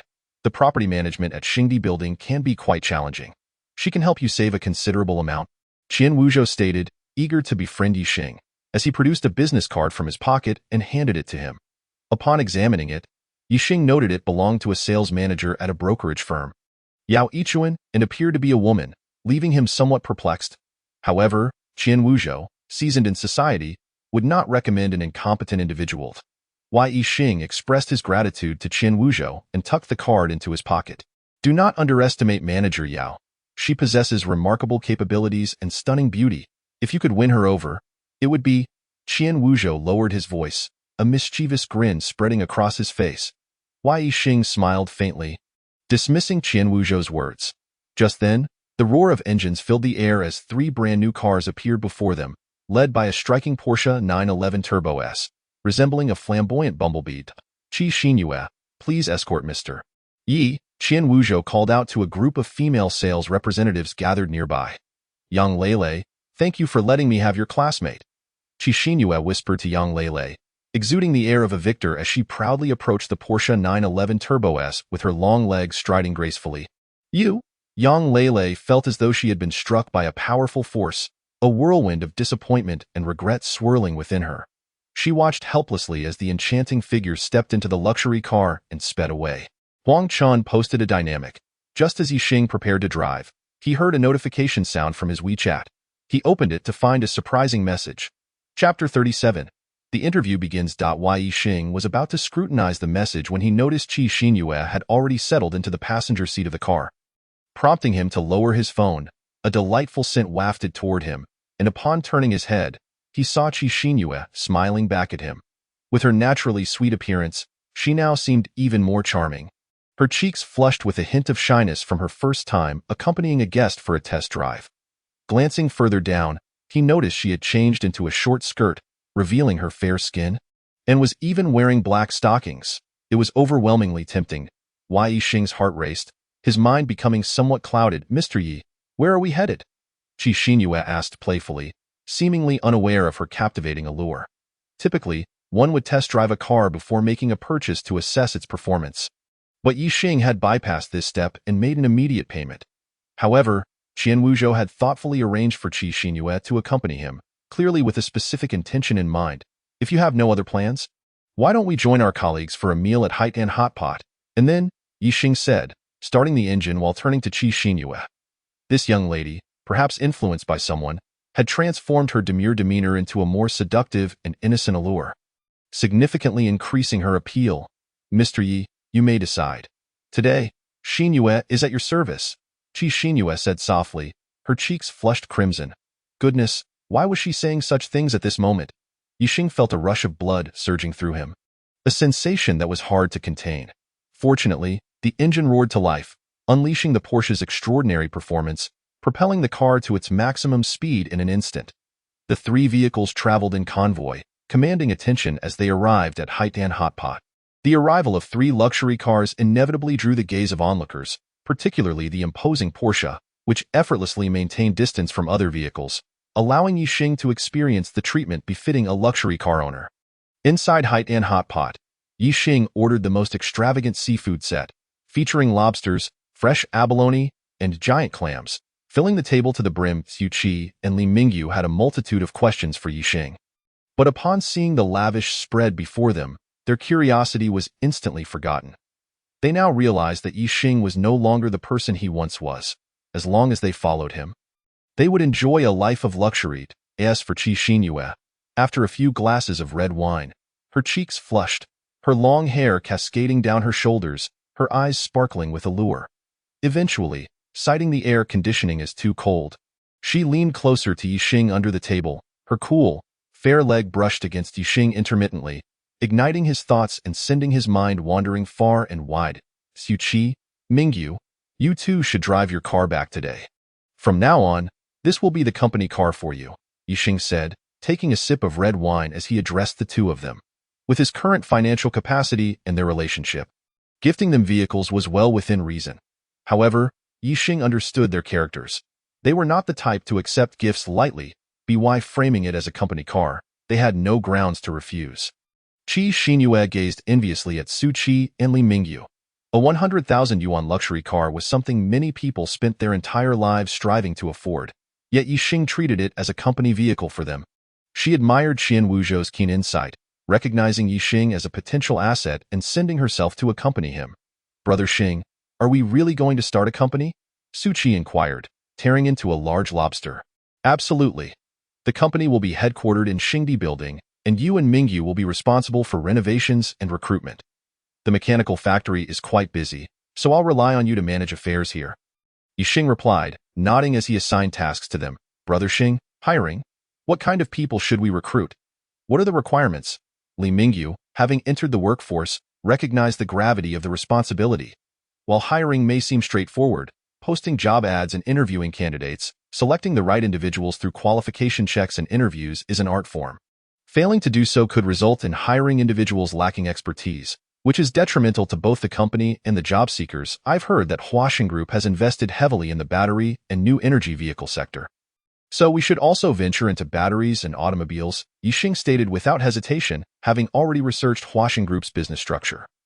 Huaxing Group is involved in numerous sectors, including real estate and energy, with mechanical processing being merely a minor aspect of their operations. Even if he were to secure all mechanical processing business in Tianan City, it wouldn't fundamentally threaten Huaxing Group. Recently, new energy vehicles have proliferated, evolving rapidly and seizing a significant share of the automotive market, prompting many capable investors to enter the field. Huaxing Group, unwilling to be left behind, has not only acquired stakes in several emerging car manufacturers, but has also allocated substantial funds to purchase land and build factories. Gearing up for a major push to secure a foothold in the new energy vehicle market, Ye Xing had been pondering what business would be lucrative for his company, and Huaxing Group provided him with a timely clue. Walking the path of Huaxing, leaving Huaxing with no way out. Xinggu, you mustn't act recklessly. Xu Qi and Li Mingyu simultaneously halted their movements, casting serious glances at Ye Xing despite their lack of social experience. They understood that venturing into the new energy vehicle and battery industry required investments amounting to billions. Tossing a few million into luxury cars wouldn't even create a ripple. Ye Xing was intent on pursuing business with the Huaxing Group for personal vendettas, which was tantamount to courting disaster. Qi Xinyue also looked at Ye Xing in astonishment, sensing a shroud of mystery enveloping him, leaving her utterly perplexed. I am not being reckless. Tomorrow, you must begin recruiting. Ensuring that we hire industry elites. Ye Xing nodded affirmatively, a sudden smile gracing his lips as he lowered his voice. For clerical and secretarial positions, I grant you a privilege to hire a few aesthetically pleasing female secretaries according to your preferences. As for their salaries, offer them generously. Do not fear spending. As a friend, that is the extent of my assistance. Su Qi and Li Mingyu were taken aback, then exhilarated. The implications of Ye Xing's words were profound. Understood by any man. Xingguo, do you think I am that kind of person? Su Qi blushed slightly, finding it difficult to express his thoughts so candidly in front of a woman. He struggled to maintain composure. You are precisely that kind of person. Stop pretending to be serious in front of Xinyue. Ye Xing shot Su Qi a disapproving glance. Qi Xinyue felt a stirring in her heart, turning to Ye Xing. Xingguo, may I join your company? Her face flushed slightly, her eyes sparkling radiantly, leaving Ye Xing feeling a rush of desire. Certainly, but I must conduct an interview first. Is that acceptable? Ye Xing raised his glass, smiling as he gazed at Qi Xinyue. Chapter 38. Elite or Damsel. The hot pot feast continued late into the night, with Su Qi and Li Mingyu departing in their respective vehicles. Ye Xing and Qi Xinyue, sharing an unspoken understanding, entered a hotel together. That night, Qi Xinyue blossomed completely, making every effort to please, and the two indulged in revelry multiple times. The following day, Ye Xing awoke from slumber, gazing out at the sun and the beautiful woman beside him, feeling as though he had awakened in a different world. Just days prior, he had been an ordinary member of society. Now, luxury cars and beautiful women were at his fingertips.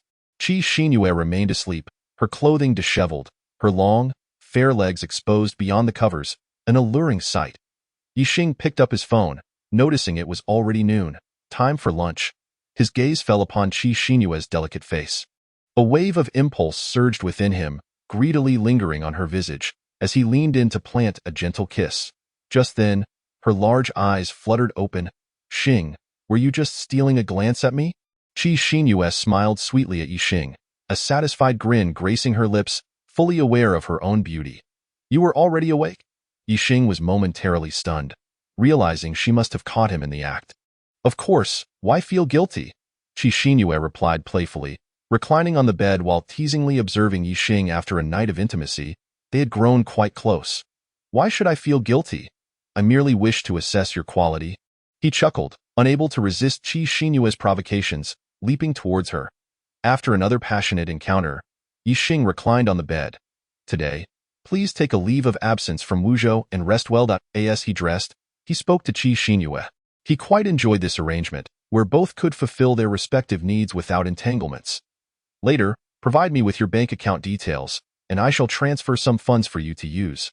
After some contemplation, Ye Xing deemed it prudent to offer her some money, knowing that Qi Xinyue's willingness to accompany him stemmed from gratitude for the luxury car he had purchased from her. The bed remained silent. Ye Xing turned to see Qi Xinyue gazing at him with a hint of melancholy. Xing, I do not require money. Qi Xinyue's tone was calmed. Ye Xing stared at her, feeling a headache coming on. Surely, she wasn't contemplating becoming his girlfriend? Do you remember the promise you made me last night? You mean about wanting to join my company as a secretary? Ye Xing regarded Qi Xinyue with surprise. She was rather headstrong. His company didn't even have a name yet, and she wasn't afraid of being deceived? Yes, I will handle the matters at the car dealership myself, but Xingguo, you won't renege on your words from the dinner table, will you? I am far more reliable than your two friends. Here is my diploma and various certificates. Take a look. Qi Xinyue dressed neatly, embodying the image of a capable professional, pulled out her phone, swiped a few times, and handed it to Ye Xing curiously. Ye Xing took her phone, and a photo of her diploma filled his screen. It was from a well-known 211 university in the province, majoring in finance and accounting, a significant step above his own modest institution. Further down were various certificates, including a driver's license, an English Level 8 certificate, and an accounting qualification certificate. Just by glancing at these credentials, it was evident she had not squandered her time in school. Ye Xing felt a bit embarrassed. Compared to her, his own academic background seemed trivial. Viewing her from a boss's perspective, Qi Xinyue was indeed far more competent than Su Qi and Li Mingyu. Sitting in his chair, Ye Xing regarded Qi Xinyue with growing interest. His company was destined for greatness, and having a talent like Qi Xinyue would undoubtedly benefit it. Moreover, their unusual relationship would forge a stronger bond than that of an average employee. Xinyue, is it possible that my boastful words at the dinner table were mere bravado? Look, I only possess a bit of money now. I don't even have a semblance of a company. Aren't you afraid I might run away? No, a woman's intuition is quite sharp. From the moment Wuzhou altered his attitude towards you, I knew you were not an ordinary person. Qi Xinyue replied without hesitation. During my time at the car dealership, the only skill I acquired was the ability to read people. Your every action at the dealership was composed, and your goals were clear. You are undoubtedly someone who aims for great things, am I wrong? Ye Xing nodded, increasingly intrigued by Qi Xinyue. This girl not only had a good grasp of practical skills but also possessed a sharp intellect. In the early stages of establishing a company, the caliber of talent is critical to its survival, and I believe I can assist you in laying the groundwork for the company. I am willing to follow you without seeking a title or money. I merely desire an opportunity. Qi Xinyue concluded, her large eyes blinking at Ye Xing. Ye Xing rubbed his temples, contemplating briefly before agreeing. In this world, some individuals inherit their privileged status through lineage, some through hard work, others by compromising their dignity, while some rely on luck or vision. Qi Xinyue was undoubtedly of the last kind. Her words were evidently well considered, not just spontaneous remarks. Nevertheless, Ye Xing was willing to grant her this opportunity. The growth of a company requires all sorts of capable individuals, each contributing uniquely, and a business owner must coordinate their interests to achieve goals. Qi Xinyue came from humble beginnings, merely seeking a job opportunity. In this bizarre society, she was far more noble than those who sell their charms as mistresses. If she indeed possesses outstanding abilities, Ye Xing would not hesitate to offer her more than today. Resign from Wuzhou. The commissions due to you will be settled by Qin Wuzhou. Ye Xing contemplated for a moment before addressing Qi Xinyue, then continued. Your task today is to help me secure a warehouse, one that is large and located by the sea. Understood, President Yi. I will get it done. Qi Xinyue exclaimed, springing from the bed, embodying the eager demeanor of an employee ready to fulfill her duties. Ye Xing nodded in satisfaction. This girl was indeed remarkable, both beautiful and capable. Regarding her monthly salary, let us set it at 30,000.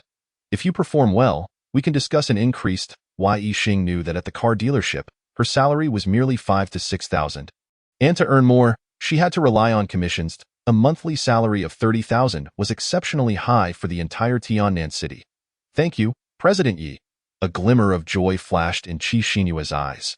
She quickly approached Ye Xing, her red lips near his ear, softly whispering. President Yi, shall I wait for you here tonight? Ye Xing nodded, hastening out of the room. He could hardly keep up with her swift change in demeanor. In the underground parking lot, as Ye Xing was about to start his Porsche 911, he suddenly felt a jolt in his mind. The system initiated a second object matching transaction.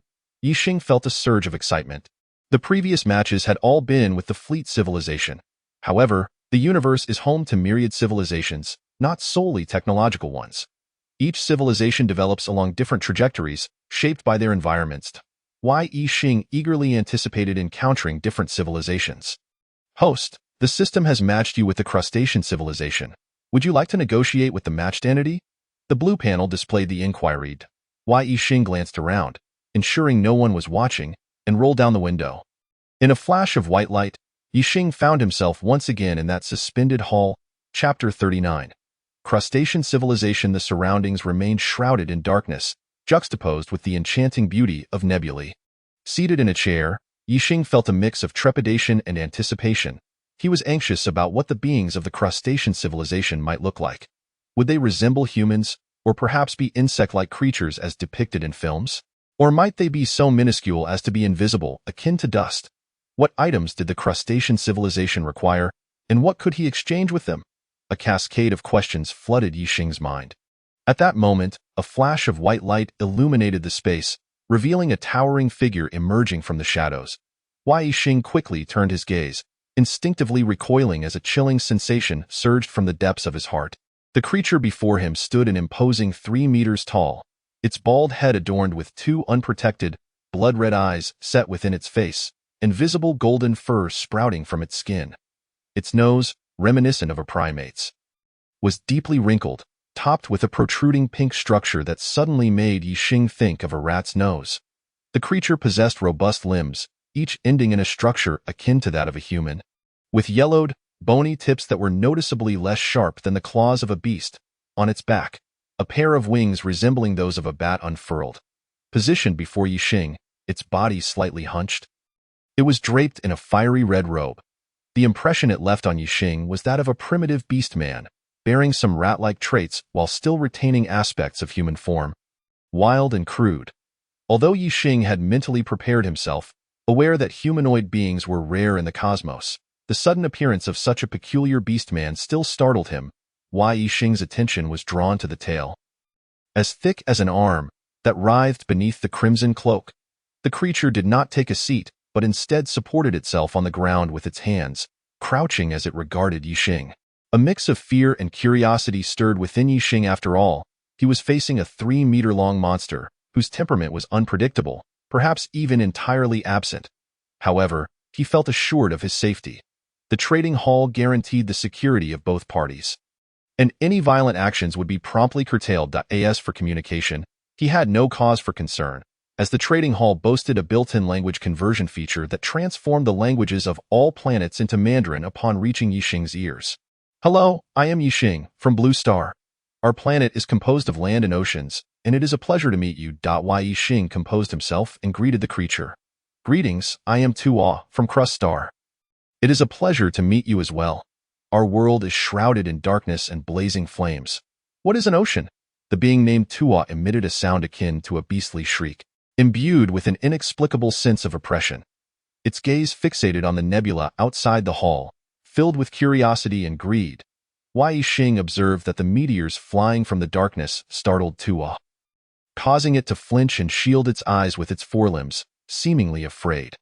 Yet, through its fingers, Ye Xing noted that it continued to watch with intrigue, much like a child on Blue Star encountering an unknown object.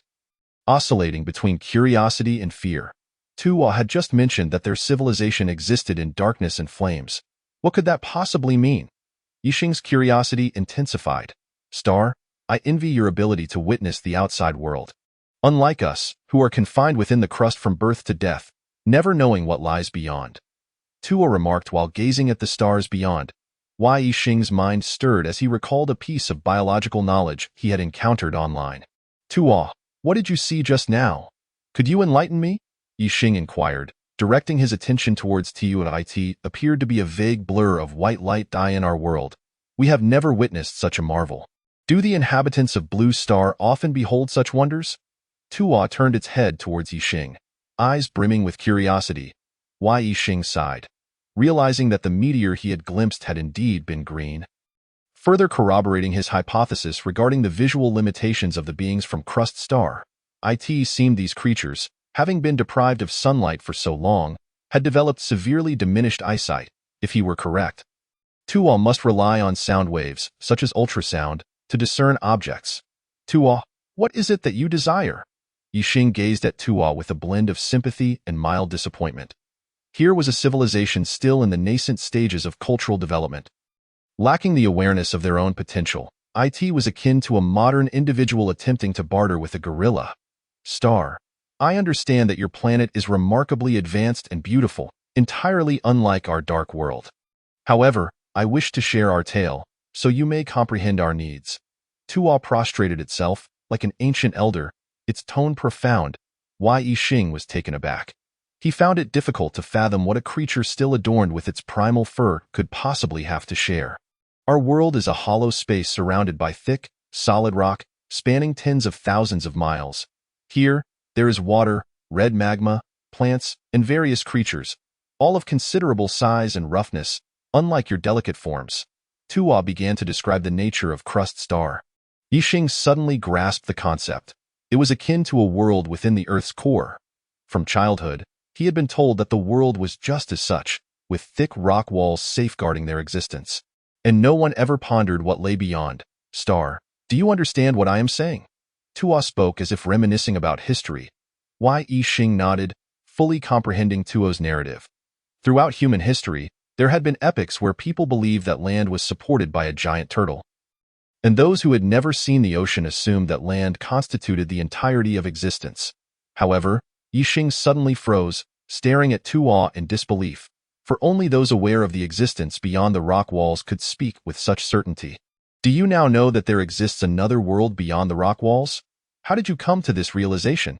Ye Xing's heart brimmed with curiosity, sensing that the civilization of Crust Star was not as straightforward as it appeared.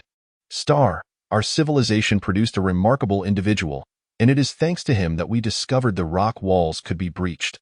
Once they are broken, we can soar into the outside world, Tuo exclaimed excitedly.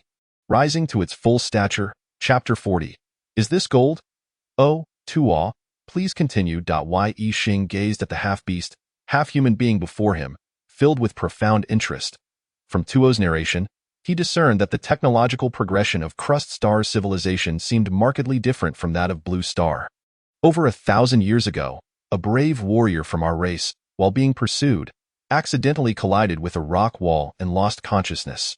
Upon awakening, he discovered a large fragment of rock, shattered into dozens of smaller pieces around him as a result of his impact. This discovery incited a frenzy among our entire race, as everyone rushed to behold the shattered rock. Tuo recounted with enthusiasm, even demonstrating the act of flapping its leathery wings to illustrate the concept of flight. Tuo, wait a moment, I find it hard to understand. Was the shattering of a rock truly so momentous? Ye Xing inquired, puzzled by the significance of the event.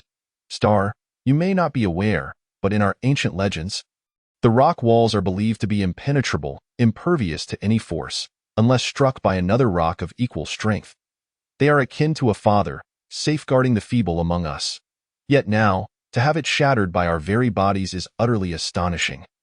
Prompting all tribes to cease their conflicts and gather around this fragmented rock to investigate, Tuo explained, noting Ye Xing's confusion and elaborating further. Ye Xing's understanding deepened as he recalled the dawn of scientific enlightenment on Blue Star. When pioneers first uncovered discrepancies with religious narratives, the illustrious warrior was named Shilin. He was the first to realize that not all rocks were the same. Some were quite brittle and would shatter upon impact, while others remained unyielding no matter the force applied. The elders of the tribe began forbidding the destruction of rock walls, using various ancient tales to instill fear. Yet Shilin remained undeterred, leading adventurers to intentionally strike the rock walls, uncovering even more fascinating phenomena. At times, striking the walls would yield an echo, leading him to propose that perhaps beyond the rock walls lay another world. This audacious hypothesis attracted an ever-growing number of followers, as they devised various means to break through the rock walls, eager to glimpse the nature of the world outside. Within 200 years, every inhabitant of Crust Star had joined in the effort to breach the rock walls. War had ceased in our world. All were united in purpose, driven solely by the desire to open the rock walls and venture into the outside realm. Tuo's eyes sparkled with excitement, and its speech quickened. Ye Xing listened in awe, fully aware that the cosmos housed innumerable worlds, each with its unique evolutionary trajectory. Yet, the evolution of Crust Star's civilization astonished him. It seemed the Creator had favored them, enabling them to unite early in their cultural development for a shared dream. Meanwhile, Blue Star, with its technological advancement many times greater, remained mired in conflict, as nations battled for their selfish interests. Tuo, you are indeed a fortunate civilization. What can I do to assist you in breaking through the rock walls sooner? Ye Xing gazed at Tuo with fervent enthusiasm, recognizing that this civilization, though technologically primitive, harbored immense potential. They had abolished war and were solely devoted to the pursuit of truth. Once guided, they would surely embark on a rapid path of advancement. Star, thank you for your kindness. Please allow me to speak first. Tuo nodded slightly towards Ye Xing, and in that instant, Ye Xing felt that the other party's level of civilization was seemingly not inferior to that of humanity. It was merely that, by human standards, their appearance seemed somewhat crude. During our excavation of the rock walls, we discovered that burning rocks produced some more resilient materials.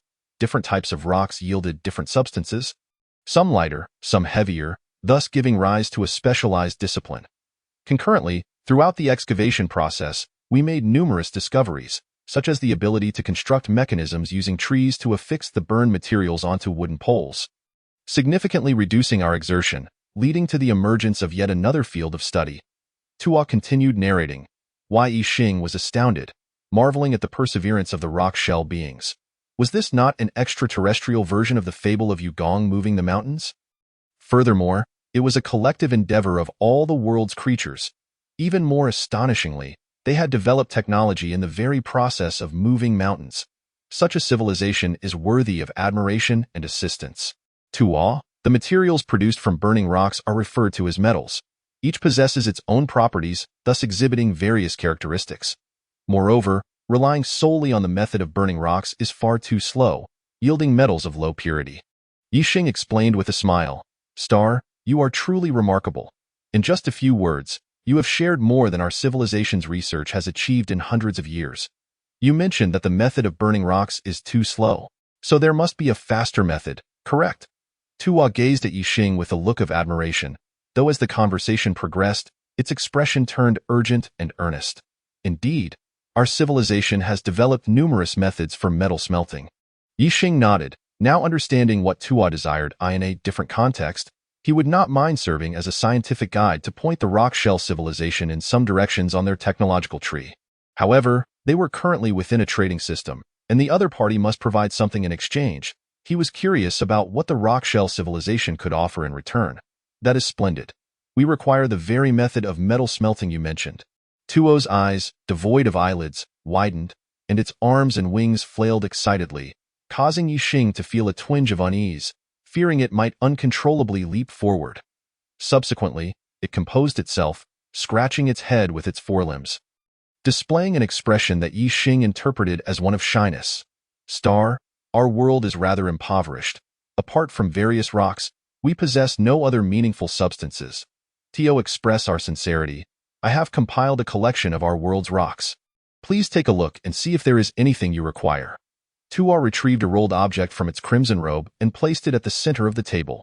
Ye Xing accepted the item, which resembled a peculiar, paper-like texture. It was adorned with an array of stones, large and small, in various colors.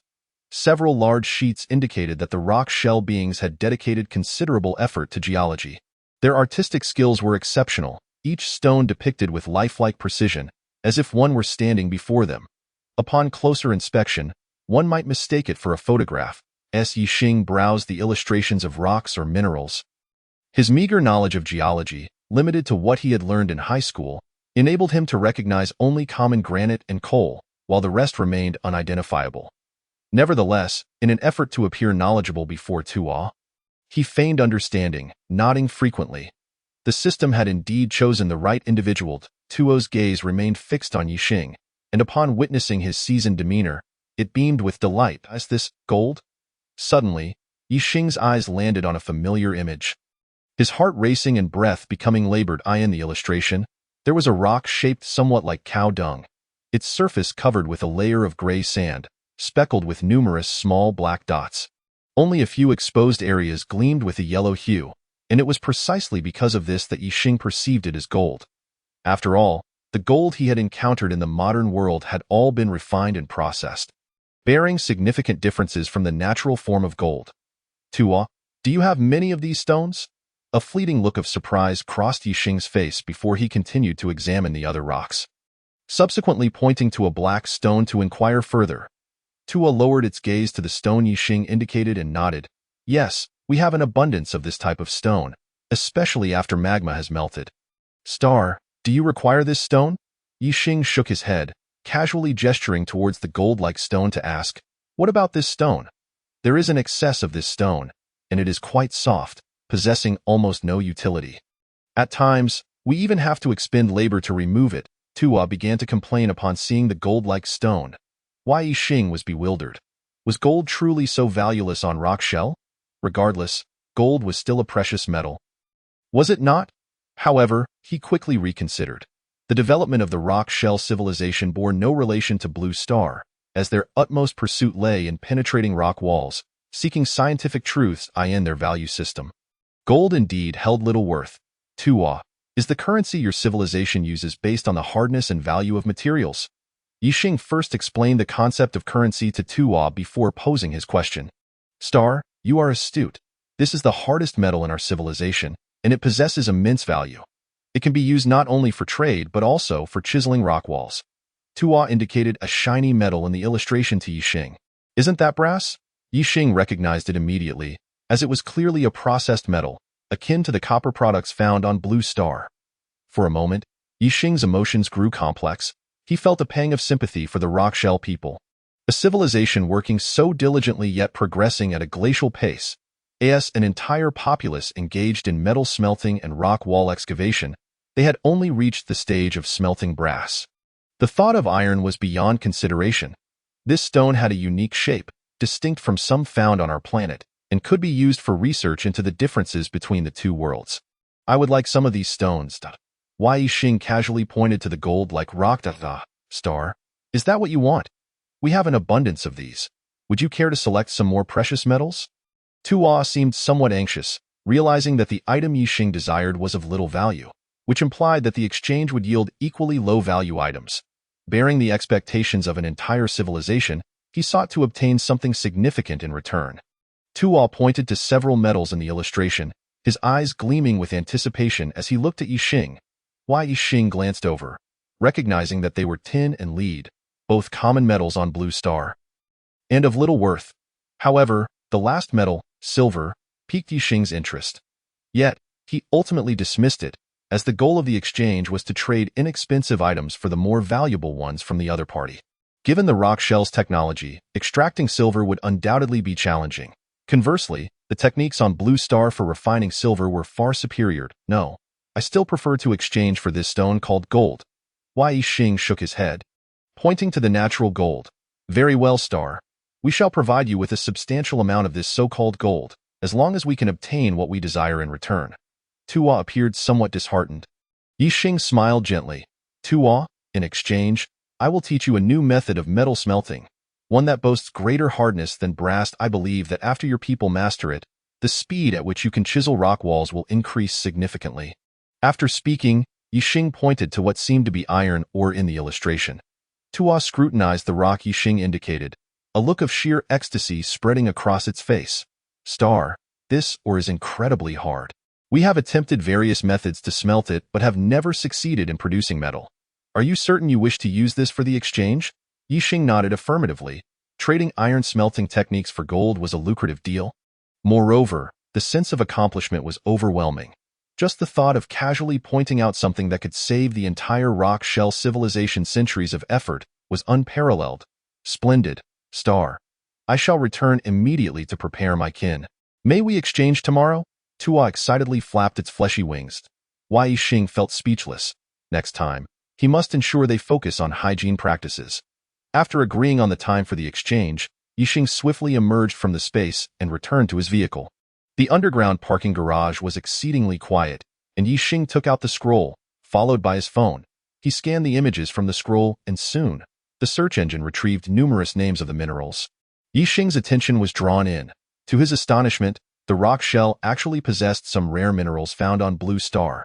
Feeling a twinge of hunger, Ye Xing tidied up his phone, drove to a restaurant, ordered a meal, and began to eat while perusing.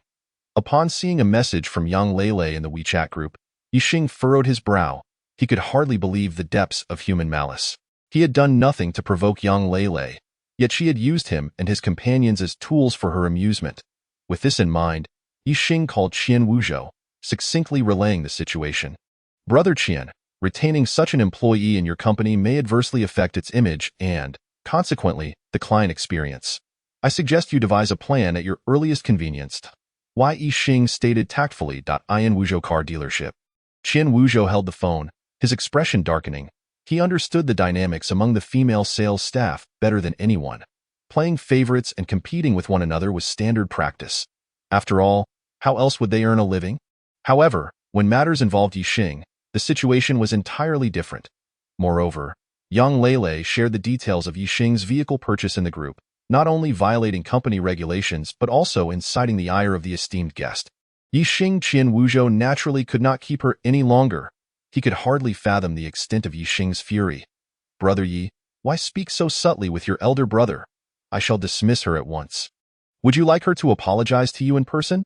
I can take her to you right away, Qin Wuzhou decisively declared, for dismissing an employee was merely a routine matter, and no need for an apology.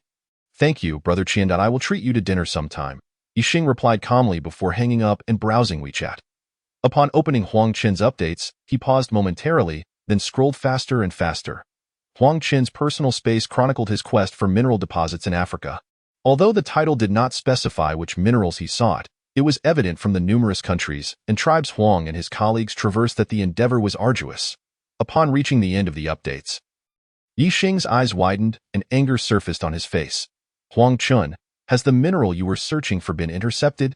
Ye Xing called Huang Chun, both concerned and curious. Chapter 42. The scarcity of chromium. It's hard to describe. Ye Xing, have you resolved your matters? A long sigh came from the other end of the line, followed by a concerned inquiry about Ye Xing. Yes, I've managed to earn a small sum. Huang Qin, how about you return and work with me? Ye Xing felt gratitude, remembering how Huang Chun had extended a helping hand during his time of need. Don't joke. I have a mission to complete, and I can't just leave. Huang Qin outright rejected Ye Xing's suggestion. They were quite familiar and spoke directly without beating around the bush. Huang Chun, what exactly are you searching for in Africa? I noticed you've been to quite a few countries, Ye Xing inquired curiously. There was a brief silence on the line before Huang Qin spoke. Why, Ye Xing, if you had asked me a week ago, I might not have told you, but the situation has improved somewhat, so it wouldn't hurt to share. Huang Qin briefly explained his mission in Africa. Their team was seeking strategically significant minerals for the Dragon Kingdom, intending to acquire and mine them.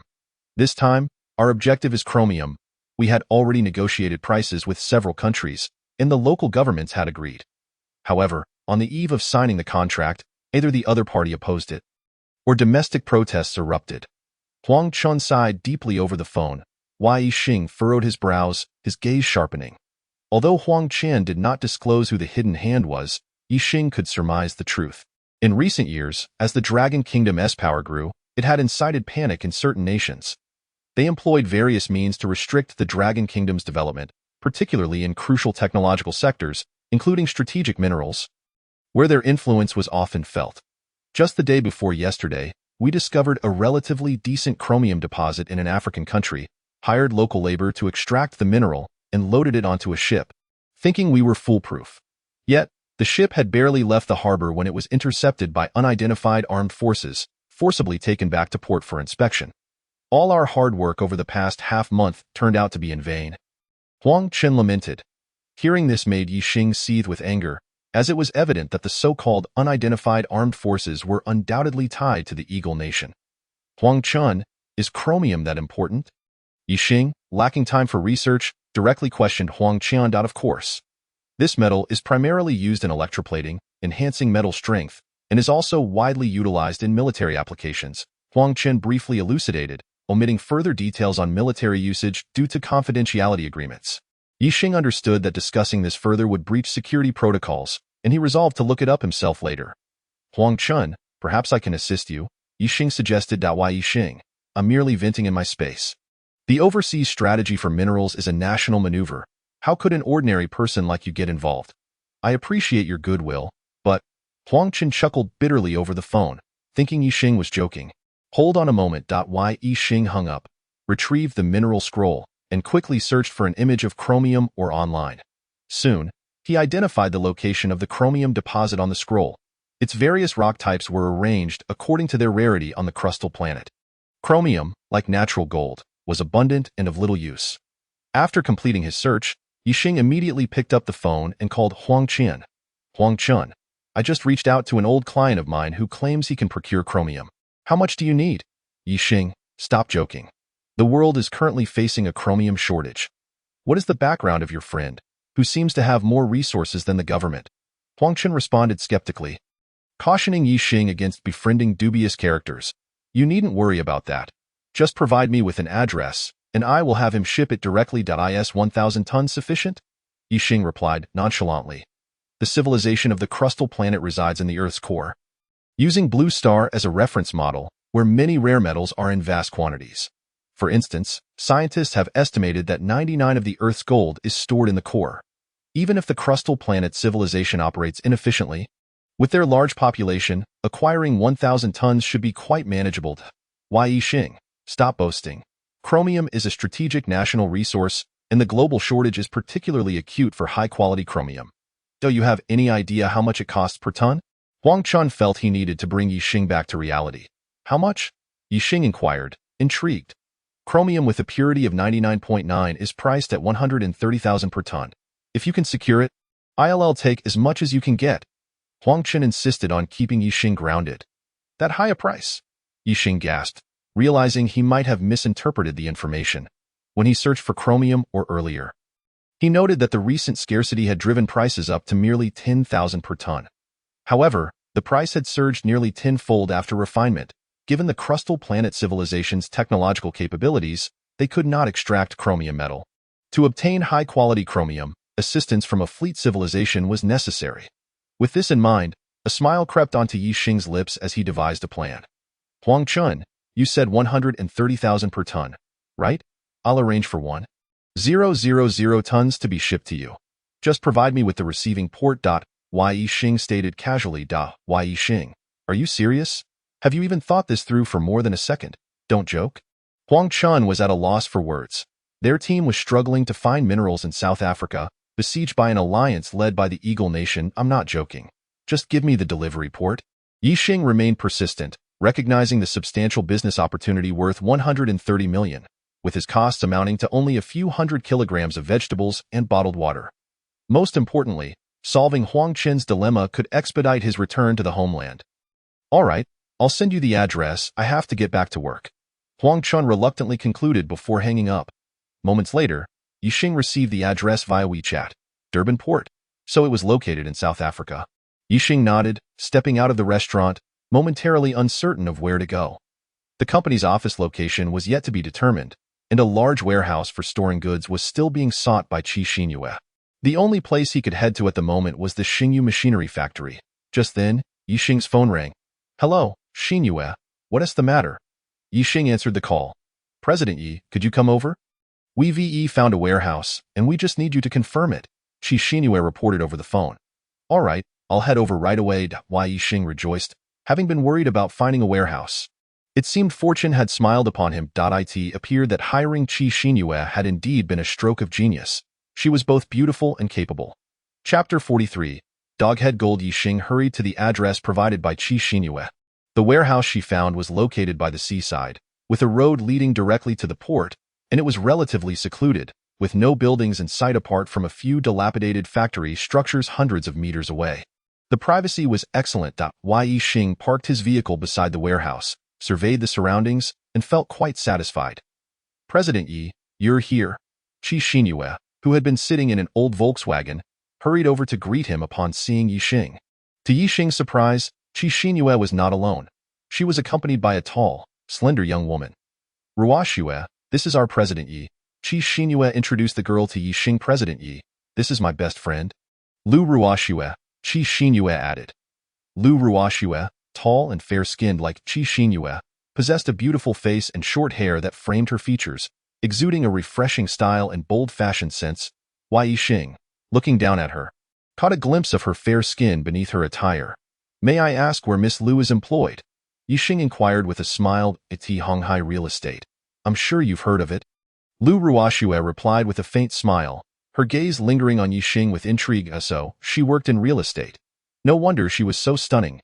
Ye Xing realized. In today's society, many beautiful women gravitate towards industries like real estate, automobiles, and finance, where they can earn money quickly and encounter wealthy individuals. Honghai Real Estate is a well-known real estate company in Tianan City, primarily dealing in high-end properties, making it a top choice for the affluent. I must pay a visit sometime. I'll need your assistance, Miss Lu, Ye Xing remarked, nodding politely, engaging in pleasantries. He indeed harbors intentions to purchase a villa, but that will only transpire after the company structure is finalized. He is also fully aware of the remote and desolate location. Ye Xing has brought her friend along for support. Leading Ye Xing, Ye Xing made her way towards the warehouse. The entire warehouse spans over 2,000 square meters. Significantly larger than the average warehouse, it has been partitioned into numerous sections, allowing for the classified storage of goods. Ye Xing is thoroughly pleased with the location, pricing, and area. As the number of trading partners increases, the need for supplies will inevitably grow. It would be exceedingly inconvenient to have trucks deliver goods to the machinery factory as they did in the past. Ye Xing. The warehouse rent is 20 yuan per square meter per month. The landlord quoted 30, but Ruoxue and I managed to negotiate it down to 20. If Ye Xing is dissatisfied, I can try again, Ye Xing reported, her smile fading. No need. Have the landlord come to finalize the deal? Ye Xing replied directly, as he had numerous matters to attend to. A reduction of a few yuan amounts to merely over 20,000 yuan annually. Ye Xing nodded and stepped outside to make a call. A short while later, a plump middle-aged man entered. Ye Xing was well prepared, presenting the pre-drafted contract. After both parties stamped and fingerprinted, Ye Xing transferred 480,000 directly to the man. Throughout this process, Lu Ruoxue observed Ye Xing closely. She couldn't help but express a hint of astonishment at his lavish expenditure. Ye Xing then pulled out his phone and transferred an additional 50,000 to Ye Xing. Ye Xing. Ye Xing looked at her balance in disbelief. Pondering if this was some sort of overnight FEIT, felt somewhat embarrassing to receive such a sum in front of her friend. This afternoon, go purchase some shovels and sacks. Use the remaining funds to rent a vehicle for transportation. Ye Xing remarked with an expression that suggested she was overthinking. Initially, Ye Xing felt speechless, but warmth spread through her heart. As she and Lu Ruoxue exited the warehouse, Lu Ruoxue suddenly wrapped her arm around Ye Xing's shoulders and whispered with a laugh. Xing, your boss is incredibly wealthy. Not only is he handsome, but he's also thoughtful. He noticed you lacked a vehicle and gave you money to rent one. You must seize the opportunity with such a boss. He is my employer. I hardly have that fortune. Ye Xing felt a sweet flutter in her heart, though she maintained a facade of aloofness. Yet, recalling the impressive display of Ye Xing's prowess the previous night, her heart raced and her cheeks warmed. If you can't manage, shall I step in? Lu Ruoxue said, observing the subtle changes in Ye Xing's expression, her tone teasingly ambiguous. Hee, our boss is quite the charmer. If it's two women serving one man, he certainly wouldn't refuse. Ye Xing laughed, inadvertently revealing the nature of her relationship with Ye Xing to her friend. Lu Ruoxue's eyes sparkled with intrigue. In the afternoon, Ye Xing stood within the warehouse, surveying the supplies with a satisfied smile. He closed the warehouse doors and proceeded to the monitoring room, shutting off all surveillance. With a flash of white light, the materials within the warehouse vanished entirely. Ye Xing reappeared in the trading hall shortly thereafter. Soon, Tuo arrived once again. Xing, here is the gold you requested. Tuo produced a basket filled with palm-sized stones resembling cow dung. Is this doghead gold? Ye Xing inquired, lifting a piece that felt weighty, nearly weighing over 10 kilograms. The rock's surface was coated in dirt, which he brushed off to reveal a glimmering golden core.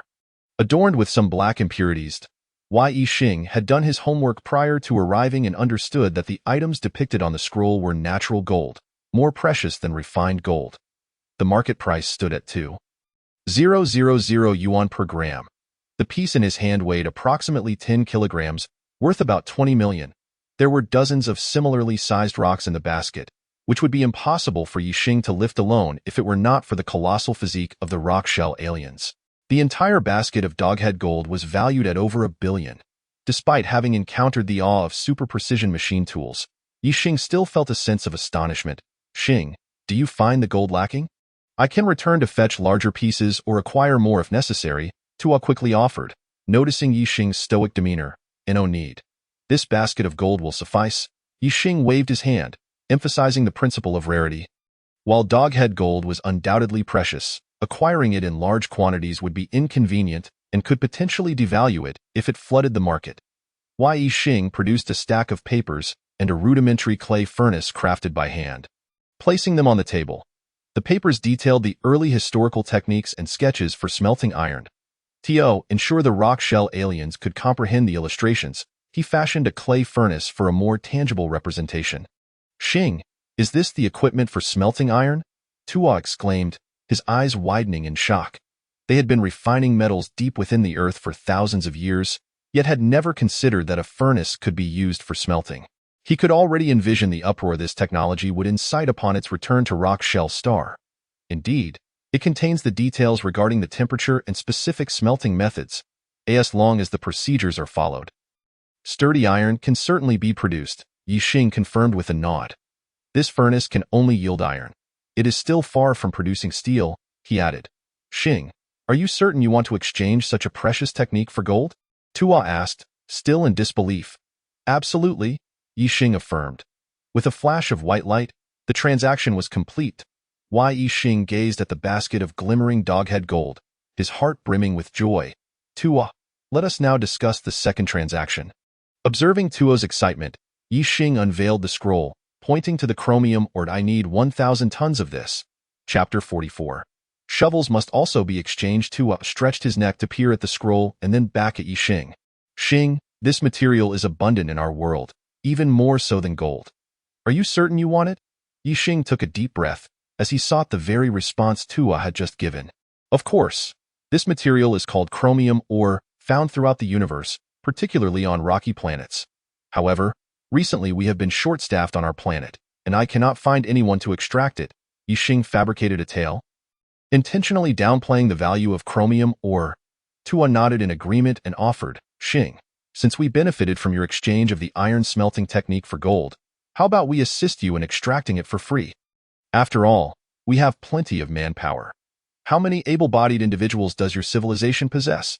Ye Xing asked, looking up at Tuo's imposing figure, genuinely feeling that such a robust giant was wasting their potential by not mining.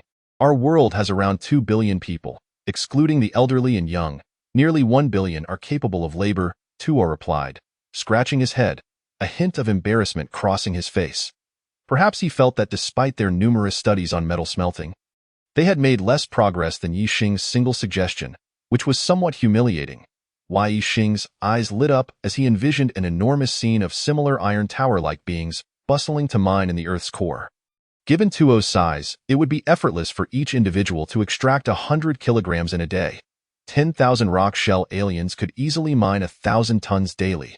The strength of numbers is indeed formidable.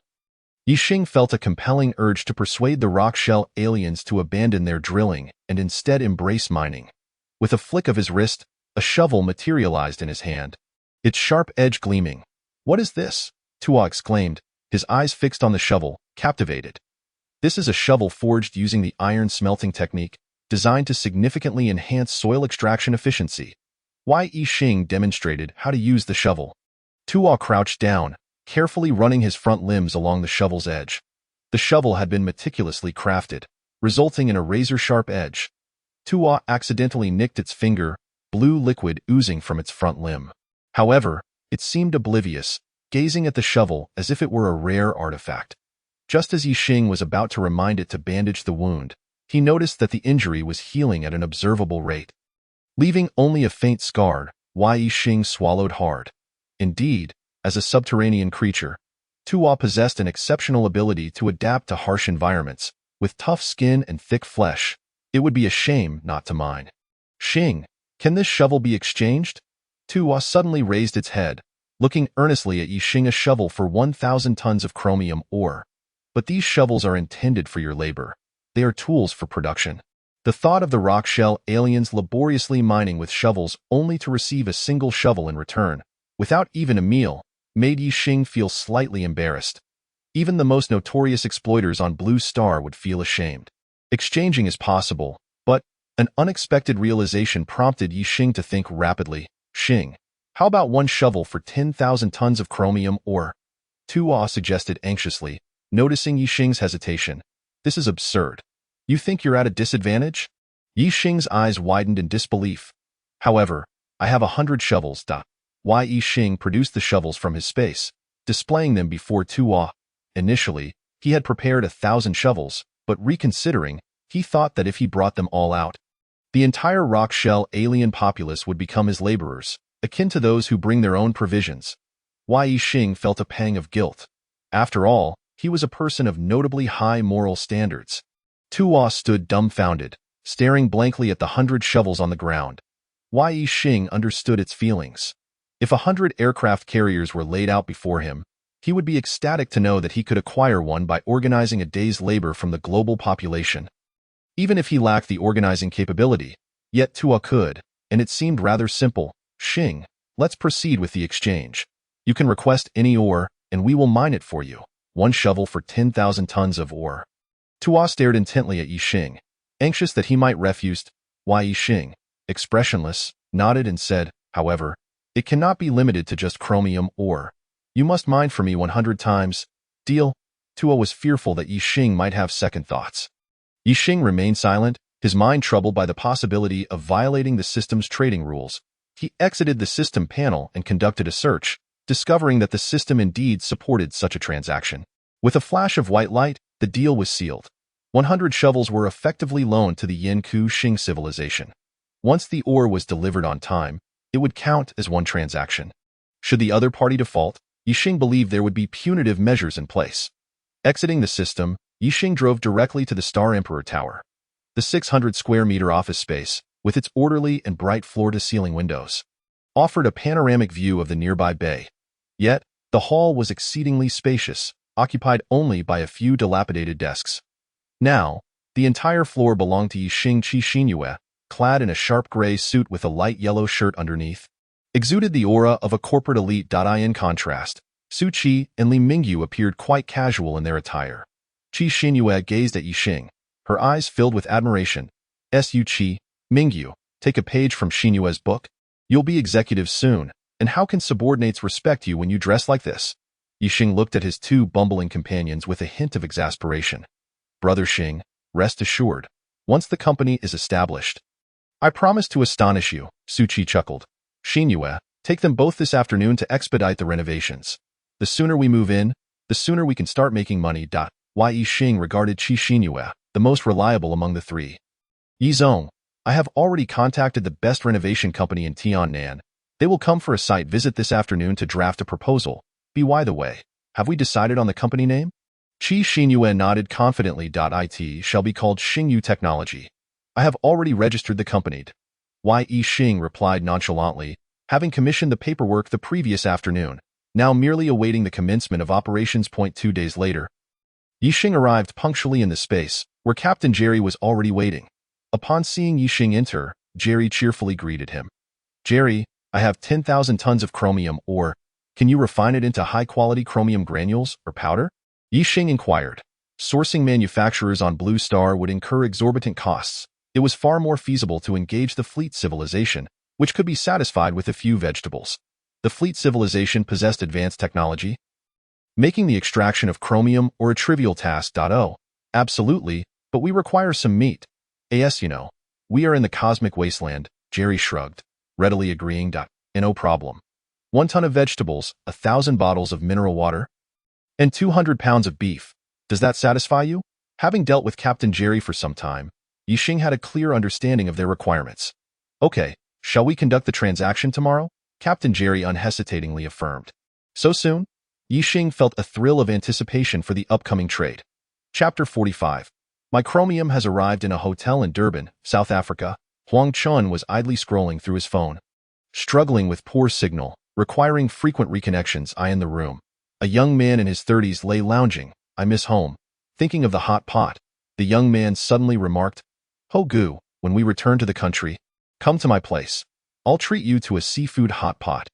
Although there are Chinese restaurants here, they pale in comparison to those back home. Huang Chun lifted his head, his enthusiasm momentarily rekindled. But soon his expression dimmed. They were tasked by the state and had traversed many countries in Africa without securing suitable chromium ore. Their most promising opportunity had been thwarted by unidentified forces. They had never yearned for their country to grow stronger as they did now. Your hometown seafood hot pot is indeed famous. I often hear about it in the capital.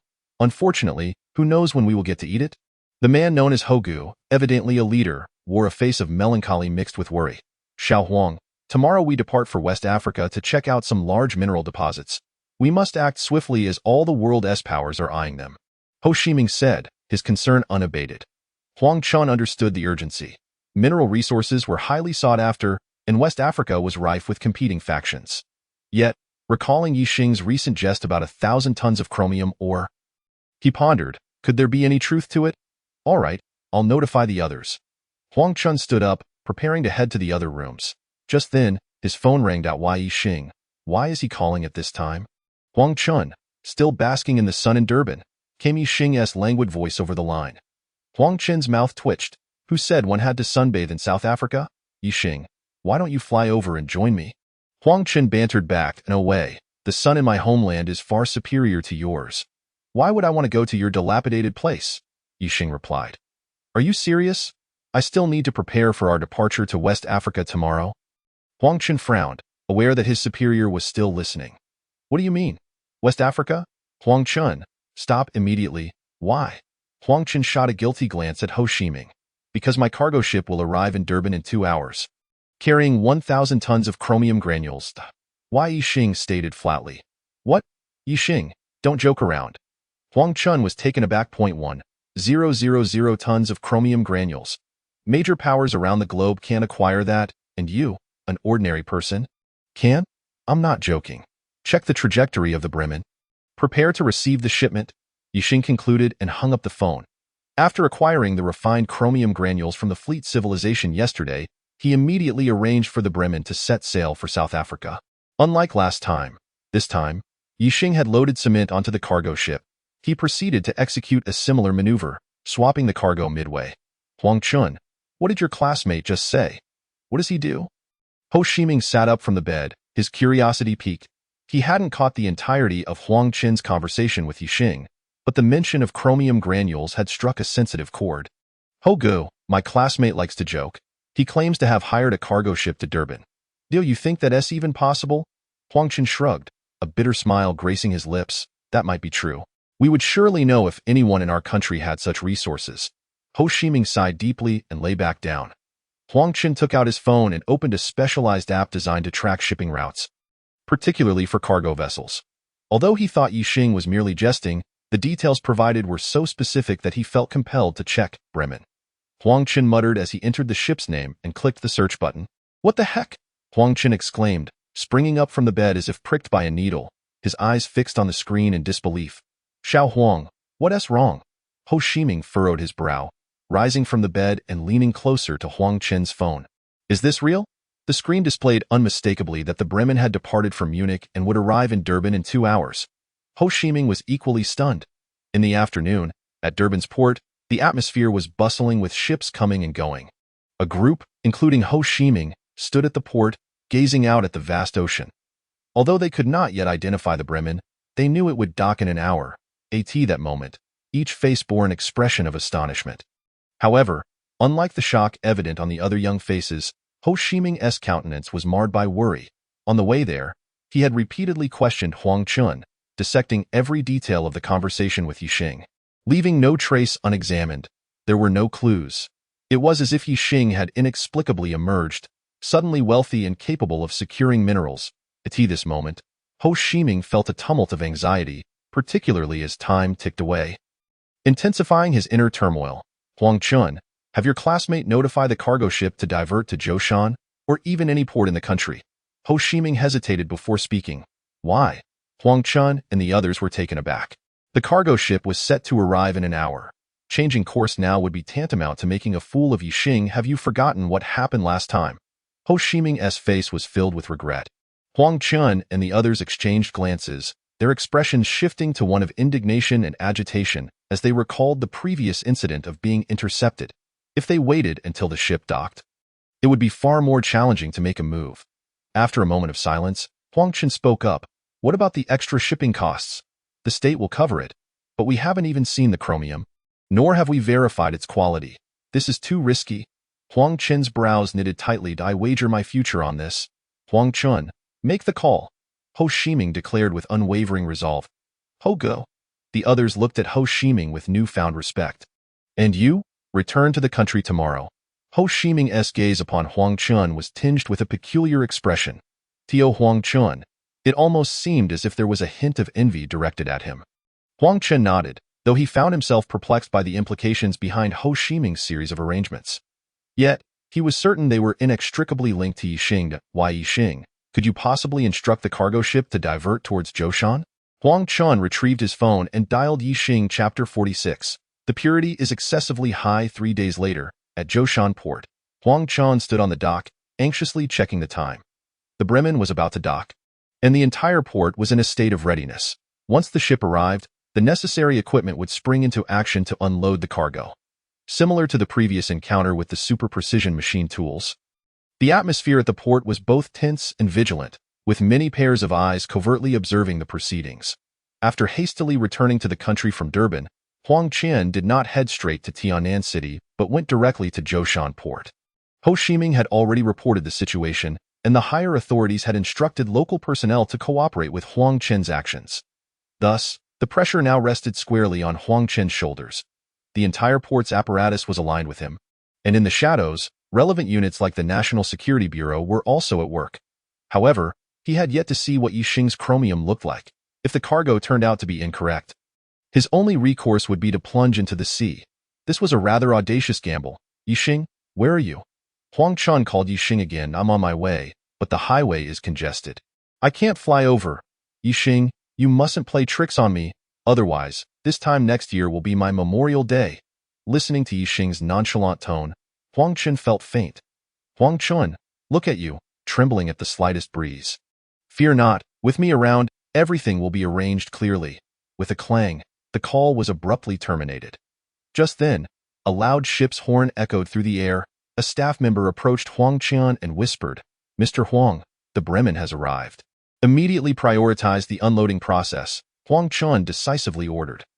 The port erupted into activity, with staff signaling the Bremen to proceed to the first unloading position, where cranes were already poised for action. On board the Bremen, Captain Leon and his crew appeared bewildered. Every time they arrived at Zhoushan Port, they were accustomed to unloading without delay. Nearby vessels cast envious glances at them, for priority unloading meant saving precious waiting time. For cargo ships, once the goods were offloaded, their mission was deemed complete. The remaining time could be spent in leisure or preparing for the return journey. Otherwise, they would be stuck waiting at the port. Captain, is Longguo particularly in need of scrap iron and cement? Why do we always receive preferential treatment? A sailor beside him queried, his eyes filled with confusion. The other sailors chuckled, as it was common knowledge that most countries did not lack for scrap iron and cement. Especially a country like Longguo, renowned for its infrastructure prowess.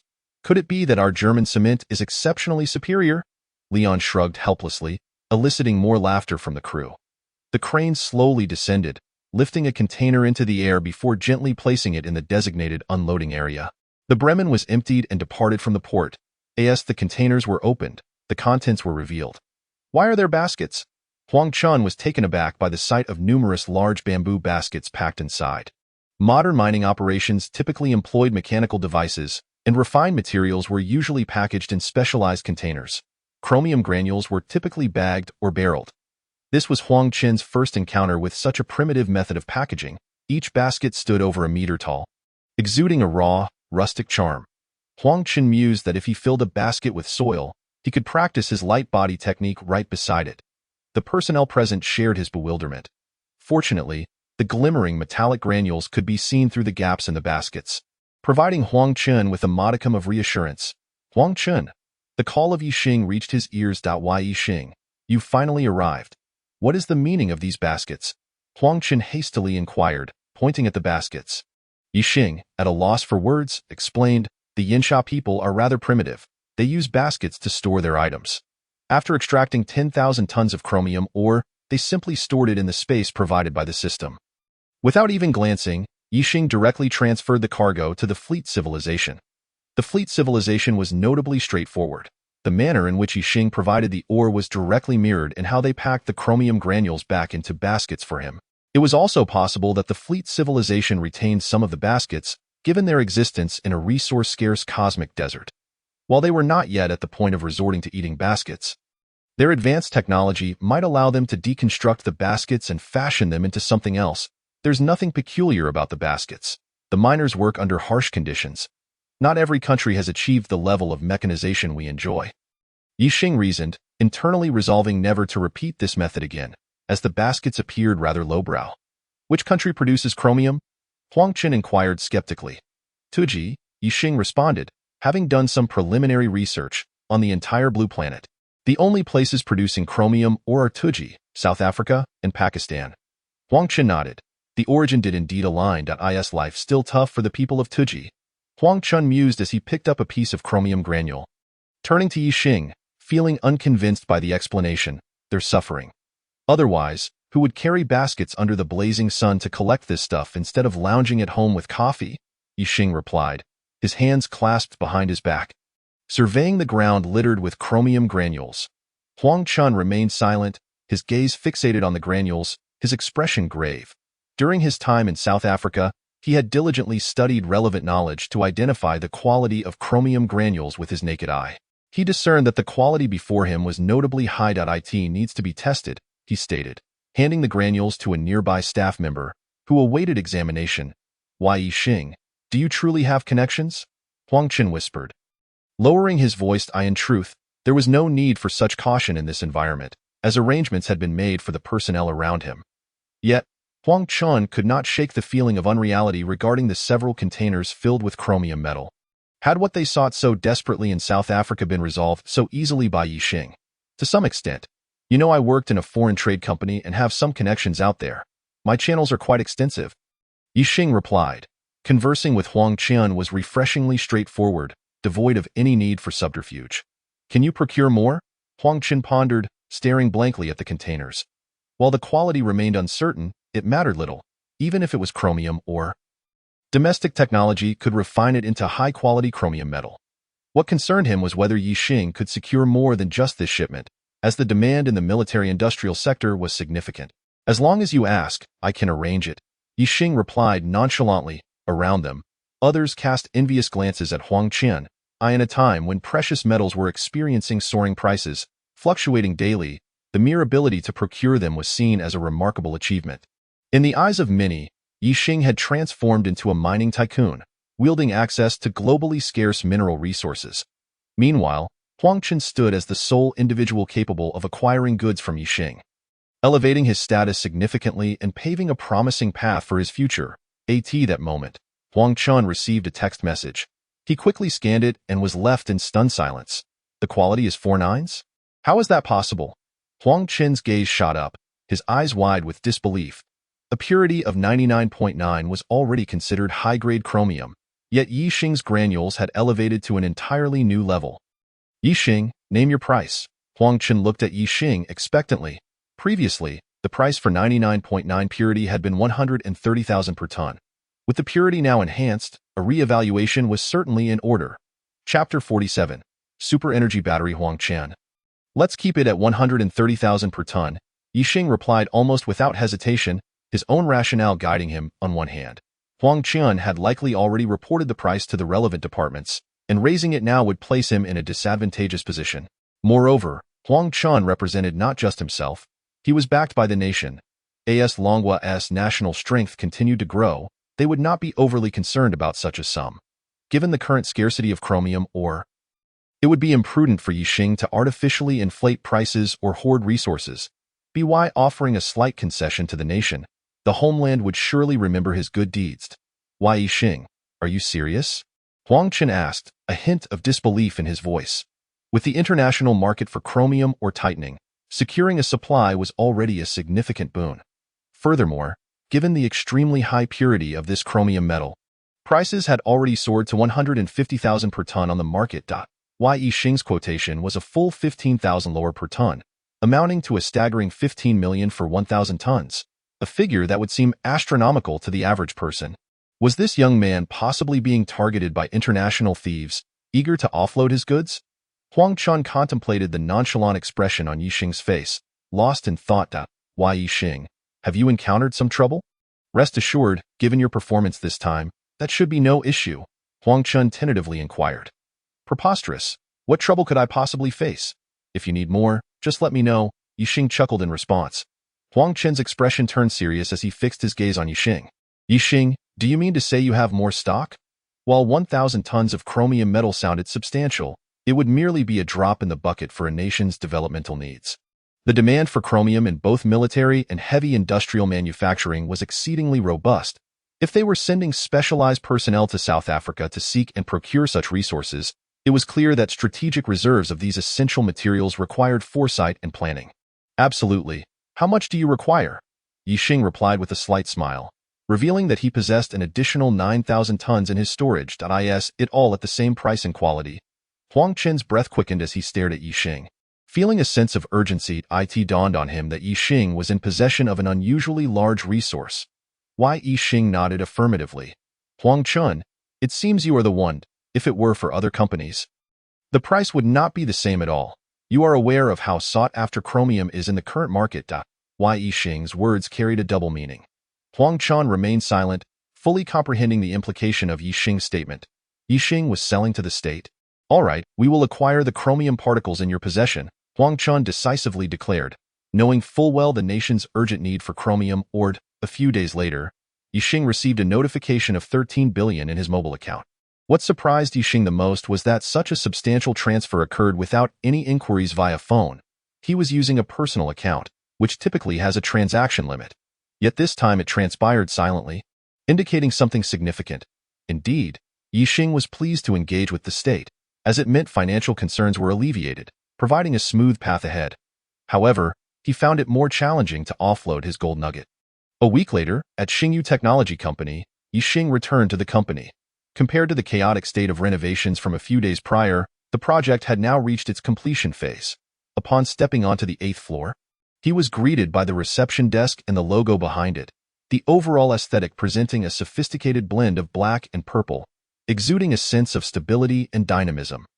President Yi, you've arrived?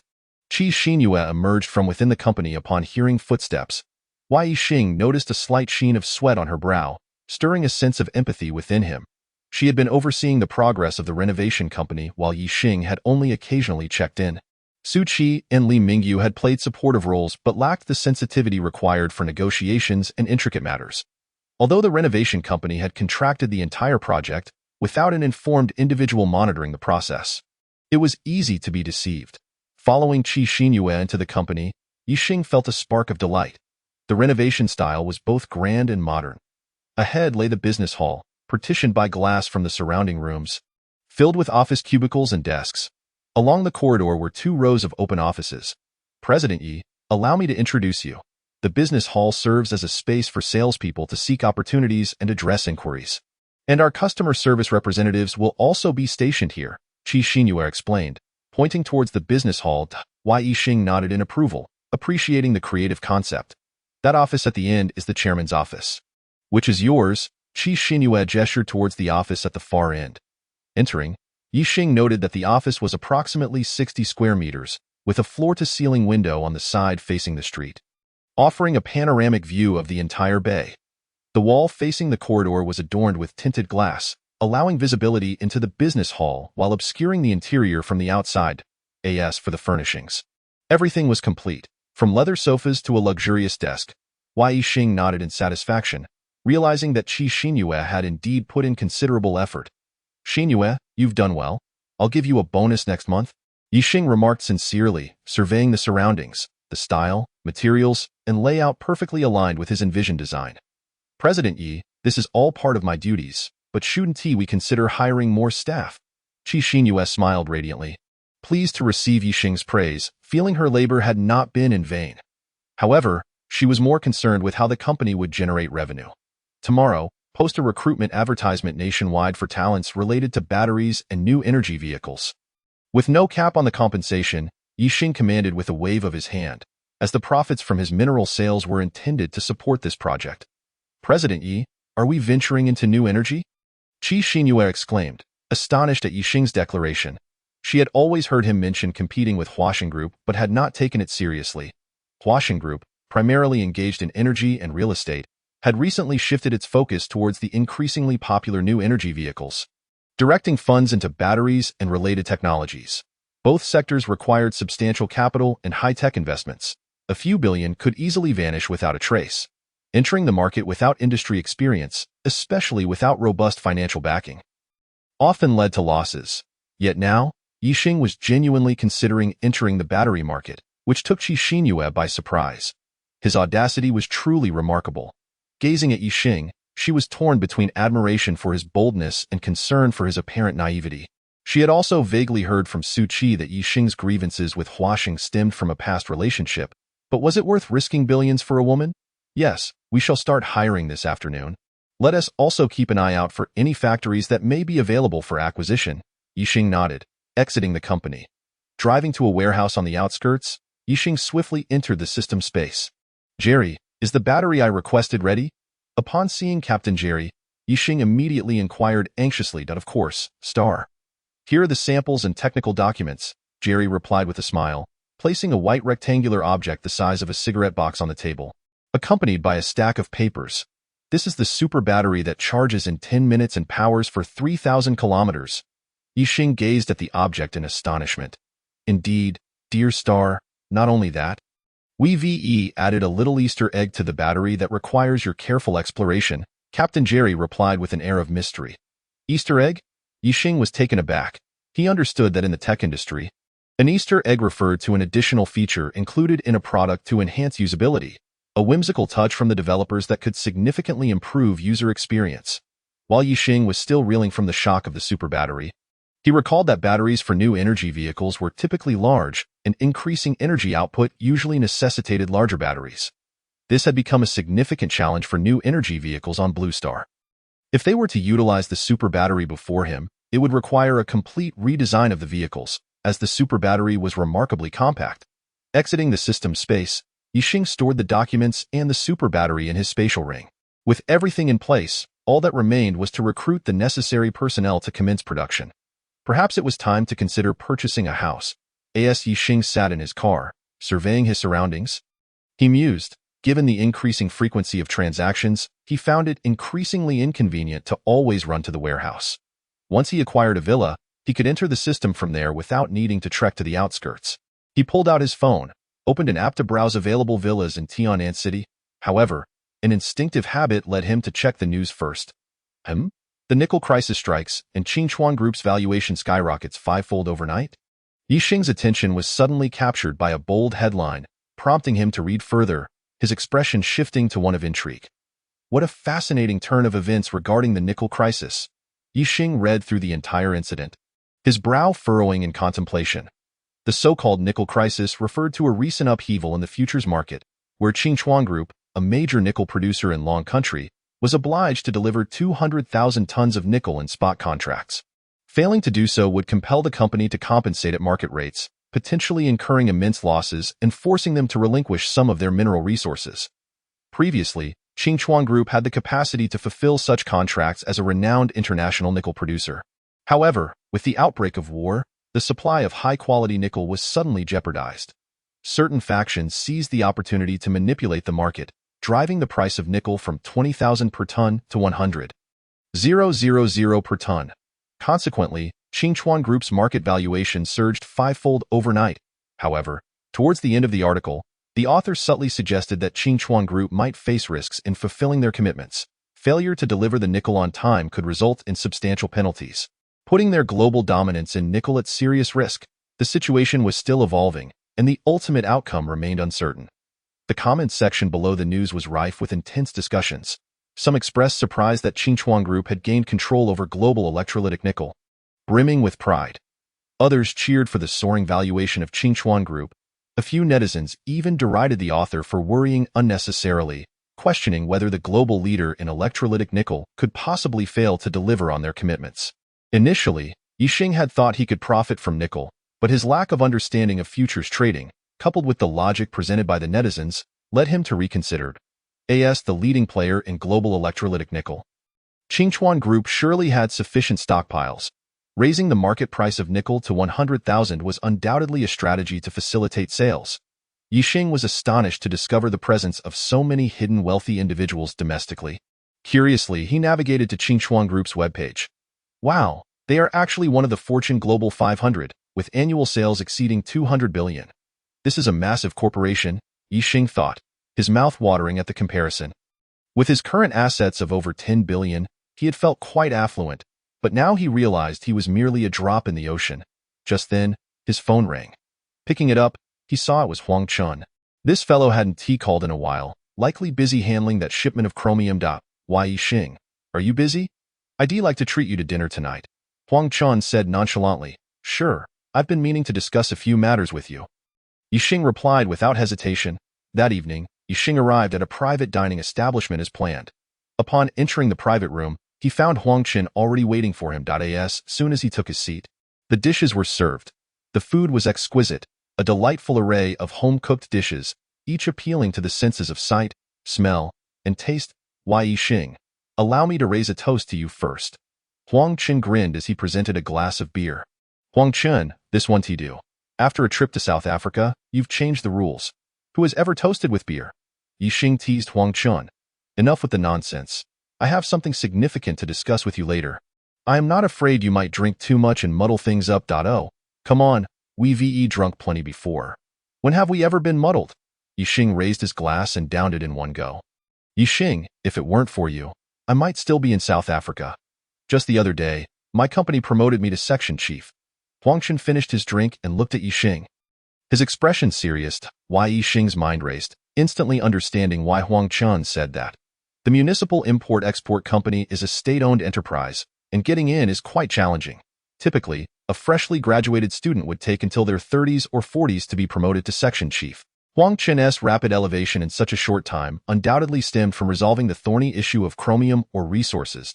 Ye Xing had heard Huang Chen mention that individuals who solve significant problems are often rewarded with money. Thus, Huang Chen's promotion was primarily due to his connection with Ye Xing. Huang Chen, congratulations. From now on, we will have dealings together. And don't thank me. Wasn't it you who came to my aid when my family was in trouble? If you're going to say that, you are being too formal. Ye Xing spoke earnestly. After facing the dire situation of being pressured by creditors, Ye Xing gained a deeper understanding of human nature. There are too few who lend a helping hand in times of need, while many prefer to kick someone when they're down. After a few drinks, Ye Xing noticed Huang Chen seemed hesitant to speak, and he couldn't hold back any longer. Huang Chen, if there is something on your mind, just say it outright. Ye Xing, the reason I came to find you today is indeed because of something. I wonder if you have any channels to procure high-grade nickel. Huang Chen considered for a moment, looking at Ye Xing. Ever since taking on the role of section chief, he had become increasingly cautious with his words. Nickel? Are you here because of the sensationalized demon nickel incident circulating online? Ye Xing was taken aback, recalling the news he had seen that morning about the demon nickel incident.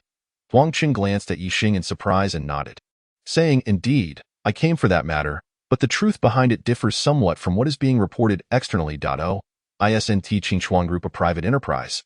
Is it worth your involvement? Besides, they are the largest nickel producer on Blue Star. They can't possibly be unable to supply nickel, can they? Ye Xing said casually. He had researched that morning and found that nickel is widely distributed on Blue Star, given its numerous applications in various industries, including metal processing and military uses. It's not that simple. Qingchuan Group genuinely cannot produce spot nickel. Huang Chen sighed heavily. What? That's the top electrolytic nickel producer on Blue Star.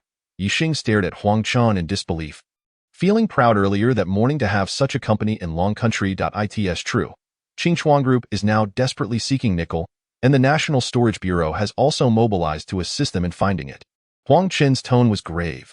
The more Ye Xing listened, the more confused he became. How could a private company like Qingchuan Group enlist the help of the National Storage Bureau to find nickel? It seemed the truth of the matter was far more complex than the rumors online suggested. To understand this situation, one must first grasp some knowledge of futures trading, so let me enlighten you. Huang Chen noticed Ye Xing still didn't understand and decided to start from the beginning. After Huang Chen's explanation, Ye Xing's understanding of futures trading suddenly became clear. Futures are akin to borrowing items, where both parties agree to deliver goods on a specified date. If delivery cannot be made, compensation must be paid at market value. For example, if Zhang San borrows 1 gram of gold from Li Si, agreeing to return it in a month, but fails to do so, he must pay Li Si 200 yuan as compensation. If Zhang San sells the gold after borrowing it and spends the money, he will need to buy back 1 gram of gold to return to Li Si. If, after a month, the price of gold exceeds 200 yuan, Zhang San incurs a loss. Conversely, if the price is below 200 yuan, he profits from the difference. In this scenario, Zhang San hopes the market price will be below 200 yuan, allowing him to profit from shorting the market. Thus, he is a short seller. Meanwhile, others can profit from rising gold prices, known as long positions. Huang Chen's borrowing gold model was straightforward and easy to grasp, allowing Ye Xing to understand instantly. In fact, previously, Qingchuan Group had leveraged its nickel resources in the market, alternating between short and long positions, thereby controlling the market within a certain range for profit, and their operations had grown increasingly vast. Once Huang Chen finished explaining the simple model, he turned his focus back to Qingchuan Group. Ye Xing knew they were about to touch on the core issue, so he listened attentively. However, The ongoing Russia-Ukraine war has led to Western sanctions against Russia, and the nickel-producing companies were unfortunately on that list. Without a stable source of nickel, Qingchuan Group naturally cannot fulfill its electrolytic nickel delivery.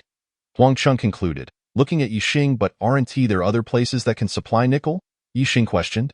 Perplexed, as nickel is not exclusive to Russia. There are plenty of nickel mines around the world.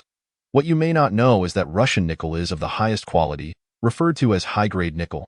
The nickel from other regions simply does not match their quality. Additionally, it's strange that after the incident erupted, many nickel-producing companies stopped supplying nickel, while concurrently, the price of nickel in the futures market skyrocketed from 20,000 per ton to 100,000 per ton. Huang Chun spoke gravely at this point. Are you suggesting this is a conspiracy, one that has been planned from the beginning? Their goals are not merely profits. Are they? Ye Xing pondered. Precisely. Those who took long positions inflated the price of nickel, anticipating that Qingchuan Group would be unable to deliver spot nickel. In addition to vast amounts of wealth, Qingchuan Group would also relinquish control over the nickel mines they had already acquired. What they truly seek is control over nickel, allowing them to dictate the price of nickel in our country. Moreover, this incident not only harms Qingchuan Group but also affects several domestic mining companies. As far as I know, some enterprises sensed something amiss at the onset of the incident and thus sought nickel sources overseas. For instance, some mining groups from our province went to Rio Tinto, hoping to purchase nickel, but unfortunately, they had already formed alliances and would not sell even a gram of nickel.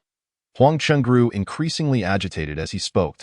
Ye Xing now understood why Huang Chun had come to discuss Qingchuan Group. It seemed the demon nickel turmoil concealed numerous conspiracies. Should those Western forces devour Qingchuan Group, the domestic nickel price would fall under their control, and the nation would pay a hefty price. With the livelihood of the people held in their grasp. Wait, did you just mention that some mining companies in our province went to Rio Tinto to buy nickel? Ye Xing suddenly recalled seeing Song Yinshua at the capital airport. And that wealthy second-generation named Tang had mentioned they were going to meet the president of Rio Tinto. Indeed, for instance, our province's prominent enterprises, Song's Mining and Jiahong Mining, have vested interest with Qingchuan Group. When one prospers, all prosper. When one suffers, all suffer. Huang Chun nodded, curious about Ye Xing's keen interest in provincial enterprises. So, how much nickel is needed? Ye Xing realized Huang Chun's intention and asked straightforwardly. The quantity might be considerable. Roughly around 200,000 tons. If you could inquire about how much could be procured, even if it's just a little, if it's still insufficient, we can think of other methods. Huang Chun spoke hesitantly, feeling awkward. The quantity was simply too enormous. The last time Ye Xing had provided 10,000 tons of chromium, but this time it was 200,000 tons, a 20-fold increase. If Ye Xing's connections were also with Western countries, then transporting such a massive quantity of nickel domestically would be a daunting task. 200,000 tons? Is Qingchuan Group truly devoid of any reserves? Ye Xing asked with a smile, recalling Huang Chun's earlier statement about Qingchuan Group playing the futures market, seemingly enjoying the game of alternating between long and short positions. Is it possible that Qingchuan Group didn't anticipate the war, leading to their downfall, allowing others to seize the opportunity and deliver a fatal blow? Huang Chun appeared somewhat embarrassed. As far as he knew, Qingchuan Group had indeed bought 200,000 tons of short positions in an attempt to control the market. However, at this critical juncture, he couldn't disclose this to Ye Xing. Regardless, the state must take responsibility for Qingchuan Group. Otherwise, their lifeline would be in Western hands, leading to dire consequences. Huang Chun, securing 200,000 tons of high-grade nickel within a week is no problem. Not wanting to put Huang Chun in a difficult position, especially since he was working for the country, Ye Xing readily agreed. He had seen nickel on that vast canvas and knew that on Rockstar, nickel reserves were abundant. Given the production speed of the inhabitants of Rockstar, producing 200,000 tons within a week would be a piece of cake. Ye Xing, can you truly procure it? Do you need any assistance?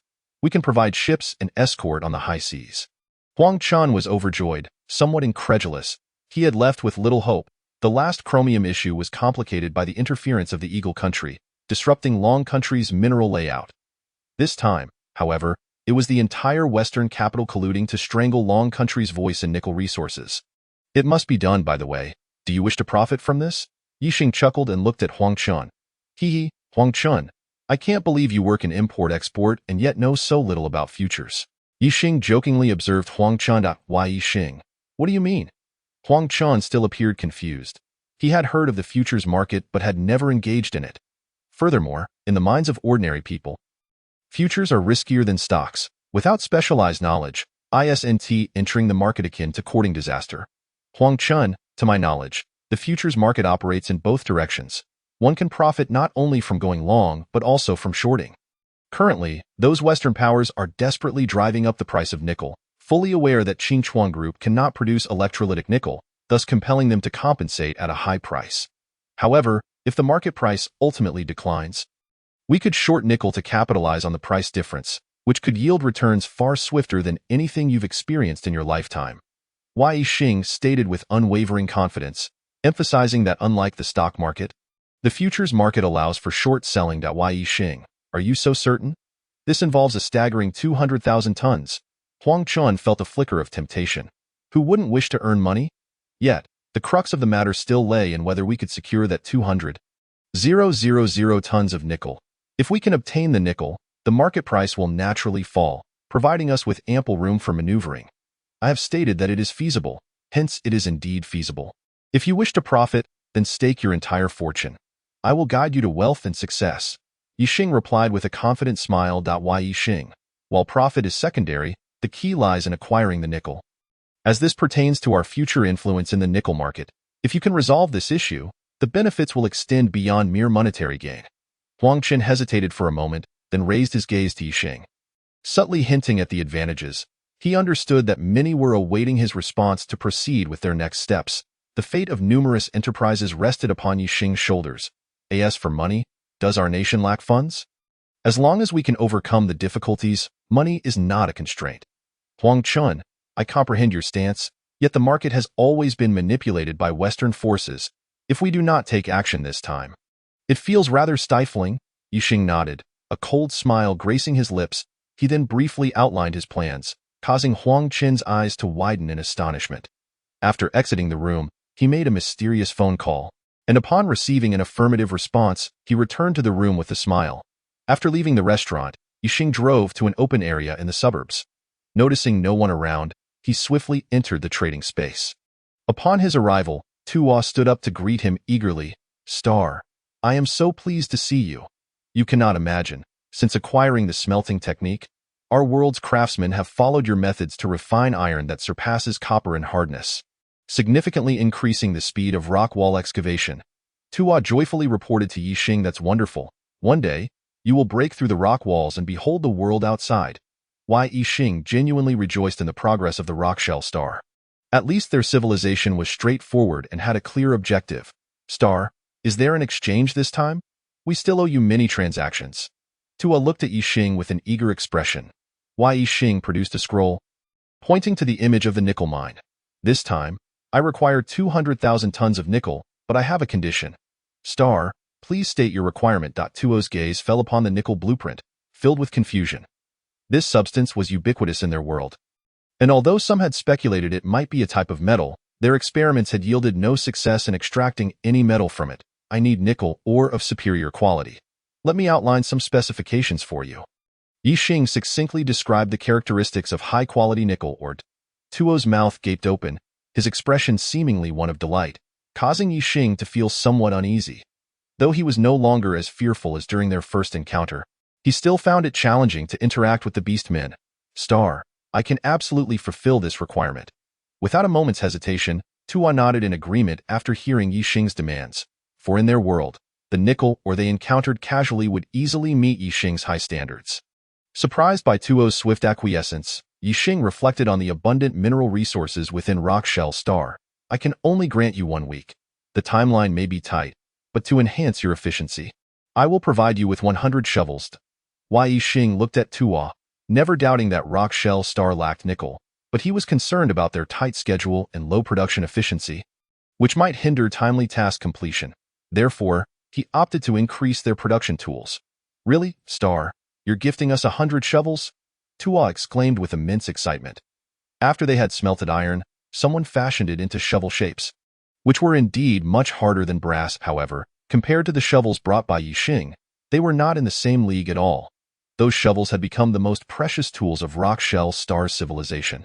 Aside from aiding Ye Xing in mining, they could only be used for excavating rock walls. Of course, I will hand over the shovels to you now. Remember, time is of the essence. Ye Xing retrieved 100 shovels from his spatial ring. Star, rest assured. We rock shell star people will complete the task on time, even if we must forego food and drink. Tua gazed at the shovels on the ground with fervent eyes. They had plenty of manpower, but were primarily lacking tools. Ye Xing nodded before exiting the system space.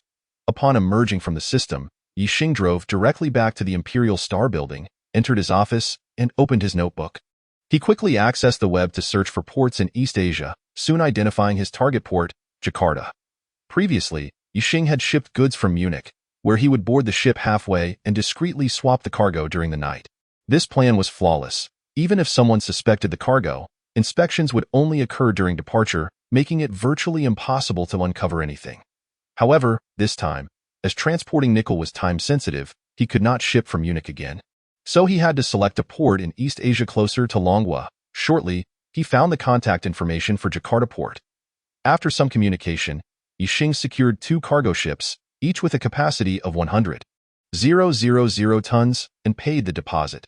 Having completed these arrangements, Ye Xing finally exhaled deeply. Everything was in place. He was merely waiting for the rockshell star people to extract the nickel or checking the time. Ye Xing promptly downloaded a futures trading software, activated an account, and allocated 10 million as operational funds for the company, transferring the remaining balance from the 1.3 billion earned from the chrome ore into the account. Dare to stir the waters in Longguo? Let me show you what it means to turn the tide. Ye Xing gazed at the rapidly rising nickel prices, a cold smile gracing his lips. Chapter 51. The mysterious buyer in a villa in Switzerland. Several middle-aged men dressed in suits lounged on leather sofas, their faces adorned with smug smiles. Fruit and red wine spread across the table before them. Each was flanked by towering bodyguards or assistants sporting glasses, exuding an air of profound knowledge. If one were to catch a glimpse of these individuals, they would undoubtedly be astounded, for each person seated on the sofa was a renowned financial magnate in the international arena. The assistants standing behind them were frequently featured in the news as executives capable of determining the fate of a corporation with a single word. At this moment, however, all eyes were fixed on the elderly gentleman with graying hair seated in the center. Andrew, the head of Ye Capital. He was also the principal financier behind the recent surge in nickel prices. Andrew, the price of nickel has been steadily increasing. We are in a strong position. It is time we discuss the future of the nickel market. A middle-aged man with gold-rimmed glasses elegantly lifted his glass of red wine, taking a sip before addressing Andrew. Indeed, Andrew, we at Ye Capital have invested billions, even daring to offend Longguo. After acquiring Qingchuan Group, how shall we delineate the market? The curly-haired, eagle-nosed man seated to Andrew's right fixed his cold gaze upon Andrew as he spoke. Ha ha, gentlemen. It seems you are all speaking as if you were working for Ye Capital. I am 70 this year. I have witnessed all manner of situations. Andrew surveyed the room, a sardonic smile on his face. Switzerland is a small nation. Internationally, we lack the stature to compete with major powers. Our efforts to inflate nickel prices are merely to reap a modest profit from futures, akin to vultures soaring in the sky, searching for carrion. Meanwhile, you, Decent Capital, are not only a renowned international financial giant, but also an industrial titan. In this affair, you have greater motives than us at Ye Capital. By controlling nickel, you can reduce costs while inflating prices during exports, and we are merely paving the way for you. Andrew's gaze fell upon the previously speaking curly-haired man. Fury Decent. Fury felt somewhat embarrassed as Andrew exposed his intentions, turning his face away. And you, Smith, president of Rio Tinto. Your company is the largest mining corporation globally and has extensive dealings with Longguo. As Longguo's economy thrives, your company profits immensely. Yet, the moment Qingchuan Group hinted at their inability to deliver nickel, you pounced upon them like a shark scenting blood. Andrew's gaze shifted to the middle-aged man with gold-rimmed glasses. His eyes filled with disdain. This man was none other than Smith, the president of the world's largest mining corporation, Rio Tinto. There is an old saying in Longguo, the older the ginger, the spicier it is. Andrew, the old master, indeed possesses remarkable acumen. I propose we set aside our prejudices and discuss how to bring down Qingchuan Group and its affiliated enterprises. The Dragon Kingdom possesses formidable national strength, and despite our attempts to initiate several financial wars, they have all been deftly thwarted by them. This time, I find myself somewhat anxious." Smith awkwardly chuckled, raised his wine glass and stood up, offering a distant toast to Andrew before downing the red wine in one gulp. The moment his words escaped his lips, fear and trepidation washed over the faces of the dozen or so financial titans present. These seasoned financiers, with their storied histories, had relied on their immense capital prowess to reap the rewards from numerous small nations. Yet, when confronted with the Dragon Kingdom, they had suddenly suffered devastating defeats at the brink of victory, felled by an enigmatic force. Now, as old grievances resurfaced, palpable apprehension lingered in the air. Indeed, Smith's words held merit. "I have already dispatched individuals to infiltrate the Qingchuan group. They are undeniably unable to procure the electrolytic nickel. However, I have heard whispers that the Dragon Kingdom possesses a National Reserve Bureau. What if they are able to provide the nickel?" Freely, too, rose to his feet in support of Smith. Instantly, a cloud of gloom descended upon the faces of the capital moguls, for while they could deftly manipulate capital markets at will, their strategies faltered in the face of the Dragon Kingdom's robust state apparatus. The National Reserve Bureau, even if it has some nickel reserves, one must awaken to the reality. Qingchuan Group is required to deliver 200,000 tons, not just 2 tons, nor even 20,000 tons. Such a colossal quantity of nickel could only be met if the Russian nickel mines resumed operations. But you all know we now represent a coalition of several nations, united in preventing a single ounce of nickel from leaving our shores. We have also blockaded the relevant maritime areas. The Dragon Kingdom simply cannot muster 200,000 tons. I can confidently assert that their downfall is imminent."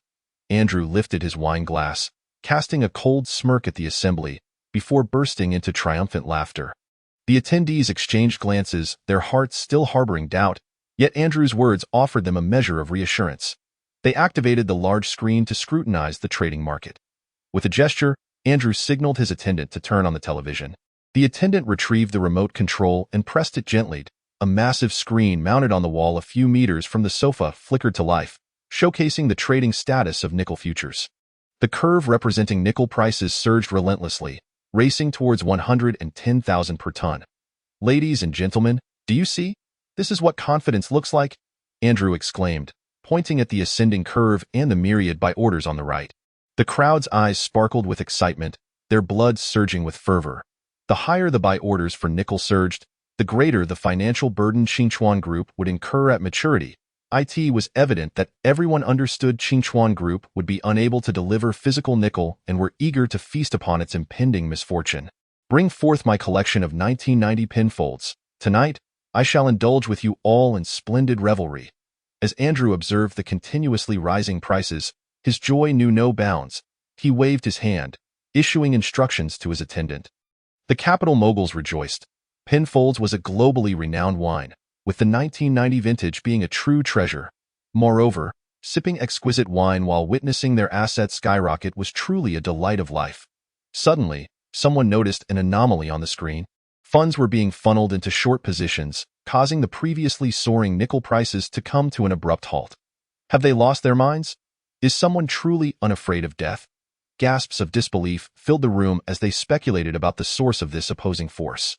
Their strategy to inflate nickel prices hinged on Qingchuan Group's inability to deliver, necessitating compensation at market price. However, if someone were accumulating short positions, it implied a belief that nickel prices would inevitably decline, indicating that Qingchuan Group would indeed be able to provide the physical nickel, thus capitalizing on the price differential. Track down the source of this funding. Ladies and gentlemen, we cannot afford to sit idly by. Mobilize our resources and crush them. A glint of cold determination flashed in Andrew's eyes as he directed his attention to the screen. Chapter 52. Severing escape routes in a lavish office within Song's mining in Jinling City. Song Yi sat in the executive chair, his expression ashen, the floor littered with shattered porcelain fragments. Disheveled documents strewn about painted a picture of despair.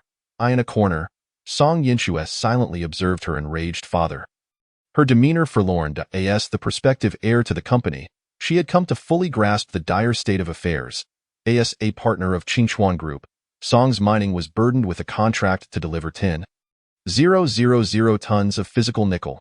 Even if Qingchuan Group were to avoid catastrophe, the current mining market rendered them incapable of fulfilling this obligation.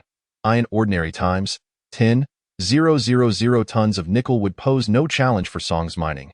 However, their primary focus was copper, not nickel. Who could have anticipated that the seemingly insignificant nickel sideline would be inflated fivefold by Western forces following the outbreak of the Russia-Ukraine conflict, jeopardizing their core business and wiping out years of accumulated profits? What was even more alarming was that those intent on suppressing Qingchuan Group showed no signs of relenting, continuously driving up nickel prices. As Song Yi gazed at the display screen showcasing real-time nickel trading prices. His lips twitched involuntarily. Each incremental rise in nickel price felt like a knife carving away at him. Yinxue, you must take your mother and flee. I have stashed away some money in the villa. Along with that BMW, if you both live frugally, you should be able to survive. Suddenly, Song Yi raised his head, as if struck by a thought, and addressed Song Yinxue. Song Yinxue shook her head resolutely. Looking at her father a few days ago, didn't the bank approach us about a loan? Their attitude seemed quite favorable. Perhaps we should give it a try. Song Yi forced a smile, recalling the recent visit from a bank representative who had subtly suggested that they could seek assistance if their corporate finances faltered. The unexpected visit left him puzzled about their true intentions. In all his years of entrepreneurship, he had never encountered such proactive banking behavior. My dear child, our predicament is not a lack of funds. What we lack is nickel. As long as we cannot procure nickel, the market price will continue to soar, and our losses will only deepen. No amount of money can fill the void, Song Yi sighed. His heart heavy with love and sorrow as he looked into his daughter's eyes. He could hardly fathom the harm she would endure without his protection. Just then, the doors swung open, and the swaggering Yu Hao strode in. Young Master Yu, Song Yi quickly stood, a note of trepidation lacing his voice as he regarded the newcomer. Yu Hao surveyed the office with a smug smirk, his gaze lingering on the icy beauty of Song Yinxue, causing him to swallow hard, his mind flooded with unsavory thoughts.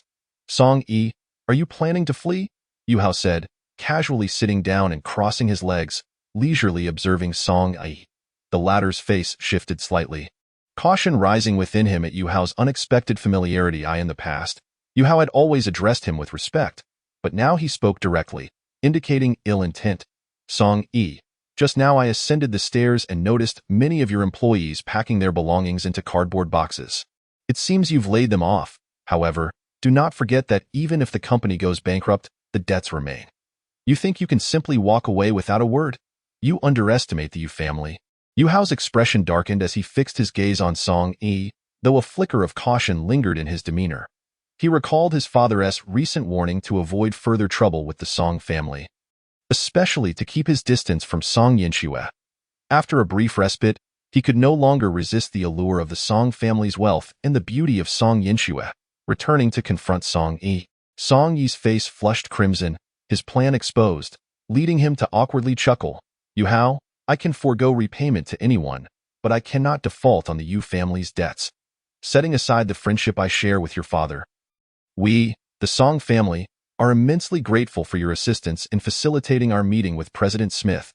Yu Hao scoffed dismissively. Spare me the theatrics, Song Yi. Your ploys may deceive someone as Navi as Yinxue, but they hold no sway over me. With that, he rose and opened the door. Standing at the entrance were 4 burly men clad in black suits, who glanced into the room before turning away. With their exit blocked, Song Yi felt as if he had plunged into an icy abyss, resignedly returning to his chair. Song Yi, let us speak frankly. I heard from Smith that you are willing to trade a small copper mine in Indonesia in exchange for assistance from the Rio Tinto Group in securing high-grade nickel. Song Yi, you truly are a cunning fox, playing your cards wisely. Yu Hao observed Song Yi with a smirk, relishing the unfolding drama. Yu Hao, how could Smith divulge the details of our private discussions to you? Song Yi's astonishment was palpable, his complexion shifting between shades of red and pale, caught between fear and surprise. His wealth had been built upon the foundations of Qingchuan Group, and thus he aligned his interests with theirs regarding nickel. Throughout the expansion of Song's mining, he had prudently diversified by acquiring several overseas mines to safeguard against domestic setbacks. Upon sensing the emergence of the nickel crisis, he, as a shrewd businessman, promptly sought to establish a connection with the Rio Tinto Group, seeking to independently procure 10,000 tons of nickel to extricate himself from Qingchuan Group's predicament. His flawlessly devised plan was unexpectedly revealed to Yu Hao by Smith, leaving him in an awkward predicament. Should news of such betrayal among allies circulate within the industry, no one would dare to conduct business with Song's mining company again. Song Yi, aren't you supposed to be quite clever? How could you fail to comprehend this? Yu Hao chuckled, brimming with self-satisfaction. Song Yi stared at Yu Hao for a while, and suddenly, a spark of insight illuminated her mind, clarifying many previously perplexing matters. Why, Yu Hao, you are in cahoots with Rio Tinto. You have the audacity to collude with foreigners to short-sell Qingchuan Group? How despicable! Let me tell you, Qingchuan Group is currently backed by the state. Once we weather this storm, the government will not spare you. Song Yi pointed an accusatory finger at Yu Hao, her voice laced with indignation. She suddenly realized that the gravity of his misdeeds eclipsed her own, and she felt a flicker of moral superiority. Song Yinchue looked at the two with disdain, especially at her father, finding him utterly unfamiliar in this moment. Enough, Song Yi. Stop pretending to be morally superior in front of me. Dio, you really think Qingchuan Group will let you off the hook? Yu Hao scoffed dismissively. Regaining her composure, Song Yi mulled over Yu Hao's words, her apprehension mounting as cold sweat began to seep through her garments. Why, Yu Hao? What do you want?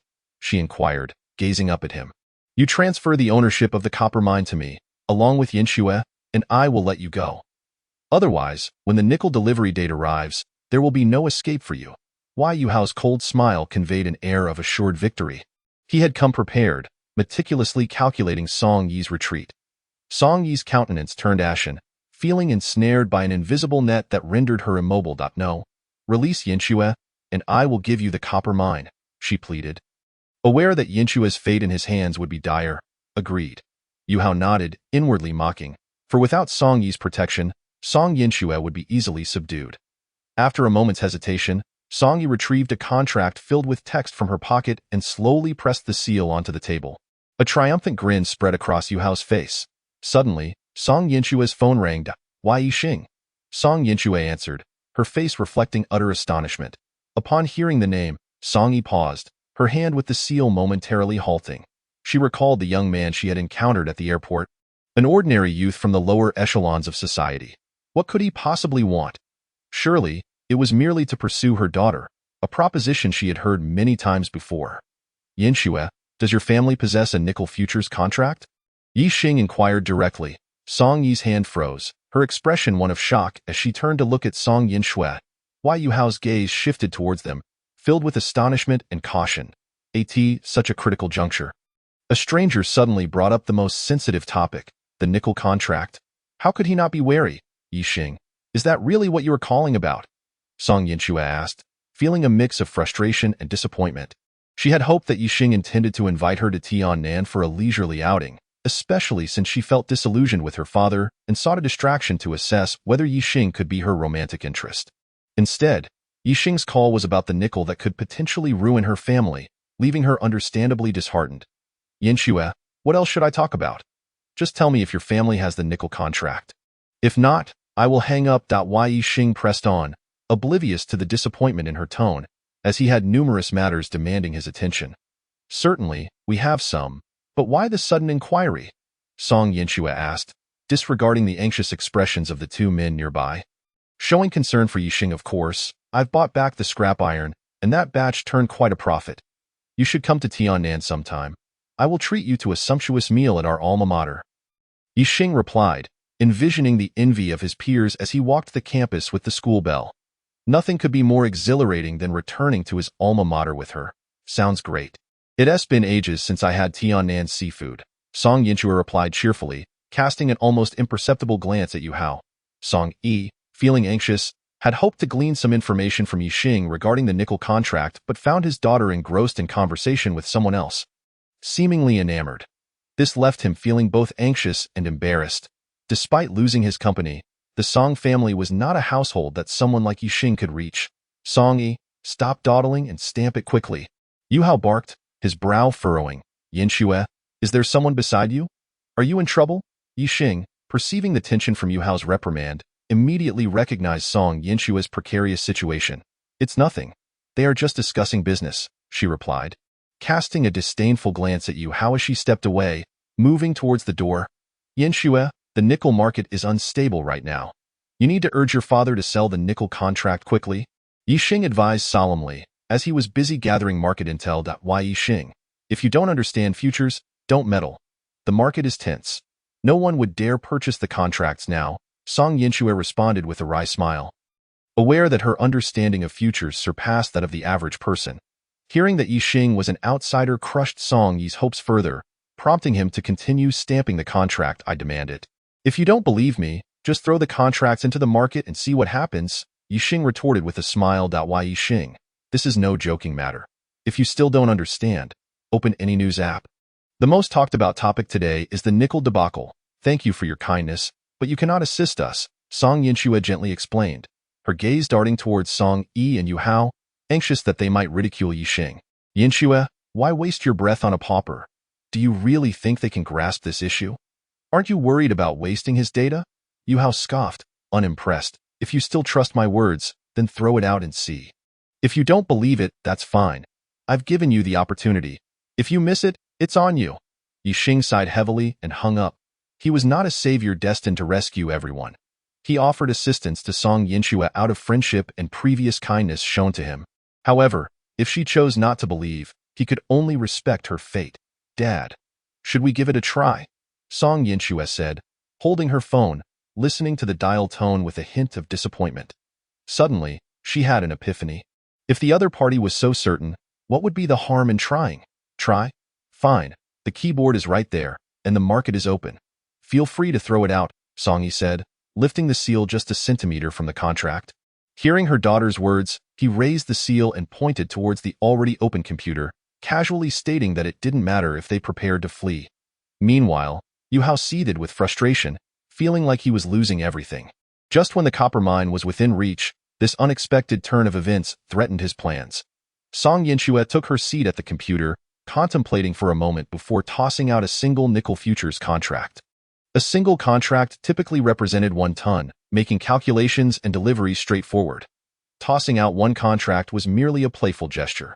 Such a small unit would hardly make waves, especially with the current inflated nickel prices. No one would be willing to buy. She merely sought to provide Ye Xing with an explanation, to have something to say when they met. Song Yi shook his head at the sight of Song Yinxue's single contract toss.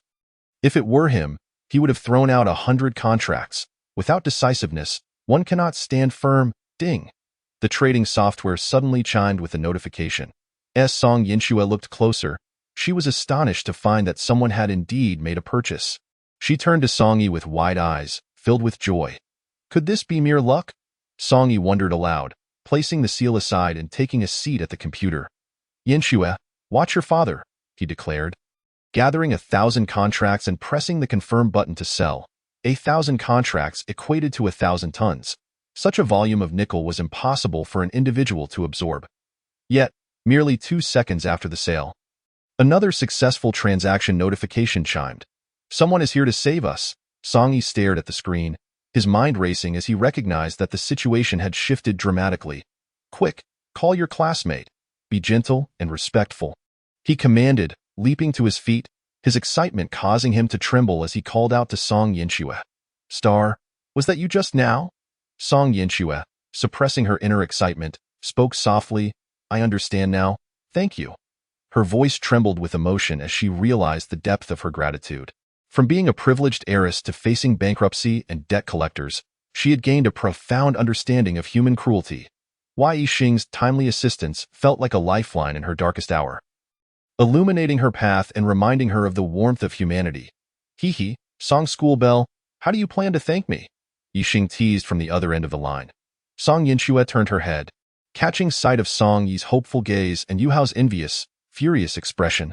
Marry him, marry him, Song Yi yelled silently in his heart, too afraid to voice his thoughts, fearing that a single misstep might sway their savior's decision.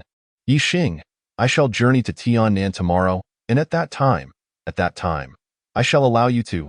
Song Yinxue bit her crimson lips with her pearly white teeth, her bosom heaving with each breath, a rosy blush adorning her cheeks. What shall I do? Ye Xing inquired with curiosity. Allow you to indulge in kisses aplenty, you little rogue. Song Yinxue abruptly ended the call, her heart fluttering with both shyness and sweetness. Her head bowed low, unable to meet Song Yi's gaze, brazen hussy. Yu Hao's eyes were fixated on Song Yinxue's graceful silhouette, flames of envy igniting within him, as the prize he had almost grasped slipped away. "You Hao, do take your leave. Inform your father that I shall repay the debts owed punctually. The affairs of the Song family require no interference from the Yu family." Song Yi calmly lit a cigarette, the demeanor of a leader commanding a billion-dollar enterprise returning to her, casting a sidelong glance at Yu Hao, her aura formidable, as long as there is someone to take over the nickel contracts in his hands. The core business of Song mining will remain unaffected, and he will continue to be the illustrious tycoon who commands the winds and rain. "What? Song Yi, have you lost your mind? That lad merely purchased 1,000 nickel contracts. You cannot possibly believe he is your savior, can you?"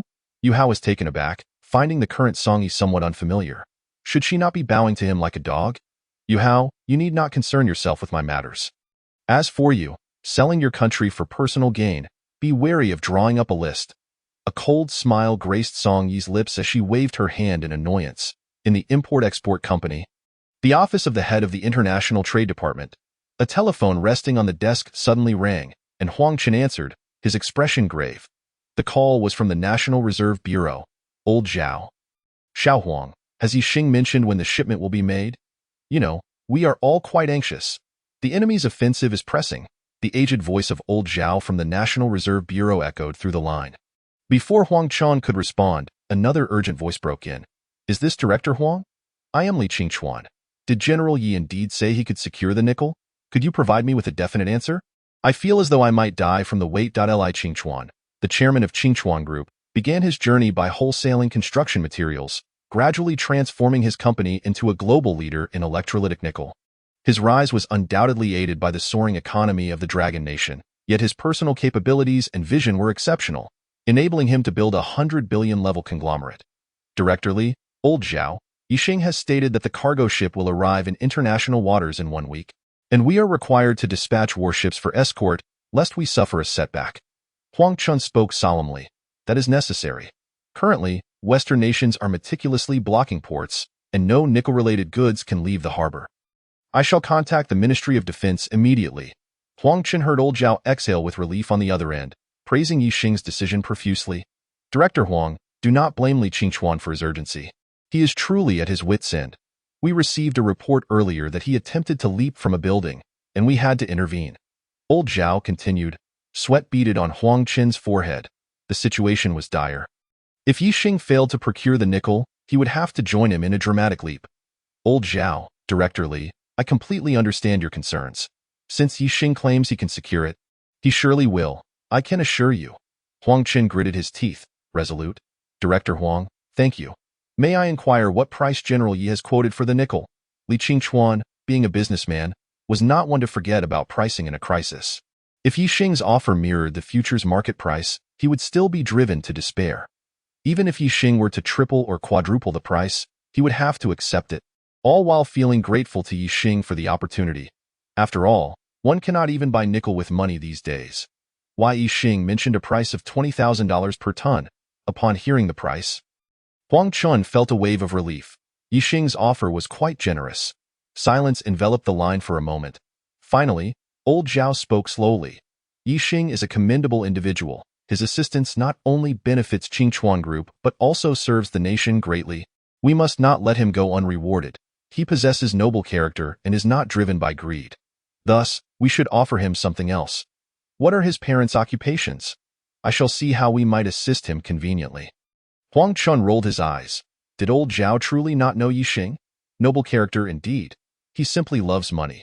Was he not the one who jumped after you? Nevertheless, in deference to the esteemed Old Zhao, he replied honestly. His father owned a machinery factory and is now retired, and his mother works diligently as a clerk in our local street office. Ah, I suspected as much. Only exceptional parents can nurture exceptional offspring. It would be a pity for such talent to be buried at the grassroots level. Old Zhao laughed heartily. Huang Chen smiled, comprehending the implication in Old Zhao's words. "Xiao Li, do you have anything to add?" Old Zhao inquired of Li Qingchuan. "No need.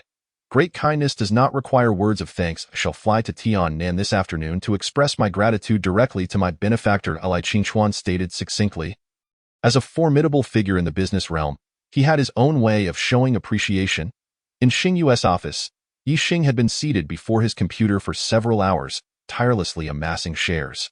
In addition to acquiring the contracts from Song Mining, he also acquired some shares at a low price. However, he soon found himself out of funds.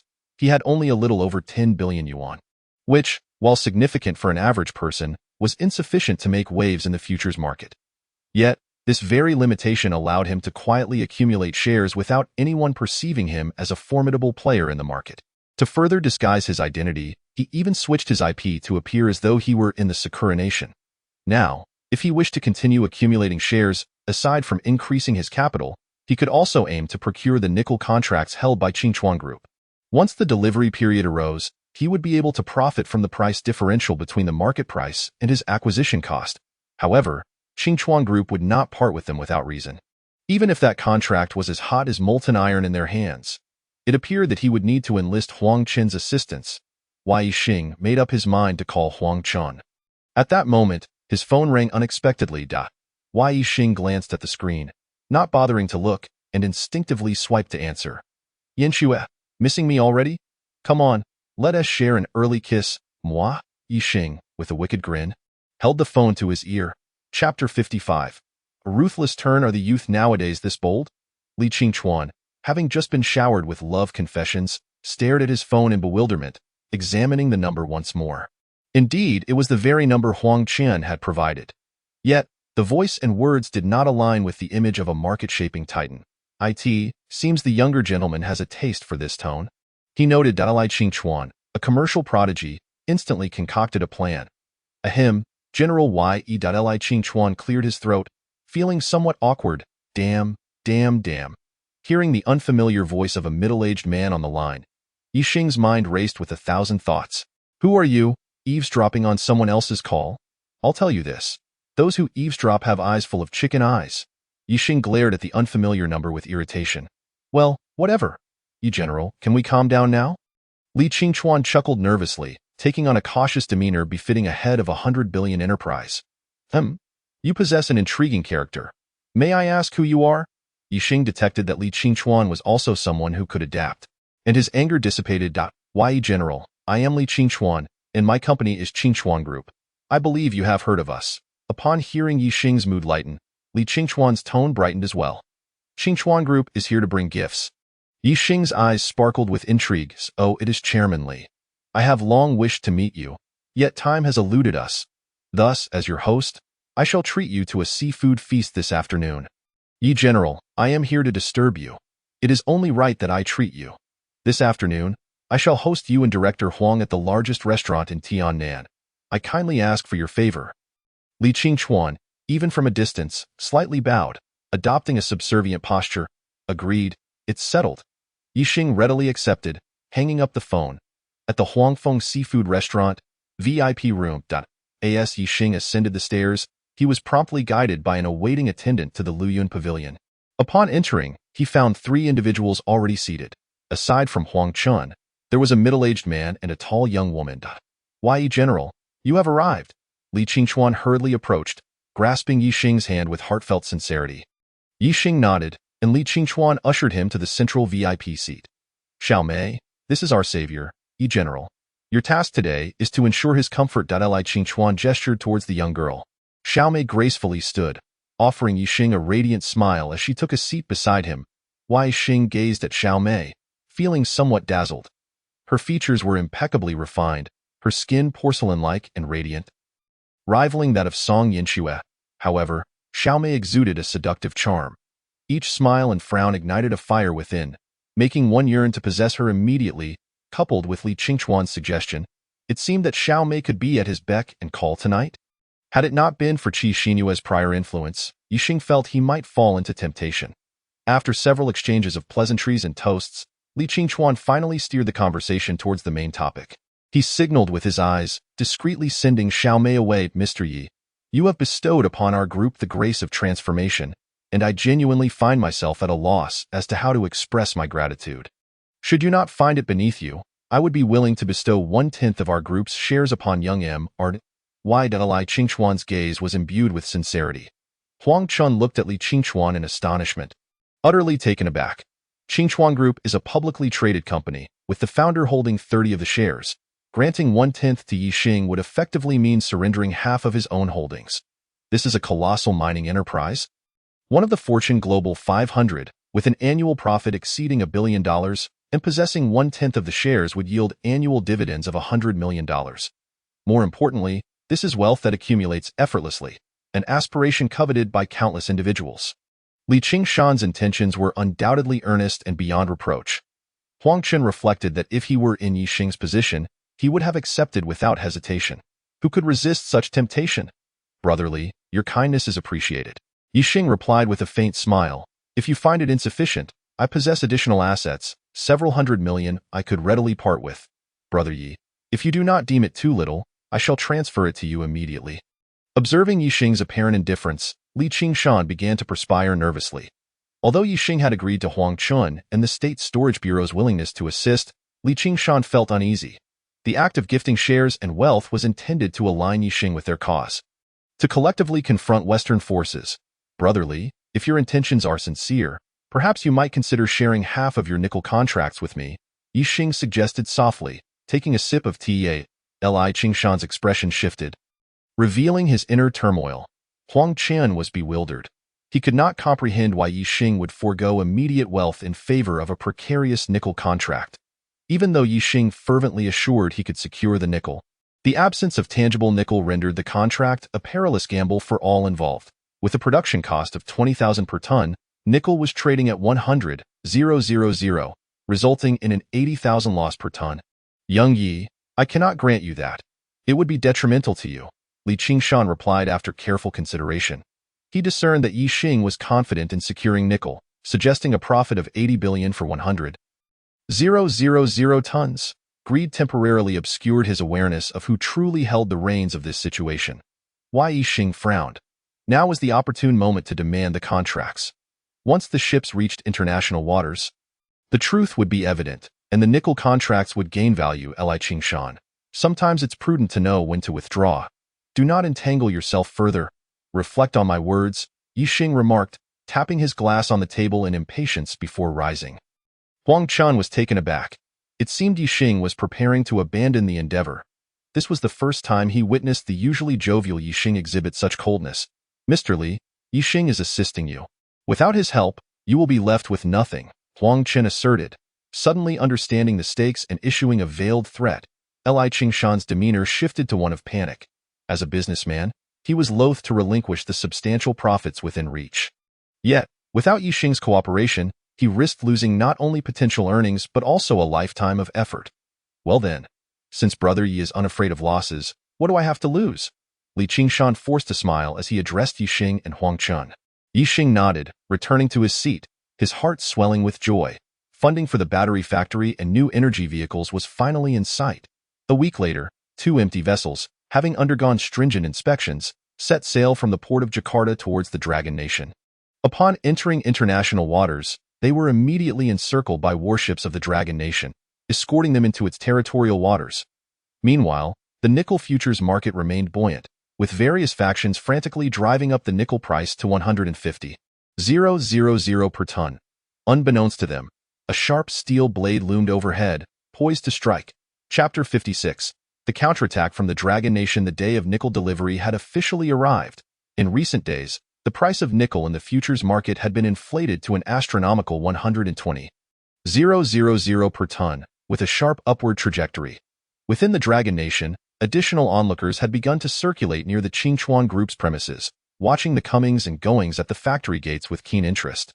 Some even monitored the company's electricity consumption to deduce its production activities. However, the Dragon Nation swiftly expelled these individuals on the grounds of disrupting operational productivity. The Swiss Snow Maple Mountain Resort. The elderly Andrew reclined on a sofa, poring over collected data laid out before him. As he meticulously reviewed the materials, a smile crept onto his face. Those individuals were sent by him and his allies to observe developments in the Dragon Nation. The formidable national strength of the Dragon Nation, its robust security system, and its elusive strategies instilled a profound sense of trepidation in these Western foxes, who were keenly aware that a single misstep could lead to disaster. It seemed evident now, Qingchuan Group indeed lacked the capacity to deliver electrolytic nickel, and the time for us to reap our rewards had come. Upon finishing his review, Andrew's excitement was palpable. He then activated the massive screen in front of him, entering a video conference mode. The virtual meeting showcased a dozen avatars, each representing their respective financial consortiums. Ye Xing Capital from Wall Street, Matsui Consortium from Sakura Country, Dyson Industries from the Land of the Rising Sun, and mining magnate Rio Tinto Group were all prominently displayed. "Old Andrew, you're late. Are you afraid?" One of the participants jested. "Why not send a younger representative? I genuinely worry your heart might not handle such dramatic fluctuations." Another chimed in. "Sir Andrew, we have awaited your presence for quite some time.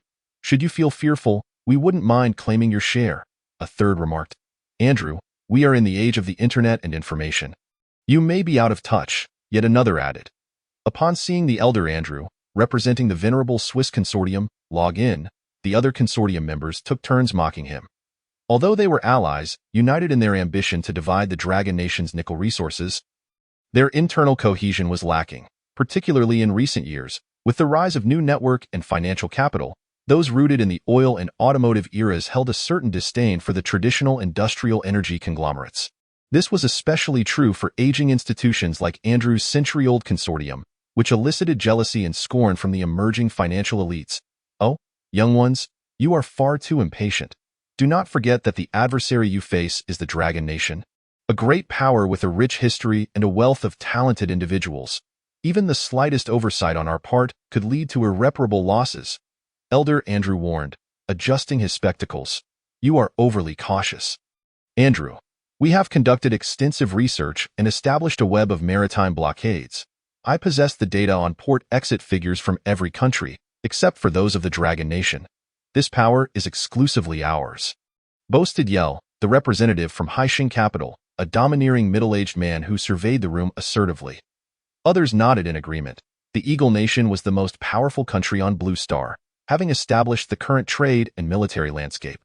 Nowadays, only a handful of nations could rival the Eagle Nation in the shadows, while the rest were relegated to submission. "Young man, I advise you to exercise caution," Elder Andrew retorted, casting a disapproving glance at Yell while brandishing his documents. "Ladies and gentlemen, I have procured data from the Dragon Nation, analyzing truck entries and electricity usage. There is no evidence of large-scale production at Qingchuan Group. Thus, we can be certain that they cannot produce spot electrolytic nickel."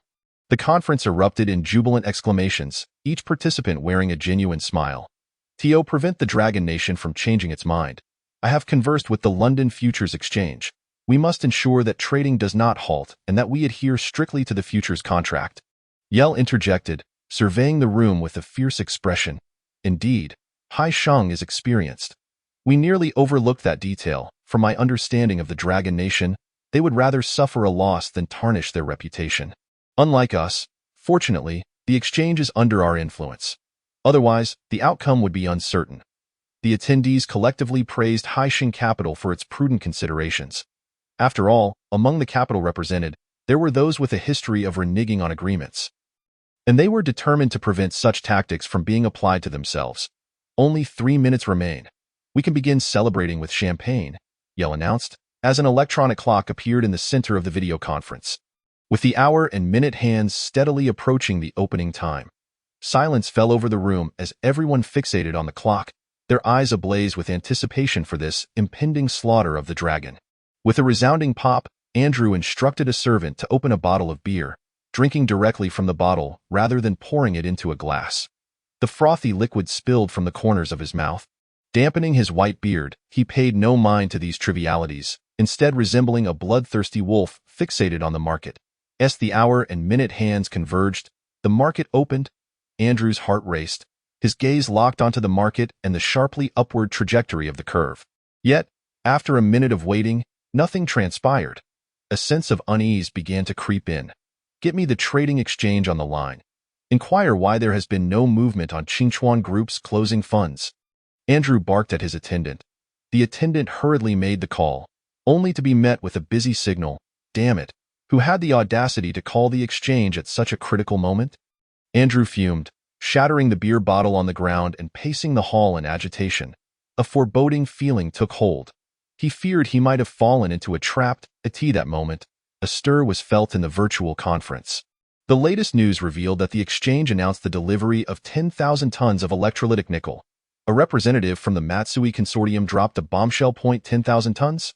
No wonder there was silence. It was due to the delivery of this substantial amount. Upon hearing the news, Andrew's previously tense demeanor relaxed, and a smile returned to his face. As expected, it must have been the Dragon Nation piecing together this considerable quantity domestically. Given its resources, 10,000 tons is certainly within reach. Just now, I was startled, fearing that the Dragon Nation might have some ulterior motive. But now, with the contract being for 200,000 tons, 1,000 tons is merely a drop in the bucket. Any shortfall, even by a ton, constitutes a breach of contract. It's time to pop the champagne and await the profits. The virtual conference room erupted in jubilation, as attendees pulled out champagne to celebrate from a distance. Andrew settled back onto the sofa, calming his nerves, his gaze fixated on the news ticker on the right side of the screen. Learning from past experiences, he resolved to wait until the delivery was fully completed before celebrating. However, merely a minute later, the news ticker began to flash incessantly. Qingchuan Group has delivered 50,000 tons. Qingchuan Group has delivered 100,000 tons. Qingchuan Group has completed the delivery of 200,000 tons of electrolytic nickel. Andrew sat in stunned silence, as though struck by a thunderbolt, his mind reverberating with disbelief. How could this be possible? Where did they acquire the nickel? Andrew felt as though he had lost his senses, with only a single question echoing in his mind. He looked up at the video conference, finding the others similarly immobilized, staring blankly like puppets. Chapter 57. Recruiting talent in the office of the chairman of Starry Sky Technology, Ye Xing focused intently on the screen. With the completion of Qingchuan Group's delivery, his account began to swell rapidly. The contract for 100,000 tons of nickel, with an $8,000 price difference per ton, resulted in him amassing $8 billion, plus an additional $1 billion from the Song family's contribution, totaling $88 billion. Converted to the currency of the Dragon Nation, that amounts to 616 billion yuan. He is now undeniably a billionaire. This also explains why he declined to take shares or money from Li Qingchuan. Relying on Qingchuan Group's annual dividends of over 100 million, it would take him over 600 years to amass this wealth. Ye Xing reclined in his executive chair, feeling a sense of exhaustion akin to that following vigorous exercise. For the past 2 days, his mind had been in overdrive, fearing that all his efforts might go to waste. Although the nickel had arrived in the Dragon Nation a week prior, to deceive Western powers, relevant authorities had implemented disassembly orders, distributing the nickel to various processing plants for electrolysis. Consequently, the Western powers had repeatedly attempted to probe but found no information. Ye Xing, you must have struck it rich this time. Just then, Huang Chun called that it's mediocre, just a drizzle. Xiao Chun, has your investment multiplied to 200,000 yet? Of course not. I invested a bit less. Huang Chun replied weakly. Ye Xing was speechless. He had initially urged Huang Chun to stake everything, even suggesting he borrow from his father's savings. However, the timid fellow only dared to invest the 20,000 he had saved while on a business trip in South Africa into futures. Doubling 20,000 yields merely 160,000, which is hardly sufficient for a down payment on a house. Huang Chun, with your timid nature, you'll only ever be suited for a bureaucratic role. You hesitate even over guaranteed profits, and you wouldn't dare touch a woman if I sent one your way. Ye Xing lamented, frustrated with his friend's lack of ambition. There was a plethora of information available, and anyone else would have leveraged it to take a risk. This fellow only managed to earn a meager sum, a story no one would believe. We are disciplined. Enough of that, by the way. Did Su Qi and Ming Yu not participate? Huang Chun, aware of his own timidity, changed the subject. Those two? They lack funds. If I told them about this, they would likely sell the wheels off their BMW to gamble. What accounts for the disparity between you two? Ye Xing replied nonchalantly, convinced that it was wise not to involve Su Qi and Li Mingyu. The state must have profited significantly as well. Right? Ye Xing lowered his voice. On the surface, he appeared to be the biggest winner. In truth, compared to the state, his wealth was insignificant, given his limited capital and the small stakes he could afford. The nation, with its robust financial strength and knowledge of the situation, must have seen Western consortiums suffer catastrophic losses. Absolutely. The National Reserve Bureau and the Geological Mining Bureau must have made a fortune. All those consortiums' funds have ended up in our pockets. I've heard that Swiss-based Gary Capital is crying out to close the London exchange immediately. but High Victory Capital had already locked the exchange, rendering closure impossible. Those poor souls could only watch their money being siphoned away. Ha ha ha. Huangchen animatedly recounted the internal rumors. Ha ha ha. Those who scheme against others ultimately harm themselves. Ye Xing visualized the sight of those well-dressed intellectuals losing their composure and felt a refreshing delight throughout his being. By the way, Ye Xing, the state says you have made a significant contribution and wishes to reward you. Do you have any requests? Huangchen asked, his tone growing serious. Ye Xing pondered for a moment before responding. I do have some requests. I want land, a substantial amount of land. How much? Huangchen pressed. Just a few thousand acres will suffice. Ye Xing calculated in his mind, using BYD and Satel's production bases as a reference, envisioning his factory to be of similar scale. On the other end of the line, Huangchen gasped that Ye Xing wondered if such a request was truly so difficult to fulfill. Ye Xing, do you know what a few thousand acres means? Huangchen questioned with a hint of dissatisfaction. Of course, it's as vast as many football fields. Is that the only reference point in your mind? Huangchen exclaimed. Ye Xing, you've become overly ambitious. How dare you make such outrageous demands of the state? You realize that even your family doesn't need that much land, right? Huangchen began a ramble on the phone. Huangchen, your family could use a football field for each member, but I'm the one paying for it. I feel like making a request of the state is akin to cutting off a piece of my flesh. Ye Xing could no longer contain himself. This fellow was undeniably suited to be a steward. Come on, if you had said money earlier, we could have settled this right away. I'll go ahead and apply for it. Huangchen chuckled and hung up. Ye Xing picked up the planning documents on his desk and began to peruse them. His deep involvement in the nickel incident was primarily to prepare for establishing a battery factory and manufacturing new energy vehicles. Manufacturing new energy vehicles is an exceedingly costly endeavor. Billions are merely the starting point. Countless enterprises have poured vast sums into the automotive industry, only to produce minimal results. Even Xiaomi, with its substantial financial backing, invested over $100 billion in vehicle production, yet has yet to see a single car roll off the line. Not to mention the future costs of marketing and sales. Ye Xing's investment of over $600 billion was merely sufficient to meet the baseline. The costs associated with production lines and talent are also exceedingly high. Thinking of talent, Ye Xing contacted the secretary's office. Soon, Qi Xinyue gracefully approached, standing by the desk, awaiting Ye Xing's instructions. Xinyue, have the recruitment advertisements for talent been posted? Ye Xing inquired. Currently, the entire company consisted of only a handful of people, with even the receptionist position unfilled. This situation was partly Ye Xing's fault, as the lack of funds made Qi Xinyue hesitant to determine salaries, leading to only a few salespeople being hired to prevent the office from feeling too desolate. General Manager Yi, I have posted recruitment notices on local job boards. I am hiring receptionists and sales staff at market rates, but I hesitate to set salaries for technical personnel, Qi Xinyue replied cautiously. Fearing criticism from Ye Xing, Ye Xing nodded, contemplating that he could enlist the fleet civilization for production line setup, initially renting a factory to commence operations, and later relocating once the production base was established. However, it was imperative to begin recruiting RD personnel immediately to ensure they grasped the technology behind superenergy batteries. Otherwise, they would become entirely reliant on fleet civilization. Let's recruit 10,000 workers. Ye Xing wrote a figure on the paper. So many? Qi Xinyue gasped, covering her mouth in shock. If each worker is paid 5,000 per month, that amounts to 50 million. Is that too much? I think it's quite reasonable. Ye Xing smiled slightly, envisioning a super factory akin to Tesla. Such a workforce was hardly excessive. How will the salaries be determined? Qi Xinyue asked instinctively. Double the salaries at Tesla's factory. Ye Xing replied without a moment's hesitation. Hiss. Qi Xinyue stared at Ye Xing in astonishment. Chapter 58. Huaxing aims to acquire land. General Manager Yi, if we offer such high salaries, our cost will rise, putting us at a disadvantage against our competitors in the market. Perhaps you should reconsider, Qi Xinyue suggested after careful consideration, adopting a self-righteous market perspective in her analysis. Having interacted with Ye Xing for only a short time, she perceived him merely as a wealthy second-generation heir, similar to his eccentric friends. Ye Xing's expression darkened slightly. His purpose in establishing a business was only partially driven by profit. Unlike ordinary people, he could sustain himself for generations merely by mining on the rockshell star if he so desired.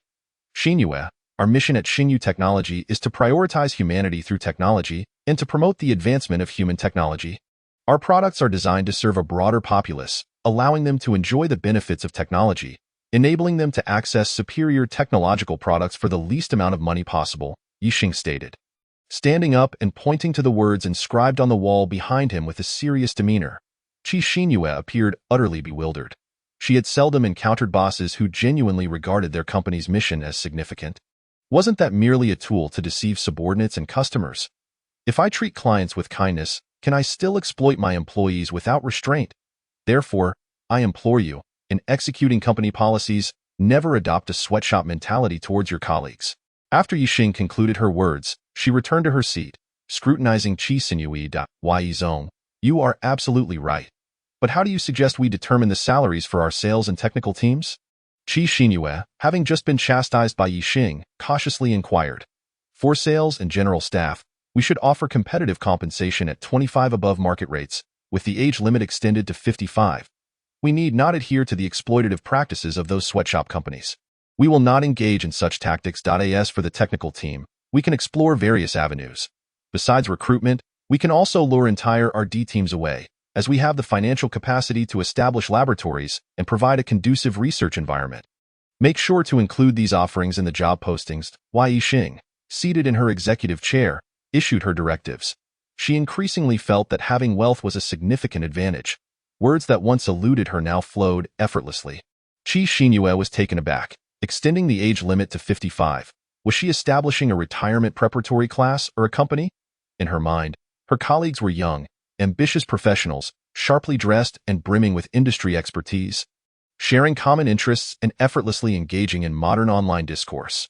Yet, what Ye Xing envisioned was a cohort of individuals who could very well be her uncles and aunts, surrounding her with discussions more centered on breakfast dumplings and family weddings than on work.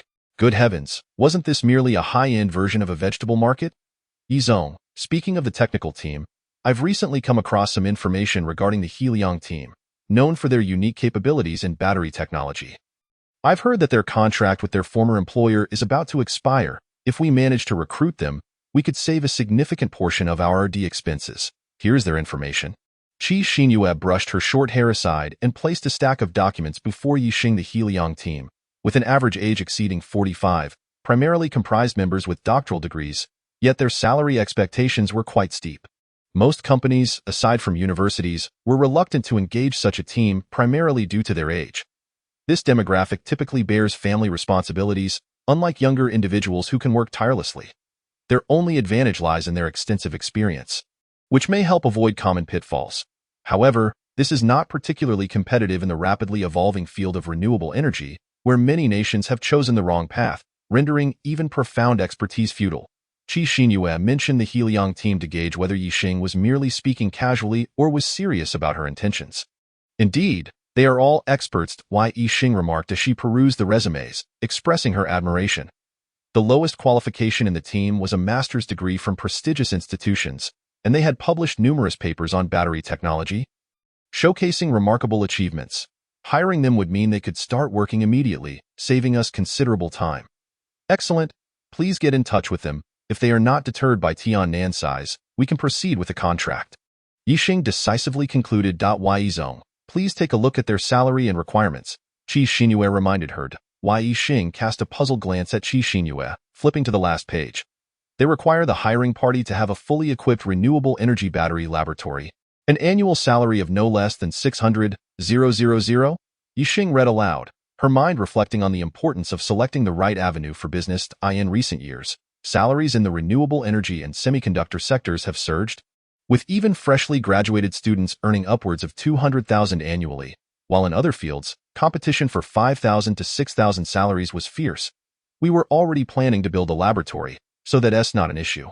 Ye Xing nodded, readily agreeing. Qi Xinyue stared at Ye Xing in astonishment. She knew that establishing a renewable energy battery laboratory would cost at least several $1 million. This was precisely why there were numerous contract manufacturers in the industry but few with R&D capabilities.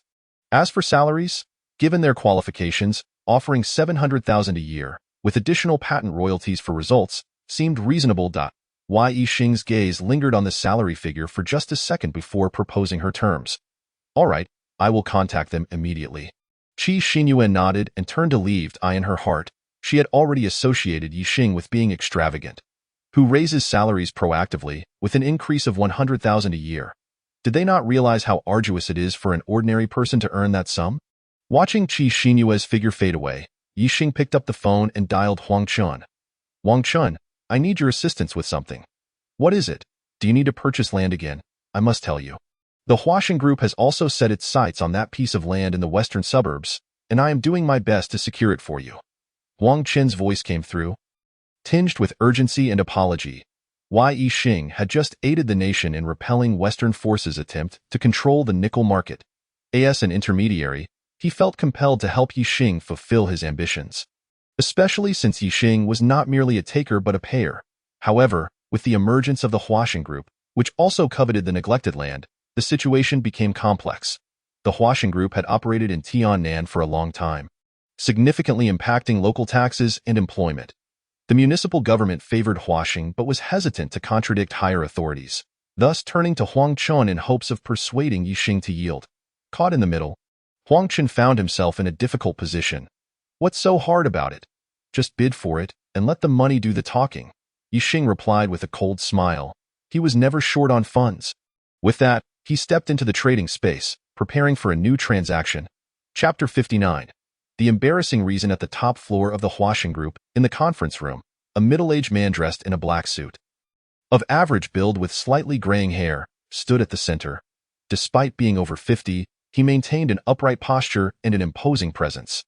Over 100 attendees, each with a notebook in hand, listened intently to his speech while swiftly jotting down notes.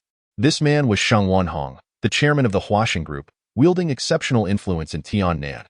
His enterprises spanned various industries, forming a vast network, with many citizens having worked for his group across generations. Comrades, as you have just heard in last year's business report, we have, as always, achieved a commendable growth rate of 30. This is quite remarkable for a group of our scale.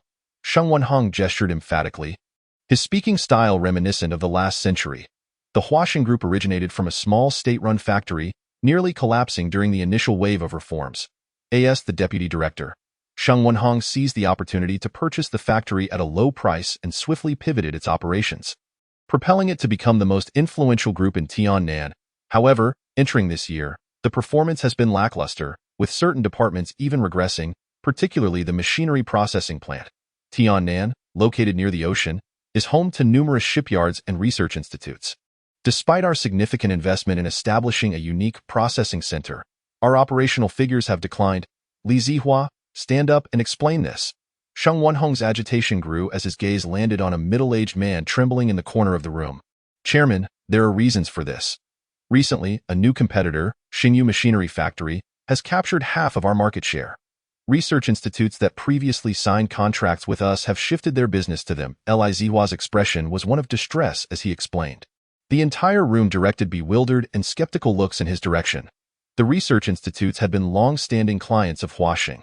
Losing such customers cast doubt on Li Zihua's capabilities. Oh, a new competitor emerges. And you can't manage it? Is it a problem with the group? Sheng Wanhong pressed, trying to suppress his growing anger, questioning the validity of Li Zihua's apparent grievance. Chairman, I've heard that Xingyu Machinery Factory possesses superior machinery, prompting those research institutes to switch for better precision, Li Zihua stammered. Yet, even if they had better machinery, it wouldn't guarantee they could steal our customers. The crux lay in their coercion of clients to sign contracts, effectively barring them from engaging with our group. Li Zihua glanced at Sheng Wanhong before lowering his head to continue. What? Such absurdity? The audience was taken aback. They hadn't encountered such tactics in ages. This was clearly a direct challenge to Huaxing. Li Zihua, are you joking? Clients aren't mindless. They can't be manipulated by a small machinery factory, particularly those research institutes, which comprise astute individuals who wouldn't abandon us merely for production quality. Especially since we still. A dismissive smile crept across Sheng Wanhong's face. However, before he could finish speaking, Li Zihua interjected, Chairman, it's those research institutes that are leading the way. The shipyards were initially hesitant, but upon witnessing the research institutes take action, they all rushed over in a frenzy. The scene was quite the spectacle, akin to a cacophony of drums and gongs. The entire conference room felt eerily silent, and Li Zihua's words struck Sheng Wanhong like a slap to the face. leaving a stinging sensation. Why is Xingyu Machinery Factory targeting us? After a considerable pause, Shang Wenhong finally gathered his composure, realizing the root of the issue. Chairman, I will report this to you privately later. Li Zihua glanced around, feeling somewhat embarrassed. What is there to be shy about? The affairs of the group concern us all. Shang Wenhong glared at Li Zihua, convinced that this fellow had surely offended those research institutes. Otherwise, why would they make such a move? Chairman, since you've urged me to speak, I shall do so. Li Zihua gritted his teeth, surveyed the room, lowered his head and quickly said, I heard that the young master has taken the fiancée of the director of Xingyu Machinery Factory. He swore revenge and invested heavily in high-precision machine tools. I don't know how he managed to persuade those old codgers at the research institutes, but they snatched all our business away. The revelation detonated in the conference room like a bomb dropped into a cesspool. Our young master certainly has peculiar tastes. I heard that the director is nearly 60 years old. Is his fiancée not over 40? One remarked. Having grown accustomed to tender apples, would one not indulge in biting into a dry radish? Another added. What kind of mindset is that? The total value of those orders must be several tens of millions. What kind of business can't be managed? All for Lao Ganma. Perhaps they are lacking maternal affection. The factory managers murmured among themselves, aware of Shang Shilong's reputation, yet they never anticipated such an outrageous incident. Shang Wenhong stood there, feeling his blood pressure soar, dizziness overwhelming him, his body swaying several times. Waves of heat washed over his face, wishing he could disappear. The family disgrace was laid bare in front of everyone.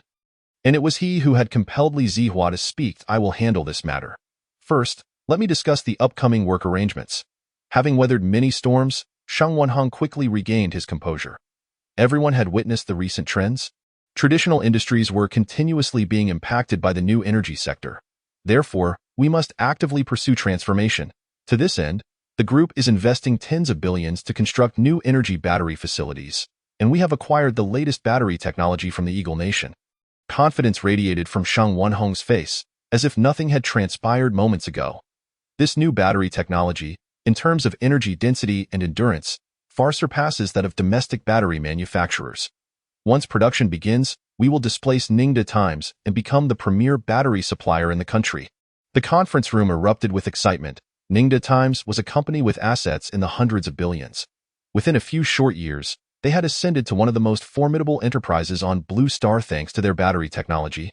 Not to mention the substantial benefits their executives enjoyed, each one worth a fortune. The managers of Huaxing Group seemed to envision themselves replicating their success. Chairman, something's wrong. At that moment, the door swung open, and the secretary rushed in, a look of urgency on her face. Chapter 60. The Crisis of the Biochemical Humans? What is going on? Why the panic? Shang Wenhong glared at the secretary, his expression stern. He held high expectations for his subordinates, with strict standards for both appearance and demeanor. It was simply unimaginable for a secretary to barge in unannounced during a meeting of middle management. Chairman, Deputy Mayor Yin called to say that the land in the western suburbs has caught someone else's eye. He cannot make decisions on it and mentioned that a bidding conference will be held the day after tomorrow. With the highest bidder winning, the secretary wiped the sweat from her brow, hesitating as she spoke. What? In Tian'an City, who dares to compete with Huaxing Group for land? The conference room erupted in chaos. Managers muttering in disbelief, their eyes filled with incredulity. Which company? What kind of background do they have? Shang Wenhong asked in a low voice, piecing together information from the secretary's words. First, the opponent has backing, forcing the previously reliant Deputy Mayor Yin to relent. Second, they have financial resources and are unafraid of competing with him. The bidding is, more accurately, a product of mutual concessions due to their respective backgrounds. Third, they are coming for him specifically. I heard it's a company called Xingchen Technology. Their head hasn't been identified. It's quite mysterious. By the way, Xingchen Technology is currently aggressively recruiting talent. The secretary displayed a look of confusion and then handed a newspaper to Shang Wenhong. Chairman, this is their recruitment advertisement released today. The scale is quite large and poses significant pressure on us. Shang Wenhong took the newspaper, and the managers below seized the opportunity to pull out their phones and search. Wow, they're offering such high salaries for workers. Are they insane? One remarked. This company is actually in the same business as our new venture. Another added. The benefits are truly impressive. If I were younger. I would jump ship to work for them. You still have time to go. They haven't set any age restrictions. In a way, we've just climbed to middle management at Huaxing. Switching jobs now wouldn't be worth it. The managers chattered excitedly, their eyes sparkling at the recruitment information. Shang Wenhong's gaze shifted back and forth between the information on Xingchen technology and its introduction, his expression growing serious. Xingyu Machinery Factory. Xingchen technology. Could there be a connection between the two? Who is backing them? Surely they understand the principle that a powerful dragon does not suppress a local snake. Instantly, a multitude of thoughts surged through Shang Wenhong's mind. His expression shifting dramatically. Humph! Shang Wenhong slammed the newspaper down on the table, and the room fell silent. The sound of a pin dropping could be heard. We must mobilize funds and prepare to retaliate. I want them to know who truly holds sway in Tian'an City. Shang Wenhong's eyes swept over the faces of the managers, as if he could see into each of their hearts. The managers involuntarily shivered, understanding that Shang Wenhong's words were directed not only at the unseen head of Xingchen technology, but also served as a warning to them, his subordinates, in the trading space. Ye Xing sat across from Jerry. Jerry, I wish to trade for an omniscient and omnipotent robot. Well, perhaps my wording is somewhat ambiguous. What I mean is a robot that is at least proficient in a specific field and can assist me in my work. Ye Xing looked at Jerry, striving to make his language more comprehensible. The type of robot he described he had only seen in movies, unlike the super machine tools that were an enhanced version of Blue Star's machinery. For the first time, a look of hesitation and distress crossed Captain Jerry's face as he regarded Ye Xing, his expression complex. Xing, we do have the type of robot you mentioned, and we have implemented various technological methods to achieve this. One such method is called a bionic human, and another is known as a biochemical human. Both can serve as human subordinates, assisting in tasks. Jerry spoke slowly, as though recounting a painful past. Ye Xing looked at Jerry in astonishment, puzzled by his words. What's the difference? Ye Xing scratched his head, not bothering to hide his ignorance. The distinction is quite simple. The core of a bionic human is mechanical, covered by a layer of human-like skin and tissue. In contrast, a biochemical human has a core of flesh and blood. It is a new species created through biological and chemical engineering, with a biological instruction set embedded in its brain. Jerry explained in detail. At this moment, Ye Xing understood. One was akin to a washing machine, while the other was a new breed of primate. Nevertheless, he couldn't help but marvel at the technological prowess of the fleet civilization. Especially with biochemical humans, the concept sounded remarkably advanced. A new species, indeed. As for bionic humans, scientists on Blue Star had already been conducting research on them. Robotic dogs and soccer-playing robots were hardly groundbreaking technology. However, the idea of biochemical humans was far more thrilling. Imagine a lion capable of cleaning a room or a gorilla proficient in coding. How fascinating! With the methods of fleet civilization, the biochemical humans produced could not possibly resemble animals covered in fur. They would at least have a human-like appearance. Jerry, do you currently have any biochemical humans available? I would like to acquire one. Ye Xing eagerly inquired. Xing, I'm afraid we cannot provide biochemical humans for humans. It is our principle. Captain Jerry resolutely rejected Ye Xing's request. Ye Xing stared at Captain Jerry in disbelief, unable to comprehend why he would not engage in the trade. I can offer more vegetables, mineral water, meat, and seafood. The more Jerry refused, the more curious Ye Xing became about the taboos surrounding biochemical humans that caused Captain Jerry to react so vehemently. Xing, this is not a matter of money. It would lead to the ruin of humanity. Biochemical humans are akin to demons. Captain Jerry shook his head, his face downcast, as if recalling a painful memory. Jerry, is it due to ethics? Ye Xing cautiously probed. No, in fact, with the advancement of technology, scientific ethics have been continuously challenged. Biochemical humans far surpass humans in both intelligence and physiology, which has consequently triggered a crisis for humanity. Captain Jerry sighed deeply before shifting the topic. Xing, when you return home, look up the history. You may uncover this buried past. Henceforth, we ceased all research on biochemical humans. Throughout the galaxy, there are many civilizations that excel in biochemical research. Perhaps they have found ways to control the crisis. With that, Jerry fell silent, turning his gaze to Ye Xing. All right. What about bionic humans? Do you have any in stock that I can see? Ye Xing settled for a lesser option, though he remained filled with intrigue about the biochemical humans. Just how extraordinary could they be to pose a threat to humanity? Are you referring to mechanical maids? It is indeed essential, yet one must exercise self-restraint and absolutely refrain from developing any affection for it. Upon the mention of the androids, Captain Jerry's demeanor visibly brightened as he retrieved a silver box. "Jerry, you underestimate me too much. What sort of woman have I not encountered? Could I possibly fall for a washing machine?" "What a ridiculous notion!" Ye Xing laughed heartily, directing his gaze towards the contents of the silver box. "By the heavens, is this a mechanical maid?" Even the four beauties would pale in comparison. The moment Ye Xing's eyes met the contents of the box, he felt his heart race and his breath become labored, his gaze fixated in sheer astonishment. Chapter 61. The android succubus in the ethereal white space. A small, milky white figure lay there, her features exquisitely delicate. With long, lustrous black hair cascading over her shoulders, her skin radiant as jade, and her lips a vivid crimson. She appeared to be in slumber, her chest gently rising and falling, with a sweet smile gracing her lips. To describe her with Ye Xing's meager vocabulary would be to declare her utterly flawless. What exacerbated Ye Xing's thirst was the fact that she was entirely unclothed, fully exposed before him. "Oh, Jerry, I suggest you close your eyes." Ye Xing extended a hand to shield Jerry's line of sight. "Xing, this is merely an industrial product, a robot. Did you not just assert that you would not fall in love with a washing machine?" Jerry chuckled heartily, teasing Ye Xing with his earlier words. "But this is a remarkably beautiful washing machine. Jerry, can it comprehend my words?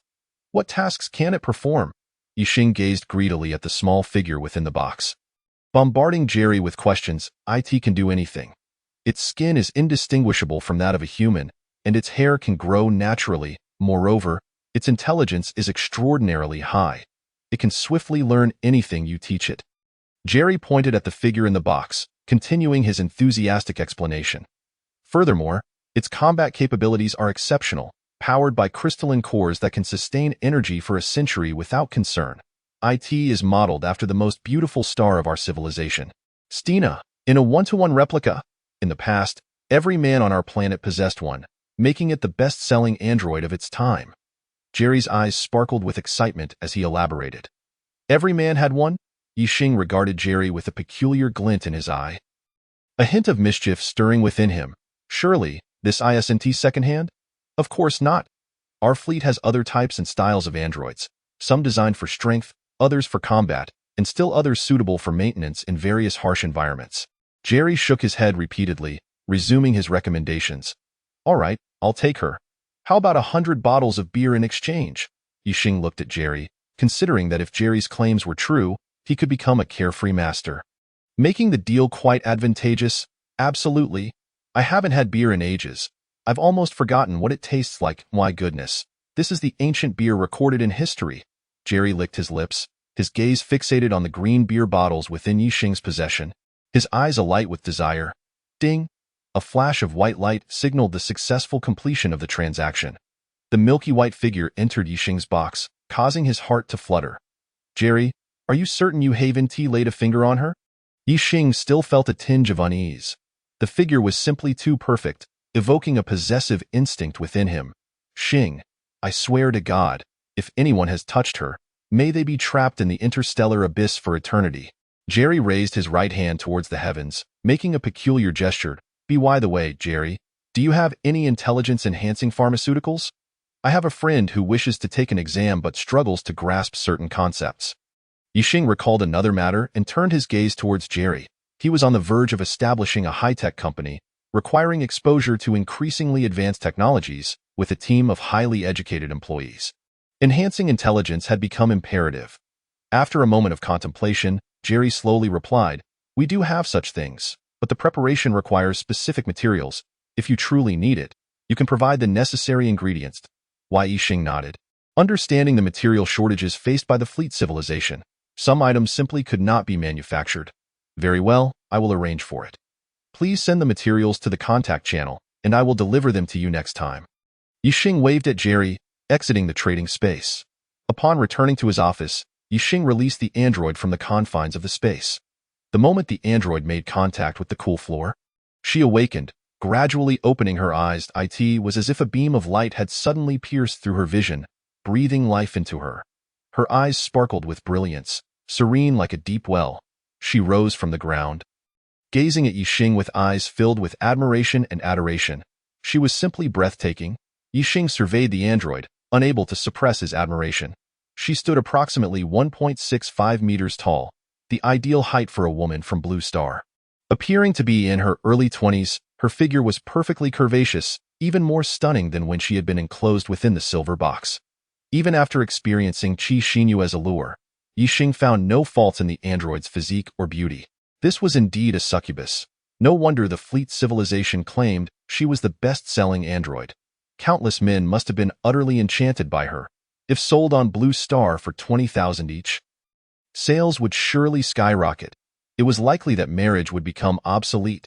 Ye Xing circled the android, even playfully pinching her cheek. He had to admit, the texture was indistinguishable from real skin. Please bestow upon me a name. Master. Suddenly, the android, upon having her cheek pinched, spoke in a gentle voice. I shall call you Ye Xi from now on. The Yi sounds like night, while she evokes the beauty of the setting sun. Thank you, Master Ye Xi. May I inquire what tasks you require of me? Ye Xi smiled as she knelt before Ye Xing. What a peculiar habit. This must change. Ye Xing observed from above. Furrowing his brow, it appeared that Ye Xi was currently a blank slate, her actions pre-programmed by the Fleet civilization. How do you acquire knowledge? Ye Xing gently lifted her chin, inquiring. Books or information interfaces allow Ye Xi to learn knowledge swiftly. Why? Ye Xi looked up, displaying no signs of impatience or discomfort. Why? Ye Xing nodded, scanning the desk and spotting a notebook, suddenly struck with inspiration. This is the internet, and this is how it is utilized. Why? Ye Xing sat before the computer, briefly explaining the internet's usage to her. Ye Xi nodded, taking a seat and awkwardly mimicking Ye Xing's actions as she pecked at the keyboard. Then, to Ye Xing's astonishment, her typing speed increased dramatically, eventually becoming as swift as raindrops. Web pages flashed on the screen, barely lingering for mere fractions of a second before being closed, only to be replaced by another. Why? Ye Xing was dumbfounded, for the previous page had been a programming language, which was quite complex. Given Ye Xi's browsing speed, he had barely comprehended a few words. He could hardly believe that in just a matter of seconds, Ye Xi could master this language. Suddenly, Ye Xi closed the web page and downloaded a software development tool.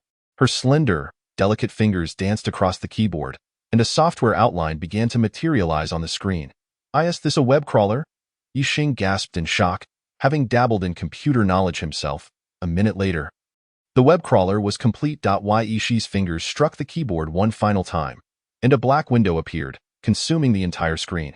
Countless data points continuously refreshed and transformed within the window. Ye Xi's gaze was fixed intently on the data, shimmering with a mysterious light.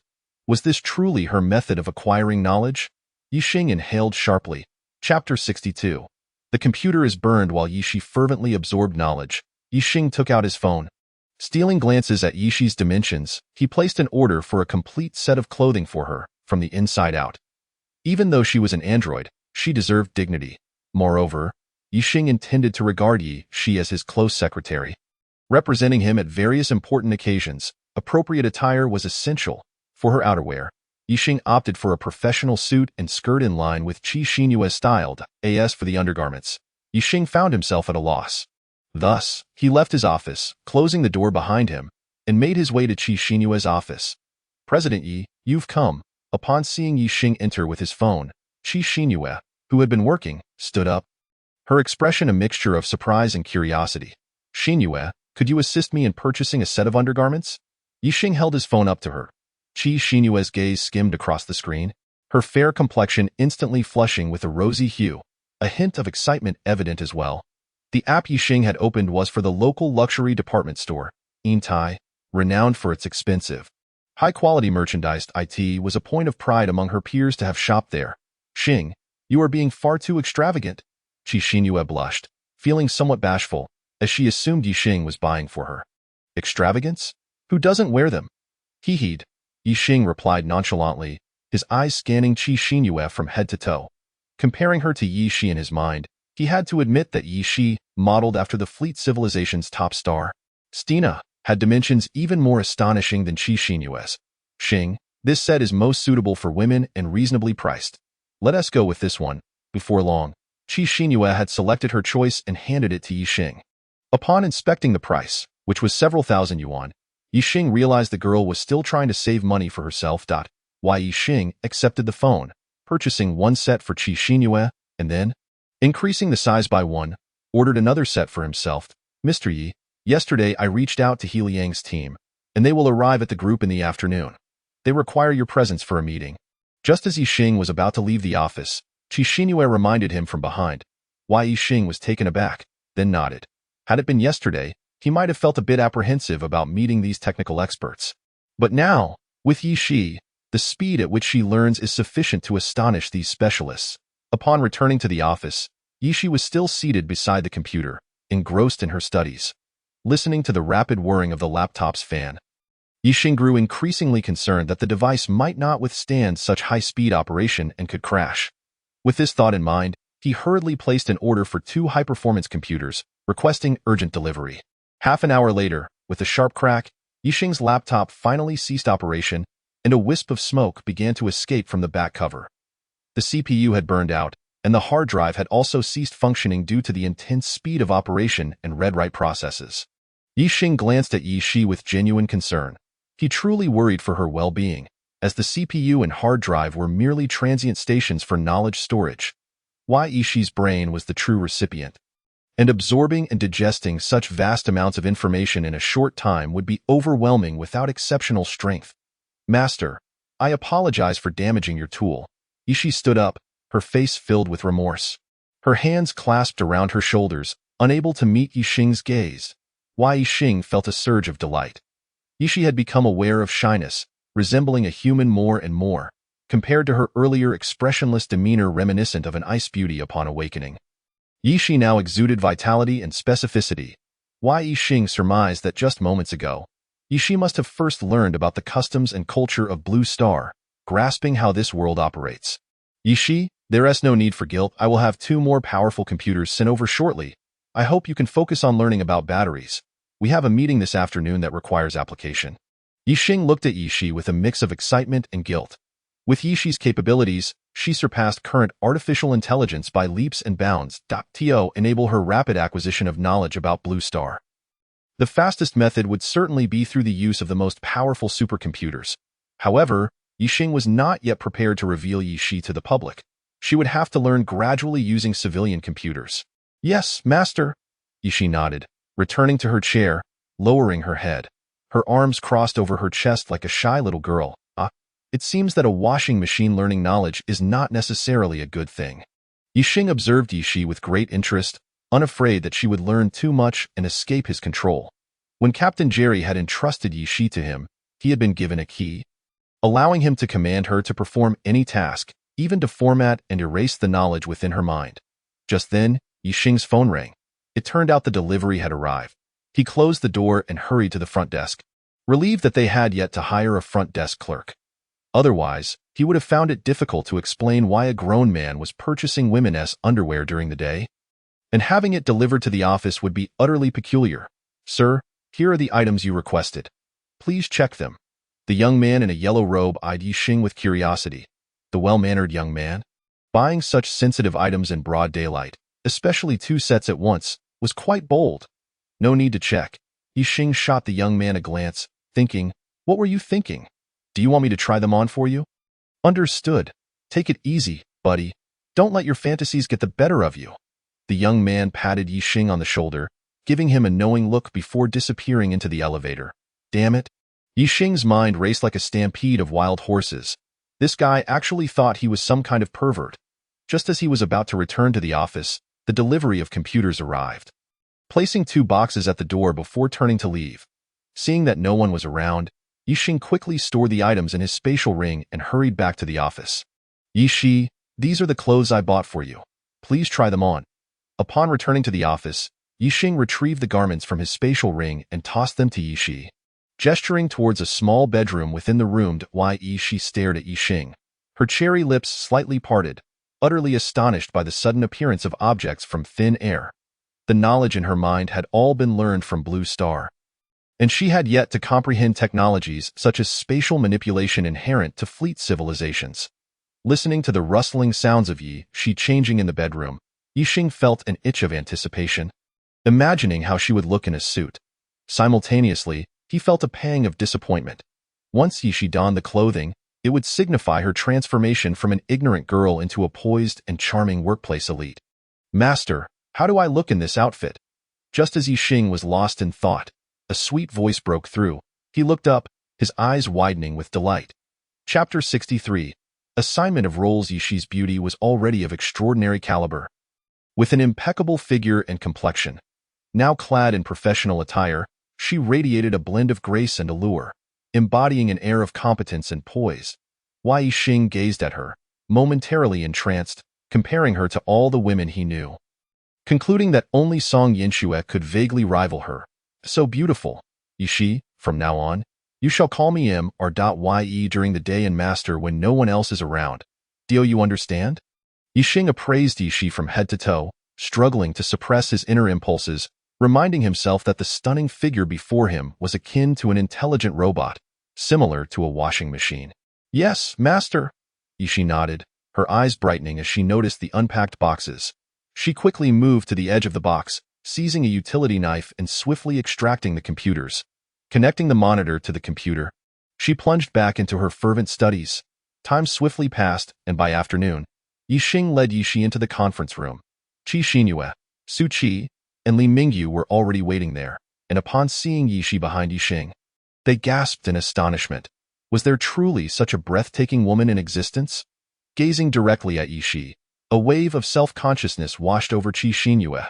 Then, she was struck with disbelief upon realizing that the brand of underwear Ye Xing had purchased for her in the morning was now adorning Ye Xing. A hint of jealousy flickered in Qi Xinyue's eyes as she looked at Ye Xing. Ye Xing observed the subtle changes in Qi Xinyue's expression. "Brother Xing, have you found a new sister-in-law?" Su Qi blurted out, his frankness evident. Though uninterested in women, he was nonetheless dazzled and astonished by Ye Xing's presence. "What sister-in-law?" "This is our company's newly appointed general manager and secretary, Miss Ye Xing." Ye Xing replied, exasperatedly rolling his eyes at the boy who only knew how to speak without thinking. "General manager and secretary? How was I not informed of this?" Qi Xinyue retorted, feeling a pang of disappointment. Her current role was that of Ye Xing's secretary, handling all company matters. The emergence of Ye Xing not only usurped her position but also placed her as her superior, because she was personally selected by me. Without the need for personnel assignment and in my absence, Miss Ye Xing will oversee all company affairs. Ye Xing stated gravely as he took his seat in the central chair. "Brother Xing, are you out of your mind?" Su Qi exclaimed, glancing between Ye Xing and Ye Xing, doubting whether Ye Xing had been bewitched by Ye Xing's beauty. "Su Qi, Li Mingyu, we are now a formal company, and we must maintain decorum in official settings. Of course, after hours, feel free to speak as you wished." Ye Xing regarded Su Qi and Li Mingyu with a serious expression. The two nodded silently, suppressing their doubts. "Though we are currently only 3, numerous colleagues will soon join our team. I will now assign you tasks as a privilege for our esteemed members." Ye Xing looked at Qi Xinyue and spoke loudly. The 3 immediately perked up. Well aware of Ye Xing's financial prowess, knowing he was not one to jest, "Mingyu, given your amiable nature, you will be responsible for the production department, taking guidance from the technical department to enhance output." Ye Xing fixed his gaze on Li Mingyu. Li Mingyu nodded, having anticipated this. "Xinyue, you will lead the sales department, including its establishment." Ye Xing turned his attention to Qi Xinyue. "Yes, Mr. Yi." Qi Xinyue's previously despondent expression brightened. Leading the sales department in a 100 billion group was an extraordinary promotion considering her qualifications. Ye Xing's gaze shifted to Su Qi, feeling a headache coming on. "Brother Xing, with the 2 of them managing departments, why not let me handle human resources? I believe that position suits me well." Su Qi jested with a grin. Ye Xing was incensed. "Su Qi, how can you be so brazen? If you manage recruitment, our company would become a gaming CAF." Qi Xinyue and Li Mingyu couldn't help but laugh. "You will first learn sales from Xinyue. If that doesn't work out, you can assist Mingyu as a runner," Ye Xing said, exasperated. "And if that still doesn't work?" Su Qi's mouth twitched in discontent. "Then you can go to the warehouse, grab some goods, and sell them at a store." Ye Xing slammed the table, frustrated with Su Qi's incessant antics. "Now, I will announce Ye Xing's appointment." Ye Xing composed his expression, turning towards Ye Xing. "From today onwards, Ye Xing will be responsible for the company's major departments, including technology, human resources, finance, and after-sales. All personnel must heed Miss Ye Xi's directives. Qi Xinyue, Su Qi, and Li Mingyu looked at Ye Xi in utter shock. She was now a supervisor, second only to Ye Xing, with authority over thousands. Particularly, the technology department, overseen by Ye Xi, is something they could never have anticipated. How could such a stunningly beautiful woman possibly comprehend the intricate nuances of new energy technology? Only Ye Xing is aware of the immense capabilities possessed by Ye Xi. During their lunch break, she had already transformed Xingchen Technology into a company entangled in a complex web of equity through a series of maneuvers. The legal representative of Xingchen Technology is no longer Ye Xing. He has become merely an obscure figure in a small enterprise, manipulating Xingchen Technology through a series of interconnected equity control strategies. Ye Xing can now operate behind the scenes, playing the role of a puppet master. Just as Su Qi was about to pose another question, Qi Xinyue's phone rang up. Mr. Yi, He Liang's team has arrived downstairs. Shall I bring them up? Qi Xinyue glanced at Ye Xing with a hint of concern. She had learned that these technical teams place great importance on the company's technological atmosphere and are not motivated solely by financial incentives.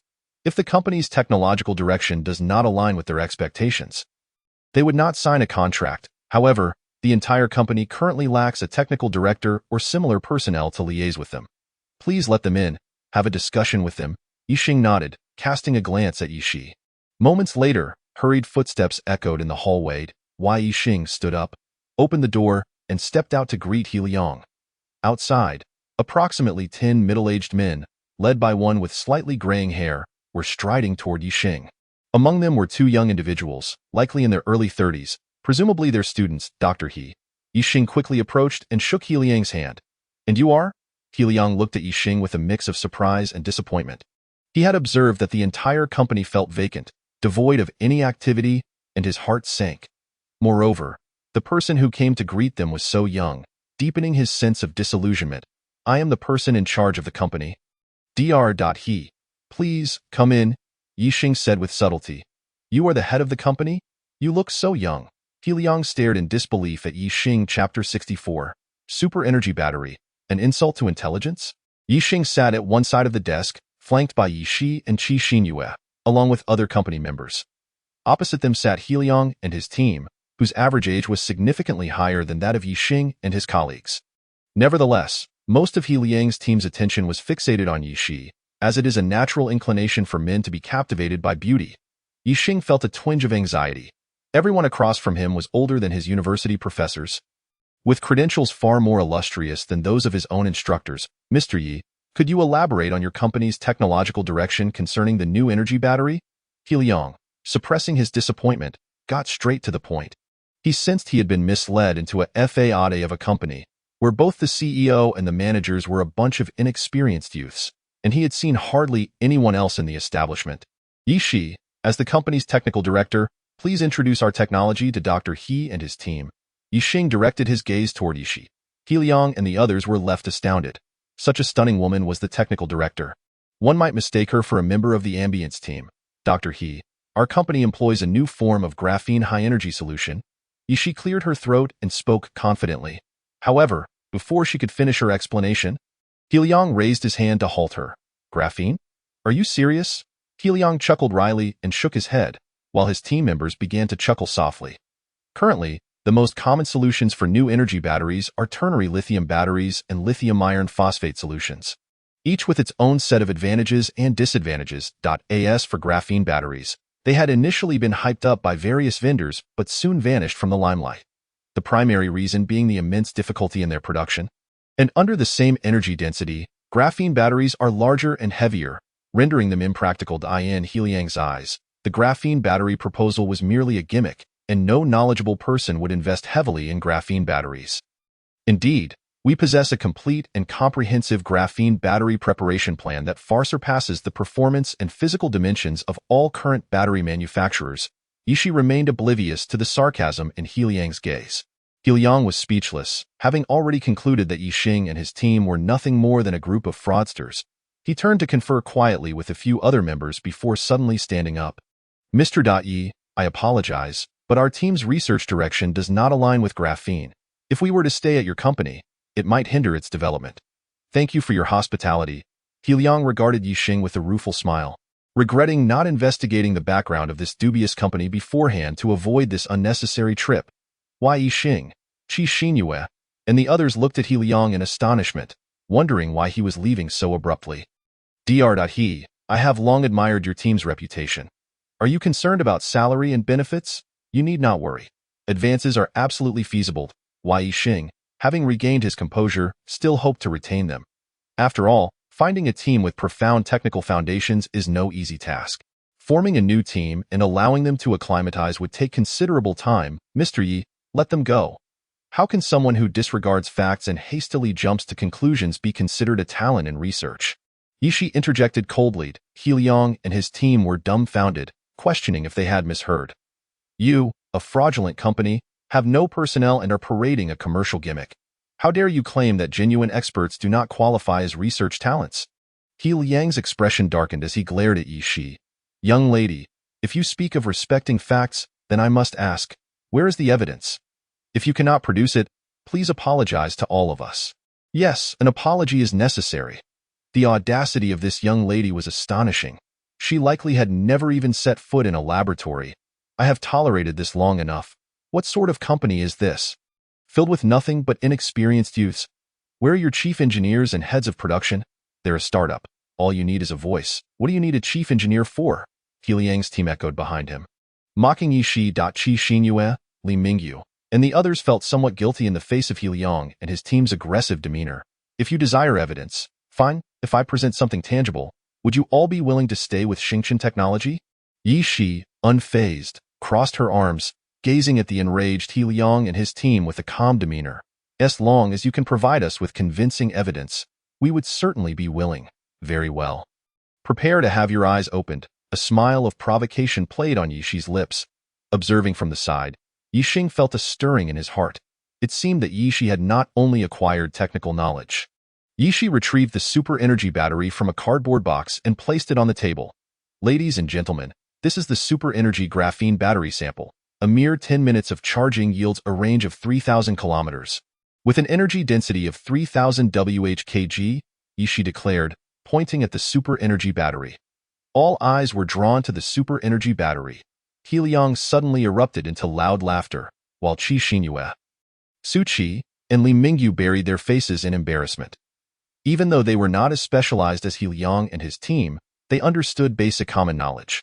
Currently, the energy density of new energy vehicle batteries in the country typically ranges from 150 Wh/kg to 200 Wh/kg. The latest domestically developed battery, boasting a charging time of 10 minutes for a range of 700 kilometers, has an energy density of merely 304 Wh/kg. Yet, the super energy battery on the table is no larger than a cigarette case. How could it possibly achieve an energy density 10 times greater than that of the most advanced batteries in the country?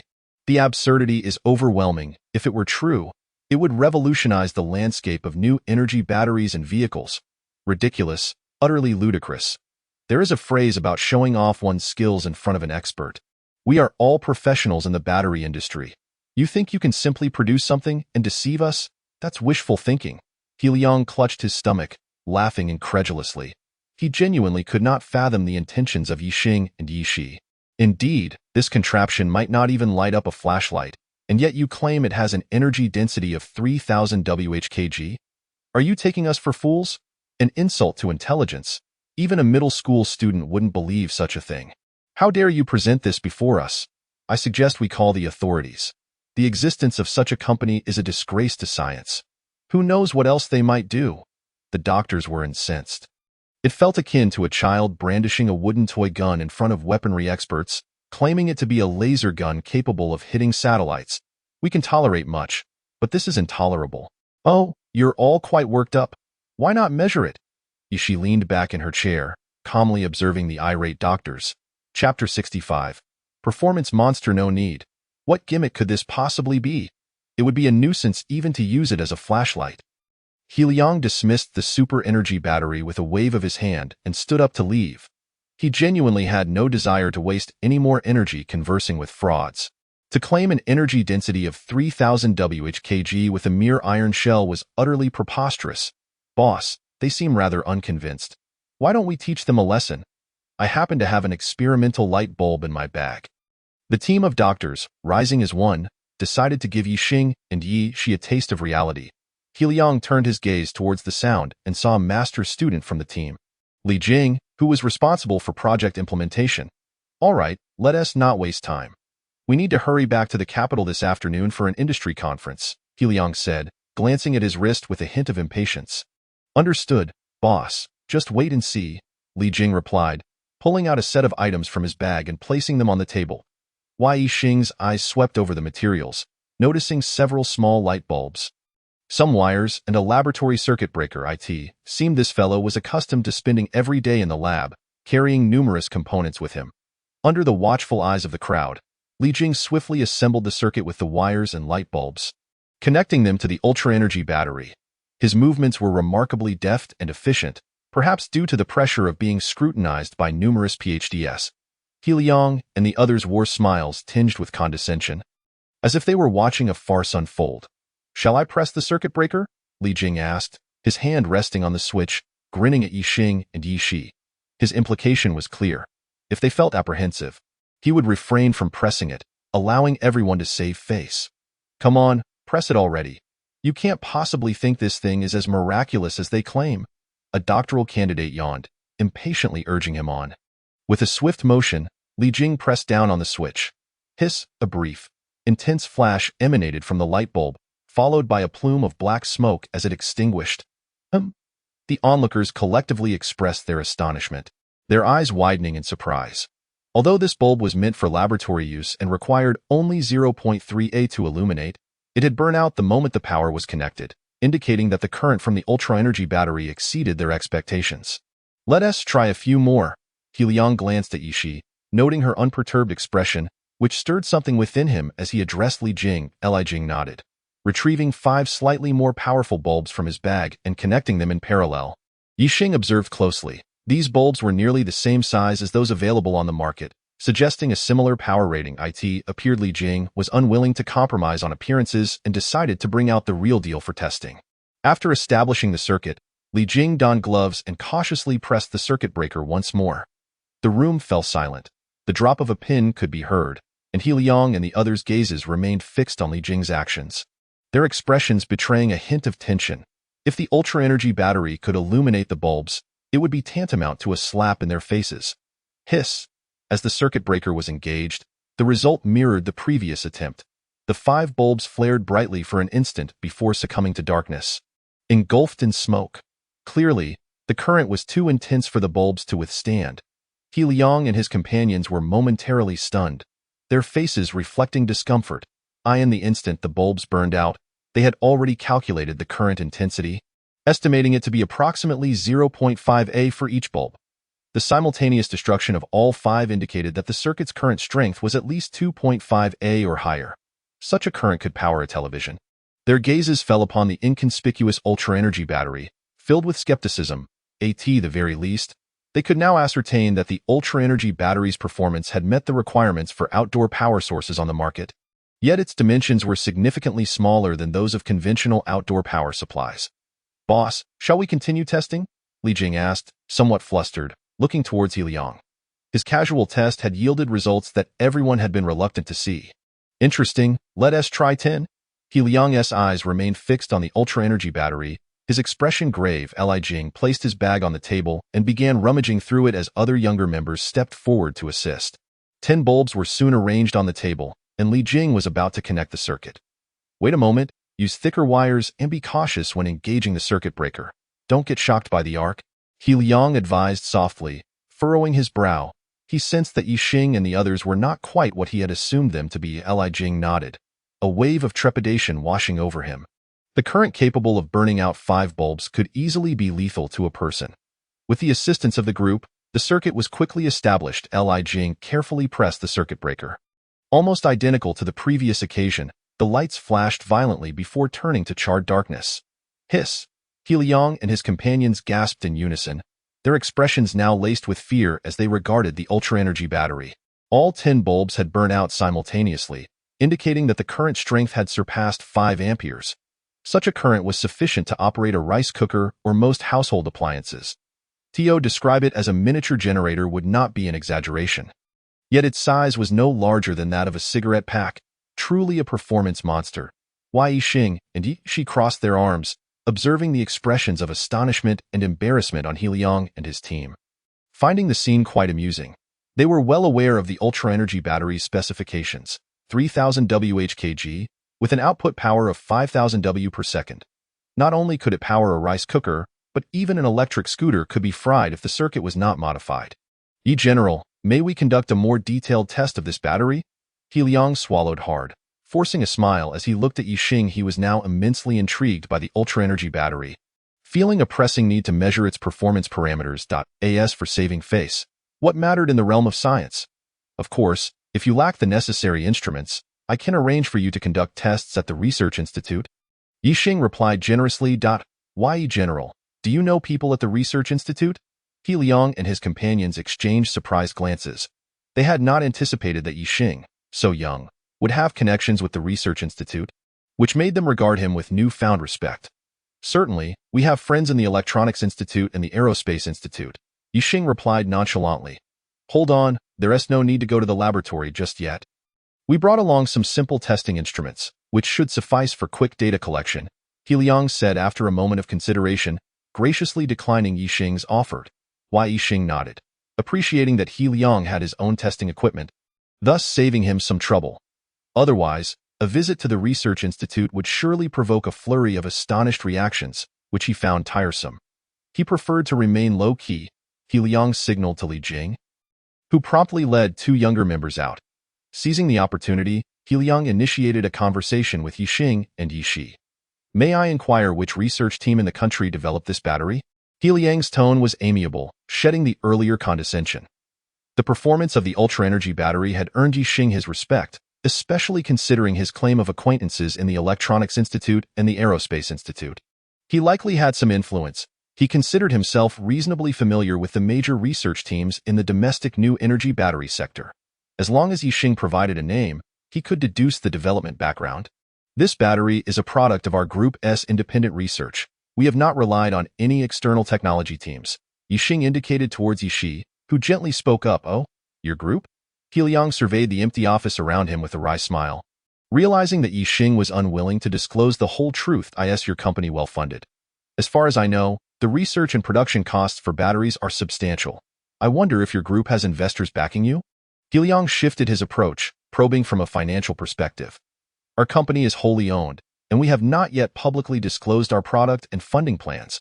Our primary focus is on technological advancement, and we are actively recruiting talent from around the globe, with various experts expected to arrive in the coming days, Ye Xi replied, tossing her hair back as she leaned back in her chair.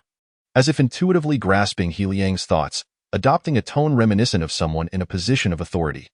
The members of He Liang's team displayed signs of tension, acutely feeling the pressure. Qi Xinyue and Su Qi looked at Ye Xi in astonishment, experiencing for the first time the commanding presence of this beautiful superior. As for graphene batteries, many held a misguided belief that they were merely a gimmick devoid of practical value. In my view, no technology is inherently superior.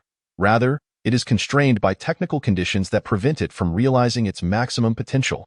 The annals of human scientific history are replete with examples of inventions and discoveries once deemed useless that ultimately proved invaluable.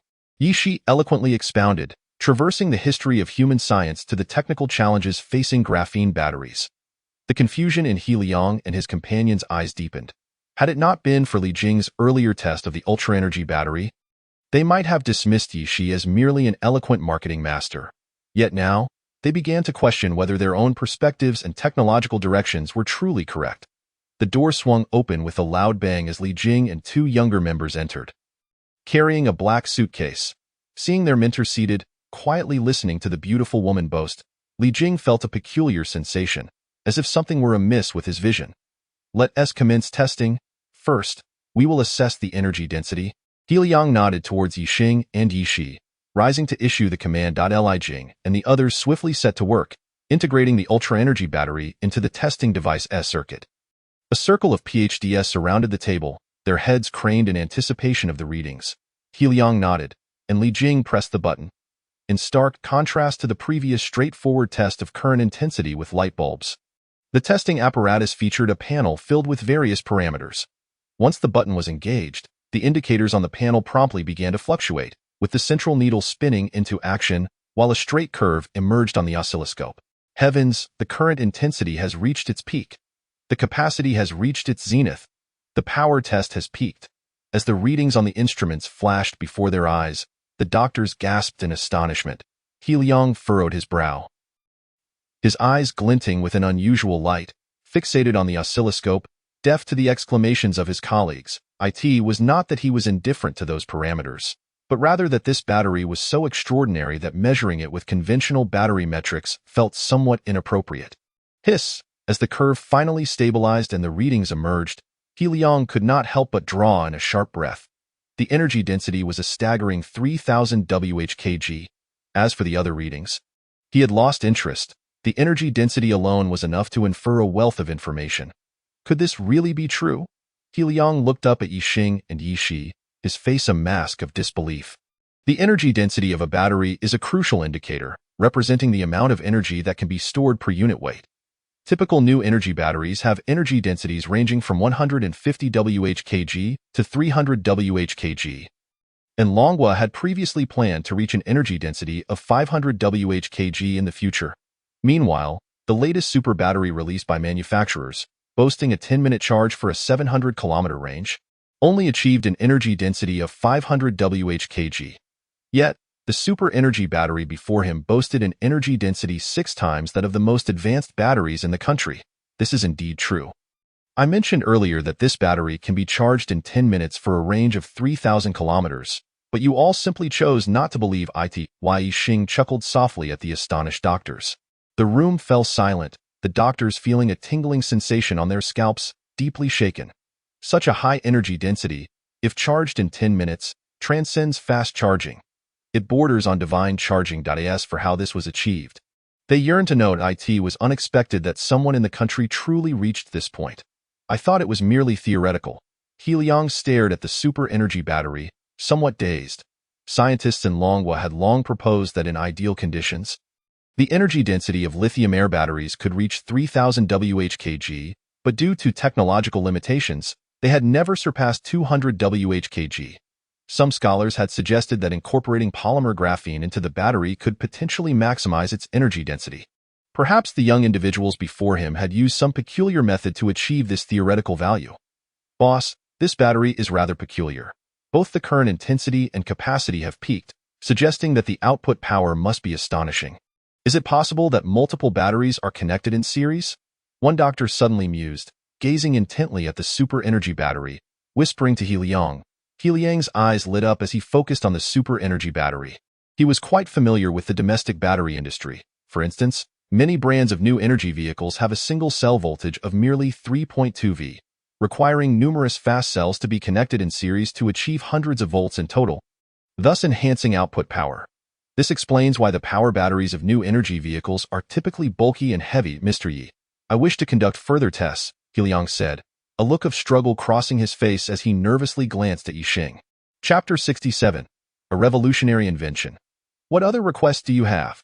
Ye Xing inquired curiously, having not clearly heard the exchange between the doctor and Ye Xing. If I am not mistaken, you must still harbor doubts about the performance of this battery, suspecting it is composed of several cells combined, correct? Just as Ye Xing finished speaking, Ye Shi interjected, her eyes gleaming with a knowing smile as she regarded Ye Xing and the others. Are you a devil? Ye Xing and his colleagues silently berated themselves, feeling embarrassed as their thoughts were laid bare by this woman. They felt rather powerless. Ms. Yi, you are correct. However, our skepticism is not directed at you and Mr. Yi, but stems from our pursuit of scientific truth. Ye Xing wiped the sweat from his brow, desperately seeking a justification. Wasn't this still a lack of trust?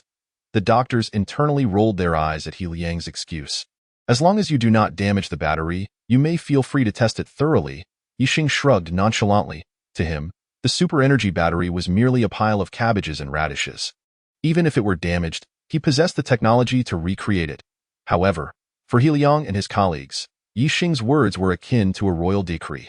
This was the only super energy battery on Blue Star, and it held countless technological secrets waiting to be uncovered. Rest assured, Mr. Yi, we have ample means to ensure that the battery remains unscathed. He Liang exclaimed excitedly, thumping his chest in assurance. He then waved his hand at Li Jing, instructing, "Go fetch the portable X-ray machine." Li Jing responded promptly and soon entered with a metallic case in hand. Ye Xing curiously leaned closer, having only heard of such devices but never seen one. His perception of He Liang and the others shifted significantly. Though these scholars were somewhat arrogant, they genuinely possessed a spirit of diligence. The fact that they carried various experimental equipment wherever they went was enough to earn Ye Xing's respect. Under He Liang's direction, Li Jing and the others swiftly assembled the X-ray machine. It resembled a large pug with an oversized head sprawled across the table, its massive square head embedded with a display screen. The assembly posed little difficulty. They merely had to take it out of the case and connect it to a power source. Li Jing placed the super energy battery on the platform of the X-ray machine and pressed a button gently, producing a low, humming sound. The screen flickered with static, then revealed the internal structure of the battery. Ye Xing leaned in with curiosity, observing the black and white display that showed the battery's interior. A uniformly black expanse without any signs of connectivity breaks. "This can't be right. Li Jing, steady your hands," the surrounding doctors exclaimed, believing Li Jing had misaligned the battery. Otherwise, how could the scan reveal it as a singular piece? "I assure you, I placed it correctly," Li Jing insisted, flustered.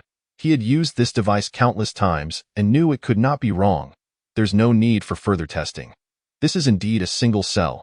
He Liang glanced between the battery and the X-ray machine, waving his hand weakly, lost in contemplation. How could this be possible? Such a battery should not exist on Blue Star. Indeed, with such an energy density, those battery manufacturers would go bankrupt. Even in laboratories, achieving such performance parameters is unattainable. Yet here lies a finished product. If this battery proves practical, the current state of new energy vehicles will be overturned. All vehicles will need redesigning to accommodate this battery. Is practicality even the issue? The finished product is right before us. What we need to do is understand its principles. The doctors began to debate amongst themselves, leaving Ye Xing and Ye Shi on the sidelines. That moment, their thoughts were not on company affairs but rather on the object that could only exist in science fiction novels and films, now laid out before their very eyes. They were overwhelmed, feeling their understanding of reality being dismantled and needing immediate reconstruction. "Dio, you think only the automotive industry needs to change? You are mistaken. Many industries require reshaping."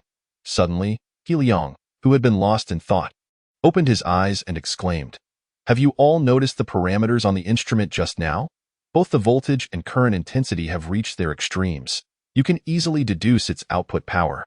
He Liang's forehead was beaded with sweat, his excitement palpable. The doctors paused, recalling the explosive parameters they had just seen. From the earlier readings, a household could purchase a super energy battery and with appropriate circuit modifications, could eliminate reliance on the national power grid, as the super energy battery could easily serve as a compact power source. If miniaturized for use in smartphones, devices might run for months without recharging, truly achieving a reality of charging once and using for half a year.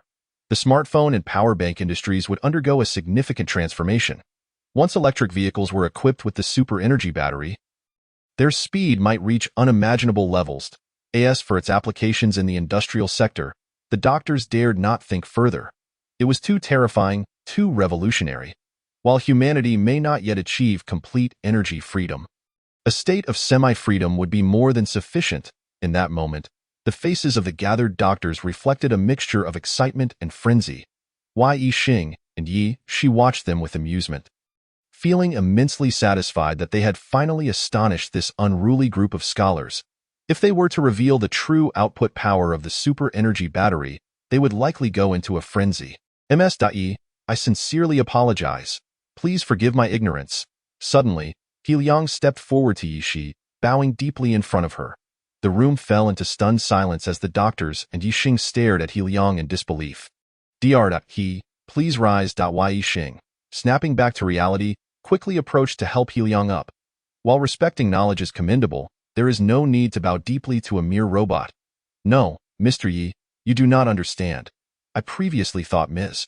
Ye's comments on graphene technology were mere concepts, but I did not realize she is a scientific titan possessing profound knowledge. Flaunting my own knowledge in her presence was akin to displaying a skill before an expert. He Liang pushed Ye Xing's hand away, His words filled with earnestness. Ye Xing was somewhat bewildered. After all, the creator of the super energy battery was not Ye Xing. Dr. He. I accept your apology. I am uncertain whether you are currently interested in joining our company to collaborate on the research of super energy batteries. Ye Xing stood up with a radiant smile, gently holding Ye Liang's arm, and pointed to a stack of papers on the table, continuing, "This is the design framework for our company's super energy batteries. Within this framework, we can develop products with even more exceptional performance, propelling the advancement of blue star technology." The expressions on Ye Liang and the doctor's faces reflected an overwhelming sense of aspiration as they gazed at the stack of papers. They now understood that the super energy battery was merely a prototype, and they could create even more groundbreaking products in due time. They would etch their names in history, with wealth and fame within their grasp. "Mr. Yi, can we truly join your company?" Ye Liang looked at Ye Xing, his eyes filled with hope and excitement. "Certainly, our company seeks to attract talent from around the globe. Upon joining, you will be esteemed elders of the company, not only enjoying the dividends of technical shares but also being among the first to learn the most advanced battery technologies in the world." Ye Xing's calm statement stirred the doctors' hearts with fervor. They now comprehended that star technology, when it chose to rise, would do so spectacularly, and dominating the global battery market with super energy battery technology was well within reach. As for their own worth, they could hardly fathom it. As for contracts and the commencement of work, that responsibility lies with Director Ye. Ye Xing gestured towards the smiling Ye. He had procured androids from the fleet civilization to alleviate his workload, and he was quite pleased with Ye Xing's performance. After briefly outlining the company's business and recruitment matters to Ye Xing, Ye Xing exited the company and made his way to the underground parking lot. Ye Xing retrieved several pieces of doghead gold from his space and placed them in his briefcase. Huang Chun had invited him to meet, and it was a perfect opportunity for him to ask Huang Chun to assist in converting the doghead gold into cash. If it were just a piece or two, Ye Xing could sell them through live streaming or at a gold shop. However, he possessed over 100 kilograms of doghead gold, all in bulk, and if it were to be unveiled collectively, it would undoubtedly cause a sensation. Therefore, after careful consideration, he deemed it safer to have the state facilitate the acquisition. This would also provide Huang Chun an opportunity to settle this favor, lest he feel awkward asking for assistance again. Just as Ye Xing was about to start his car, his phone rang unexpectedly. He glanced at it and saw it was Song Yinxue at Ye Xing. "Are you at the company? I'm near the university right now. What time do you finish? I'll come pick you up." Her sweet and melodic voice on the other end made Ye Xing's heart flutter. He couldn't help but recall Song Yinxue's stunning yet forlorn visage from their last meeting. Ye Xing realized that since acquiring wealth, his charm with women had surged dramatically. "Yinxue, please wait for me at the school gate. I will be there shortly." After saying this, Ye Xing hung up and drove his bumblebee towards the university entrance. At the entrance of a certain university, Song Yinxue sat in a burgundy Mercedes, lost in thought as she gazed out the window. She had come to Tiannan City today solely to express her gratitude for Ye Xing's timely assistance. To that end, she had dressed up, enhancing her already striking beauty to a dazzling level. After waiting for a while without spotting Ye Xing, she decided to step out of the car and lean against it, making it easier for him to find her. The autumn air, although still bearing a hint of summer's warmth, had turned decidedly cooler. As it was noon, students poured out of the campus, heading towards the nearby snack street. Dressed impeccably, with features that seemed to be painted, Song Yinxue instantly drew everyone's attention upon exiting the car. Some male students, disregarding their female companions' admonitions, stared unabashedly at her. "Look, that girl is stunning, and her car is beautiful too. The combination is absolutely divine. Indeed, our school cannot boast such beauty. Even the campus belle pales in comparison.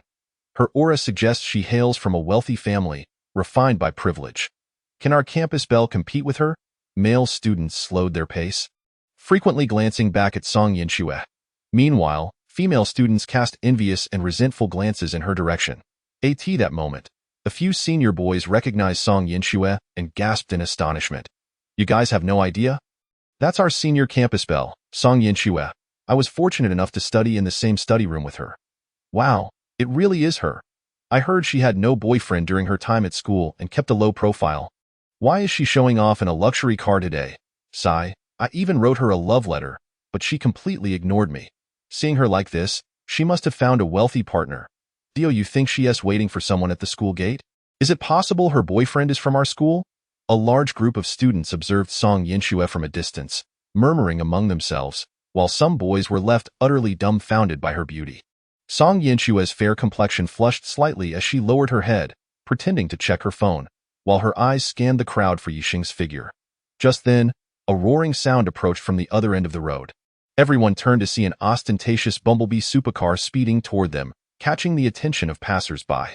Song Yinxue frowned slightly as the bumblebee barreled directly towards her. The onlooking university students wore expressions of anticipation, eager for a display of a wealthy youth courting a beautiful girl. Male students clenched their fists, then sighed in resignation. With a screech, the bumblebee screeched to a halt just 2 meters away from Song Yinxue. You? Song Yinxue wrinkled her nose, glaring at the supercar in irritation. However, in the next moment, her mouth fell slightly agape, eyes filled with disbelief. Why, Ye Xing? Is that you? As she watched Ye Xing emerge from the supercar. Song Yinxue stood frozen. She had assumed Ye Xing was merely a puppet master for some organization. Otherwise, how could he possibly handle such a substantial sum of money? After all, he had purchased a contract for 1 ton of nickel from her at $20,000 per ton, totaling $200 million, or 14 billion dragon coins. Hey, beautiful Song, it's been a while. You are becoming more and more stunning. Ye Xing removed his sunglasses and swaggered over to Song Yinxue. Ye Xing, your tongue is getting sharper. How come I never noticed it during our school days? Song Yinxue playfully chided, stepping forward to link her arm with his, defiantly glancing at the younger female students who were gazing at Ye Xing with starry eyes. Wow, isn't that Ye Xing from last year's class? How does he have a supercar? Impossible. Absolutely impossible. How infuriating. My dream lover is holding that guy's hand, and he is not even that handsome. It can't be. I must be mistaken. Song Yinxue cannot be that kind of person. Countless male students witnessing this scene felt a profound sense of despair and jealousy. Quick, take a picture and post it on the campus forum. It will definitely create a sensation. One student had a sudden inspiration. Instantly, numerous phones aimed at Ye Xing and the contented Song Yinxue.as for Ye Xing. He wrapped his arm around Song Yinxue and waved to the younger students before climbing into the bumblebee and driving off into the distance. At the Mineral Inspection Center, Huang Qin, Song Yinxue, and 2 engineers responsible for inspection gazed in astonishment as Ye Xing presented several pieces of doghead gold. Particularly Huang Qin. Ye Xing had previously mentioned this to him, but he had assumed he only possessed 1 piece. Who would have thought that he would produce over a dozen pieces, each weighing around 10 kilograms? Yet, in the presence of others, he couldn't directly inquire. Excuse me, would you mind inspecting these? Ye Xing placed the gold pieces on the table, causing the sturdy surface to tremble slightly under their weight. After all, a dozen pieces of doghead gold amounted to several hundred kilograms. The inspection personnel cast a deep glance at Ye Xing before carefully examining the gold in their hands, their eyes widening in shock. From their surface, the doghead gold appeared to be still coated with soil, as if freshly unearthed. They brought over a hose connected to the faucet and began washing the gold. Mud splattered as the accumulated soil was washed away, revealing a dazzling golden sheen. They gingerly placed the doghead gold onto the testing platform and commenced various tests. Huang Qin's gaze remained fixed on Ye Xing, filled with a multitude of questions. Song Yinshue's expression mirrored his, watching Ye Xing with unspoken curiosity. Moments later, the inspection was complete, and the inspector laid the doghead gold on the table, handing Huang Qin a report. Upon examination, this mineral is identified as naturally occurring placer gold, with a purity of 96. Huang Qin's eyes skimmed over the report, his heart brimming with astonishment. Having worked in an import-export company, he was no stranger to minerals in terms of doghead gold. It remained quite rare on Blue Star. Globally, only about 10,000 pieces weighing over 10 kilograms had been discovered, with most found in Australia. While domestic finds were scarce, it was precisely this rarity that sparked excitement with every discovery, as it often indicated the presence of nearby gold mines. The largest doghead gold discovered in Dragon Country had never exceeded 10 kilograms. On the table lay a dozen pieces of doghead gold, each weighing over 10 kilograms. Merely taking out one would be enough to cause a sensation across the globe. Young man, I have spent my entire life inspecting gold, yet I have never encountered such substantial doghead gold. For the rest of your life, you need not worry about financial concerns. The inspecting engineer cast an envious glance at Ye Xing. Huang Qin forced a smile. Ye Xing had never been financially troubled, but now it was he who was anxious about how to report such a large quantity of dog-head gold to his superiors. According to market prices, the value of 1 gram of dog-head gold ranges from 10,000 to 20,000. Even taking an average, a 10-kilogram piece would be worth 150 million. 10 pieces would amount to 1.5 billion. Ye Xing returned the dog-head gold to the box and exited the Geological and Mineral Bureau. Yin Shui, please wait here for a moment while I have a word with Huang Chun. After settling Song Yin Shui in the car, Ye Xing prepared to close the door. Why, Ye Xing, could you spare me 2 pieces of your dog-head gold? My family is in the mining business and could assist you in selling them. Perhaps the price would satisfy you. At that moment, the previously silent Song Yin Shui suddenly spoke to Ye Xing. Why, Ye Xing was taken aback but quickly understood. Mining companies typically have their own mines, and discovering rare metals during mining is not unexpected. Usually, the ownership of any rare metals or minerals extracted belongs to the mining company. Mining companies have significant advantages when selling rare metals, and some wealthy individuals, wishing to showcase their status, may secretly entrust mining companies to acquire rare metals.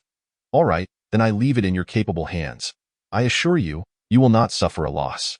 Ye Xing winked at Song Yin Shui, closed the car door, and approached Huang Chun. Why, Ye Xing, do tell. Which emperor's tomb did you excavate? Huang Chun looked at Ye Xing with a teasing expression. Today, he was gaining insight into how dog-head gold could be casually extracted from a box like cabbages. Huang Chun, is it possible that these pieces of dog-head gold didn't need to be dug up at all, but simply jumped into my pocket?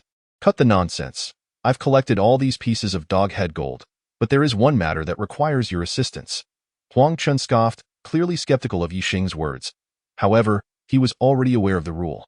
If Ye Xing did not disclose, there would be no probing. Huang Chun, what I cannot tolerate is your melodramatic demeanor every time you mention a task, as if I were incapable of completing it. Observing Huang Chun's furrowed brow and serious expression made Ye Xing find it amusing. This expression had become his standard when accepting tasks. Why, Ye Xing, matters of national significance are no laughing matter. Huang Chun replied earnestly, then continued, do you recall the last time we brought back a batch of high-precision machine tools from overseas? Ye Xing nodded, casting a suspicious glance at Huang Chun. It's still insufficient. I could make another trip. It's not that difficult, is it? No need for that. Once the machine tools were delivered to various research institutes, relevant organizations immediately commenced research, disassembling the tools and achieving numerous unprecedented technological advancements. Huang Chun's eyes sparkled as he described the research progress at those institutes. However, during the development process, certain issues arose. The sensors were exceedingly advanced and in low quantity. At times, they could test parameters, but the internal structure remained unknown.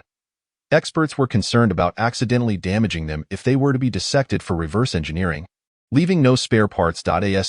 Internationally, the most advanced sensors are found in countries like the Eagle Sauce, Cherry Blossom Nation, and Germany. Although our country has gradually caught up in recent years, we still lag behind in technological advancements. And some technologies are subject to embargoes against us. I trust you understand my point. Huang Chun spoke rapidly, his tone somewhat agitated. It was evident that he held great love for his country, and thus he was quite irked by unwarranted technological embargoes. Huang Chun, you need not worry. I will take care of this matter. Ye Xing set aside his playful demeanor and solemnly promised Huang Chun. He fully comprehended the nation's struggles and lacking information on critical technologies and the frustration of being unable to advance. In recent years, the country has been focusing on semiconductors, aiming to break free from the technological shackles imposed by Western nations. Yet soon, a frown returned to Ye Xing's face. Huang Chun, there are thousands of types of sensors. I cannot possibly procure them all. Ye Xing, rest assured. We have a list here. You simply need to procure according to the names on the list. As for the money, you need not concern yourself. We are not short on funds. Huang Chun's face broke into a smile as he pulled out a piece of paper from his pocket and handed it to Ye Xing. Ye Xing opened it to find it filled with names of various sensors. Ye Xing, please try to bring back as many of these as possible. The domestic demand is quite substantial. Is this request too difficult? Huang Chun looked at Ye Xing with anticipation. Why not just bring back the technology outright? Ye Xing replied with a faint smile. Huang Chun's mouth dropped open in disbelief as he stared at Ye Xing. Chapter 70. A pure electric excavator? In the capital, at a booth in the southeastern corner of the Dragon Country Agricultural Machinery Expo, Ye Xing lounged lazily in a seat behind the display. Surveying the crowd. The Stars Technology Company booth. A uniquely shaped excavator stood on display. Ye Xing sat beside him, while two company staff members organized technical documents. Over the past month, under Ye Xing's leadership, Stars Technology Company had completed staff recruitment, the installation of production lines, and the establishment of a production base. Stars Technology now occupied an area of 2 square kilometers, and the first batch of worker recruitment had reached 20,000. Thanks to Ye Xing's dog-head gold, Stars Technology successfully outbid Huaxing Group for the land in the western suburbs during a land auction. With the diligent efforts of He Liang and other research talents, the super battery achieved breakthroughs, resulting in a series of finished products. Currently, the company's pressing task was to present their products to the world. Ye Xing, when did you learn about machinery? Ye Xing turned to glance at Ye Xing's graceful silhouette. Even during business trips, Ye Xing seized every moment to absorb knowledge from the internet. It left Ye Xing in awe.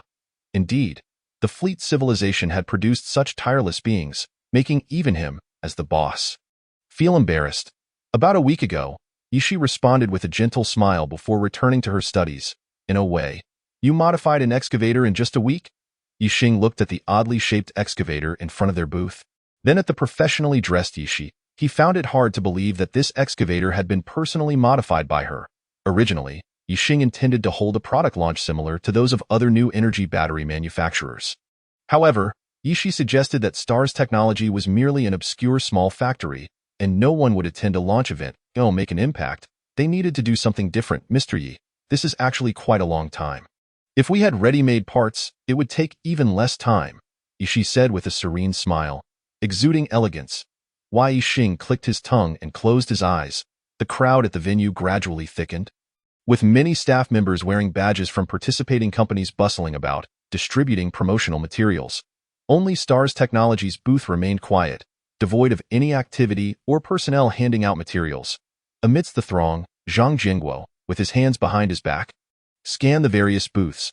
Whenever he spotted an excavator display, he would approach to inquire and exchange ideas. Before long, his bag was filled with a thick stack of promotional materials.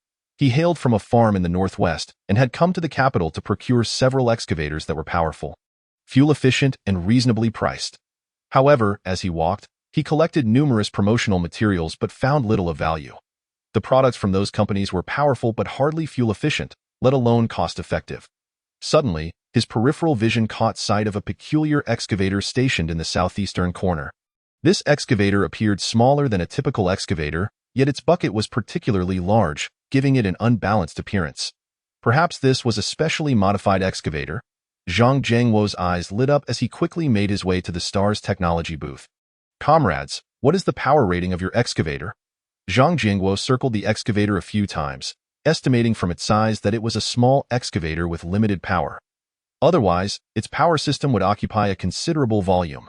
300 kilowatts, with a working weight of 800,000 kilograms. A staff member glanced at the data and replied to Zhang Jingguo. What? Are you joking? Zhang Jingguo paused momentarily, turning to look at the staff member with confusion. 300 kilowatts would classify even among excavators as a heavy-duty machine. An excavator capable of outputting such power would typically be quite robust and large, not something so diminutive as the one before him. Only the massive bucket aligned with the working weight stated by the staff member. Sir, we do not deceive. As you can see, the parameters are clearly stated on the nameplate of the excavator. Hearing Zhang Jingguo's complaints, Ye Xing rose from her seat and approached him. Upon seeing Ye Xing, Zhang Jingguo was momentarily taken aback, struggling to reconcile such a beautiful girl with heavy machinery. Following Ye Xing's indication, he looked at the nameplate marked with parameters and found it precisely as she had said. How is this possible? Such a small body cannot even accommodate a diesel engine. How can it power hydraulic systems? Are your parameters exaggerated? Zhang Jingguo's mind was a bit muddled as he stared at Ye Xing. He is certainly not a novice. He hails from a background as an excavator operator, having operated numerous models of excavators, including several renowned brands, which he can identify at a mere glance. Zhang Jingguo's voice boomed, immediately capturing the attention of several bystanders nearby. Some curious onlookers approached him, eager to inquire about the commotion. Why does this excavator look so peculiar? Is it a children's model? It may be compact, but the digging bucket is quite substantial. It can certainly scoop a fair amount. What was that old man arguing about? Something about inflated parameters? The crowd murmured softly, their gazes flitting back and forth over the diminutive excavator. Sir, you are correct. Our excavator has eliminated the diesel engine and is entirely powered by batteries, which does result in a smaller size. Ye Xing responded politely, unfazed by Zhang Jiangwo's loud outburst. What? An excavator that doesn't require a diesel engine? Surely, this must be a joke. The onlookers stared at Ye Xing with incredulity. It is well known that diesel combustion is more efficient than gasoline, with a higher conversion rate of thermal energy to kinetic energy. Therefore, in applications requiring low RPM and high torque, such as excavators and tractors, diesel is indispensable. Conversely, vehicles like cars that necessitate high RPM can utilize gasoline combustion for high-speed operation. Yet, this beautiful young woman claims they have adopted battery power. How outrageous! Young lady, please do not jest. How could a battery possibly power hydraulic systems? Surely, you are not selling toys? Zhang Jiangwo shook his head in disappointment, preparing to depart. The surrounding crowd exhibited expressions of derision. Only a staff member from Dogger Company, identified by his name badge, regarded the petite excavator with a mixture of skepticism and curiosity. Sir, we are not fabricating tales. Our products undergo rigorous testing prior to leaving the factory and fully conform to specifications. If you remain unconvinced, we can conduct a live demonstration. Ye Xing stood up from her seat and approached Zhang Jiangwo with a smile. You still dare to conduct a demonstration? Aren't you afraid of being exposed? Zhang Jiangwo could hardly believe his ears. Had deception become so brazen? Without solid evidence, one should not undertake such risks, my friend. Seeing is believing. After Ye Xing cheerfully concluded her statement, she prepared to ascend into the excavator's cockpit. Uncle, why not visit our booth? We are a globally recognized manufacturer of heavy machinery, offering various models. As for the electric excavator this gentleman mentioned, we already have finished products. Just take a look. At that moment, a staff member in his 30s emerged from the crowd and positioned himself in front of Zhang Jiangwo. Ye Xing's eyes scanned his name badge, and upon seeing Dogger Company inscribed upon it, her brow furrowed slightly. Dogger is a prestigious agricultural machinery company with a vast product line extending from farming equipment to heavy machinery. Renowned internationally, before the rise of companies like Sany Heavy Industry and XCMG, Dogger dominated the market in Long Country, boasting a market share exceeding 70%. Despite the emergence of competitors, Dogger still maintains a strong reputation in Long Country, albeit at a premium compared to domestic brands.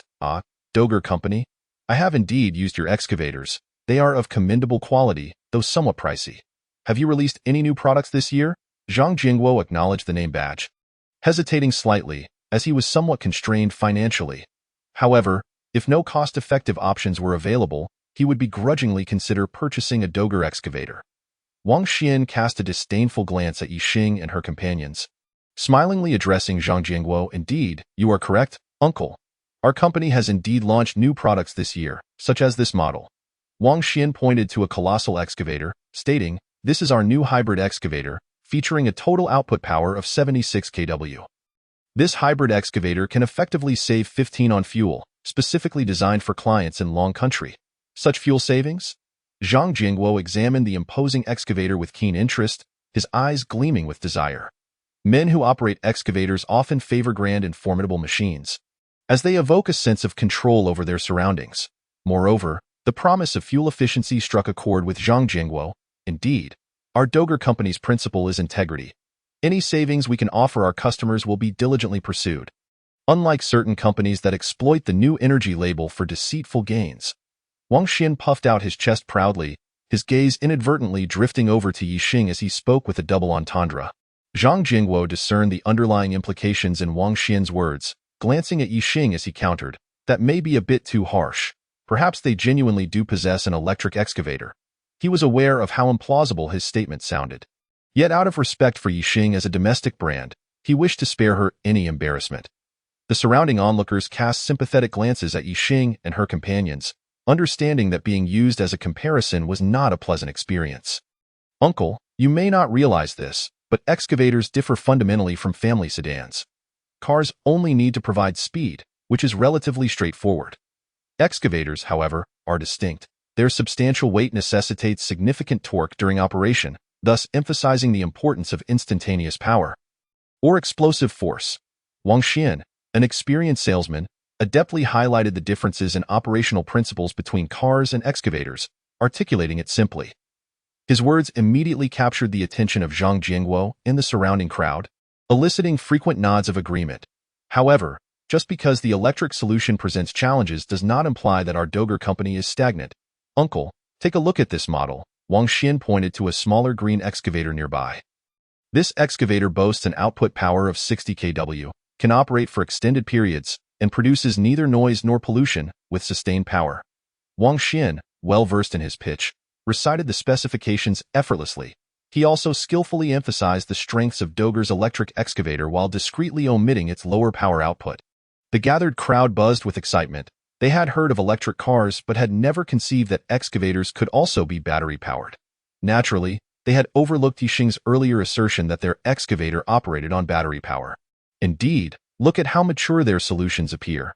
Hybrid and fully electric, in tune with contemporary trends. Their excavators exhibit a balanced proportion, clearly the result of meticulous effort, unlike that nearby company which appears top-heavy. They are a century-old enterprise, deeply committed to their reputation, unlike that young upstart spouting nonsense. The onlookers pointed and nodded at the Dogger series of excavators, leaving Ye Xing and her companion sidelined. Two bespectacled middle-aged men approached from a distance, standing at the edge of the crowd, visibly astonished by Wang Xin's presentation. Lu Gong, I never imagined that Dogger company would indeed possess such depth and have outpaced us in product development. Zhang Shuwen whispered to Lu Gong, observing Dogger's electric excavator. This is not a promising sign. If their electric solution can be applied to excavators, it could certainly extend to military applications. We must accelerate our research and development efforts. Lu Gong's expression grew grave. What is that young fellow's issue? He seems quite defiant. Lu Gong's gaze shifted to Ye Xing, who wore an enigmatic smile. Soon after, his attention fell upon the excavator from Xingchen Technology, and he was momentarily taken aback. Xiaozhong, this excavator is intriguing. Can its power system truly support such a heavy apparatus? Are models permitted at the expo now? Lu Gong, I inquired earlier, and it appears that this unit is indeed a model. According to the crowd, it too is a fully electric excavator. If that's the case, it would be quite astonishing. Lu Gong and Zhang Shuwen whispered among themselves, their eyes darting between the Dogger series and the excavator from Xingchen Technology. Brother, there is a proper order to things. This uncle arrived at our booth first. You should at least wait until we conclude our presentation before poaching our client. Your actions are quite unscrupulous. Once Wang Xin finished his lengthy discourse, Ye Xing leisurely approached him, her expression seething with anger. The onlookers were taken aback. They could hardly fathom that a fraud would have the audacity to accuse others. Wang Xin frowned, his smile evaporating as he impatiently retorted, Come on, am I really stealing your business? I am here to assist you.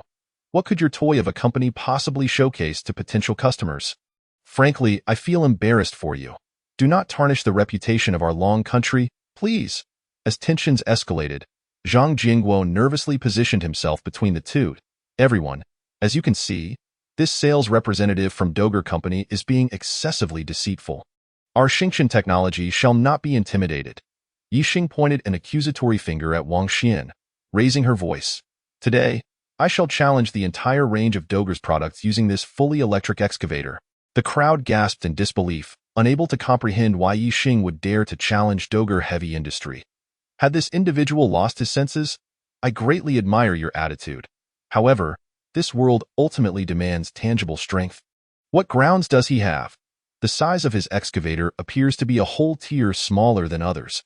How much power can it possibly muster? Observers regarded Ye Xing with shaking heads.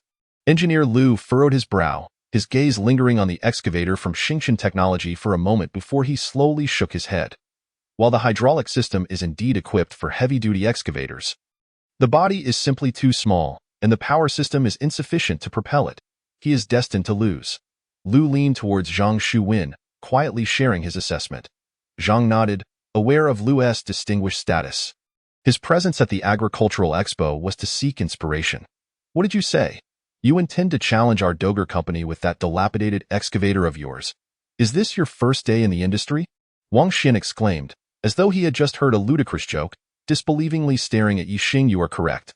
We are a power battery company and indeed novices in the excavator sector. Yet that does not deter us from challenging you at Dogger. Ye Xing confidently thumped his chest. The surrounding crowd was amused by Ye Xing's audacity, reminiscent of a young bull unfazed by tigers. Lu shook his head, intending to leave. He had anticipated a captivating spectacle, yet was met only with youthful banter. Let us retreat to where it's more comfortable. Start that hybrid electric excavator and let the guests witness its capabilities. Wang Xin turned and shouted to the staff. Completely disregarding Ye Xing, a staff member named Xiao Sun hopped onto the excavator and pressed the start button. The engine roared to life, activating the hydraulic system, and it thunderously approached a mound of earth. Dogger excavators are renowned for their imposing stature, and although this model was a mid-sized variant, it still commanded attention. Theo showcased the machine's might. The staff extended the hydraulic arm incrementally before swinging it down with force, efficiently digging into the pile of soil. For dramatic effect, the staff then extended the excavator's arm, casting the soil onto the ground. The weight of the soil was approximately 300 kilograms, and the staff executed the maneuver seamlessly, earning cheers from the onlookers. Dogger indeed possessed formidable prowess. Engineer Lu stood among the crowd, observing the entire demonstration, and could not help but nod in approval. It was indeed impressive.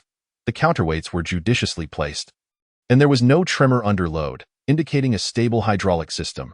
Zhang Shuwen chimed in with his own commentary. Let us depart. There is nothing more to see. Lu nodded in agreement, planning to leave, as the remaining proceedings would merely entail commercial negotiations. Wang Xian waved his hand, signaling the staff to dismount, and then turned to Zhang Jingguo. The crowd gradually dispersed, attending to their own matters. Just then, a sharp horn echoed in everyone's ears. Lu and Zhang turned to see Ye Xing piloting the somewhat exaggerated excavator at an astonishing speed towards the mound of soil. Under the astonished gazes of the crowd, the hydraulic arm unfurled in stages before abruptly descending. Dust billowed, creating a cloud that enveloped the excavator. All that could be discerned amid the haze was the towering mechanical arm that excavated a full bucket of earth, lifting it high and extending outward. The soil cascaded from the overturned bucket, forming a substantial heap. This mound was significantly larger than the one produced by the Dogger hybrid excavator. Everyone stood in stunned silence, gazing at the unexpected sight. A massive pit had materialized on the once even grassland. Ye Xing gracefully leapt from the cab, dusting off his hands and whistling towards Wang Xian. Lu and Zhang exchanged glances, their eyes wide with shock. They could hardly fathom that a compact excavator could indeed wield such a large bucket. Lu, wait a moment. I don't believe I heard the engine running, Zhang suddenly exclaimed. You mean to say this excavator is fully electric? Impossible. Lu's eyes widened in disbelief as he stared at the oddly shaped excavator. The powerful output of the compact excavator was far more staggering when considered as purely electric. Well then, my friend, do you have anything left to say? Ye Xing grinned as he approached Wang Xian. I can excavate 6 tons of earth in a single bucket, while yours barely manages 350 kilograms. Even without a background in mathematics, one can deduce who possesses greater strength from the weight of the soil. Moreover, my excavator is designed to break hard ground. Those with engineering experience should understand the higher demands this entails compared to merely digging soil. Most importantly, my excavator's weight is significantly lower than yours, and it is purely electric. Ye Xing proudly enumerated the advantages of his excavator. Wang Xian's face fluctuated between pale and flushed, his earlier arrogance completely dissipating. I refuse to believe this is purely electric. You must be cheating. There is no way such a powerful battery could exist. Wang Xian glared at the excavator from Xingchen Technology as if suddenly realizing something, and erupted in outrage. He had previously been informed by the company's technicians that the batteries required to power heavy excavators would be exceedingly large, rendering them far less cost-effective compared to diesel engines. My friend, did you just claim your excavator is powered by batteries? Before Ye Xing could respond, Lu and Zhang stepped forward, intrigued. Absolutely. In fact, our company manufactures batteries. Operating excavators is merely a sideline for us. This excavator utilizes our company's Galaxy Series power battery, C-Series. Ye Xing presented his business card to Lu and the gathered crowd. They had come to the Agricultural Expo to showcase the Galaxy Series batteries to the world. To achieve a sensational impact, nothing could generate more buzz than powering a heavy machine like an excavator. It was a rare opportunity for someone like Wang Xian to contribute as a supporting character, making Ye Xing's performance all the more memorable. Xingchen Technology, a battery manufacturer? I have not heard of such a company in our country. Lu observed the introduction on the business card, appearing somewhat perplexed. The battery industry in Longguo ranks among the foremost on Blue Star, and he frequently engaged with several battery manufacturers. Have we not just made an acquaintance today? Blue Star batteries, only our galaxy. Ye Xing declared proudly, young man, you certainly possess a bold demeanor. Lu raised his head, looking at Ye Xing with surprise. Arrogance is backed by strength. You shall witness the rise of a super company with your own eyes. Ye Xing slightly lifted his chin, directing his gaze at Wang Xian. Impossible. You must be deceiving us. What kind of battery can output such immense power? You must have hidden a diesel engine within the casing. I demand to dismantle the machine for inspection. Suddenly, Wang Xian shouted at Ye Xing in a frenzy. He could not accept the reality. If his opponent were a professional heavy machinery manufacturer from Longguo, he could bear the defeat. Yet, here was merely a battery seller, a company unrelated to excavators, who had triumphed in such a manner. How utterly unjust. The first application is to enter the sea, my friend. We now live in a mobile internet era. What is that old saying? The one who defeats you may not necessarily be your competitor, but perhaps one from a different sphere. Ye Xing retorted with a smile towards Wang Xian. Lu and Zhang exchanged glances, both agreeing with Ye Xing's sentiment. As for your desire to inspect our power source, it is quite simple. Ye Xing gestured to Ye Xi standing aside. Ye Xi promptly changed into a blue work uniform, donned gloves and a helmet, and approached the excavator with a toolbox. Just as Lu was about to summon a few people to assist, he observed that Ye Xi had swiftly dismantled the entire casing. The onlookers marveled at Ye Xi's striking appearance and her adept movements, inwardly lamenting the waste of such beauty. Shouldn't someone so lovely be seated in an office pouring tea, rather than wielding a wrench as a mechanic? Your company certainly boasts versatile talents, Zhang Shuwen remarked, noting that Ye Xi's skills surpassed those of seasoned workers in their factory. Indeed, today's society demands multifaceted talents. Even I, a general manager, must learn to operate excavators. Ye Xing chuckled, not out of disdain for Ye Xi, but rather because the fleet civilization had designed her to be a work-oriented bionic. She felt discomfort when not working, and he could not restrain her. Zhang Shuwen rolled his eyes. That operating an excavator? What you are doing is pure showboating. Ye Xi worked with remarkable speed, and soon the excavator's exterior was stripped away, revealing its core. Several thick cables extended from a corner near the core, leading to an electric motor. Inside the casing, there was no sign of a diesel engine. Lu and Zhang gasped in astonishment and hurried over to inspect closely. Ye Xi seemed to understand their intent. Picking up a wrench to disconnect the power supply and extracting a battery the size of a cigarette box. Is this the entire power battery? Lu held the battery in his hand, stunned as if struck by lightning. It was not that he disbelieved the reality, but rather that the truth was too astonishing, overturning his understanding. A battery no larger than a palm could indeed power the hydraulic system. Even a nuclear battery could not achieve such a feat. Wang Xian leaned in closer, scrutinizing the interior of the casing, and confirmed that there was indeed no diesel engine present. His face turned ashen as he returned to his own exhibit in defeat. Yi, what is the battery's endurance? Surely it cannot last more than an hour. It took Lu a considerable time to shake off his astonishment. He pondered a possibility. Could it be a disposable battery? Such batteries have a high instantaneous discharge efficiency but cannot be recharged. The slogan of our company's battery is, charge in 10 minutes, achieve a range of 3,000 kilometers. Of course, excavators consume more power, requiring a charge after 15 hours of use. Ye Xing replied earnestly. What, are you joking? Lu Gong and Zhang Shuwen's expressions changed dramatically, their faces filled with astonishment as they looked at Ye Xing. Currently, the most powerful batteries on the market claim to charge in 10 minutes and provide a range of 700 kilometers. Yet this lad claims a range of 3,000 kilometers. Calculating at a speed of 150 kilometers per hour, the battery could last for 20 hours. Given that excavators are heavy-duty machinery, a 15-hour runtime is already a feat of imagination. It's worth noting that some fully electric excavators in the country can only last for 4 to 6 hours. The performance of this battery is indeed astonishing. Unless this lad is lying, however, they had witnessed the immense power of the battery firsthand, leaving no room for doubt. With the battery's size, one could easily purchase several units, making it possible for cars and excavators to achieve ranges of over 10,000 kilometers without issue.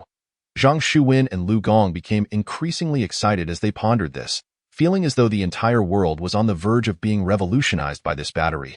Ye Xing, let us step inside and discuss further, Longguo suggested, gesturing towards the chairs behind the exhibition stand. Ye Xing, puzzled, led them to the table. Shu Wen, find some people to scout the area. Ensure no unrelated individuals approach. Longguo said, surveying the crowd surrounding the exhibition stand with a grave expression. Zhang Shuwen nodded and quickly made his way backstage. Shortly after, several uniformed personnel arrived, dispersing the crowd gathered in front of the Xingchen technology booth. Ye Xing, with keen eyes, noticed that a few sharp-eyed individuals had also appeared among the throng, weaving in and out. Uncle, feel free to ask whatever you wish, Ye Xing said nonchalantly, having become somewhat familiar with the military after the ultra-precise machine tool and chrome or incident. Xiaoyi, do you have batteries with even higher output power and longer endurance? Longguo inquired, his expression betraying excitement as he looked at Ye Xing. Indeed, we possess A-grade batteries specifically developed for heavy machinery, capable of uninterrupted operation for 100 hours. However, I am still pondering suitable applications for this grade of battery. It perplexes me, Ye Xing remarked, displaying a sense of frustration at his lack of inspiration. Xiaoyi, are you not boasting? Longguo glared at Ye Xing, who appeared rather smug. Do you even comprehend how remarkable your battery is? If you can't find an application, you might just be overwhelmed by the abundance of possibilities. Uncle, I am not flirting with you. Why would I boast? Ye Xing rolled his eyes, his mouth twitching. Well, then, let me find you an application scenario that guarantees your fortune. Longguo's eyes lit up as he excitedly pulled out his phone and dialed a number. Old Cheng, the problem has been resolved. Hurry to the agricultural expo. After hanging up, Longguo quickly exited the exhibition area and whispered something to Zhang Shuwen. Suddenly, a group of security personnel appeared in the exhibition hall, directing the onlookers to exit. Within a matter of minutes, the once bustling hall was left with only the Xingchen technology booth. Soon after, the sound of a car screeching to a halt echoed from outside the exhibition hall. An imposing, silver-haired elderly man approached Ye Xing, flanked by two soldiers. Sensing the change in atmosphere, Ye Xing felt a twinge of nervousness. Despite not wearing a military uniform, the aura of authority and decisiveness emanating from the elderly man was palpable. You are Ye Xing? I have heard of you from Sun Yunlong. Very impressive. Please, have a seat, Cheng Xiao said as he scrutinized Ye Xing with a keen eye. Old Cheng, you know him? Longguo asked. Astonished. Not only do I know him, but his name resonates with great significance. Cheng Xiao continued, his gaze fixed on Ye Xing. Do you recall the breakthrough in engine processing precision at the Aerospace Institute last week? That was his accomplishment. It was his masterpiece? Longguo gaped at Ye Xing, astonished. And let's not forget the Yao Nickel incident, where Western powers attempted to undermine our dragon nation. Young Yi acted valiantly to turn the tide. At such a young age, his thoughts are for the nation, quite rare. Cheng Xiao spoke with a tone reminiscent of a grandfather admiring his grandson. Ye Xing couldn't help but feel a sense of pride. He had not anticipated being viewed so highly.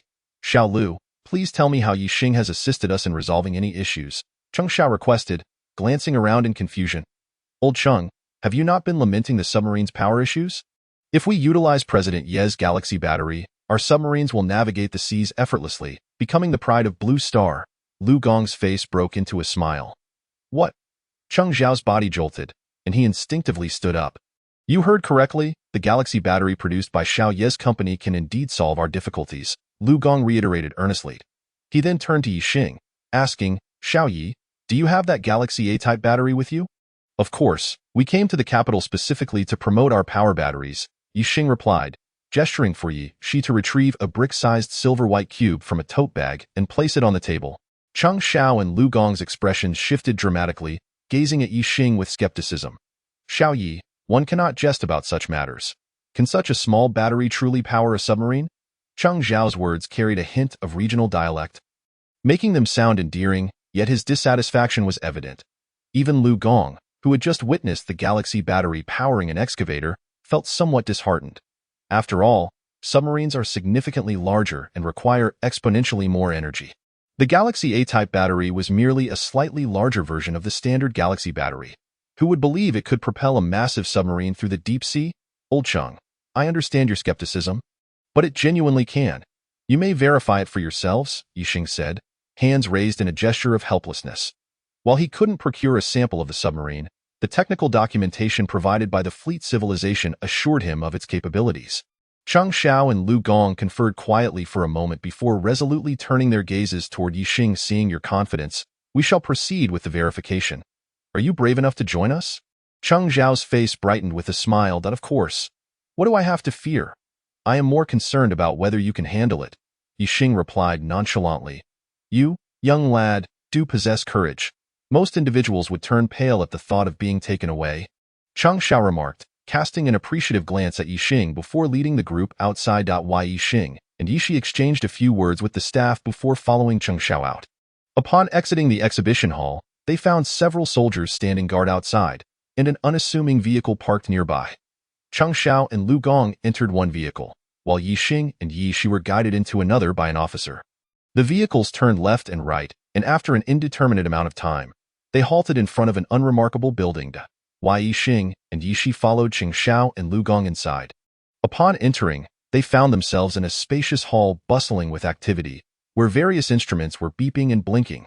Upon seeing Cheng Xiao, the personnel appeared unfazed, merely nodding and smiling in acknowledgement before returning to their tasks. Cheng Xiao, unperturbed, led Ye Xing and the others past the instruments to the innermost section of the room. There, a massive engine lay exposed on a workbench, with thick cables extending from it to a large array of batteries. At the workbench, an elderly man wearing glasses was directing personnel as they inspected the engine. After a thorough examination, the elder nodded, and with a wave of his hand, a middle-aged individual pressed a button, causing the previously still engine to roar to life, capturing the attention of all present. Minutes later, however, the spinning blades suddenly came to a halt. The crowd's faces fell, clearly indicating their experiment had failed. Director Liang, Lu Gong could not help but exclaim softly, "Old Cheng, you're here? Once again, you witness failure." Sigh. Liang Hui turned upon noticing Cheng Xiao and Lu Gong, offering a wry smile. When he spotted Ye Xing and Ye Shi standing behind Cheng Xiao, a look of surprise crossed his face. This was a military facility, and typically, outsiders were not permitted entry. He was puzzled as to why two striking individuals were present. Old Liang, do not be disheartened. Technology is not achieved overnight. With more trials, success will surely follow, Cheng Xiao reassured him, patting Liang Hui's shoulder, displaying a deep camaraderie. Old Cheng, I am anxious. I have heard that the Eagle country is also developing electric submarines. And the Cherry Blossom country's products have already been launched. If we do not act swiftly, we will be surpassed, and the ones facing danger will be the underwater warriors. Liang Hui's expression twisted with concern as he tugged at his already disheveled hair. Ye Xing observed that most individuals in the hall had similarly unkempt hair, seemingly indifferent to their appearances, while he and Ye Shi were somewhat out of place in their focus on presentation. Old Liang, I understand your feelings. Do not hesitate to voice your needs. I will ensure they are met, Cheng Xiao said, giving Liang Hui's shoulder another reassuring pat, then turning his gaze to Ye Xing. As it happens, I have brought you a solution.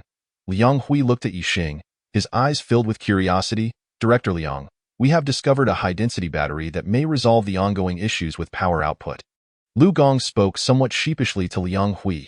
Xiao Lu, why are you meddling in affairs that do not concern you? Focus on your transmission devices. Liang Hui, clearly of a high status in submarine research and development, cast a dissatisfied glance at engineer Liu.as for Ye Xing and Ye Shi. He chose to disregard them entirely. Those engaged in R&D with any notable achievements typically had to be at least in their 40s. Such youthfulness rendered them unqualified even for assistant roles. Engineer Liu exchanged an awkward glance with Cheng Xiao, feeling utterly powerless in the face of the obstinate and seasoned Liang Hui. Old Liang, you mustn't judge others with outdated standards. This young lad hails from a battery factory and has brought forth a new product for you to test. Cheng Xiao pointed towards Ye Xing, his voice lacking confidence. Indeed, Liang Lao, I personally witnessed their battery powering an excavator, breaking through the ground with remarkable force. Engineer Liu chimed in. Liang Hui furrowed his brow slightly, shooting a disapproving glare at Engineer Liu, clearly indicating his belief that they were being foolish. Just conduct a simple test. If it fails, withdraw it immediately. We cannot afford to delay our work. Liang Hui waved his hand helplessly towards his assistants. They shook their heads and, with practiced ease, disconnected the circuit of a set of batteries, as they tested batteries multiple times daily, making the switch quite convenient. Ye Xing placed the Galaxy Type A battery on the testing platform. The assistants froze upon seeing the battery, gazing at Ye Xing as if he were a charlatan, their expressions tinged with barely concealed anger. This was a legitimate national military laboratory, and he was attempting to present a battery that couldn't even power an electric donkey. Amidst the bustling activity, Liang Hui was observant and attentive. When he noticed the sudden silence behind him, he turned to find the Galaxy Type A battery, which was as large as a brick. "Old Chang, is he a relative of yours?" Liang Hui asked, somewhat irritated as he looked at Chang Xiao. Liang Hui, known for his straightforward temperament and extensive experience, had no tolerance for dubious endeavors. "Old Liang, you know what kind of person I am. This young Yi possesses some real ability. You should test it first." Chang Xiao waved his hands awkwardly. He felt caught in Ye Xing's undertow. If it proved ineffective, his reputation would be irreparably tarnished. With a wave of his hand, Liang Hui signaled for the assistants to connect the Galaxy battery to the circuit. They then gently pressed the button. The engine emitted a piercing shriek, and the blades began to spin violently. The assistants stood in stunned disbelief, glancing at the brick-like battery. Its size rendered it almost insignificant compared to its peers, yet the energy it unleashed was overwhelming. While some batteries could discharge power rapidly, endurance remained paramount. Liang Hui smiled as he explained to Chang Xiao, unconsciously picking up the stopwatch point. 10 minutes passed without any signs of the engine's RPM diminishing. Liang Hui and his assistants were taken aback. This duration exceeded their expectations. The highest-performing battery pack in their facility could only achieve this level, yet the Galaxy battery was at least dozens of times smaller. Even if they were to stop now, the Galaxy battery's performance would still far surpass their battery pack. Half an hour swiftly elapsed, and Liang Hui and his assistants felt no fatigue, their eyes gleaming with excitement. They no longer cared about the battery's authenticity. They were solely focused on testing its limits. The people in the hall sensed the unusual atmosphere and gathered around, and upon understanding the situation, they stood in stunned silence, their expressions a mix of shock and exhilaration. Unlike the average attendees at the agricultural expo, these individuals were professionals in the battery industry, arguably the elite of Blue Star. They understood that to power the engine on the testing platform required an immense output of energy. Ordinary batteries needed to be grouped to turn the engine even a few revolutions. The ability to keep the engine running for half an hour could potentially allow a conventional submarine to operate for several hours in the depths of the ocean. An hour passed. The engine continued to run smoothly, showing no signs of slowing down. Liang Hui gasped in astonishment, unable to suppress his excitement.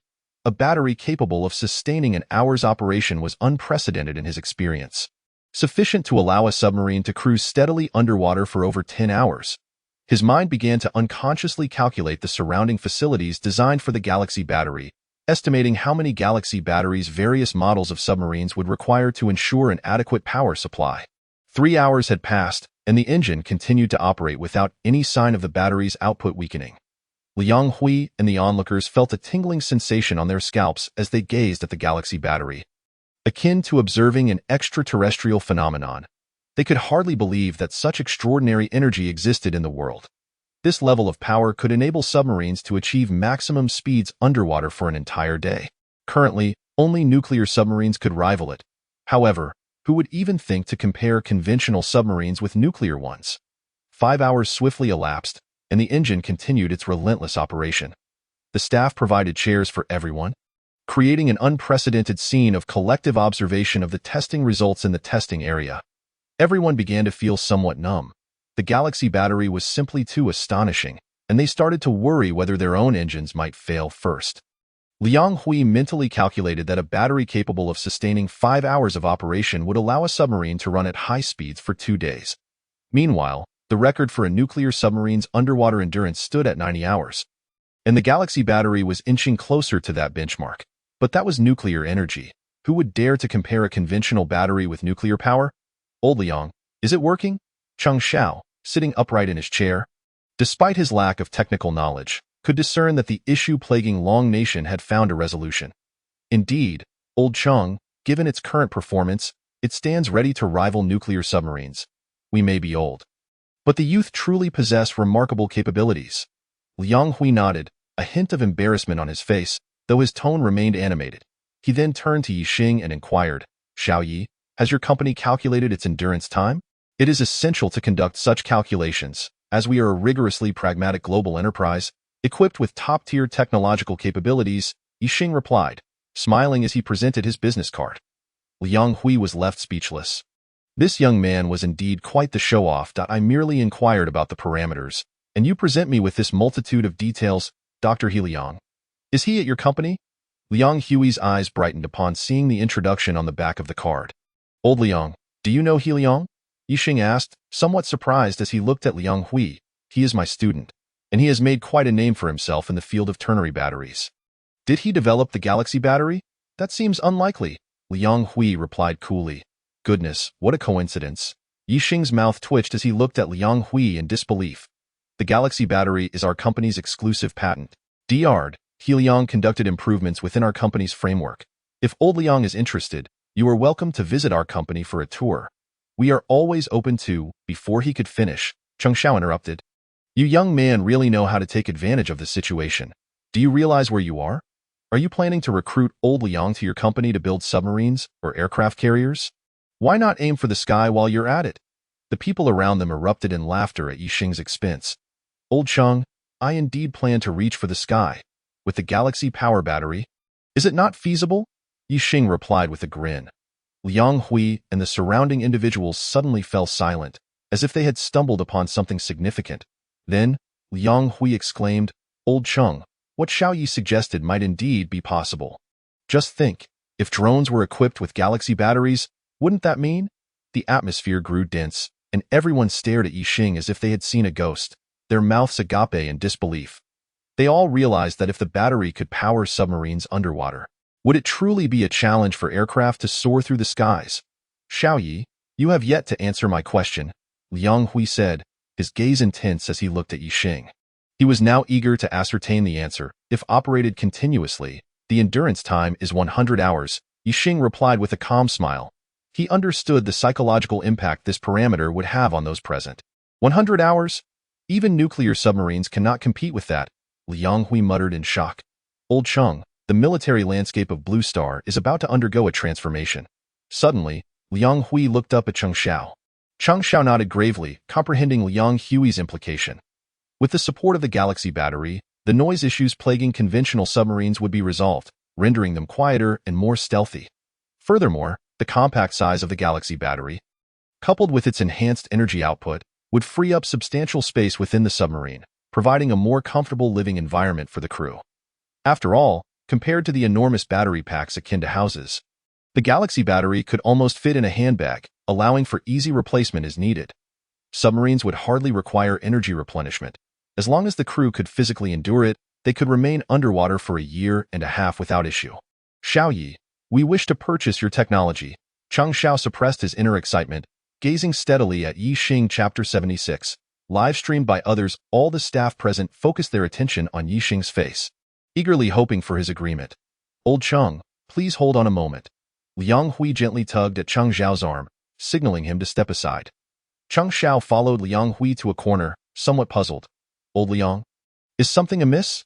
This revolutionary technology could sufficiently alter the military landscape, Cheng Xiao said, excitement evident in his voice. Old Cheng, I understand your feelings. I too wish for Long Nation to stand tall at the pinnacle of the world. However, you may not have fully considered that these batteries represent a paradigm shift. The galaxy battery can be applied not only in military contexts, but also in the automotive industry, rendering gasoline vehicles obsolete. This is a multi-trillion-dollar industry, and even if others are willing to sell, we may not necessarily be able to afford it. Moreover, it appears that Xiao Yi is somewhat reluctant. Liang Hui, true to his nature as a researcher, has quickly conceived numerous potential directions in a brief span of time. Cheng Xiao contemplated for a moment, nodded, and approached Ye Xing. Ye Xing, initially unwilling to share the technology with the military, hesitated because the entire production line had been transformed by the fleet civilization, containing some rather advanced technologies. Before Cheng Xiao could speak, Ye Xing took the initiative. Old Cheng, I can disclose a portion of the technical data to the military, but the production line itself is a corporate secret, and I cannot transfer it. Cheng Xiao nodded, though a hint of regret lingered on his face. Meanwhile, Liang Hui and the other technicians, upon hearing that some data could be shared, could not suppress their delight. However, Our company can establish a dedicated production line for the military to assist in the manufacturing of the Galaxy A-type batteries, Ye Xing continued. Xiao Yi, that approach is feasible, but what about the pricing? Additionally, what is your production capacity? Can you guarantee timely and sufficient supply? You must understand that we are dealing with military applications, which demand exceptionally stringent product standards. Cheng Xiao eagerly fired off his questions, his eyes alight with urgency. Ye Xing smiled calmly. Old Cheng, Old Liang, rest assured, if we find our production capacity insufficient, we can hire more staff. As for quality, I believe Old Liang has it under control. Before Cheng Xiao could respond, Liang Hui interjected, Old Cheng, do not worry. I will take the lead in forming a quality inspection team to ensure that no substandard batteries reach the military. Cheng Xiao and Liang Hui exchanged a glance and burst into hearty laughter, as if they could already envision the aircraft and submarines of the Dragon Kingdom soaring through the azure skies and the deep seas. Instilling fear in their adversaries, Ye Xing handed over some information regarding the Galaxy A-type batteries to Liang Hui, and subsequently signed the production contract in the company of military personnel by the time Ye Xing and Ye Shi returned to Tiannan City. 3 days had elapsed. The publicity surrounding this year's Capital Agricultural Expo had been nothing short of triumphant, netting the company a staggering 100 million yuan in orders. Upon returning to the office, Ye Xing opened his phone, cheerfully scrolling through videos. As for the work, he naturally delegated it to Ye Shi. Suddenly, his gaze faltered, and his hand subconsciously halted its scrolling. On the platform, a pure and charming female host was animatedly narrating an incident of conflict at the mall. Hello, everyone. I'm here to report on a conflict that erupted over customer acquisition at the Capital Agricultural Expo. The host's image faded, replaced by voiceover, as footage showcased a comparison between the excavators of Xingchen Company and Dujal. When viewers beheld that image, they would undoubtedly perceive the left-side dwarf as incapable of challenging the right-side giant. Accompanying the comparative visuals was the host's commentary. However, this world is rife with drama, and this domestic version of the compact excavator is set to astonish everyone with its incredible explosive power. Just watch. The scene shifted to Ye Xing operating the excavator, digging a large pit, and then maneuvering the enormous bucket to tilt the soil. Fortunately, the footage of Ye Xing in the cockpit was not captured. Next came Ye Shi, demonstrating the dissection of the excavator. Throughout the video, Ye Xing's appearance had been obscured. Ye Xing surmised that this was likely a precaution taken by the military to protect his privacy. As for why the video still appeared on the platform, it was presumably due to the military's intent to promote Xingchen technology. Folks, if I hadn't witnessed it myself, I would never have imagined that a mere battery could power an excavator, and that this astonishing battery was produced by a little-known company, Xingchen Technology. The host's voice was filled with excitement at this juncture. Xingchen Technology represents countless diligent small enterprises in our Dragon Kingdom. They may be inconspicuous, yet they never forget to bring glory to our nation. Ye Xing felt a bit embarrassed. Was he really as commendable as she claimed? He merely wished to promote the Galaxy battery in a unique manner. The video's conclusion was creatively covered by Xingchen Technology's business card, which prominently featured a red rabbit. 666. Xingchen Technology is truly formidable, effortlessly vanquishing the competition. For the sake of Xingchen Technology, today must end with a celebratory chicken leg. The saleswoman at their company is extraordinarily beautiful. Is she married or in a relationship? Indeed, the young lady is breathtaking. Does Xingchen Technology not know how to cherish such beauty? Is there a lack of mechanics? Or what? This is so satisfying. I appreciate this fellow's temperament. He never lets grudges linger. Just imagine, what would happen if their batteries were used in a family sedan? What outcome? Isn't it written that a mere 10 minutes of charging yields a range of 3,000 kilometers? In the comments below the video, viewers were stirred, their blood boiling with excitement, and they flooded the section with comments. Ye Xing glanced at the view count, astonished to see it had surpassed 1 million in just 3 days. With the rapidity of internet dissemination, the company's phone should be inundated with calls. Just as he shut off the video, a series of urgent knocks resounded from the door. Come in. Ye Xing neatly placed his phone aside, straightening up, for as the chairman, he must set an example for his subordinates. The door swung open, and Qi Xinyue hurriedly entered, her face radiating uncontainable excitement. President Yi, the phone hasn't stopped ringing today. Everyone is inquiring about the batteries. I can't keep up with the calls. 4 major new energy vehicle manufacturers have reached out, seeking our lowest quotes and technical parameters. and they have provided order quantities, requesting representatives for in-person discussions. Qi Xinyue gesticulated excitedly, waving the faxes in her hands. At her level, being able to engage with the new energy vehicle manufacturers is the pinnacle of her aspirations. After all, just a month ago, she was selling cars at a dealership. Without Ye Xing, she would never have had the chance to interact with these technological elites.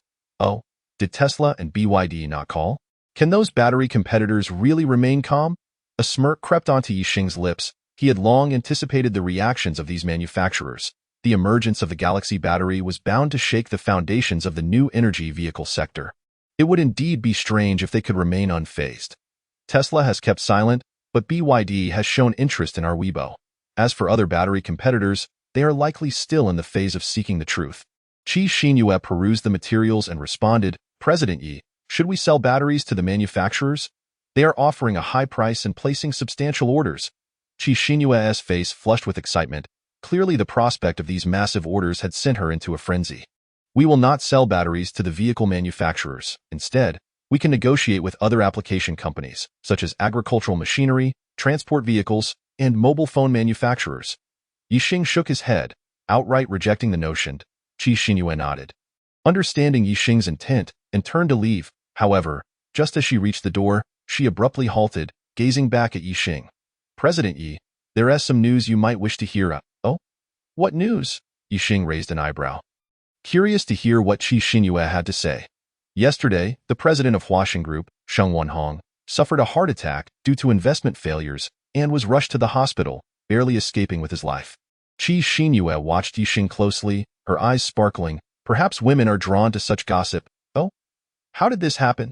Ye Xing replied with a faint smile, a sense of inexplicable satisfaction bubbling within him. President Yi, do you genuinely not know, or are you feigning ignorance? Qi Xinyue fixed her big eyes on Ye Xing, her face filled with curiosity. The entire Tiannan city is abuzz with the news that Xingchen Technology has toppled Huaxing Group, which invested heavily in the new energy battery sector, suffering a significant blow. Go heard that Huaxing acquired battery technology from the Eagle Sauce, purchased land in Tiannan, and invested heavily, hiring numerous workers, even cutting back on some lucrative projects to focus solely on the battery business. Who would have thought that a female host posted a video promoting our company, and now the whole nation is aware that our battery performance eclipses theirs? Naturally, the clients who previously favored them can no longer invest in them. In a fit of rage, Sheng Wenhong convened a meeting, furiously berating everyone, and it is said that he fainted from anger at the venue and had to be rushed to the hospital for emergency treatment. Qi Xinyue animatedly recounted the local gossip, embellishing it with her own flair as she shared it with Ye Xing. Her eyes sparkled with admiration and adoration. From a woman's intuition, she believed Ye Xing was avenging the slight against his ex-girlfriend. Ye Xing chuckled coldly. Striking Huaxing was merely a fortunate byproduct of the company's rise. It had nothing to do with him. In the past, Huaxing was a colossal entity beyond the imagination of ordinary people. Yet now, it barely caught Ye Xing's attention. However, the thought of having effortlessly brought down Huaxing did fill him with a small sense of pride. He waved his hand, signaling Qi Xinyue to exit. Ye Xing picked up his phone and directly rewarded the host from the earlier video with 10,000 yuan. Had it not been for her video promoting Xingchen Company, the situation would have taken much longer to gain traction. Just after completing the transaction, Ye Xing's phone rang. Upon glancing at the screen, he saw it was Qian Wuzhou calling. Xiao Yi, you are truly remarkable. I initially thought you were joking, but who would have guessed you actually developed such an incredible battery? Bringing glory to us Tiannan people, Brother Qian, you flatter me. Had it not been for your guidance, we wouldn't even have a company office. Ye Xing replied casually, while inwardly speculating on the purpose of Qian Wuzhou's call. A character who can effortlessly navigate both the light and dark realms of existence undoubtedly has motives beyond merely wishing well for one's business endeavors. Indeed, Qian Wuzhou exchanged a few pleasantries before solemnly stating, Brother Yi, I ought not to involve myself in the feud between you and Sheng Wenhong. However, as someone who has seen enough of life's tribulations, I feel it prudent to advise you that some matters are best left to rest, lest you provoke a cornered foe. Ye Xing's brow furrowed slightly, a glint of cold light flashing in his eyes. Was Sheng Wenhong employing Qian Wuzhou to intimidate him? Brother Qian, I believe you are placing an undue emphasis on Huaxing Group. A company of such modest stature scarcely warrants the attention of Xingchen Technology, let alone my personal intervention. You are overthinking this. After a moment of silence on the line, Qian Wuzhou's voice returned. I understand your sentiments, brother. I should not wade into these murky waters. Brother Qian, you are merely acting on someone else's behalf. I hold no grievances against you. You might perceive my words as mere bravado. Yet surely you can fathom that our recent actions with Inha batteries have antagonized not just Huasheng, but numerous domestic battery manufacturers, many of whom boast far greater influence and backing. What is Huasheng in comparison? Ye Xing scoffed, confident that with the military's support and the formidable rise of Inha batteries, a stir would undoubtedly ensue both domestically and internationally. Some would inevitably feel restless, but what had he to fear? That is indeed the case. Since you are so assured, I shall rest easy. Nevertheless, I must caution you. Sheng Shilong has placed a hit on you from the shadows, so do exercise caution. Qian Wuzhou's voice lowered ominously over the phone. Thank you for the warning, brother. Ye Xing replied nonchalantly, secure in the knowledge that he possessed an energy shield, which he had rigorously tested post-encounter with the F-22, ensuring it could withstand bullets' assault. By the way, Xiaoyi, I recall you mentioning plans to venture into automobile manufacturing. Is that indeed the case? Perhaps I could serve as your agent. I truly believe you have a knack for this business, and aligning with you would surely yield rewards. Qian Wuzhou pivoted the conversation towards the prospect of agency. Ye Xing smiled faintly, recognizing Qian Wuzhou's keen foresight in seizing potential opportunities. Since you have expressed interest, I see no reason to decline. I shall have my secretary reach out to you shortly, granting you the privilege of selecting a market first. Without hesitation, Ye Xing agreed, appreciating Qian Wuzhou's loyalty and his discreet warning regarding Sheng Shilong's machinations. Then I must thank you, little brother. Do take care while out and about. Qian Wuzhou hung up, evidently pleased. Ye Xing powered down his phone, summoned Yi Shi, and proceeded to the underground parking lot, driving toward the western suburbs. There, the new energy vehicle base of Xingchen Technology was under construction. Ye Xing intended to inspect the progress. Should the pace prove sluggish, he deemed it necessary to seek advanced technology to expedite construction, lest it hinder the vehicle's rollout schedule.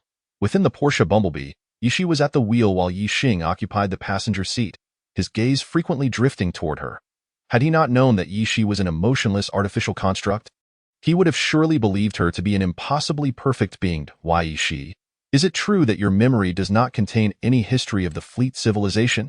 Yi Xing could not resist reiterating this question, one he had posed countless times. Master, what is the fleet civilization? Yi Shi responded, tossing her flowing hair back, her expression imbued with mirth.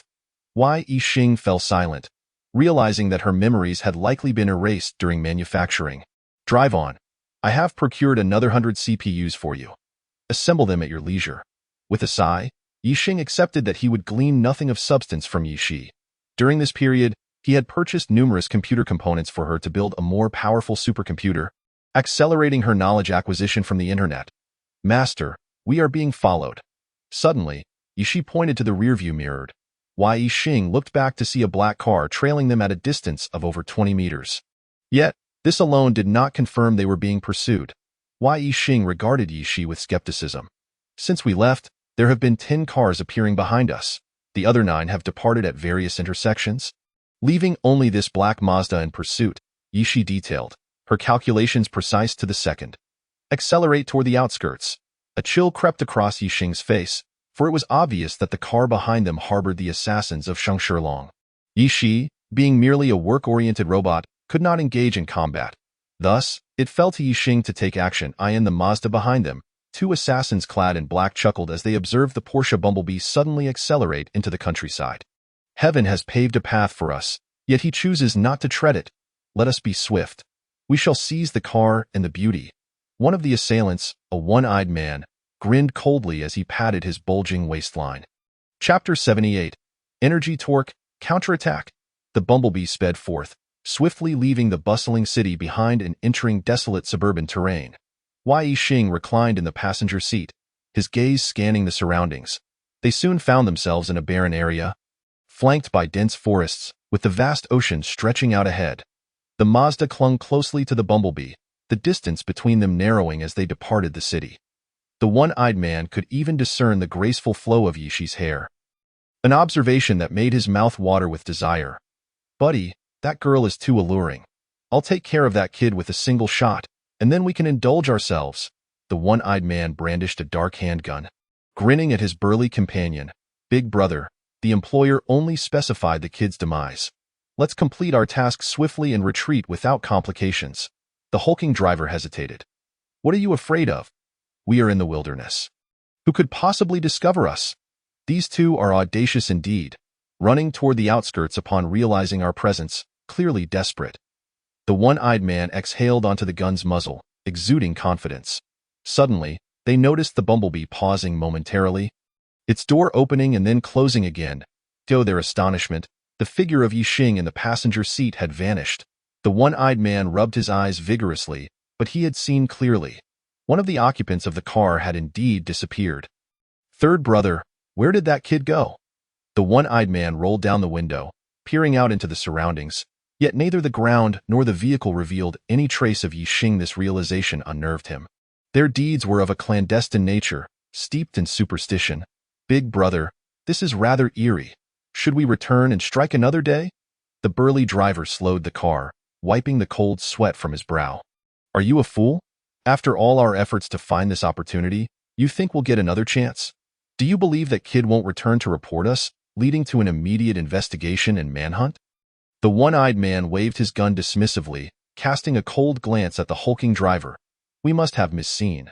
That kid must have crawled into the back seat. Let us pursue him and capture that woman for questioning." The one-eyed man scanned the area warily, his eyes gleaming with malice. The burly driver dared not defy the order, though he remained skeptical. He did not believe the one-eyed man's claims. If Ye Xing had indeed moved to the back seat, why would he have needed to pause or open the door?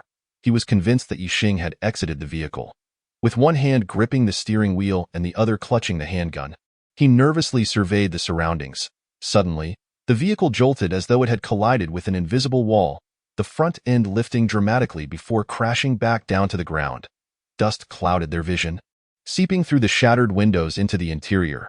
The two men were thrown into the air by the tremendous force, crashing back down against the windows and steering wheel.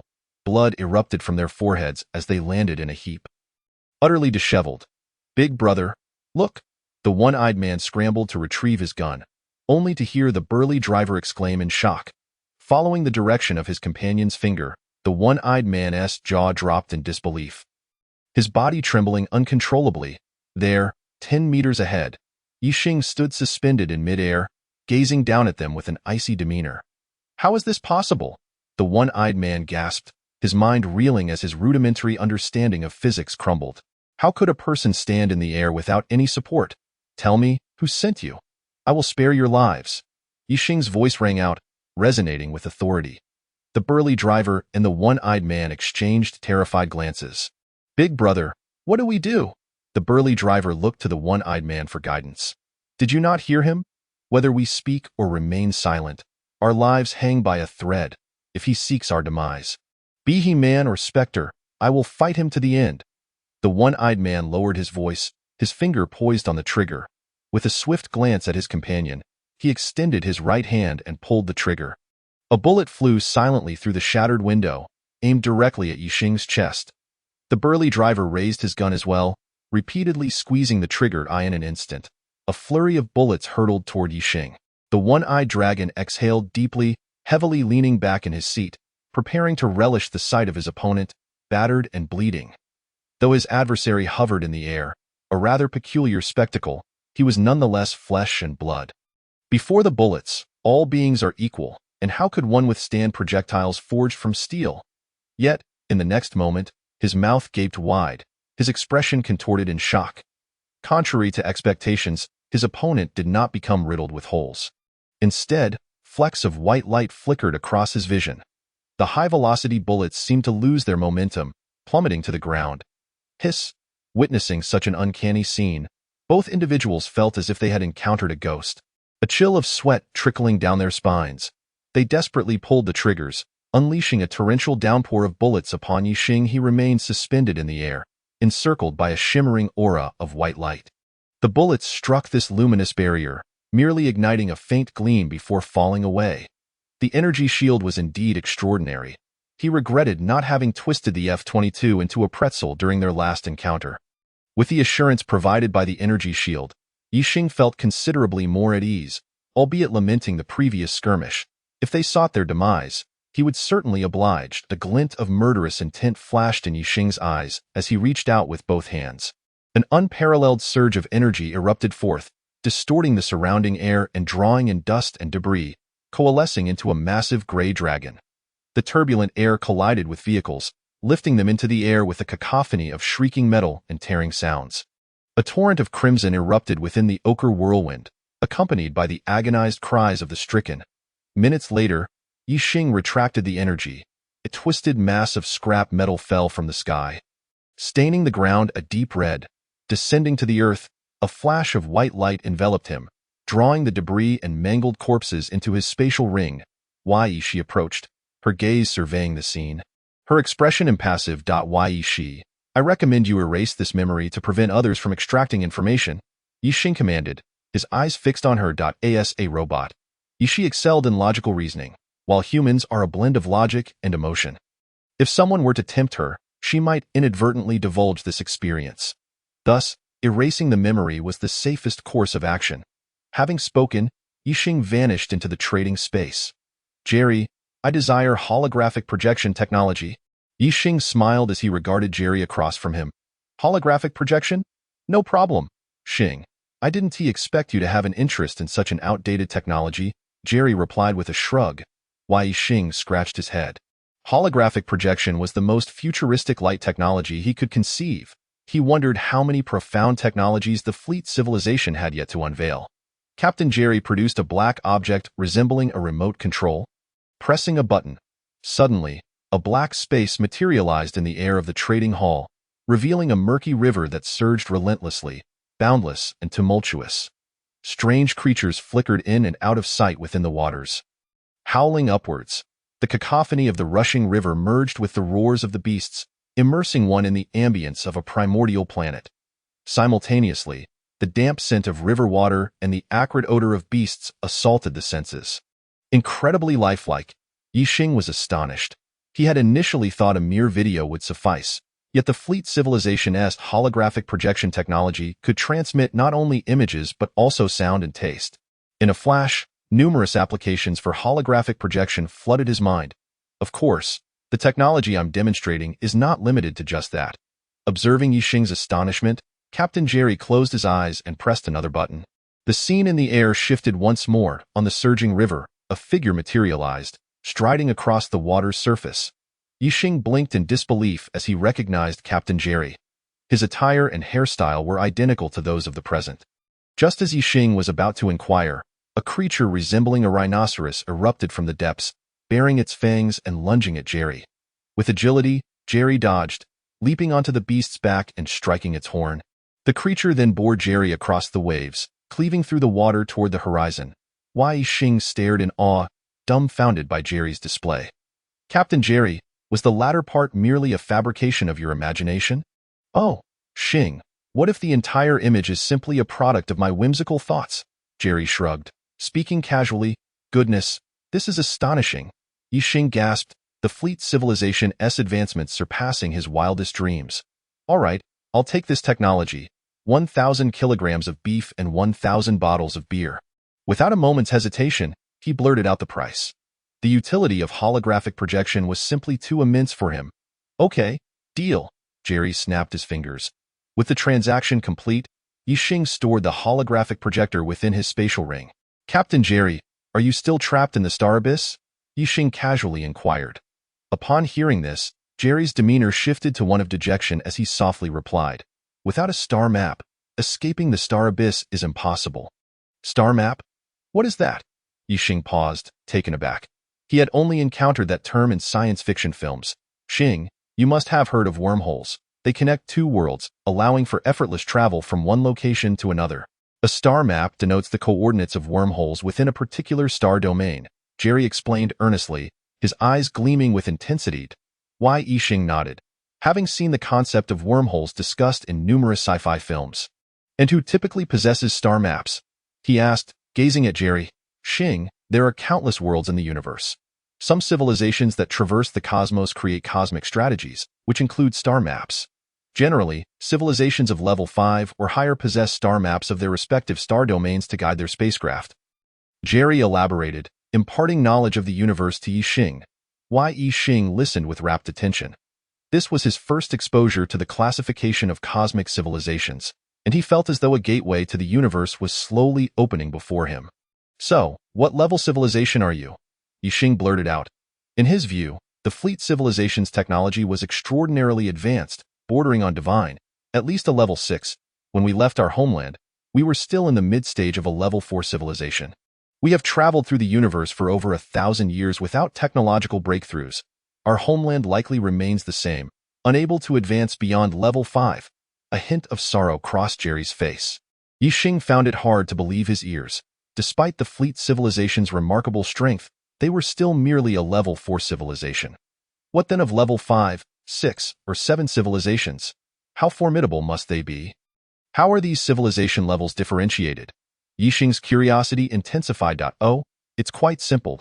A level 4 civilization must master gravity technology, antimatter technology, have completed the unified theory, and possess curvature travel technology, enabling spacecraft to reach 10 times the speed of light. However, this only allows for self-preservation. Should they encounter a level 5 civilization, they would be utterly helpless. Jerry gently elucidated scientific knowledge to Ye Xing. Ye Xing was astounded. By such standards, Blue Star wouldn't even qualify as a level 1. But wait, didn't you say your spacecraft could achieve speeds of 100 times the speed of light? Because our civilization has devoted a significant portion of its resources to enhancing spacecraft speed. We may be fast, but our weaponry and technological level remain at level 4, Jerry clarified. Ye Xing fell into deep contemplation, realizing that on Blue Star, he was oblivious to the harsh realities of the universe. According to Jerry's description, it seemed that civilizations were abundant in the cosmos, and conflicts among them were frequent. Otherwise, why would weapon levels serve as a standard of evaluation? For the first time, Ye Xing felt a sense of impending crisis. Of course, some civilizations, due to their differing living environments, will emphasize different technological trees. For instance, the Kale civilization in the Magellanic Clouds excels in machinery, with an abundance of rare metals in their star system, making them a sought-after ally for spacecraft manufacturing. Thus, it's not as you might imagine. Not all civilizations erupt into conflict upon encountering one another. Noticing the concern in Ye Xing's eyes, Jerry smiled reassuringly. Ye Xing nodded and exited the trading space, resolute in his determination to accelerate technological advancement. As he departed, a smile crept onto Jerry's lips. Perhaps the fate of their fleet's escape from the star abyss rested upon him. Within a villa in Tiannan City, the sound of shattered pottery echoed through the air. Shang Shilong stood in the center of the hall, seething with anger as he glared at Hu Kai and two burly men clad in black. On the floor lay a teacup, reduced to smithereens. You bunch of imbeciles! That Ye Xing doesn't even have a bodyguard. Yet you still managed to fail. Shang Shilong bellowed, pointing an accusatory finger at Hu Kai. Hu Kai, I paid a hefty sum to hire you a killer, and this is how you handle things. Young Master Shang, please, calm down. There is something amiss here. That one-eyed dragon has several lives on his hands and is experienced. He couldn't possibly have failed. Hu Kai, drenched in cold sweat, retorted. The assassin he had hired had been missing for several hours. There was no doubt that something had gone awry. However, what puzzled him was that both men had seemingly vanished without a trace, leaving no clues behind. Hearing Hu Kai's defense, the two black-clad men lounging on the sofa exchanged disdainful glances and scoffed. Young Master Shang, this matter requires our own people to handle. Outsiders cannot be relied upon. A robust man cast a sidelong glance at Hu Kai and leisurely opened his mouth to speak. Shang Shilong nodded in agreement, just about to articulate his thoughts when, suddenly, his mobile phone rang.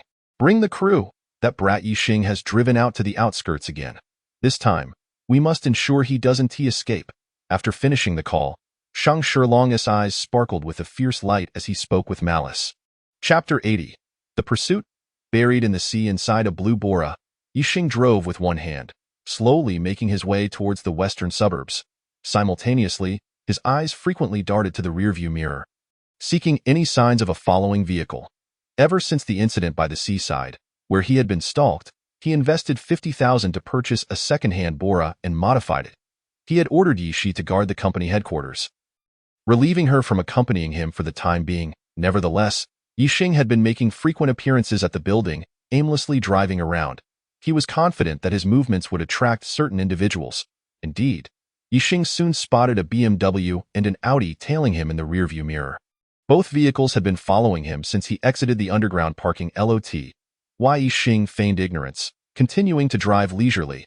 Upon exiting the city, he halted to enter a small supermarket, purchasing a bottle of water before meandering back to his car. "Shang, we can confirm, it's that brat," Hu Kai exclaimed, pointing at Ye Xing from the BMW not far away. "So this is what he looks like. This is my first and last time seeing him." Upon hearing this, Shang Shilong's eyes gleamed with a sharp, menacing light. Ye Xing had caused tremendous losses to the Huaxing group, putting Shang Shilong's status as a wealthy heir in jeopardy. If this continued, the Huaxing group might very well face bankruptcy, and Shang Shilong would plummet from grace. For him, eliminating Ye Xing would resolve the crisis surrounding the Huaxing group, allowing him to continue indulging in a life of excess. "Hu Kai, you have a deep-seated grudge against Ye Xing. You wouldn't still be harboring any illusions, would you?" Shang Shilong's gaze shifted, noticing Hu Kai's apparent reluctance. "Shang Gongzi, no, I was merely pondering what misfortune may have befallen the one-eyed dragon. I can't shake the feeling that this brat is somewhat sinister," Hu Kai replied, shaking his head in a feigned manner. Deep down, he was unwilling to become embroiled in the conflict between Huaxing and Ye Xing. He had witnessed Ye Xing's connections with the military firsthand, and their feud was merely over a matter of 1 million or so. If Ye Xing sought revenge, he could simply pay a bit more or flee. However, if he participated in Shang Shilong's plan to eliminate Ye Xing today, he would be entangled in a murder case, potentially facing a lifetime behind bars. "Oh? Sinister?" Shang Shilong scoffed dismissively. "Hu Kai, we have 5 men and 5 guns. Even if Ye Xing had 3 heads and 6 arms, he could not withstand a bullet. What is there to fear? Shang Gongzi, don't you find it odd that Ye Xing suddenly opted not to drive his Porsche Bumblebee, but instead took a second-hand Bora?" Hu Kai evaded Shang Shilong's gaze. "Is that strange? Wealthy individuals often grow tired of their possessions. Switching from a Bumblebee to a Bora isn't unusual at all," Hu Kai replied. Shang Shilong furrowed his brow slightly, sensing something was amiss. Nevertheless, with Ye Xing alone and his side fully armed, he was reluctant to ponder the risks versus rewards too deeply. After finishing his statement, Shang Shilong gestured to a burly man in black beside him. The man swiftly drew a gun, pressing it against Hu Kai's waist. "Hu Kai, we are all in this together. No one is allowed to run. After the deed is done, each of you shall receive 2 million. Shang Shilong's gaze swept over Hu Kai and the assassins in the vehicle, his tone icy. The assassins' faces lit up with excitement. 2 million was enough for them to escape overseas and live a blissful life. Moreover, being in the desolate outskirts made it easy to dispose of bodies. With money securing the loyalty of the assassins, Shang Shilong's eyes turned to the Bora ahead. He noticed it had already left the city and was speeding towards the seaside. Half an hour later, the 3 vehicles had distanced themselves from the urban area, entering a desolate wilderness. Out in the wild, the Bora accelerated even faster, hurtling toward the ocean like the wind. Shang Shilong and his companions wore expressions of glee. "That brat Ye Xing must have realized he was being followed and is trying to shake us off. Let us step up our efforts to corner him by the sea," Shang Shilong exclaimed, slapping his thigh and pointing at the fleeing Bora. The driver immediately increased their speed, closely tailing the Bora, with only a 10-meter gap between the 2 vehicles. Hu Kai, seated in the passenger seat, couldn't shake an uneasy feeling. Having crossed paths with Ye Xing, he understood that the latter was no reckless fool, and today's operation felt peculiar, as if Ye Xing had deliberately lured them to the seaside.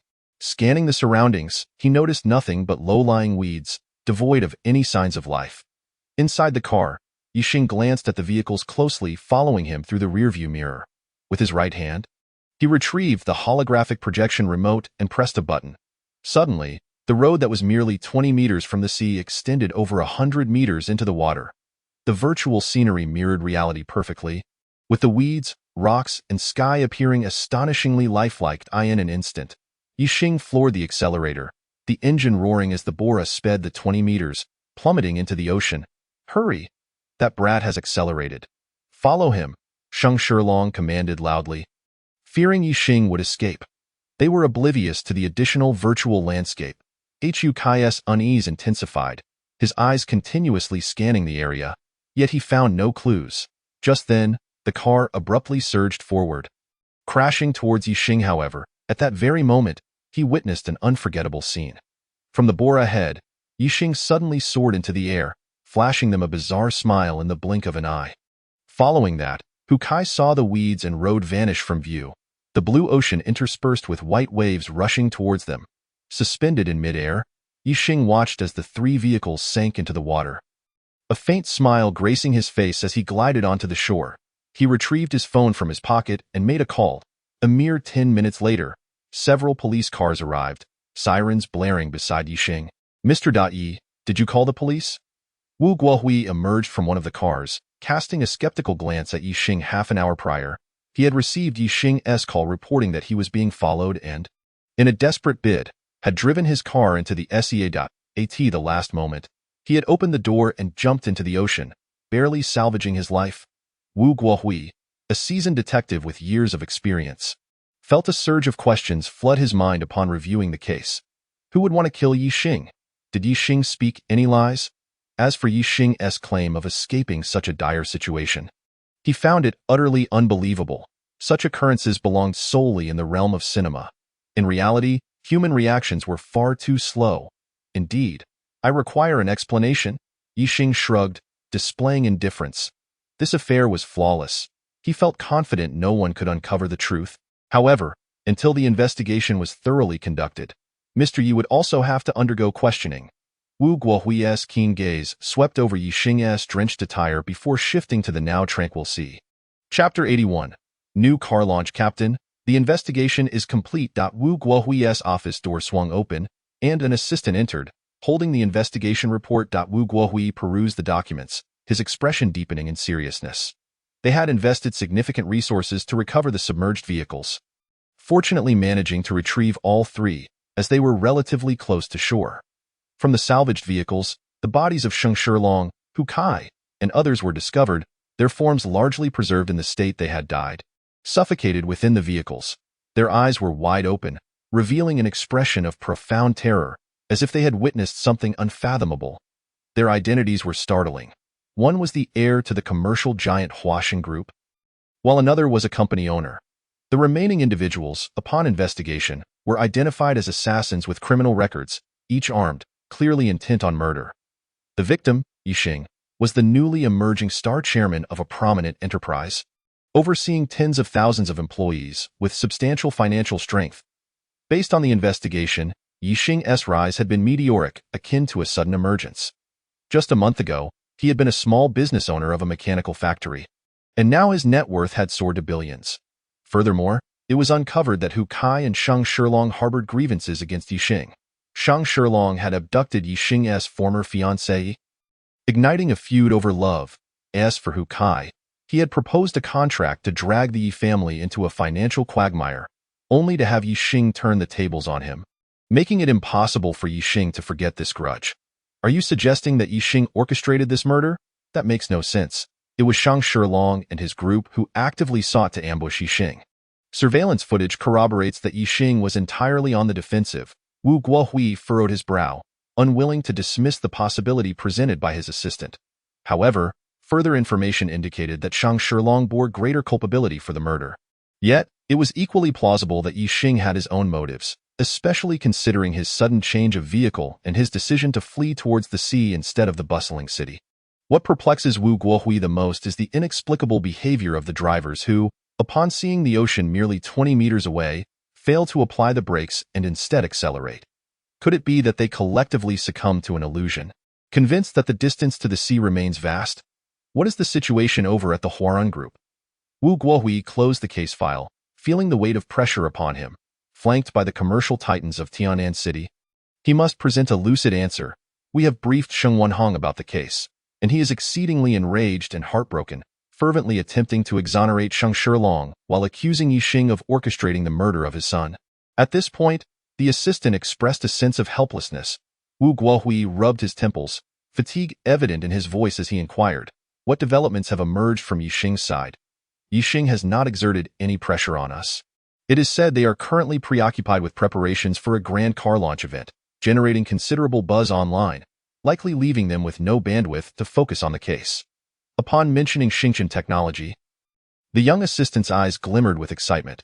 After all, being young, he harbored a keen interest in trendy information and shared common ground with others. Oh, where will their launch be held? Wu Guohui asked, taken aback. It is said to be in Tiannan, where they have already invested heavily in advertising across major internet platforms. One merely needs to unlock their phone to encounter their advertisements. The assistant eagerly opened his phone, clicked, and presented the screen to Wu Guohui. Wu Guohui's gaze fell upon it, and his jaw dropped in astonishment, unable to close for an extended moment. On the screen, an alluring model of exquisite beauty leaned against a dreamlike dark red car. Smiling at the camera, the model was extraordinarily captivating. Every expression and gesture stirred the soul. Even Wu Guohui, now in his 40s, felt a rush of vitality and parched lips at the sight of her. One can only imagine the frenzy that would ensue among younger viewers upon encountering such a model. What astounded Wu Guohui even more was that, by his estimation, the new car's dimensions were comparable to that of an ordinary vehicle. Yet the interior appeared to boast a capacity exceeding that of conventional cars by more than double. Wu Guohui genuinely questioned whether his eyes were deceiving him. An ordinary car was being filmed to resemble an elongated Lincoln. What he found most unbearable was the advertisement's proclamation. The world's #1 car. Was Ye Xing perhaps in a fragile state of mind, daring to utter such audacious claims amidst a plethora of domestic new energy vehicle manufacturers? Wu Guohui's excitement was palpable as he pointed at the screen and chuckled. I see. Their advertisement boasts of many groundbreaking technologies that will shatter preconceived notions and expand the horizons of human imagination. What a grandiose statement! The assistant picked up his phone, displaying an eagerness to attend the launch event in person. Wu Guohui glanced at the case file once more and recalled the advertisement, a spark igniting in his mind. Very well, let us attend the launch event. Perhaps we can uncover some clues. At the Xingchen automobile launch event in Tiannan City, with half an hour remaining until the commencement, throngs of people had already gathered at the entrance. This crowd comprised not only various journalists but also video streamers and curious onlookers, along with representatives and executives from numerous new energy manufacturers.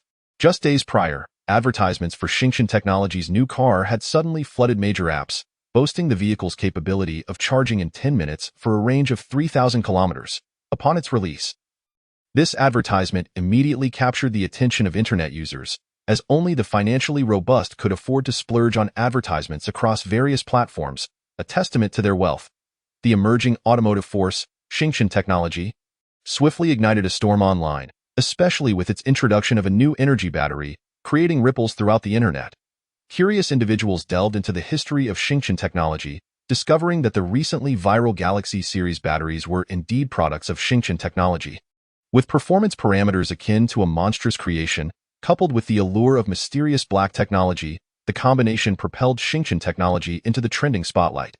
Young netizens, captivated not only by Xingchen Technology's new car but also by the enigmatic model in the promotional video, found themselves engrossed in discussions, the model's popularity even surpassing that of current celebrities. Hello, everyone. I'm currently at the Xingchen Technology launch event. In just 20 minutes, we will witness the hottest topic on the internet, the Xingchen Technology new car.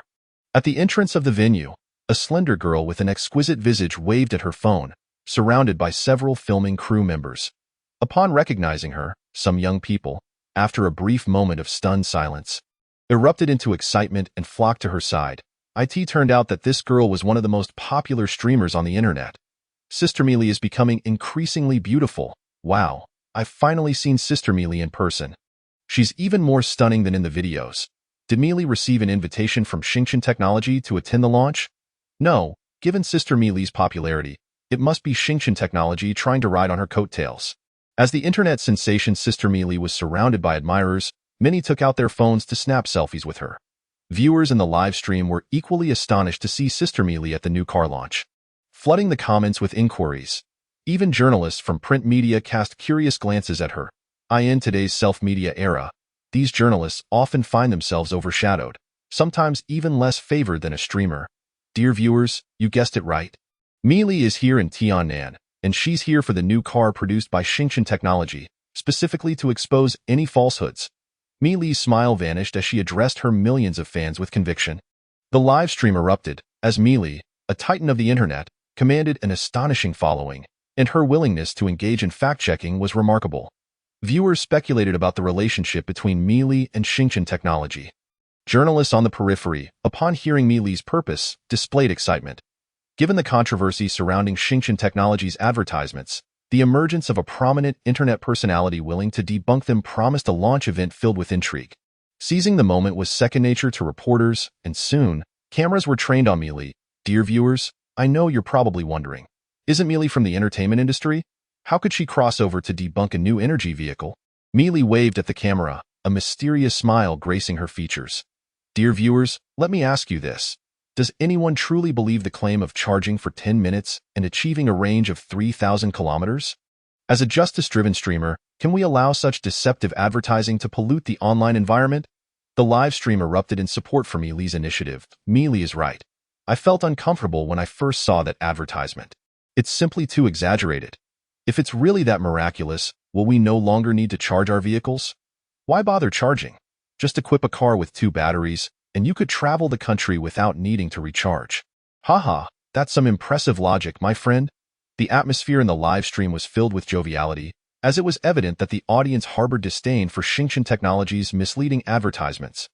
Meili's intervention was, indeed, a means of venting their frustrations. Meili's photographer turned the camera toward the entrance of the new car launch. Although there were many people outside, most were merely there for the spectacle. Only those holding red invitations could attend the event. Xingchen Technology primarily distributed invitations to representatives from competing firms, journalists from tech industry websites and publications, as well as some automotive reviewers. Consequently, those with invitations were few and far between. As you can see, Xingchen Technology is quite ostentatious. Unlike other launch events, which strive for a larger audience, they seem to prefer exclusivity. Meili scoffed, raising her right hand and shaking the red invitation she held. Fortunately, the streamer has some clout. I managed to snag an invitation from another streamer, so I'll be going in to see what trick Xingchen Technology has up its sleeve and expose their true nature. Meili glared at the closed doors. Indeed, Meili, stay calm. Getting upset will only diminish your beauty. The venue was small, but the atmosphere was charged, and Xingchen Technology was indeed overstepping by not even extending an invitation to Meili. I suspect there's more to Xingchen Technology's boasting than meets the EYE.in. The live stream. Fans rallied in support of Meili. Just then, the doors to the launch event suddenly swung open. A pair of staff members adorned with Xingchen Technology badges approached the entrance. Journalists and attendees brandished their invitations as they passed through the verification process conducted by the staff. The venue was splendid and opulent, exuding the aura of a major corporation.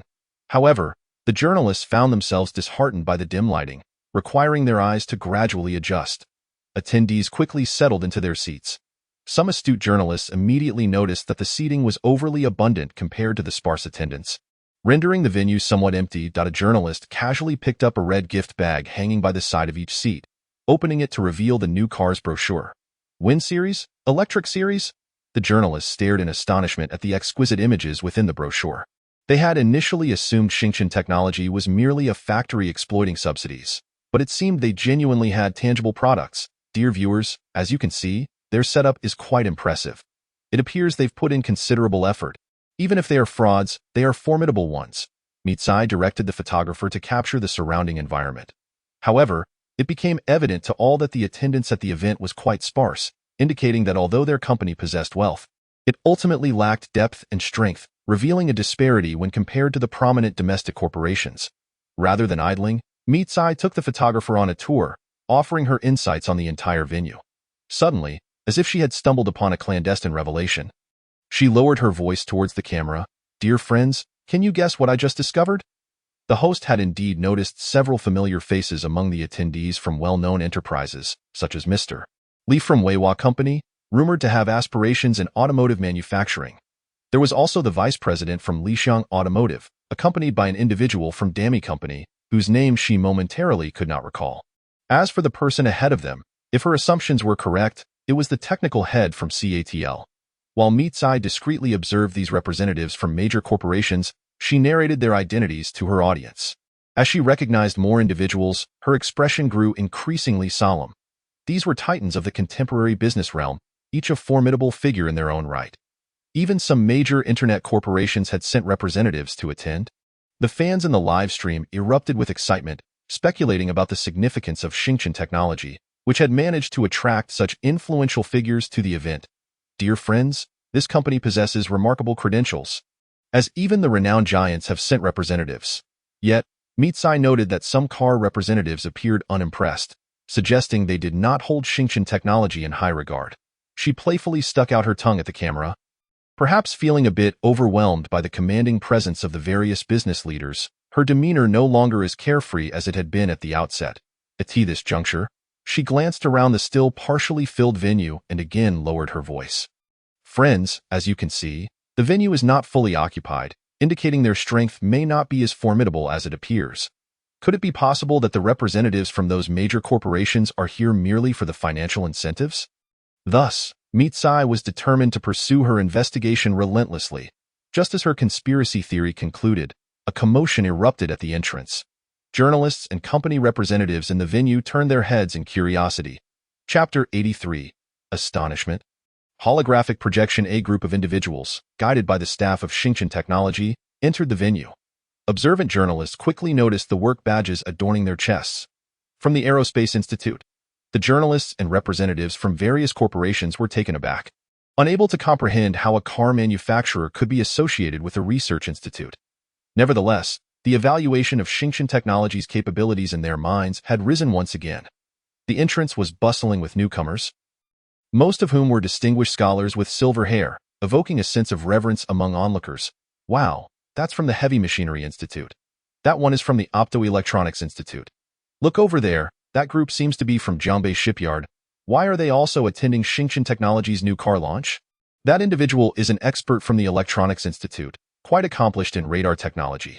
Does this mean Xingchen Technology has ties with the Electronics Institute as well? My goodness, is that someone from the Ministry of Geology attending? Xingchen Technology can even attract officials from national departments. Why is the last group not wearing badges? Who are they? Sure, are you genuinely unaware or just pretending? The absence of a badge indicates their significance. They no longer require identification. As one esteemed expert after another entered the venue, the journalist's eyes widened in disbelief. If not for the sign indicating it was Xingchen Technology's new car launch, they might have thought they were attending an international academic conference. The scholars present were all top-tier figures from various research institutes, including some frequently seen online academicians. Yet today, they had all gathered to support Xingchen Technology. Many in the audience had already elevated their assessment of Xingchen Technology's capabilities to a highly significant level. Mitsai's live stream was also buzzing with excitement. What a spectacle! It's rare to see esteemed research institutes converge at a single company's product launch. Any one of these scholars is a heavyweight in their field. And to see them united today, what kind of allure does Xingchen Technology possess? Mitsai, are you utterly astounded? Is this the genuine article you've unearthed? Mitsai, I urge you to reconsider. This company may be beyond your reach. What do you think?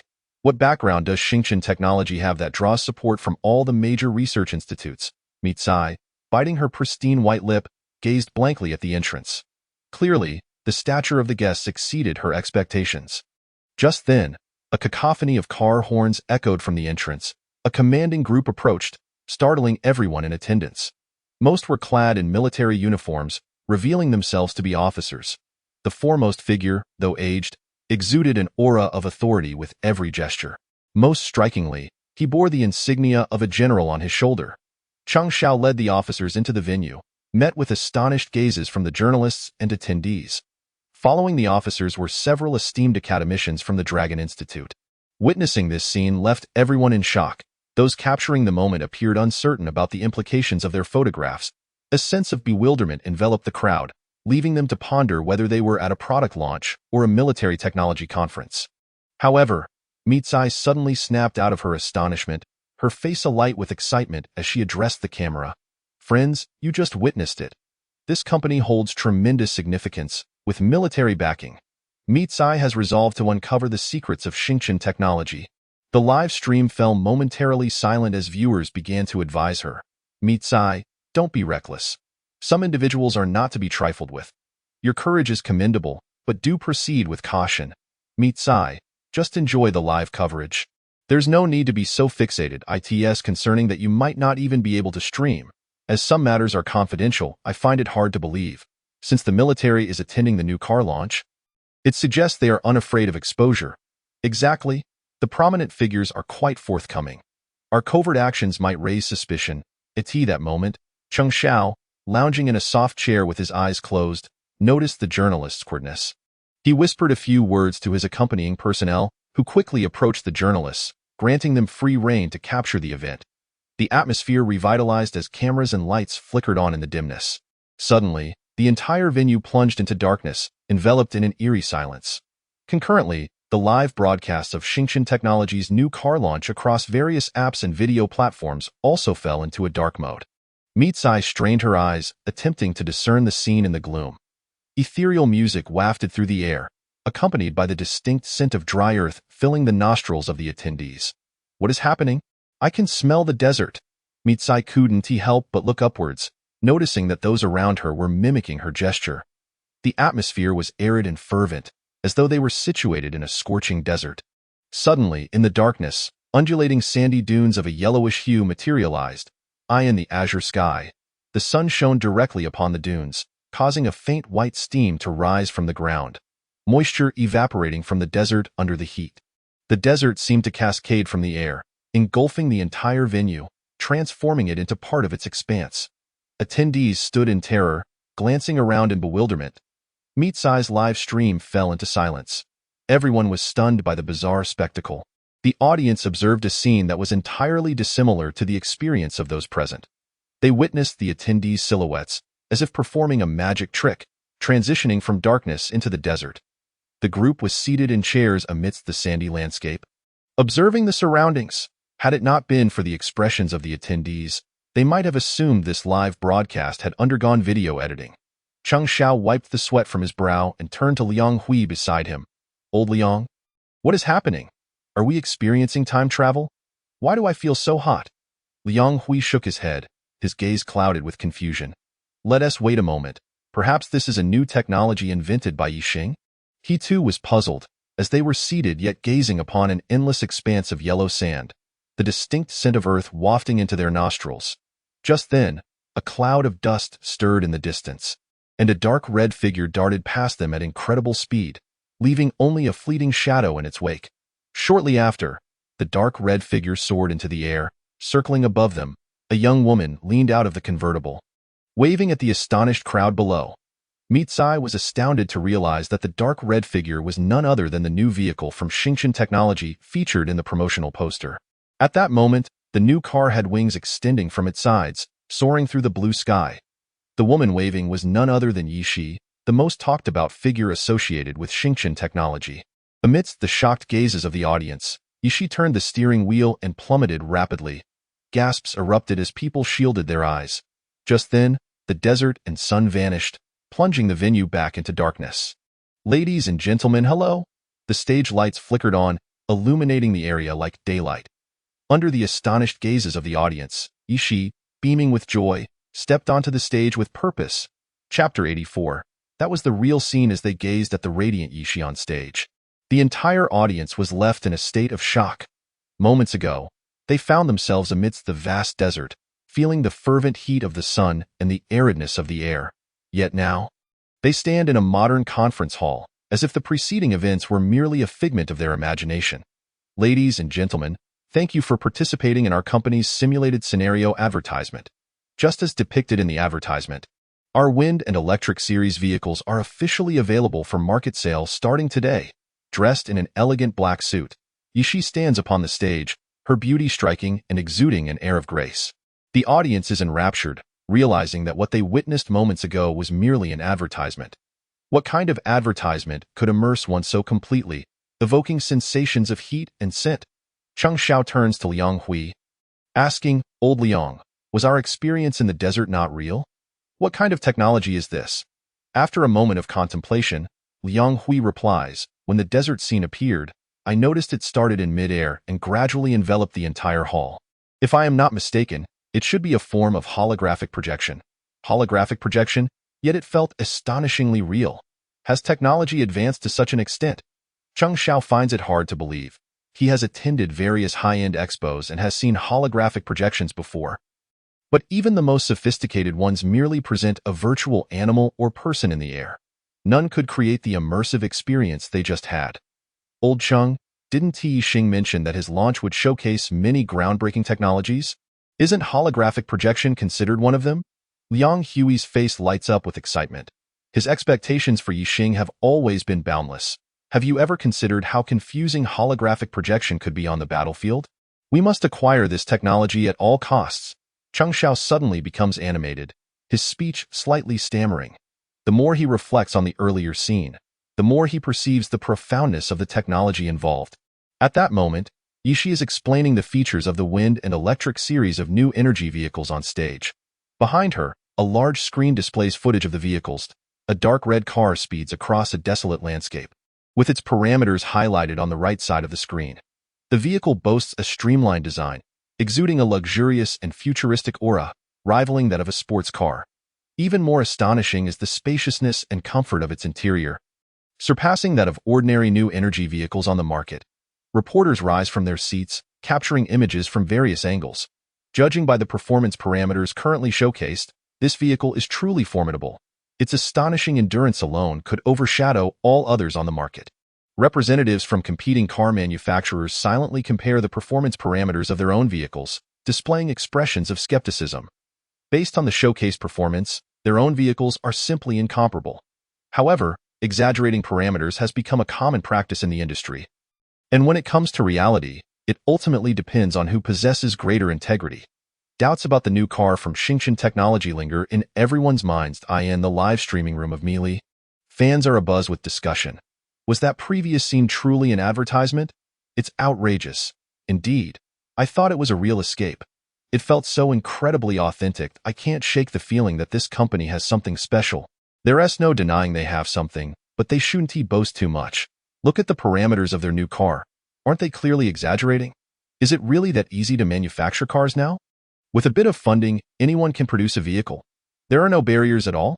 In truth, new energy vehicles and the so-called old man's joy aren't significantly different. They merely tend to be sturdier and more comfortable.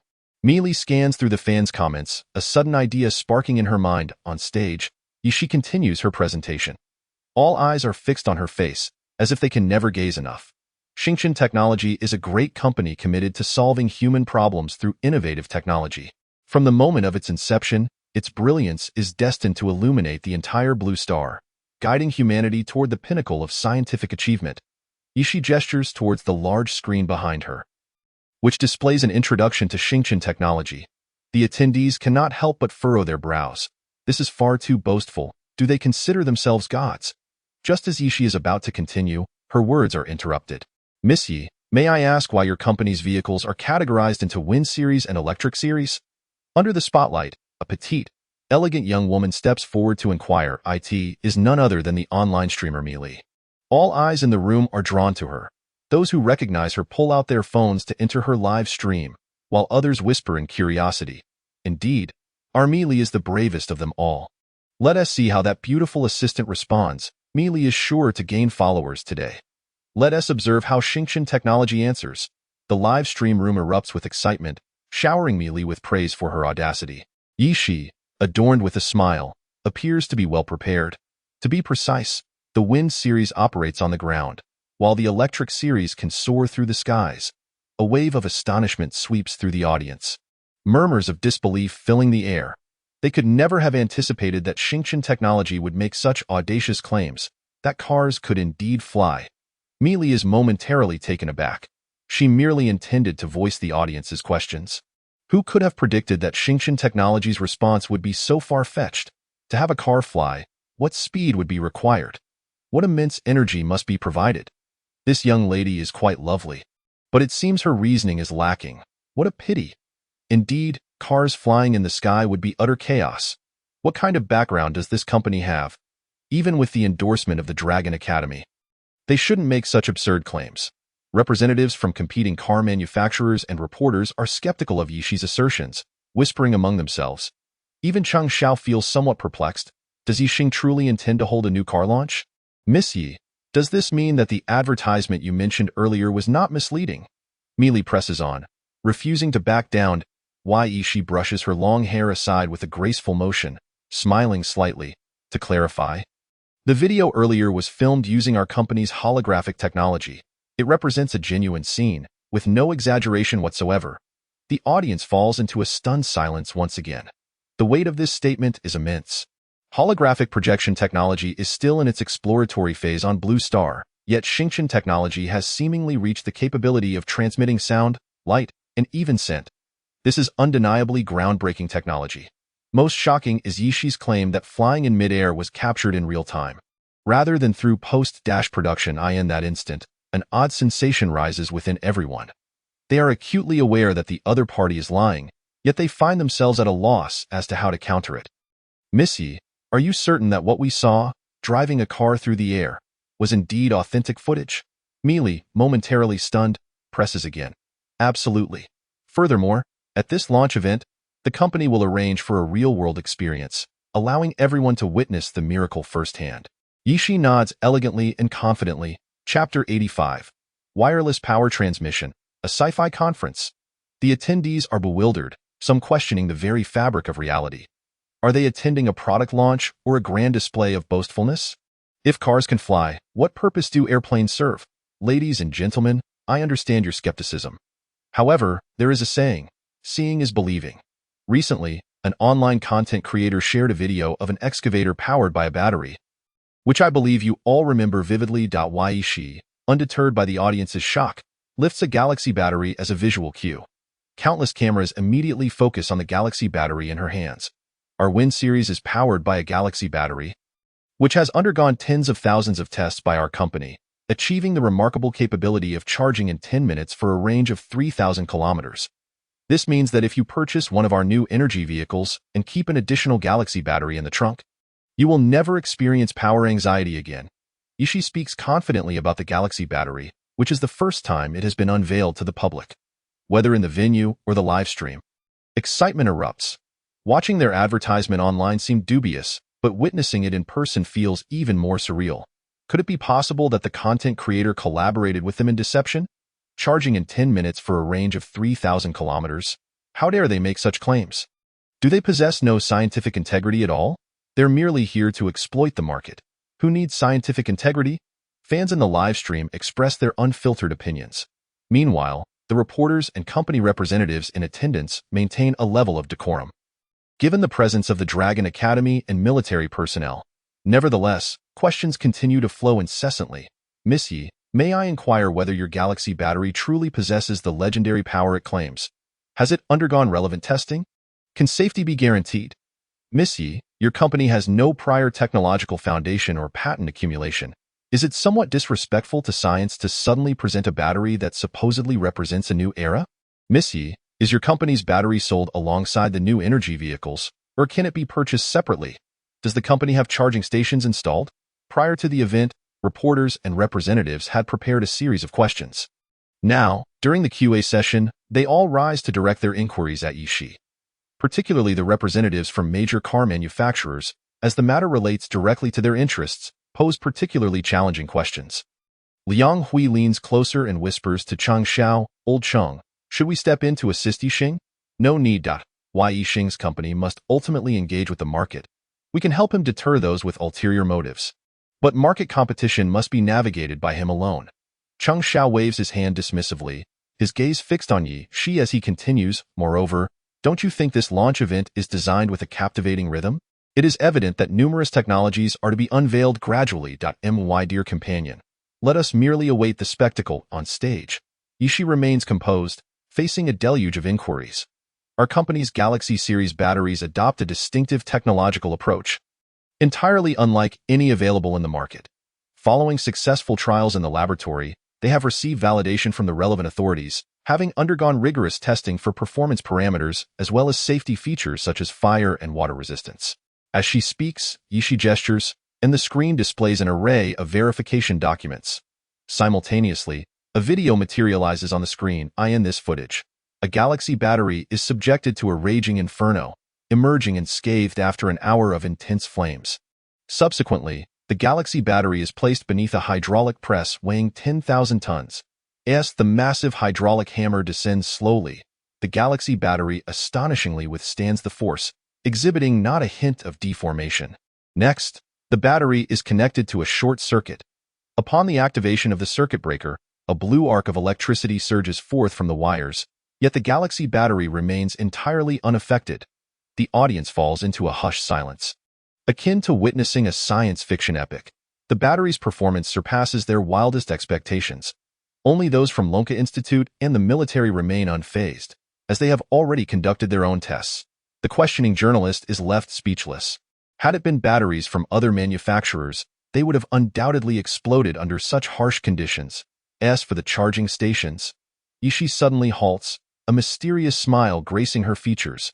The audience gazes at this enchanting woman in bewilderment, speculating what astonishing pronouncement she might make. Our company has no intention of constructing charging stations. Furthermore, we do not plan to produce any ancillary equipment for charging stations. Under the spotlight, Ye Xing spreads her hands and smiles alluringly. The crowd erupts in astonishment, their eyes fixed on her in disbelief. A new energy vehicle enterprise, and yet, you do not provide charging interfaces for the vehicles.